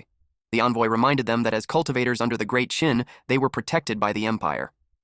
Then the Sky Puppet Sect envoy announced that they must pay a tax of 100,000 spirit stones. The disciples were stunned. They protested, calling it outrageous. They complained that they were being treated like livestock and refused to accept such a demand. The envoy noticed that Yin Mingzi was not present and asked if they were planning a rebellion. He warned them that if they cooperated, the tax would be collected once a year. But if they refused, he would come to collect every single day. At that moment, someone arrived and ordered everyone to be silent. It was Mingzi. His disciple said he had come just in time and was about to explain things to the envoy, but Mingzi immediately cut him off. Instead, he offered 300,000 spirit stones to the envoy. The disciples were left speechless. They could not believe it. That amount was more than half of the snake catcher sect's savings. If they gave it away, they would not have salaries for years. The envoy asked if he had a favor to request. Mingzi replied that he did not. He explained that the envoy had traveled thousands of miles to reach them, which must have taken great effort. He called it a small token of appreciation from their sect, as well as an apology for their earlier behavior. He added that he hoped their noble sect would show them some leniency in the future. The envoy was pleased. As expected, the Grand Elder saw things from a higher perspective. He accepted the goodwill. He said he would report everything as it was, and would not make things difficult for them in the future. The Grand Elder wished him a safe journey. As soon as the envoy left, the disciples questioned their senior brother. Their Xuanyin lineage had been wiped out, and Rock Snake City had just been destroyed. They needed those spirit stones more than ever. Mingzi asked if they truly could not see the bigger picture. He explained that the snake demon could use 5-element spells and puppet arts. It possessed countless treasures and pills, and its intelligence far surpassed that of ordinary beasts. Its cultivation was also improving rapidly. He asked them if they really believed a wild snake could achieve all of that on its own. They began to suspect that someone was backing the snake demon. Mingzi confirmed it. He said he had only been suspicious at first, but on his way back, he encountered a bounty hunter who reported that the snake demon could use teleportation shifting. They were shocked. Teleportation shifting was a secret technique of the Sky Puppet Sect. Only direct disciples were allowed to learn it. Then someone recalled what Qinchuanji said at the Yanlo River, that they should ignore the snake because he would handle it himself. Mingzi found the situation ironic. They concluded that the snake demon was a pawn secretly cultivated by the Sky Puppet Sect, specifically to target them. Mingzi explained that he paid 300,000 spirit stones to show submission and secure protection, cutting their losses early. Once they understood, the disciples admitted they had been short-sighted. At the Valley of 10,000 Snakes, Snaky swam through the river. He had finally mastered the first layer of the 100 transformations of the fish dragon. Now his movements had structure. Before, he relied only on raw speed. Unfortunately, the second layer was far more difficult. As he moved, the water surged behind him with great force. The second layer, speed breakthrough, create afters, was still unstable.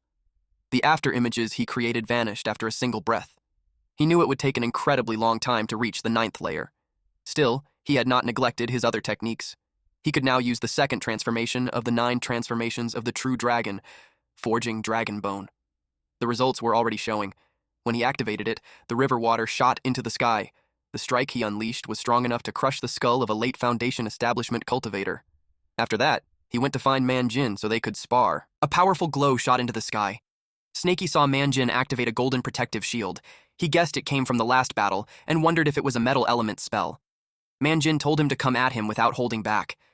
Snaky felt the intense aura around him and accepted the challenge. He lunged forward. Man-Jin was surprised by his speed. Snaky used Divine Dragon Tail Whip. Man-Jin urged him to give it everything. He was eager to test the defensive technique he obtained earlier. He told Snaky that his current power would not be enough to break it. Snaky unleashed Golden Scale Shower. Man-Jin recognized it as the technique Snaky was most proud of. He wanted to feel its full strength. Snaky realized that the metal element defense was incredibly tough. He even regretted not keeping it for himself to study. But he knew nothing was invincible. He saw a crack form and seized the opportunity. He told Manjin that he had let his guard down. Manjin replied that flight talismans were fragile. He quickly used his kui to repair it. Snaky felt a surge of excitement after managing to break through. But in the end, he stopped. He understood the gap between foundation establishment and core formation was still huge. Manjin told him not to feel discouraged. Snaky had improved a lot, but so had he. Snaky joked that he really knew how to comfort a snake. As they rested, Manjin brought up how the snakecatcher sect had not made any moves lately. Snaky also found it strange. Even passing cultivators now avoided the Valley of 10,000 Snakes. Manjin said it might be time for him to return to the Wu Mountain Plains. He asked Snaky about his plans and whether he would keep guarding the valley. Snaky said he planned to leave as well and explore the outside world. He wanted to see if he could encounter more opportunities. He planned to head to Chuyang City first to gather supplies. Manjin was shocked. Chuyang City was a major human city, making it extremely dangerous. Snaky said it would be fine. He had taken a few corpses from Rock Snake City and turned them into puppets. With them as cover, he would not run into trouble. Manjin felt relieved after hearing that. Snaky then asked him to take Snowy along when he returned to Wu Mountain. He would meet them again after finishing his trip. Manjin agreed. At Chuyang City, only a few months had passed, yet signs of war were already visible. A scarred man walked through the streets like a walking corpse. It was Snaky's puppet. He was confident it would not raise suspicion. On top of that, he carried tens of thousands of spirit stones and hoped to find some good treasures. A guard stopped him and said he needed to pay a toll of 5 taels of silver to enter. Snaky froze. He had no silver, only spirit stones used among cultivators. He started to worry he might be denied entry. He explained that he left in a hurry and forgot to bring silver. Instead, he offered a spirit stone. The guard was surprised. They let him in without charging anything. Snaky was confused and asked if they were going to arrest him. The guard said no and explained that cultivators were always exempt from entry fees. Snaky felt relieved. It was just a misunderstanding. But the people around him reacted differently. They looked at him in fear. They recognized him as a wanted criminal, Ma Teng. He had gambled away his family and fortune and had been wanted by a casino for years. The guards even felt like they had done a good deed by letting him in. A wanted poster showed Ma Teng as a gambling addict who sold his wife and daughter and owed a massive debt. Anyone who captured or reported him would receive a reward of 100. Snaky noticed everyone staring at him. He wondered if something was wrong with his face or if he just looked strange. He decided to finish his business quickly and leave. His destination was the largest trading hub, the Wanbao Pavilion. As he walked down an alley, he heard footsteps behind him. He turned and asked who was there. The men behind him reported to their boss, Zhang. Zhang planned to capture him and claim the reward. Snaky wondered if these people knew the puppet. Zhang called out to Ma Teng and said he had finally shown himself. Then he ordered his men to seize him. Now, Snaky understood. The puppet's name was Ma Teng, and he had enemies in this city when he was alive.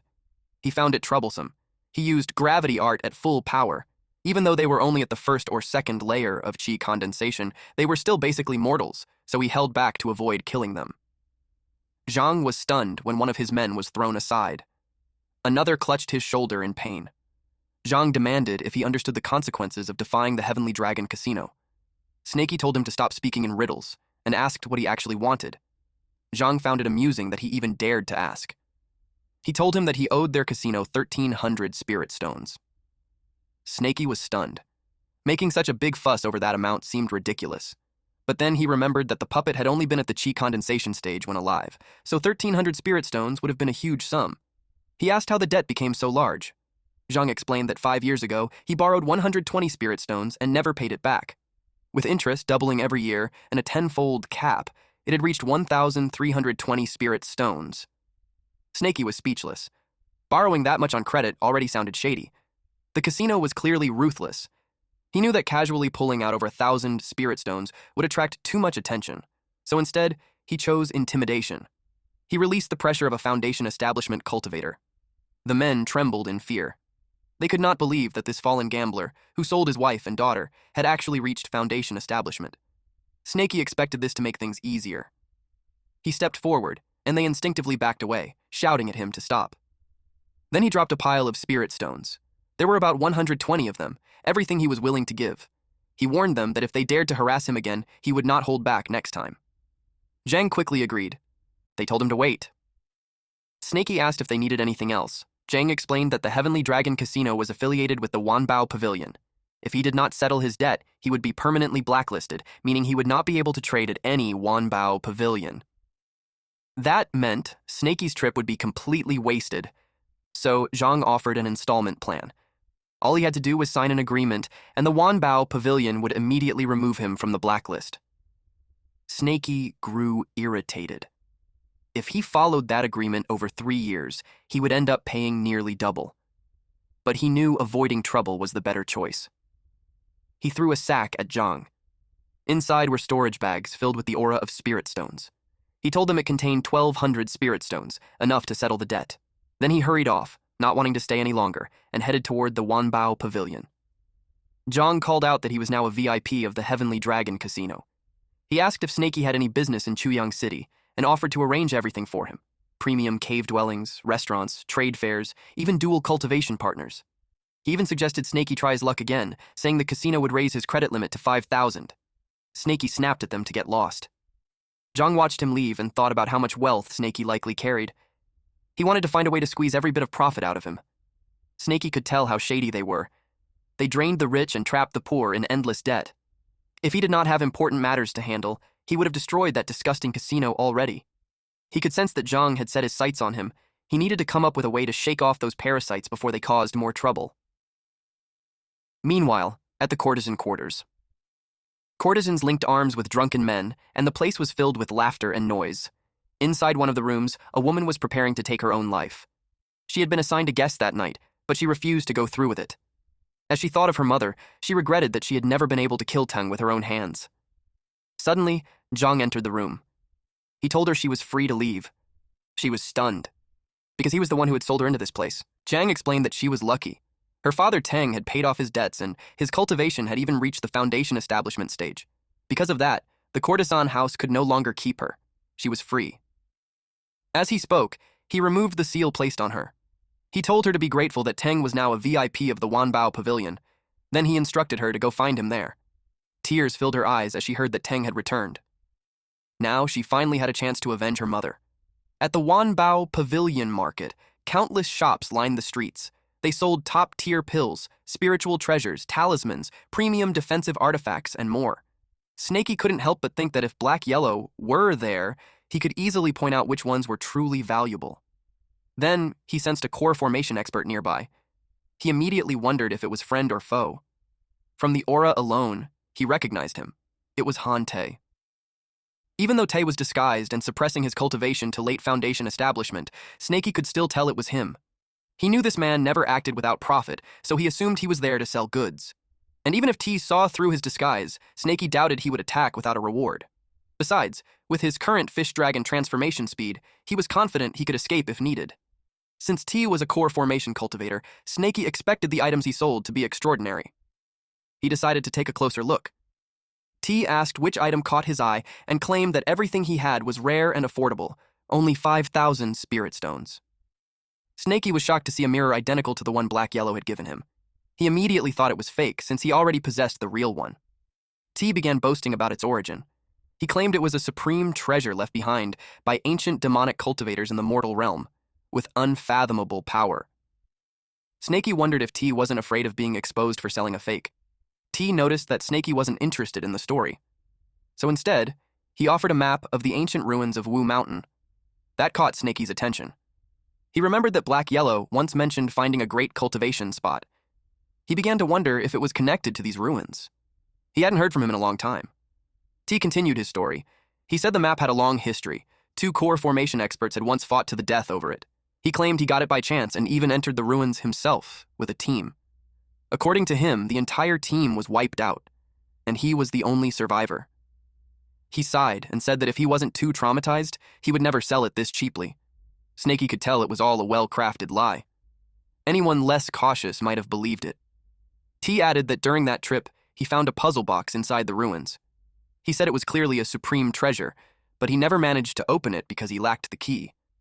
So now, he was willing to sell it cheaply to someone fated. Snaky examined it carefully. The shape and size of the keyhole looked familiar. He suddenly remembered the strange key he obtained from the old ape. There was a good chance it could open the puzzle box. Even he couldn't believe such a coincidence. He had hundreds of thousands of spirit stones, so spending 5,000 on a gamble meant nothing to him. But he could not show too much interest in the box. If Te suspected he had the key, things could turn dangerous. So he planned to pretend to buy the mirror and haggle, hoping Te would throw in the other 2 items for free. He said that only the mirror caught his interest, but the price was too high. He was just about to suggest adding a few extras to the deal, but he was suddenly interrupted. A cultivator from the Purple Glow Pavilion noticed the mirror and asked why it was there. Snaky felt annoyed at the terrible timing. Te turned to the man and asked if he recognized the item. The cultivator, Bai Ye, said he had seen it before at the Purple Glow Pavilion. He demanded to know how it ended up in Te's possession. Te smiled and said there was a story behind it, one the man probably had not heard yet. He claimed the mirror had been stored in the pavilion for years, but no one could uncover its secrets. Then, one day, a demon stole it and used it to defeat Yangzi. As for how it reached his hands, he said it was purely by chance. Bai Ye became intrigued. He asked how a mirror could defeat someone like Yangzi. Te replied that the mirror could create inner demons. Snaky stayed silent, watching carefully. He grew curious about what Te was trying to pull. Bai Ye narrowed his eyes and asked if he was just trying to scam him. Te decided to prove it. Snaky felt a bit tense, but he knew there was no way Te could actually activate the real effect. The mirror glowed and reflected Ye's face. He agreed there really was an inner demon. Snaky was confused because he couldn't see anything. Ye suddenly went flying. Te asked if he believed him now. That made Ye nod at once, but Snaky found it strange since he still couldn't see any inner demon. Still, judging from Ye's reaction, he knew the man had been attacked. He wondered if Te had made a replica himself. The effects looked similar, but the difference was that only the mirror's owner and the target could see the inner demon. Snaky's old magic mirror was already useless. Even if this was a replica, it was still a magic treasure. He wanted to buy it just to study it. Besides, there were 2 other items he wanted too. Yi didn't have enough money. He was short by 5,000 spirit stones. He asked if he could owe the rest first while he went home to get more. T refused credit immediately. T then tried borrowing from Snaky. He even promised to pay back triple the amount, but Snaky refused. So Ye hurried off while yelling for T to save it because he would return with the money. Snaky calmly said he would take the mirror first. T agreed since it was first come, first served. He handed over 15,000 spirit stones. He also bought the other 2 items. T praised him for knowing quality treasures. He said he would wrap everything right away. Snaky planned to find an inn and study the treasures in peace. But after he left, Te showed a sinister grin. Then Ye came back. He called him Senior Han and asked if it worked. So it was all a scam. Te had earned more than 10,000 in profit and then handed Ye his reward. Ye thanked him. This was already the 5th mirror they had sold, and Te gave credit to Ye's amazing acting skills. Yi replied that it was all thanks to Te's guidance. They quickly packed their things. As they moved out, Ye commented that no matter how plain and ugly that man looked, he still pulled out over 10,000 spirit stones at once. That was rare. Tai answered that the man was a disciple of the Heavenly Puppet sect, so, of course, he was rich. T said they would retreat for now, then find another place to sell next. That night at the inn, the innkeeper asked the guest if he was only there for a meal or staying the night. The guest answered that he wanted a top-tier room and was not to be disturbed. Once inside, Snaky stepped out of the puppet. The bone-shrinking art had drained him badly. He wasted no time and moved to his real agenda. He used a true key catalyst on the mirror. He summoned an inner demon targeting Teng. But nothing happened. Snaky frowned in confusion. Then the mirror suddenly cracked apart. He instantly realized he had been fooled. Now he knew those 2 had worked together to scam him. Rage rose in his chest, and he swore to settle the score. But Te was at the core formation stage. So he pushed that thought aside. Besides, the mirror was never his real target. It was the mechanical box and the map. The map would be harder to verify, so he tested the mechanical box first. He used dragon-scale dragon bone to break it open. To his shock, brute force failed. A seal protected it. Snaky found the box even more interesting now. Even divine sense could not probe inside. So he tried the key instead. He was looking forward to this, since there was at least an 8% chance a real treasure was hidden inside. It opened. A bright light burst out at once. Snaky panicked and dove under the blankets. Once he calmed down, he checked the contents. It was a lightning tribulation bead. Black Yellow had used a treasure like this before. Compared to this one, the lightning tribulation bead Black Yellow used back then was basically a beggar's version. Even so, its power had been terrifying. He used divine sense probe. He quickly confirmed its strength. The energy inside was world-destroying, comparable to the 4-9 heavenly tribulation. It could absolutely threaten someone at the core formation stage. If he had forced the box open, it likely would have detonated the bead instantly and erased him without leaving a corpse. Without the key, the box would have been worthless trash. Now he understood Te was not a complete fraud. At least half of what he said had been true. Just getting the lightning tribulation bead made the whole deal worth it, but then he noticed the key was missing one segment. He wondered if it could open more than one lock, and only had limited uses. That led him to a new thought. There could be more mechanical boxes out there. Snaky was curious if the ancient ruin map held any clues. He used Divine Sense probe on it. He saw an ancient ruin shaped like a massive tomb. There was also a mark on the map, and he suspected it was the place where the box he bought had been found. He exclaimed that the map was real too. Although it was highly likely T had only copied it, that did not matter to him. T had warned that the ruins were extremely dangerous. Even core formation cultivators might never return alive. Snaky decided he would wait until his strength increased before even thinking about going there. The next morning, Snaky then disguised himself as a woman so he could sell all the random magical treasures he had obtained earlier. He switched to a female puppet, since always using Teng was too conspicuous and made him easier to target. He had 4 puppets in total. Rotating them each day while trading should help him avoid plenty of trouble. After that, he planned to buy pills and spirit fruits needed for cultivation. 3 days later, Snaky had built up a solid stockpile. He now had enough spirit fruits to cultivate all the way to the mid-foundation establishment stage. Although Bai's pills were stronger, their effects were too violent, making them unsuitable for daily use.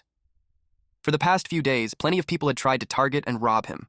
Since danger lurked every night, his current stockpile was already enough for now. He decided to leave the city that very night. Compared to the large trades made by his other puppets, Teng had the cleanest identity, so using him would be the most convenient. As Teng walked through the streets, a woman suddenly noticed him. She rushed forward, hugged him, and called him father. She said she had been searching for him for days and was relieved to finally find him. Snaky wondered if she was Teng's daughter, the one sold off because of gambling debts. He guessed she might have been released after the debts were repaid. To avoid trouble, he planned to ignore her. Yuan, believing he was the real Teng, looked deeply hurt. She asked if he was refusing to acknowledge his own daughter. Even if he would not accept her, she wanted to know if he still recognized the bracelet. She said it was the only thing her mother left behind before dying. Her mother had told her to give it to him to repay his debts. Even though the debts were already cleared, she still wanted him to keep it as a memento. Snaky, still disguised as Teng, accepted it and immediately noticed it was coated with poison. If carried long enough, the toxin would corrode the bones before fully erupting. Even a Foundation establishment cultivator would struggle to remove it. He could not imagine how deep her hatred ran for a daughter to use such a vicious method against her own father. In his mind, he blamed the Heavenly Dragon Casino for ruining lives. He calmly replied that she had the wrong person because he was not her father. He warned her not to make a mistake. Internally, he pitied her. Since he had no grudge against her, he saw no reason to kill her. Then, to his surprise, he was stabbed. He realized the hairpin was poisoned too. She shouted that she hated him so much that even if she died, she would drag him down with her. Inside the puppet, Snaky almost laughed. To him, it only felt like a tiny poke with a bit of tingling. He shoved her away and yelled for her to get lost and stop bothering him. She crashed to the ground. He wondered if she had died. He checked on her while thinking she was far too fragile. He had not even used spiritual power. Then he noticed the signs of poison spreading. It made sense. She was only an ordinary mortal carrying a bone-devouring pill. Lasting half a day was already impressive. He turned and continued on his way out of the city. What he did not know was that someone had been watching the whole time. It was Jiang. He was surprised the plan had failed. He never expected Teng to be that cautious. Seeing how ruthless Teng seemed, even toward his own daughter, Jiang knew better than to provoke him. Still, he regretted letting such a fat sheep go. Then someone arrived and asked if he was already scared. It was Manager Ju, a mid-foundation establishment cultivator. He asked what there was to fear when the target was only an early foundation establishment cultivator. He declared that their Heavenly Dragon Casino plucked feathers from every passing goose. There was no way they would let such a fat sheep walk away so easily. Besides, the man was an old gambler. Zhang replied that with him stepping in too, there was nothing to fear. So he revealed himself in front of Teng. He admitted that his cultivation had progressed slowly, while Teng had already reached the foundation establishment stage, so he understood if Teng no longer trusted him. He then introduced Manager Ju of the Heavenly Dragon Casino. He specialized in serving honored Foundation establishment cultivators like Teng. Manager Ju smiled and assured him that no matter what game he wanted to play, the Dragon Casino could satisfy him. Teng shouted for them to move aside. He also said he had already quit gambling, but Manager Ju suggested they play just one round. He would act as dealer while they competed. If Teng lost, he would pay 1,000 spirit stones, but if Teng won, he would receive 10,000 spirit stones. Teng could tell these people were trying to force him into gambling. Manager Ju laughed and said with 10-to-1 odds, how could that be forcing? Since Teng had not refused outright, he urged him to place his bet. Teng said they were going too far. Snaky could simply use Fish Dragon transformation to escape, but that would be too cowardly. He had the Thunder Tribulation bead in hand, along with the speed of the Fish Dragon formation, let alone a mid-foundation establishment cultivator. Even if a core formation cultivator appeared, he would not fear them. Since this Heavenly Dragon Casino harmed people everywhere, he would not be satisfied unless he uprooted it completely. They were so persistent, he agreed, but he said he did not gamble with spirit stones. Manager Ju asked what he wanted to wager. Snaky replied that they should gamble with their lives. Since that was the case, Manager Ju agreed. He warned Teng not to blame him for showing no mercy. Then he told Jiang to step back. Teng moved first, using Fish Dragon Myriad Shift, first form, Fish Dragon Fleeting Step. Manager Ju was caught off guard by how fast the technique was. He shouted for Teng to stop relying on tricks. Teng easily dodged his strike. Manager Ju was shocked that Teng refused to clash head-on and only kept evading. From a distance, Zhang watched with wide eyes. He could not believe Teng was actually this strong. Teng mocked him, saying he was too slow. Ju was already struggling. Teng's movement art was far too strange. After images kept appearing, making Ju feel like his own eyes were lying to him. He quickly changed tactics. He unleashed his chaotic sword to disrupt the mind. But Teng countered with a Heaven and Earth bell. Snaky noticed it was a ranged attack using a magic treasure, but that alone would never be enough. Ju stared in disbelief as his flying sword shattered. He wondered what had flashed past him just now. Teng then released his full ki and activated gravity art. Full release. Ju instantly froze in place. He realized his true Kui had been completely suppressed. He could not even control his magic treasure anymore. His enemy was only at early Foundation establishment, yet he was this terrifying. Ju simply could not understand it. When Zhang saw Teng lift a mid-foundation establishment cultivator like a chicken, he knew things had gone terribly wrong. He immediately turned to flee. Teng noticed and used gravity art on his back. Ju kept begging for mercy. He held both men suspended in the air and reminded them that they had promised to satisfy whatever game he wanted to play. Now they were the ones trying to run. Ju begged to talk things over and offered 10,000 spirit stones. Zhang promised to give him anything he wanted. Since they had pushed gambling so hard, Teng decided to accept. He said they would go to the Heavenly Dragon Casino and play a real game. They quickly promised to give him the highest treatment possible. But deep inside, Zhang was sneering. A gambling addict was still a gambling addict. Even if the process had been dangerous, he thought they still managed to hook him in the end. Unfortunately for him, a thread pierced straight through his skull as Teng used earth puppet art, spirit body threads. More threads stabbed into Zhang's body as Teng began puppet refinement. Zhang screamed in unbearable pain. Ju was horrified. He could not believe Teng was a direct disciple of the Heavenly Puppet sect. He finally realized Teng himself was only a puppet under someone else's control. He begged for forgiveness and admitted they had failed to recognize greatness. If they had known he was an honored guest of the Heavenly Puppet sect, they would never have dared offend him. Teng coldly told them to stop the nonsense. Half an hour later, Snaky realized that refining someone at the Foundation establishment stage was far harder than refining one at chi condensation. It had taken a full 30 minutes. Fortunately for him, it was late at night and no one was around. And since they had mistaken him for a direct disciple of the Heavenly Puppet sect, he decided to take full advantage of it. He chose to send the puppets into the Heavenly Dragon Casino to gamble on his behalf. First, he would vent his anger. Then, while he was at it, he planned to collect a few more valuable treasures too. He arrived at the Heavenly Dragon Casino. Snaky stayed hidden in a corner. He muttered that when he said he wanted to play with lives, he had meant it literally. He found the detection Jade Disc Black-Yellow gave him incredibly useful. Because of the disc, he could sense that one core formation cultivator was stationed inside. He suspected that person was the proprietor. He also guessed the few Foundation establishment managers were around Manager Ju's level. As for the dozens of key condensation cultivators, he saw no reason to fear them. To stay safe, he decided not to enter with the puppets himself. Instead, he would hide nearby and to control them from the shadows.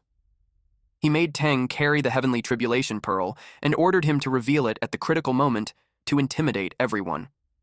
A woman stepped forward to welcome Teng. Snaky could tell at once that she was also a cultivator. Just as expected, only Manager Ju could have brought someone like this inside. She asked what he would like to play. Snaky scanned the room and could already tell the casino had many tricks prepared. Nearby, one man made a loud scene after losing. Two men pinned him down as he begged them to return the slave deeds to his wife and daughter. They coldly told him a bet was a bet, and if he wanted to cry, he should do it at home. He begged them to stop hitting him. Snaky was displeased to see another Ma Teng. The woman leaned against Teng and asked where he was looking.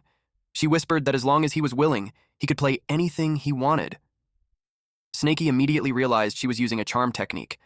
Now he understood why so many people fell into their trap. She was one of the key pieces of the casino's scheme. Teng suggested betting with lives. She smilingly agreed, saying they had both a slave arena and a demon beast arena, so he could play with lives in either one. She was about to continue speaking, when Teng punched her directly in the head. Someone shouted that he was a murderer.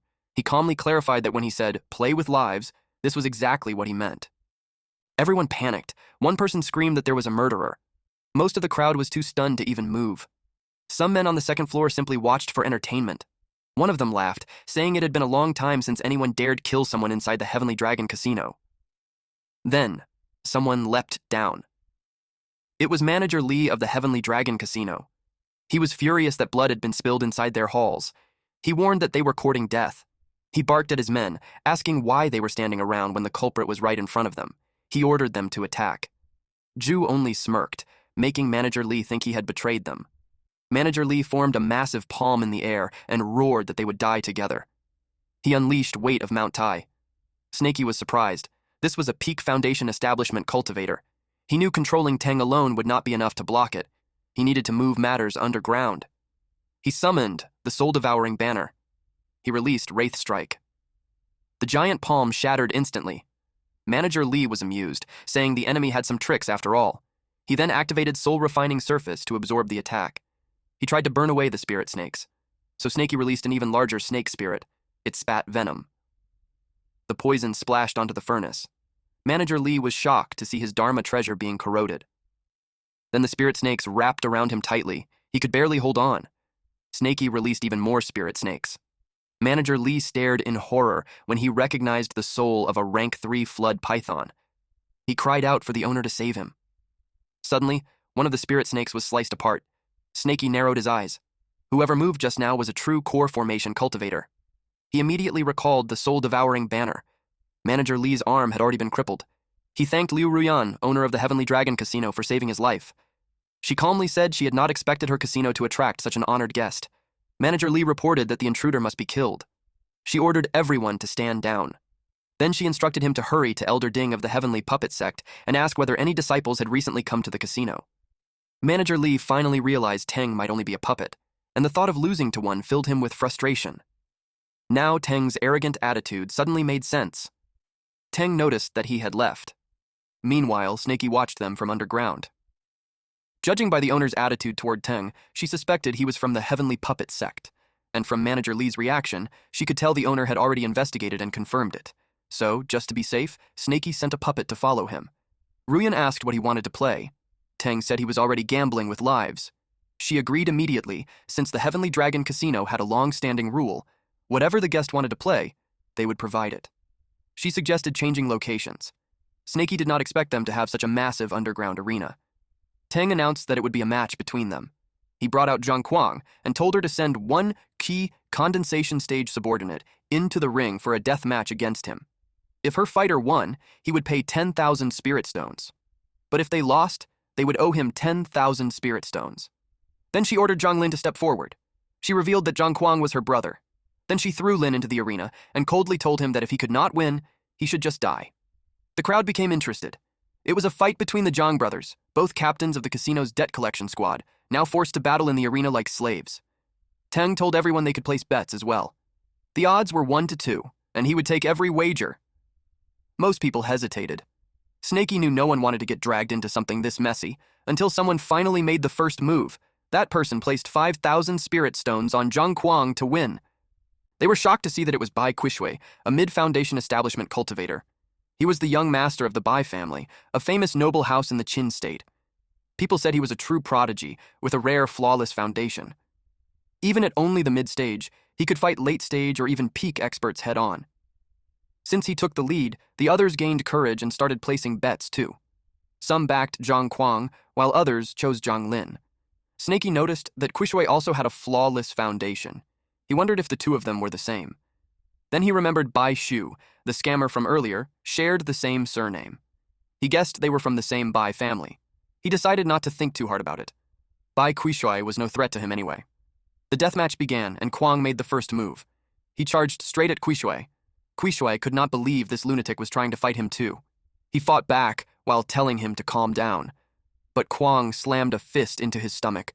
Since Kuang was being that ruthless, Quishui warned him not to blame him for what came next. The crowd was loving it. The debt-collecting blood brothers were beating each other senseless for entertainment. One gambler even shouted for Kuang not to lose because he had money riding on him. Tang said they did not have much time to sit around watching this. Snaky then made the puppet self-destruct. The sudden explosion stunned the audience. They looked over and saw burned bodies inside the arena. Tang declared it a draw. Since the opponent had not won, he demanded 10,000 spirit stones. Ruyan accepted the loss and handed over the pouch. Then Tang turned to the rest of the crowd and announced that since it was a draw, the house takes everything. He calmly collected all the betting pouches, too. Quishui was amused. The others looked like their souls had left their bodies after losing their spirit stones. Quishui was so impressed he started taking notes. Teng challenged Ruyan again and demanded a match against manager Zhu next. Ruyan said he should stop while she was still showing him respect. She warned that the Heavenly Dragon Casino was not a place anyone could casually trample over. Teng simply asked if that was so. He said the wind inside the underground cave was so loud that he could not hear them clearly. Then he kindly asked them to repeat themselves a little louder. Ruyan and Bai Quishui turned pale the moment they sensed the aura. They knew that was no ordinary Thunder Tribulation bead. Ruyan told him not to act rashly and said they could talk this out. Teng replied that he had been perfectly reasonable this entire time. She explained that the Thunder Tribulation bead rivaled a Heavenly Tribulation. If it exploded, it would not distinguish friend from foe, and they would be injured too. They urged him to put it down first and promised to agree to whatever he wanted. Teng said he was not being rash at all. He warned them that his hands were just a little shaky, and he did not react well when startled. So for everyone's safety, he advised them not to say anything upsetting. She immediately said they would do exactly as he asked. Then she carefully asked if he wanted to continue the second round. Teng liked that answer. Inside, Snaky was relieved. They had narrowly avoided becoming a cautionary tale. Ruyan called Old Liu to be the next fighter. Old Liu could not believe what he was hearing. She got angry and threatened that if he refused, she would kill them on the spot. He had no choice but to go. When he reached the center, he quietly told Zhu to just pretend to fight. Quishui thought about the situation.